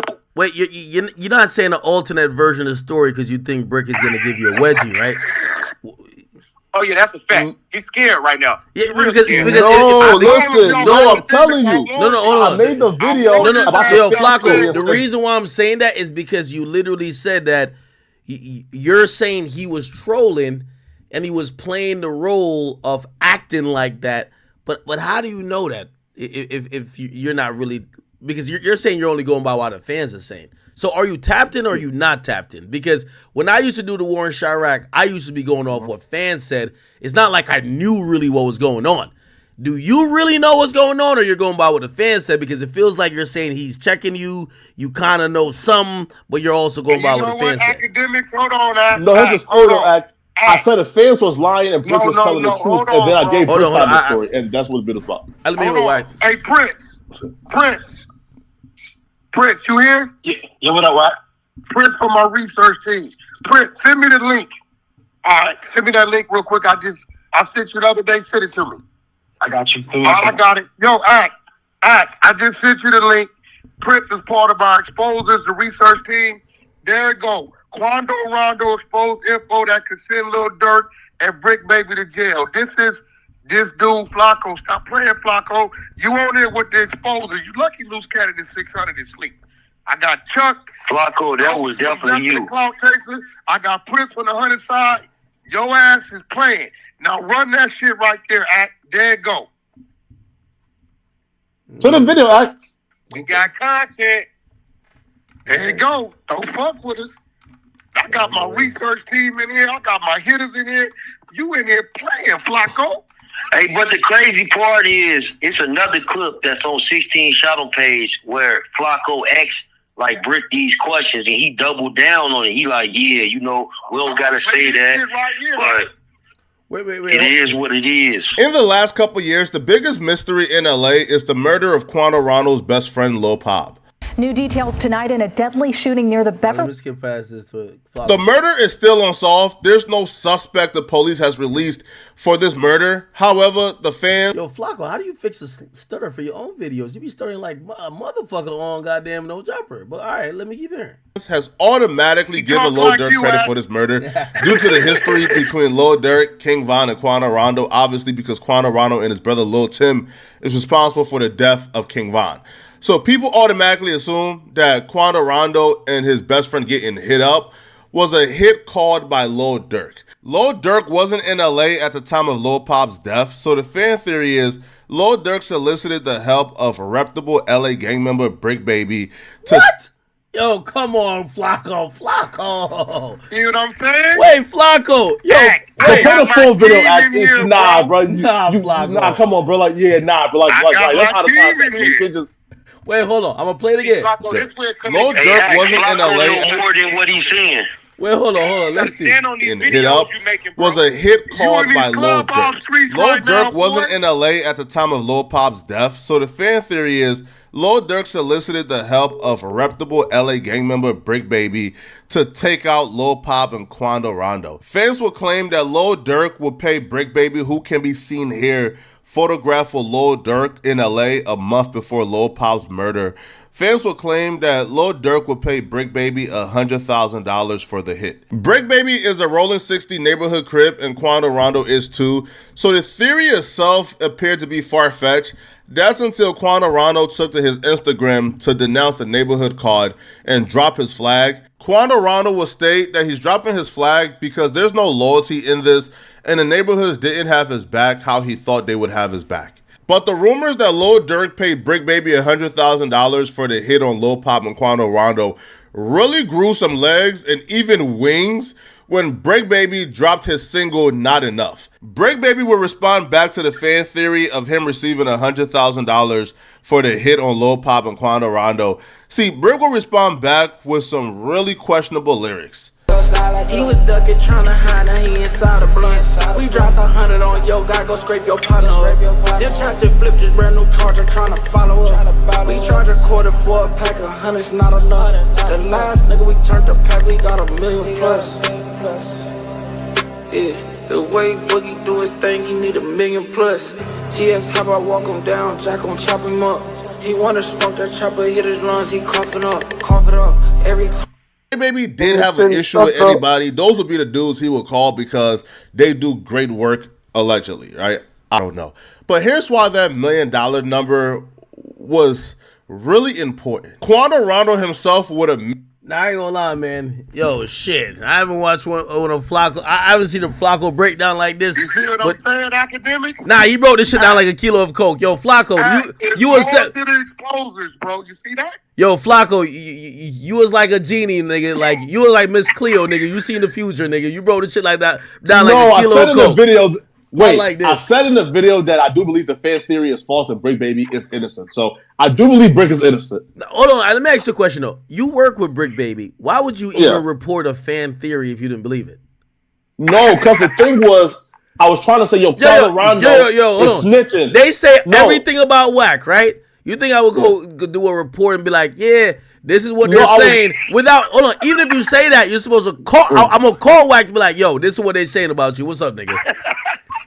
I was pretty much saying, Quando Rondo is lying on Brick Baby and trying to implicate him, and he's self-snitching and he's lying. So I was saying that Quando Rondo was lying, and that was the whole purpose of the video. Oh, you didn't believe Quando Rondo shit. Oh, you didn't believe him? No. Oh, okay. All right. You feel me? Because Quando did name drop Brick Baby multiple times in that song when referencing the LA thing. And I'm saying, this is wrong. Like, you feel me? Like, you trying to send my guy to jail because Brick is my guy. Mm-hmm. And that's what, you feel me? And that was the purpose of the video. But people sort of like got hung up on the first like half of the video. When Brick Baby tried to check you about it, what was that conversation about? Hey, listen, I told Brick Baby, listen, bro, I love you. I would never try to incriminate you. However, when it comes to content, bro, my audience comes first. Meaning, bro, like my audience is who changed my life.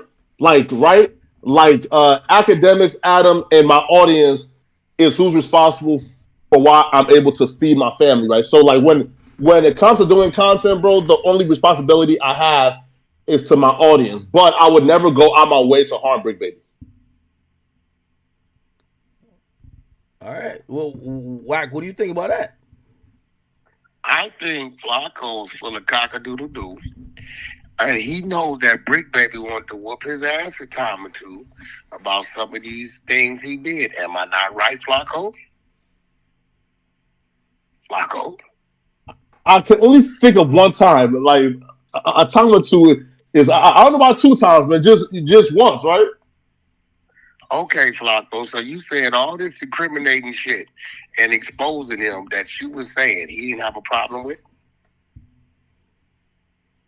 Hey, listen. So with that particular video, right, Whack, like, and he was kind of upset, but I had to explain to him, yo, bro, I'm actually like, I'm cleaning up your name. Meaning, bro, like, I'm clearing up your name and that's not and telling cleaning up people, no yo, name, like, they're lying on you. Hey, And like Flacco, once I you said didn't that, clear up that nigga's he name, understood it bro. afterwards. Yo, I ain't gonna, yo, Flacco, I fuck with you. I love you, brother. But I'm gonna be honest with you. That's like Brick saying, yo, I was clearing up Lil Durk's name when I said you can't say Slide for Von no more. Like, no, nigga, we wasn't even thinking about that. You just made us now think. Yo, Flacco, can I ask you a question, Flacco? One of the exposers just served me this.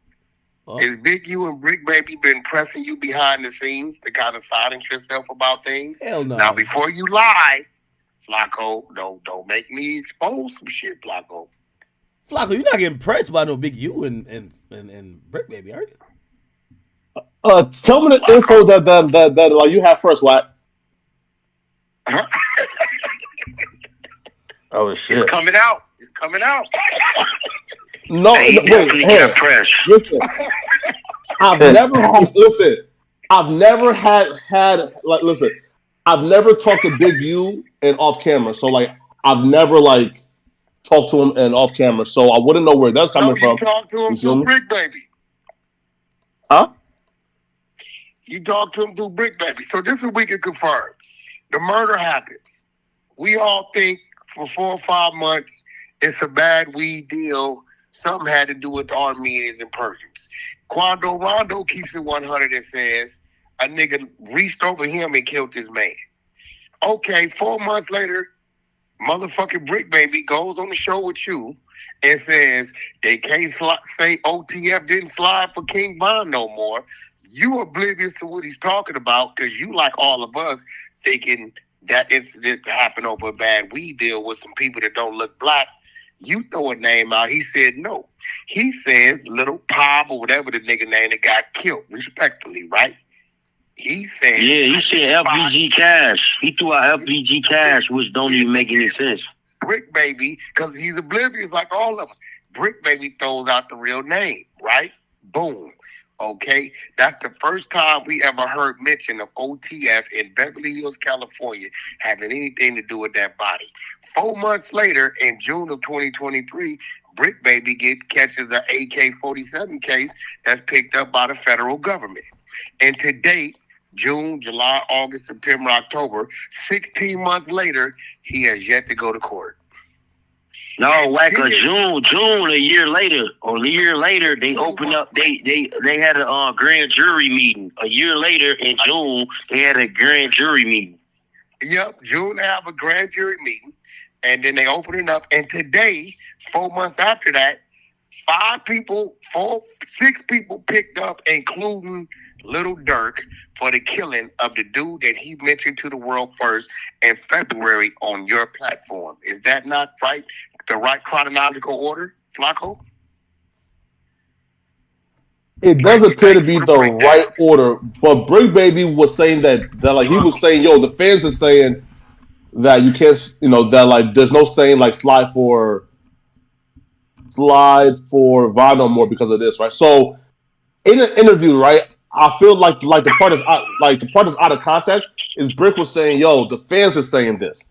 So he was saying, yo, I'm getting it from the fans. Which again, I don't know if it's true or not. I don't know what the fans are saying. What the fuck did he just say? Did you say Brick said the fans are saying? How does he know what the fans is saying? Damn, Flacco, what are you saying?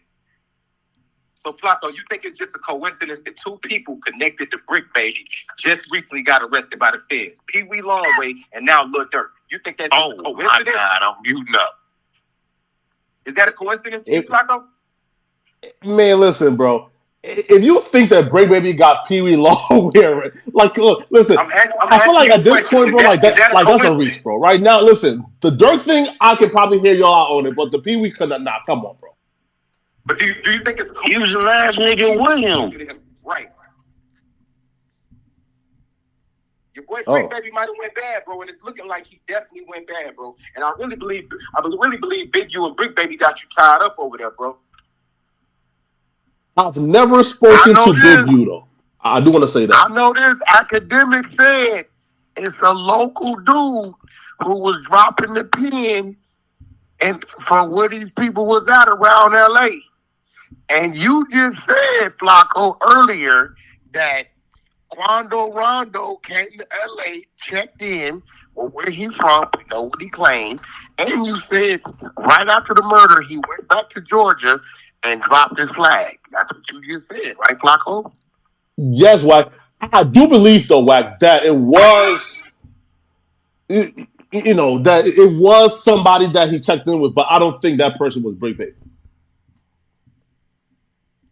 Man, oh man. Hey, Wack, let's keep it real, though. One of them dudes that's in that picture, I'm not going to say who it is. One of the ones that's wanted out of the 5 is definitely a 6-0. That's a fact. I believe co-conspirator 2 is probably someone who would be gang affiliated and probably the person. I think Rondo knew that the person who gave his low away was someone who was, I don't want to say neighborhood or whatever, but somebody involved in that thing. Now, whether you want to say is Brick or somebody that knew Brick or is somebody he trusted, clearly. Let me tell you this. We're going to wait for certain shit to be proven in court, but 1 and 1 we could definitely make 2 with, okay? And what it says is that 4, co-conspirator number 4 gave the location to the hotel. 1 nigga flew by private jet from Miami. 4 people flew from Chicago. They got cars. They got everything. And they drove to the hotel the same day trying to catch him. Couldn't catch him. The next day they pulled back up there. Couldn't catch him. They realized that he left. He went to one place, which is a clothing store. And then the guy gave him looked like there was somebody more than watching him, like probably even communicate with other people. It got to be a local person because that's the only person that didn't travel according to the feds. It got to be the only person that knew. They can't say the OTF didn't slide for King Von no more. Ain't that right, Flacco? Flacco, what you think, brother? And here's why I'm reluctant, right? Because if Brick was involved, I don't think Brick would come on no interview and say that. You feel me? Brick has a job and no jumper. He wouldn't come online. Hold on. That, right? Brick has a job and no jumper, so he's gonna have to show out at one of these Tuesday, Thursday, whatever the case is. Yes. If you're on camera with Brick, will you ask him the question, bro? Did you drop the location on Quando Rondo? They asked somebody today. The nigga looked like he saw a ghost. I'll be real, bro. Straight ghost. I've called Brick 6 times. Listen, bro. I've called Brick 6 times in the last hour. So you called Brick 6 times, and what did he tell you? I haven't heard from Brick. What you mean you haven't heard from him? I haven't heard from Brick. Does he usually pick up the phone, or is he usually maybe he's smashing a girl? You never know. Might be a wild boy. Lucky I can't pull my nigga Richard here, boy, from neighborhood. Hold on. Wait. Does Brick usually answer the phone when you call him? Goddamn right he does. At times he can't sleep right now. That Negro cannot sleep right now. He know that interview. He done fucked up saying that. And I don't care what he say. Tomorrow morning, he has to show us a court date. Well, Flacco, all right. So this. Flacco, you're a smart guy. When you get no answer from him, like tonight, what's going through your mind? Like, again, we're not saying as a fact, but what's your initial thoughts? Well, one is, I feel like everybody know that, that I'm a snitch and I can't hold water. So, I wouldn't even expect a nigga, who's a street nigga to even, pick up my phone call and talk to me about, no murders or Dolph, right? Because niggas know. On your show. If I know something, I'm telling it. Wait. So you believe that he's probably not talking to you because this is a serious time, and why talk to a civilian like you who will tell? Well, here's what Wack just said. Well, if he feels like that, why the hell would he entertain you? Ask, even, you know, kind of going back and forth with him about why they can't say slide for Vaughn anymore. Man, hey, listen, right? Hey, look. He brought it if you sit like across from me, man, and during like an interview, bro, listen, bro. I learned from Act, bro. It's a comfortable environment. Jokes is flying, man. Feel me? And while jokes is flying, bro, I might sneak in a question. You feel me? You feel me? So right, and I think that's what was done. But like, again, man, I feel like Brittany was kind of like joking, like tongue in cheek about it, bro. Because I don't feel like. Wait. So, Flacco, what Wack just asked is that, well, if that's how you believe, do you believe that, you know, you kind of got a one over on him by making him feel comfortable that he could say something that could be incriminating? Brick Baby is more of a podcast than a gang member. I'll feel bad. That's a fact. You say you feel bad? Why? Look. Again, I don't believe that Brick Baby was involved, which is why Brick Baby was so comfortable. But if he is involved and he said that on my watch, I would feel bad, right? Because Brick is somebody who I consider a friend. You feel me? Right? And like, I don't want for friends to be caught up in content. Was he a friend when you was reporting on him? What, sorry? Oh, baby, you. I can't hear what. He's just a friend. Was he a friend when you was reporting on him, Flacco? Flacco, he asked if Brick Baby was your friend when you were reporting. When you was reporting on him, Flacco. Yeah. You know what? Listen, right? Look. I tell all my friends, bro. I like my audience more than I like all my friends, right? Like, right. Listen, bro. Like, there's not one friend I have that I would choose over my audience. You feel me? And that's just something where somebody gotta respect it. You feel me? So I don't feel like I incriminated him. You feel me? I feel like I reported on an honest story. You know? Yo, Academic, tell me I didn't bring you the crowd tonight. Whack. So, Flacco, let me ask you this right quick, bro. You saying you don't believe that Brick Baby had anything to do with it, right? So you telling all your fans and your audience that you make videos and push narratives about things that you don't even believe is true? If you watch the video, I said in the video, I don't believe Quando Rondo and the fan theory is true. I think they're lying. So no, right? I stated the actual reason for the video in the video. After you broke down all the facts. Right. I broke down the theories. Y'all chill my man Flacco, man. Hold on, man. Y'all going crazy on Flacco. Hold on, man. Now, hold on. Flacco trying to do some. Check this out, Academic. Yo, y'all know Flacco got to show back up to that no jumper building, right? Nobody ever tells Floyd he's punching the bag too much. We got content. Yo. Oh, come on, man. Hey, then you said something earlier. You was like, why? Like, Flacco, he was saying like, why would Brick Baby say these things? But you did an interview with Lil Durk, and now he arrested, right? Mm-hmm. He said what he said on that video, right? Yeah. Same thing Brick did. He said what he said. I mean, I agree. Except here's the thing, right? Well, I mean, you're right. You're kind of right about that. Because yeah, because he said, why would Brick Baby say these things if it's not true? That means I think my homie didn't do it. But at the end of the day, Lil Durk said what he said, and now he's arrested. So, like, Brick Baby, I wouldn't think that he any different by the way, people, right? Hey, by the way, when Durk said that in front of me, and I didn't want to be too, like, federal, but I kind of was thinking, I was like, well, maybe we don't know about some shit, but like if it's what I'm thinking about, y'all got nothing to do with that. That's what I was thinking. I didn't say it though, but I was thinking, yeah, ain't got nothing to do with that. But you know, okay. And I ain't gonna lie, if I was him, if I was him, I would probably put like this. If a nigga I don't like trips and falls on his face, I'm taking credit. Like, you know what I mean? I'm be like, yeah, man, I told bitch ass niggas don't fuck with me. I thought that's what Durk was kind of alluding to. I had no idea that Durk was. I mean, now in hindsight, that whole interview, I'm about to go watch it again. Because I remember, like, again, me and him sat down. He specifically said, ask everything. I know how you get down.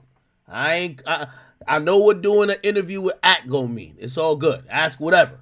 And by the way, a bunch of times when I felt like he was trying to say something, but like I either forgot, because I haven't done the Warren Chirac in dumb long, so I forgot certain either people or whatever. And he was like, nigga, you know. Like, he was basically saying, like, bro, we don't got to spell everything out because you know the story. And some of the stories I really forgot. So Durk seemingly was trying to let people know some shit. I'm going to be honest with you. Right? So I don't know if we could blame it on Brick. I don't know if we could. Now, granted. But let me say this, though, Ack. Let me say this on the channel. Like, I think Durk is an innocent man. Free that innocent man. I hope he's innocent because I really like his music. And I like Man, Durk is innocent, bro. This, right? Like, come on, bro. Durk's a great dude, great guy, great parent, you know, great friend. But I will say this. When them people wait and when they come get you, especially when they're dealing with somebody like Durk, who they know got long money and can fight them, they are not coming in to be embarrassed. They are not going to put their hands on you, knowing they got to take them off of you. And I hate to say it, it's ain't a state situation like Thug where he can, you know, the DA just got a little overzealous and he picking them apart. They are putting life sentences in front of these people, and these people that already rolled over and then probably cross-referenced with some more motherfuckers in the streets before they touch somebody like Lil Durk, because they know he got the means to fight. Just like Puff. They let Puff walk around 6-7 months. Nigga, they know he got the means to fight. So when they come grab you, those people, it's a good chance, my nigga, that they didn't already kind of covered all their tracks. But hey, Wack, let me ask you and Act this question though. Like, what y'all? Because y'all know what went on a few days ago. Lil Durk had his birthday concert, and he was pushing peace and all the things, you know what I'm saying, that came from that concert. Why y'all think they allow him to do that before they hit with this? They've been knowing about this since June. They gonna stay their course, bro. If somebody has it in there to get married, before they do date or arrested somebody, they're not gonna make a move prematurely. You understand what I'm saying? You know, we watched John Gotti and motherfucking Frank Lucas pass out goddamn turkeys, but that didn't mean they didn't pump motherfucking the city full of heroin. You understand what I'm saying? They don't care about none of that. All they care about is the situation at hand. When if they date to arrest a motherfucker was October 24th, whatever you did in the meantime, between time, they ain't have a problem with it. What's your thoughts on that, academics? I personally believe they waited. And me specifically, think about this. They had this indictment since June. It unsealed in October. I think that what that concert meant to the feds is that they were hoping that somebody crashed out there. They knew probably ahead of time he gonna invite people he don't get along with. Everybody know he gonna be in Chicago. They were hoping some bullshit happened in and around that time. When they seen what that concert was and seen how Durk has been presenting himself, like this is time for change, and it was no need to hold out on dropping the indictment, because usually, here's my personal thought. Even though this is a state case, the Young Dolph not doing nothing wrong anymore. Yeah, the Young Dolph and Big Jook thing. I think that Big Jook died because they dangled him out there to get Gotti. They left him out there. They had this snitch 3 months after Dolph got killed. The guy who did the shooting, they had him 3 months. You know they talked to him prior to his death, right? You know they talked to him, right? Well, here's the thing. I think they left him out there because they say, you know what? Who do we want to get? We want to get Gotti, but we don't got Gotti yet. So leave him out there until he gives us Gotti, but he gets killed. I think with Durk, they've been waiting for Durk to do more shit. And I think this is why we also see why it's not a racketeering. They realize, oh, this motherfucker Durk ain't giving us that much. All right, fuck it. After they see there was no crash out, You know, by the way, rest in peace to the young boy, the white kid who died going to the concert, but that had nothing to do with any feud going on in Chicago that we are covering, actually. Once they saw nothing happen with that, they said, let's pick this guy up. It's over. Let's pick him up. Which means, again, they probably knew about this. They probably knew that they were going to indict him from January. They were waiting on Durk doing some dumb shit. But what has Durk done? Show up online praying. You know, he went ghost for a while when he deleted everything and people wondering where's the music coming at. He basically said, yo, I'm not on that beef shit. I think the feds knew that. And the reason why they picked him up at this time, the investigation wasn't going to go no further. Because he wasn't going to. He was done doing anything. Yeah. By the way, disassociated from motherfuckers and all that. If they felt like he was on the brink of planning another murder, or like he was going back and forth, somebody showed up to the mural or this in Vaughn and they think he about to get somebody killed, and that might happen in November, I think they wait for that. Because it's clear that, to me, there's a wiretap and there's a cooperant. There's a wiretap and a cooperant on this. So I think they was just waiting, sitting back and waiting like, all right, at some point this guy's going to give us not only overwhelming evidence on him, but maybe some of these other guys, because you know, Wack eloquently just spelled it out about Young Thug. Young Thug is giving the state the beats. But that's what happens when you got a lot of money and you have a degree of separation where nobody could put you to actually ordering the murder. You never fired a gun and you didn't have drugs in your hand. So with Durk, they've been waiting for a lot more things and they realize it's over. You know what I mean? Durk is trying to move a little bit different, so they said, fuck it. And I think what we realize, the feds don't give a fuck if you change your life, right? They don't give a fuck. They don't care. That's a fact. You know, because that's what I think a lot of us is thinking. No, he changed. He stopped. No, he's moving different. He's pushing peace. They were just saying, when you're now pushing peace, that means our investigation is done. It's now time for us to push justice. Yeah. Sad. Fact. Yeah, like, because we're not gonna. We see you shut everything down. You're withdrawing from some of the people we know you was dealing with that wasn't right. So okay, so it's time for us to go ahead on and bring the noise, and that's what they did. And unfortunately, it's some internal telling. I really think out of the 6 people in there, Durk didn't do no telling, but out of the 6, at least 3 of them talking. Oh, they're gonna be a lot of people who are talking. Durk, homie OTF twin, he made a post and actually posted one of the guys. He said this guy wore a wife. Was it? Did You see that academics? Yeah, no, I seen that. I think what we're not realizing. So there's people in and around that plot. I think there's gonna be a superseding indictment. So first, here's what we should also realize. So there's an indictment on seal today. Durk, I believe, is called co-conspirator 1. That's not his indictment. So they're going to have to supersede the indictment when he gets to California and they unseal the next indictment. I didn't think that they had already another indictment with Durk, but they clearly did because they locked him up. So when they unsealed that indictment, by the way, it's how we got from the O Block 5 to the O Block 6. They had 5 people locked for O Block, then they did a supersede indictment. So whenever whenever Durk gets to Cali, we're gonna see another indictment with his name in there. It's gonna say Durk Banks. I think they're gonna name another person.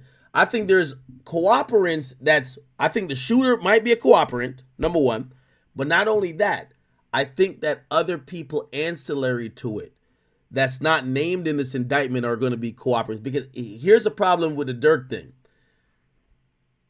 He was making allegedly these orders, but he's telling people that have to, they work almost like in a bureaucratic structure. Like, you know, Wack a street nigga. If Wack was trying to get somebody whacked, he wouldn't call up his booking agent and say, yo, book my hitters to go do it.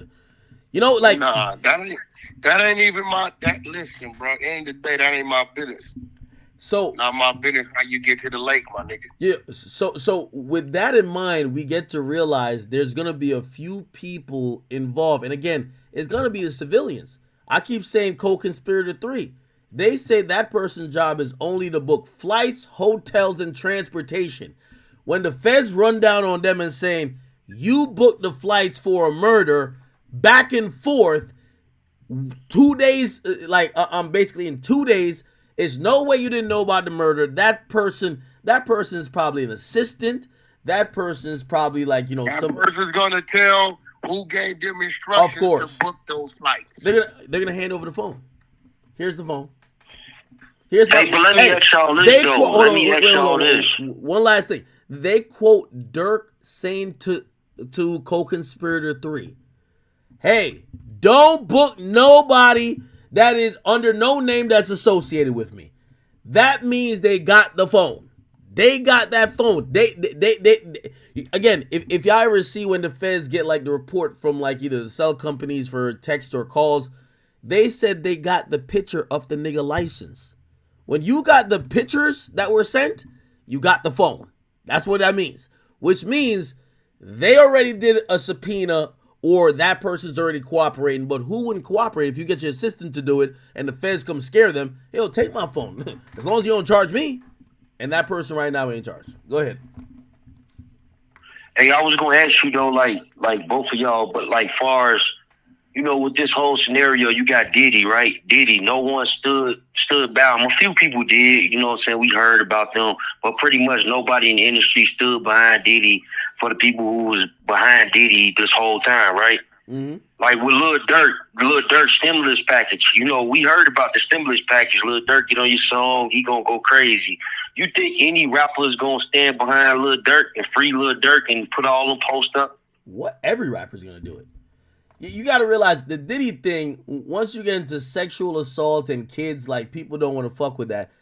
Again, you got to remember, I remember talking to Young Boy, and Young Boy called me from jail. This is when everybody's blackballing Quando. And he said, I just want to know where you stand with this shit. I know you're not a street nigga, but, yo, Apple, he literally told me, he said, Apple blackballing Quando. He said, I talked to the people at Spotify, because Quando was signed to me. He said they say they can't put him on so and so. It was either Apple or Spotify that said we can't put him on so and so because the other guy don't fuck with him and he ain't gonna fuck with us. So basically, he was saying that Durk either told Spotify or Apple that, yo, if y'all fuck with that guy, I ain't gonna fuck with y'all. So basically, they were picking sides, right? So, and he's kind of like ranting a little bit to me, but he said, yo, here's the crazy thing about it. People are looking at that situation because they love that dude, Vaughn. Vaughn went and attacked somebody, had niggas that was trailing behind them with guns. You don't know how it could have went. Quando's man hopped out and handled the situation. They say, if everybody in this game street niggas, why we acting like that's not how shit go down? That's exactly his whole demeanor. He said, the game ain't acting like they're picking favorites, not standing on how the streets normally supposed to treat that. You supposed to treat that as, all right, it is what it is. You thought it was a fist fight, but you had niggas with guns with you, and a nigga popped out the side of the joint and whatever happened. So, if you ask me,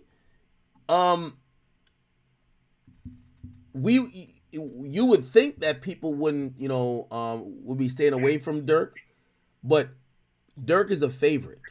Like, let's be honest. Running for the hills, act. No, ain't nobody's going to speak. They're running for the hills. Nah, hell nah. No, yo, let me tell you. No, here's the thing. I'm gonna tell you why they're gonna support Durk, because in reality, and who's gonna support Durk? His associates. Everybody gonna throw up on the gram tomorrow for Durk. Watch, everybody. No. You can do that, but ain't nobody. No. Well, that's the support. Nobody's going against the feds for him. Come on, bro. Nobody will go against the feds for nobody.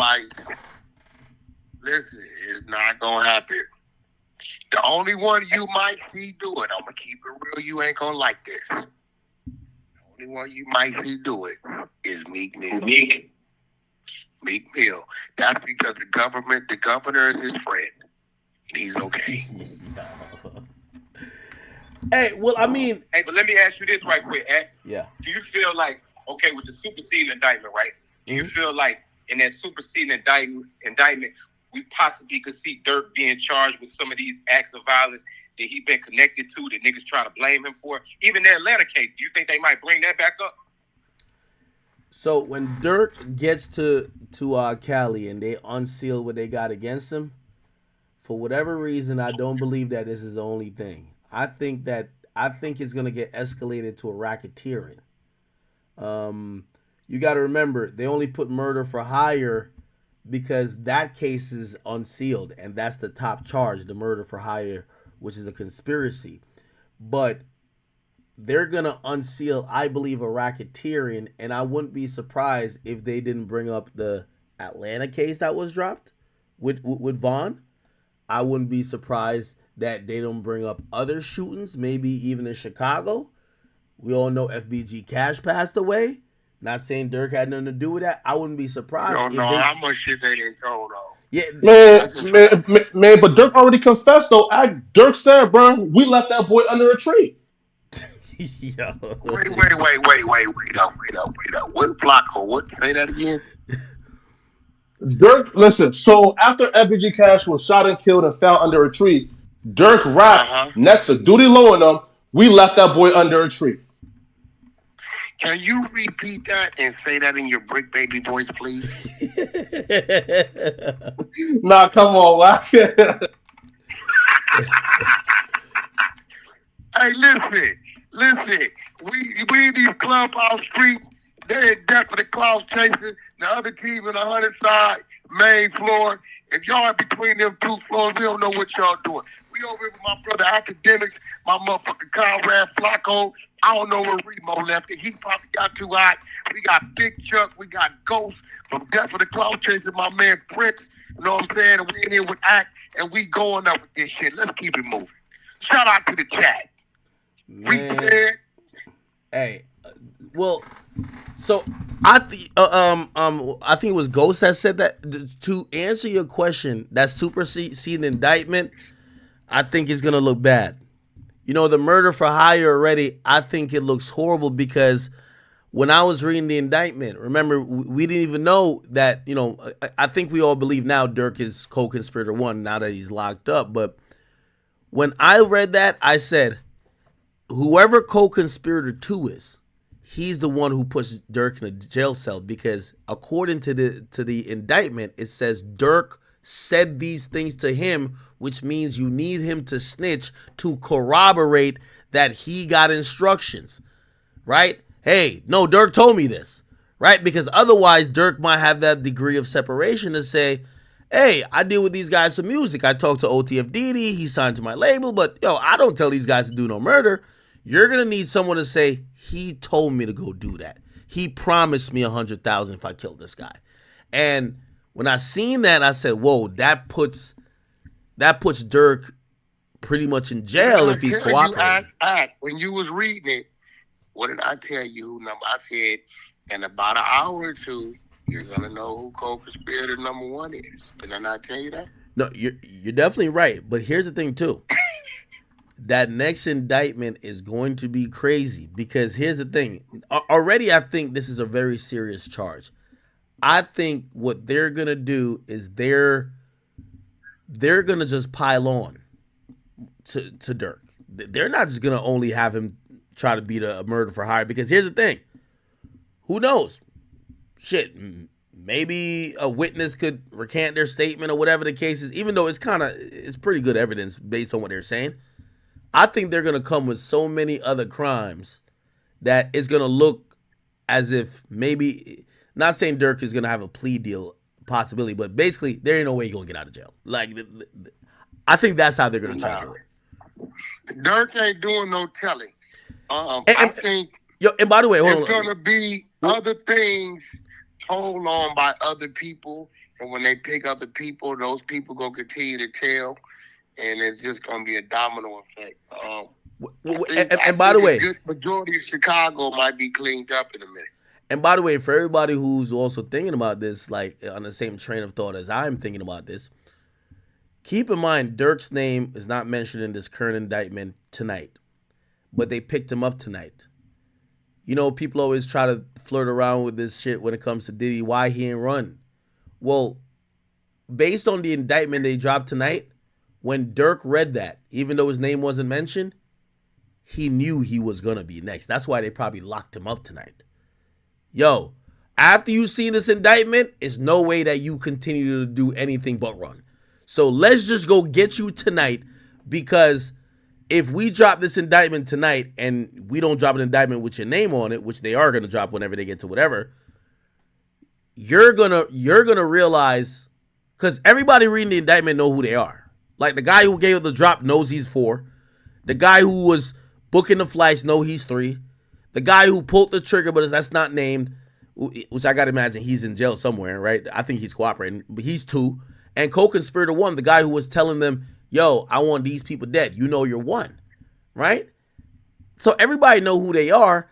I think they cuffed Durk tonight because they probably realize, yo, with this indictment out, this guy has to know that we're looking for him.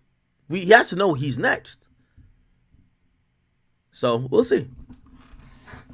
Yeah, that's true too, and it's crazy because like this was a real high priority for them to get at Quando Rondo because hey, did you know OTF Diddy was out on a bond for a body at the time this happened? Did he really? Yeah, Diddy was out on bond for a body that he beat. He actually beat it in 2023, but he was on bond for a body when this transpired. Oh wow. Oh wow. Had no idea about Hey, that. Ack, let me ask you this though. This is a fan question. Like, you know, I'm pretty sure you heard that lyric of Durk. He say, "When they ask me where I'm gonna be in 10 years, I'm gonna be in the feds." What you think about that, bro? That's crazy. I think that leads, you know what lyric I'm talking about, right? Yeah, no, I know what you're talking about. I think that leads to a spiritual conversation. I think over time, I won't say necessarily. Well, I do think the walls are closing in a little bit, but I think that's one of the reasons why Durk started also getting a little bit spiritual, because I think he realized unless you are going to be on a mission to crash out and maybe die at the hand of somebody else's gun, you are going to be locked up.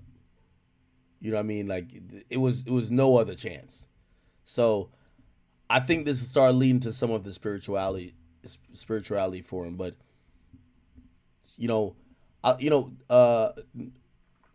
had Flacco who keeps saying, "Oh no, he took after Vaughn and Vaughn whatever." It's clear that Durk was doing his own dirt too. Like y'all want to make it like it's Vaughn that got him here, but Durk is his own man as well. So we got Kayvon Grant, which is Vonnie, DeAndre Wilson, which is Didi, Keith Jones, which is Flocka, David Lindsay, which is Brown Eyes, and Ash Houston, which is Boogie. Mm-hmm. All right, those are 5 they snatched, and then Durk. So those are 6 they got so far. Yeah. So and what's important to know is that Kayvon Grant Vonnie, some people say he was the road manager of King Von. By the way, remember he flew from Florida to L.A. or to San Diego, or whatever, in a private jet. He also had a credit card that was an OTF card that he was spending. He's the one who got the guns and put the guns in the hands of the 3 individuals that did the murder. Didi is the one who recruited Flocka, Lindsay, Boogie, and also co-conspirator number 2. So Didi did not pull the trigger. That's Dontrell Wilson. But he's the one who recruited the other people who had the trigger pulled.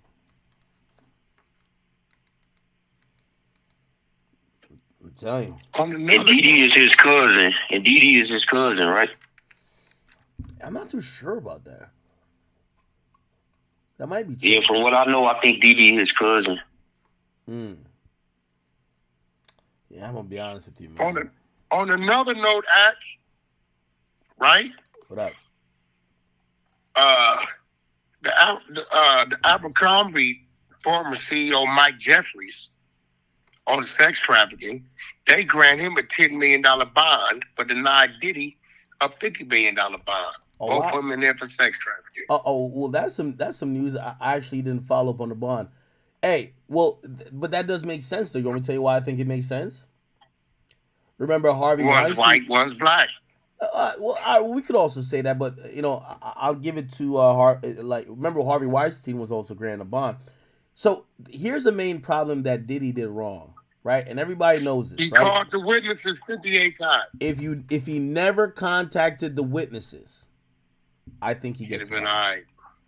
Everything that keeps happening, even when he went to the magistrate, then his district court judge, and he says, "Let's get a bond. Here's all this money," and they said, "Thank you. You got all the money in the world. That's great. But how could that prevent us from us letting you out of this jail and you calling these witnesses?" And they don't have an answer for that because we live in a modern technological world. You can't say this guy is not going to have a phone. You can't say, as long as there's going to be people around him, as long as he lives in a modern house, you can never say he will never see technology to be able to do that if he wants to. So that's kind of the crazy thing about it, which, for anybody who is listening, I don't want to give advice to potential criminals, but especially crimes like that, don't contact the victim. If you contact the victim, I don't care if you contact the victim saying, "What up?" You are now harassing the victim, okay? Once you know that you are under a criminal investigation and you contact someone who could be a victim, even if you're like, "Nah, ain't no way they told the cops that. Let me hit them up and see." Now you're seen as intimidating the witness, and if it's a situation where you get charged, you ain't getting out. It's kind of sad, man. Listen, man, we all got things we need to correct.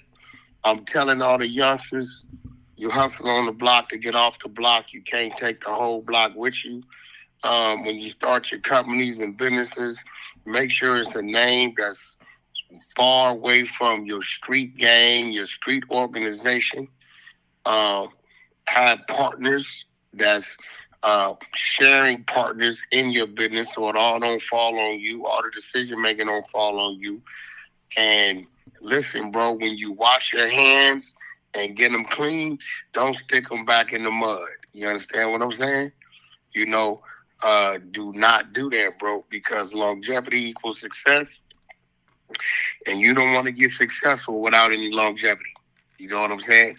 And I'm going to give it to you another way, because now somebody else got to go fuck your bitch. You know what I'm saying? Somebody else got to go help raise your kids. You know what I'm saying? And they're going to talk about you as long as you're on trial, and maybe about 9 months to a year after you're gone, that's it. Nah, that's crazy. It's over with. That's crazy. That's a fact. Hey, academics, let me ask you this before I get out of here. As far as Young Thug, do you know what Young Thug plea deal, what he was offered today? Yeah, I don't know the details about it, but definitely know. Apparently, Fonnie Willis is in she's in a really tough spot.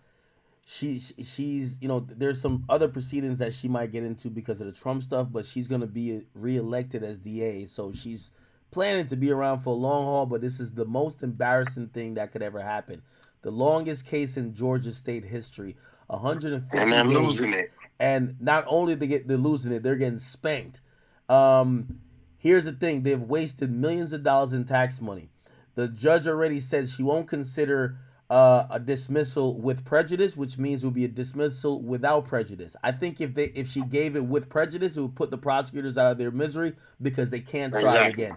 If they do it without prejudice, now people look at them and say, "Well, we're gonna see how hard you are on crime, because if you say these are the biggest criminal and you don't try them again, you look crazy. But if you try them again, you gotta get another." Can't act. Well, also, here's the thing: it's gonna be hard for them to try it because they done gave out all the plea deals and immunities already. So and they lost all those witnesses that they went against the grain. Yeah, they can't use all them people. Exactly. A lot of shit got thrown out. Everything they used to get that case pulled, they didn't lost 60% of it. What you gonna use now? Hey, this is the biggest. Hey, let me tell you this. A lot of people in the chat watch me stream the Young Dolph case, and when we stream that case moved like that shit moved like a case supposed to move. When you with an experienced prosecutor and a no nonsense judge, you don't get somebody who turns out to be some superstar from snitching. You don't get a YSL Woody. You know what they were doing in goddamn court in Memphis? They didn't even show the witness's face. Fuck that. Okay, you only saw the detective face when it's time for that. You know why? This ain't the time for people to perform and get YouTube careers to do 20v1. They're trying to give you 20 years.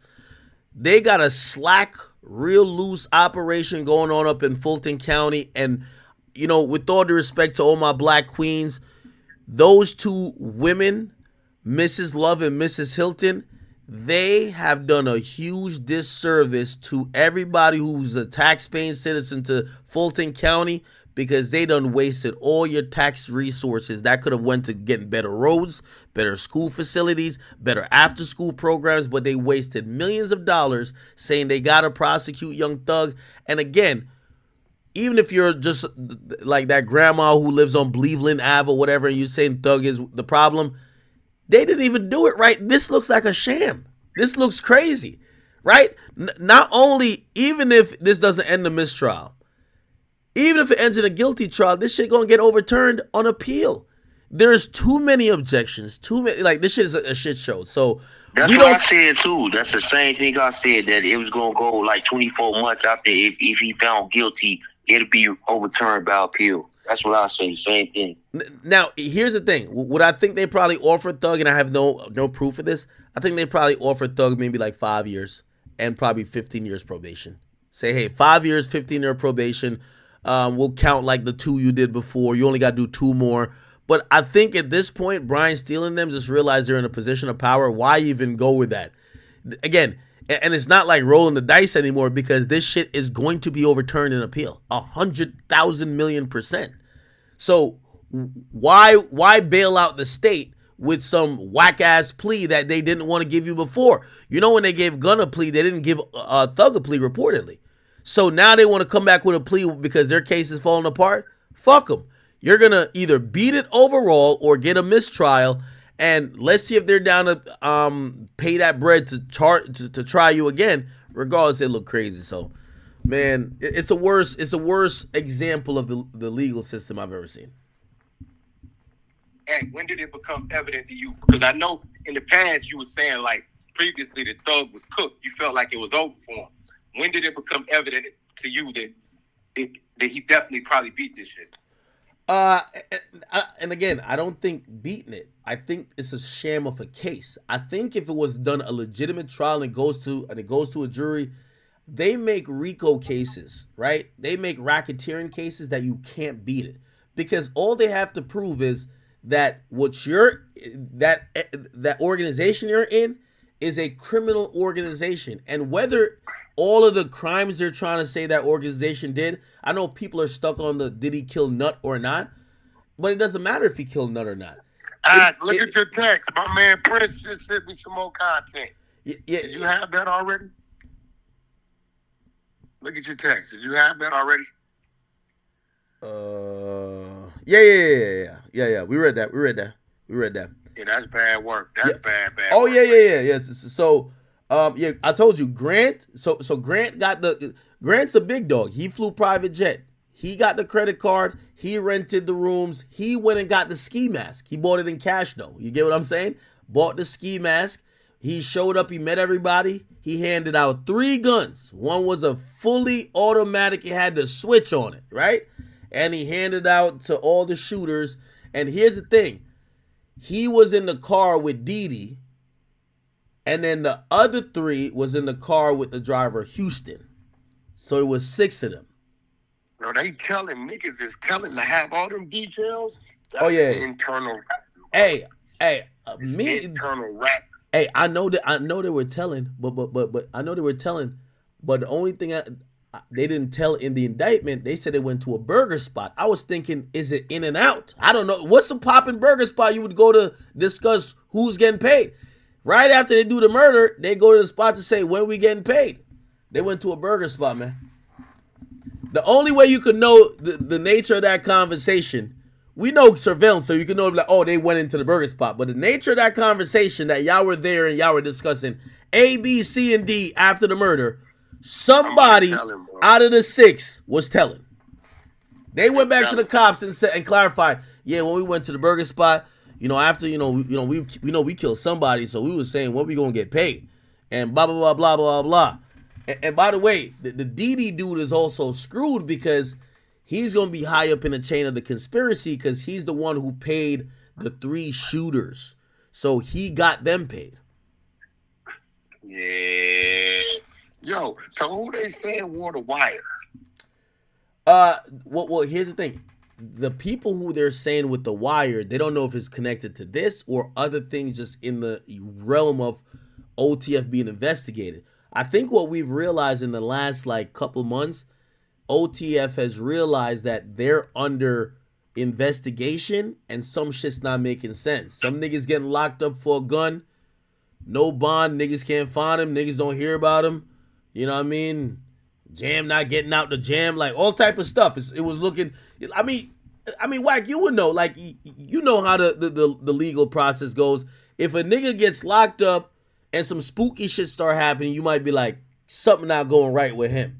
I guess they've been having these conversations, especially when everybody's seen their paperwork on charges they're catching, and they're realizing, wait, how the hell they found out this? You know? Ghost just sent me, now they on their exposure shit because these niggas is researchers. Ghost just sent me something else. Did you have this content? Yeah, no, we put it up. Those 2 dudes, one named Sharon Hollins and then the other guy named Marlon Kirsch. Here's the thing. I'm not ruling them out of being involved in this case. We won't see until it goes to trial because these are going to be cooperants, right? And they're not going to list those cooperants, definitely not by name in the indictment. So who knows? Who knows? They could be the guy. That's the dude that wore the wire right there, though, right, bro? Shit, what if he wore the wire? Marlon Kirsch, he wore the wire, bro. That's their homie exposing him. He wore the wire. No, I agree. No, listen, I know his homie say he wore the wire, but we don't know who he was around with the wire and what they caught on the wire. He looked like a wire-wearing motherfucker. You wire-wearing, you motherfucking Mr. Telephone Man, electric company, General Electric, weird-ass mother. He looked like he wear wires. Look like he wear thongs, too. Hey, Wack, can I ask you a question? I want to ask you a genuine question. If you were 19 again, right? If you're 19 right now, I know the story of Wack 100. I know how you came up. Would you have been involved in the streets knowing there's so many cooperants? You have cars that could just record you. Your cell phones are tracking the side. All the time, I don't regret my life because it eventually got me to where I'm at. But the dumbest thing I did was gangbang because there was no need for me to do it to be who I needed to be out here. Like, hell no. That's why I tell the kids, don't gangbang. Go to the military, go to motherfucking police academy, go to a trade school, some shit like that. Do not gangbang. It's unorthodox, twisted, dumbass way, contradicting ass, selective politicking thing, has zero structure. People telling you to do the things that they won't do, telling you not to do the things that they will do. So at the end of the day, hell no. I lost a lot of years, a lot of time. But in the flip side, I met a lot of great people. My homeboys, my comrades from both sides. You know what I'm saying? So at the end of the day, yeah, I definitely would have avoided the streets at all costs. Yeah, I just look at, how... In a gangbang way. Yeah, I look at how police are solving crimes now, and I'm like, if you're somebody who's in that life, how do you even plan for what the cops got coming for you? You got people wearing wires. You got cars that will record you. Your cell phone is a tracking device. Your license plate, there's license plate readers. I mean, they can subpoena your Facebook. You can't send stuff and delete it. There's Snapchat will give it up. They'll find out no matter what. And also, you still got to worry about people now cooperating more at a clip than ever before. Because you know why? They realize it's not the early bird gets the worm. It's the first rat gets the biggest cheese. So, come on. So I'm really asking, I'm like, how could you be a street nigga and navigate now and really win? It feels like a lose-lose. So it's a lose-lose. It's a lose-lose. I want to point out two things, though, right? First of all, Flacco ran his punk ass off. We rolled his ass up. He snuck off, right? Right? He Well, you think Flacco was capping about like not knowing that the brick thing? Nigga, we gave you the content. You know he was capping. Second of all, I would like this, right? Listen, we got our little bet and all that, and that's cool. But I'm building this exposure team, and there's more to it than just me 600 and loose. I got my researchers, guys like Prince, guys like Ghost. Big Chuck helps us out from time to time, things like that, right? What I need you to do for me or my research team on this situation, because we broke this together, sends me PowerPoints on what's going on in court. I would like to send them to you. If there's some things you want to touch on, let me know, and let me pull them in with you, because I'm growing them. Can we do that? No, of course. No problem, Mac. Appreciate that. Hey, by the way, if this case ends up being like anything that we seen in the O Block 5 case or 6 case, where it was Duck that got killed downtown, man, they had that shit down to a science. They had goddamn longitude and latitude. They had we never even knew people. Some people from O Block told me, I never knew them cameras still work there. How the hell the feds got it? The feds are going to come with a motion picture. No disrespect to Chicago, but nigga, they ain't got the sophistication of Beverly Hills. Oh, yeah. You understand what I'm telling you? Let me tell you what I watched. Rest in peace, Dollar. Shout out to my man T-Money. When they killed Dollar in the valet parking at the Beverly Center, the murderer, they tapped him on his shoulder at LAX at his terminal gate. You know how they used the cameras, the ATMs, and every other camera tracked him block by block, turn by turn, from Beverly Hills to LAX. And tapped him on the shoulder saying, let's go. Wow. It's a fact. You fucking with Beverly Hills. Boy, listen.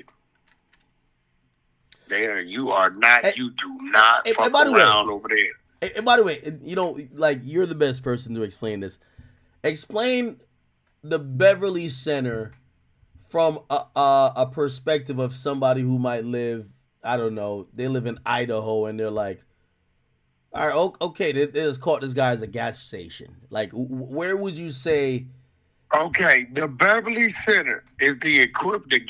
This gas station in the Beverly Center is the equivalent of killing a motherfucker across the street from the White House.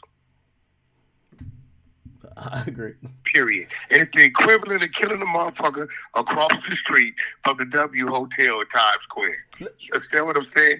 It's the equivalent of, like, bro, it's not gonna, you are tripping hard. And let me ask you this question. So when you heard that this happened initially, did you think, oh, that got to be some out of town dudes who did it, or did you think, oh, nah, those are some people off from the rip, off the rip, because niggas internal, they're gonna follow him to where he's going. Ain't nobody hit nothing across the street from the Beverly Center unless it's just one of them niggas that jumped out and got the gunning. Nobody saying, okay, they pulled in the gas station, get out. No, let them dudes get on the freeway. Let them get to where they going. They're not doing that, bro. We are not doing that. What? Because we know on the way over there, 1 million cameras just spotted you. Yeah, it looked like they thought that they got away from this so they put a fake plate on one of the cars. And I think the other one, I think they might have put a fake plate on that too. But so they got and by the way, they might have tinted both cars. So both cars, the windshield was tinted, but they said they got it from a rental company, but there's certain rental companies that'll give you like a decked out car, but I don't give a damn what you tinted. You still got the plates on the cars. The plates is on the cars. It's certain. Okay, watch this, Act. People in Jersey, right? No, you don't shoot a nigga on River Road or in Bergen County. You just don't do it. You don't fuck around over there, bro. You know what I'm saying? That air is hot. You know what I'm saying?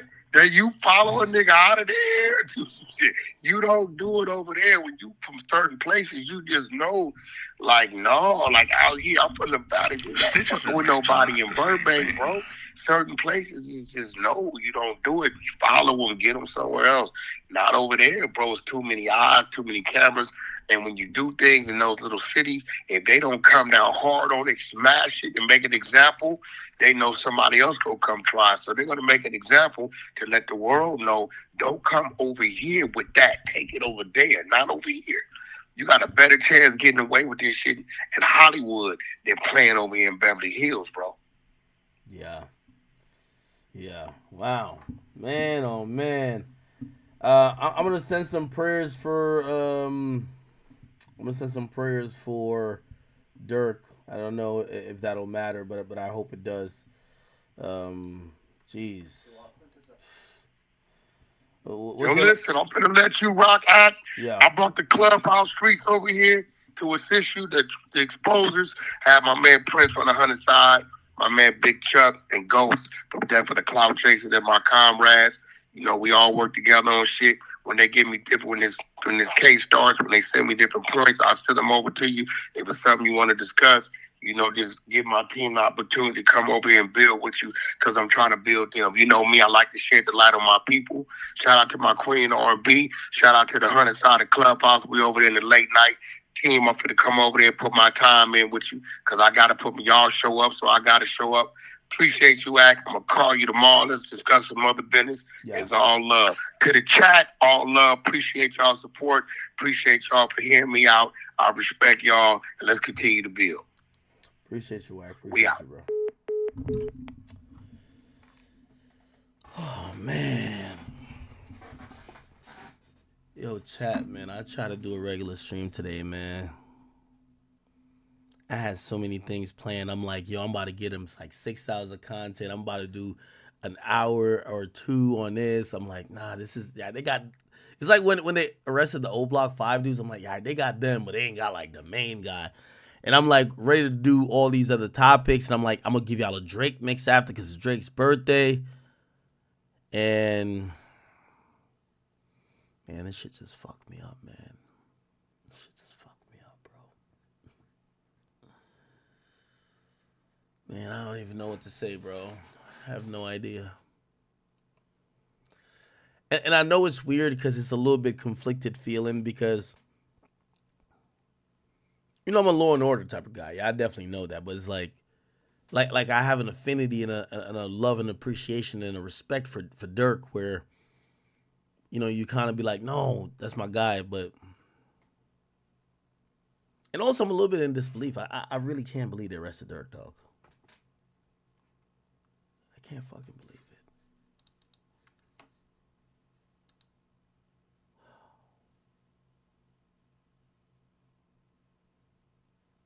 If arrested, he might face the death penalty.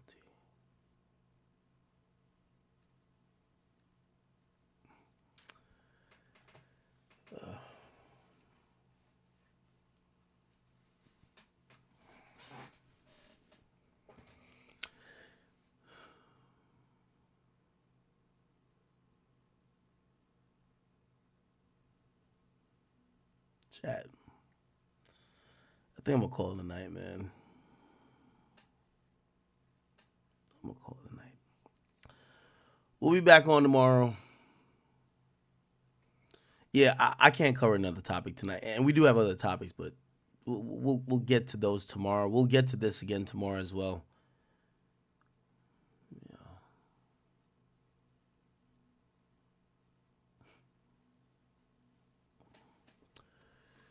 Chat, I appreciate you guys.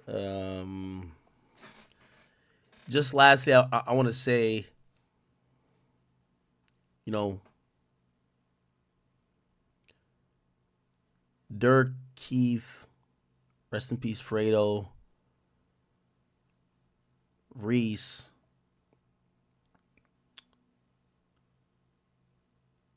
Herb, Bibby, shit, even Lil J. These are people who I covered very intimately. I locked into their stories. I was very grateful enough to be, you know, be embraced by some of them. And over time, when, you know, I built my platform a little bit more, I've always been excited to share my platform back with them. I feel like I owe that to them. I've told all of them that I don't care where they are in their career, their lives. I understand the path that I took to get here. And with that, I've also wished success for everyone. I'm happy to see Keith thriving. He's living life and he's enjoying the flowers while he can still smell it. I love it. He's one of the GOATs, one of the greatest. Durk is someone I've just been extremely proud about because I've seen him going up. I've seen him when his wings was clipped. I've seen him when he was super humble. And by the way, I've only seen super humble Durk. I've seen someone who was never forgot where he came from, never forgot who helped him out. And I've been just someone who's rooting for him, despite of the other people who I've liked that may have gotten into it with him, whether 6ix9ine, whether it's Young Boy. Man, Durk's my guy. I like him. He's cool. He's a cool guy. And I've always supported him. So, for me, I won't say necessarily every rapper or their arrest or maybe their impending demise makes me feel a certain type of way, but I do feel a little bit affected by the Durk thing because I feel like watching him grow and also watching even me grow, there's been some type of synergy because I know what we used to. I was covering this nigga on some bullshit. I was covering him at a time when he had nothing, when his manager passed away, when Newski died. I remember these moments and I remember all the pain that he's went through. So I was one of the supporters of him just kind of be like, you know what? There is light at the end of the tunnel. There is like life after this, despite the amount of hurt. So for me, and by the way, this doesn't mean it's over, but I do know what the feds and how to get down.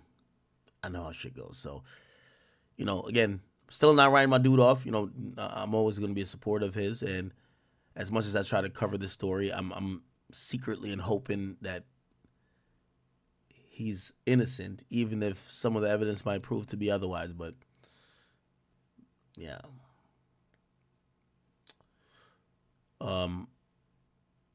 While we think about that, we got to think about the family of Lil Pab. I want to say rest in peace to Lil Pab. I want to say to Quando Rondo. I know he's been through a lot, and I want to send him some love as well.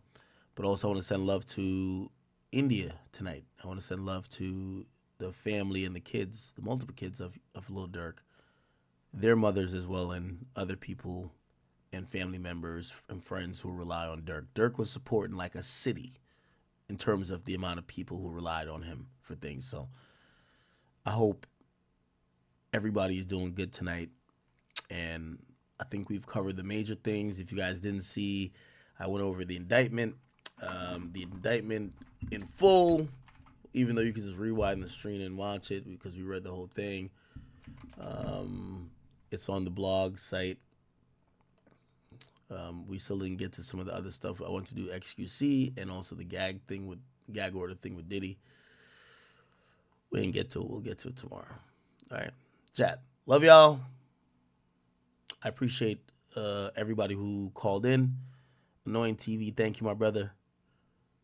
Wack, I appreciate you. Flacco, I appreciate you. Remo, I appreciate you. Adam, I appreciate you. And everybody else who kind of contributed to this broadcast. All the dudes from Clubhouse. And even Wale Intern, I appreciate you guys too. All right? Chat, not the happiest stream of mine. And yeah. I'll be back on tomorrow. Rest in peace, Vaughn. Long live Vaughn. Rest in peace, Lil Pab. Peace.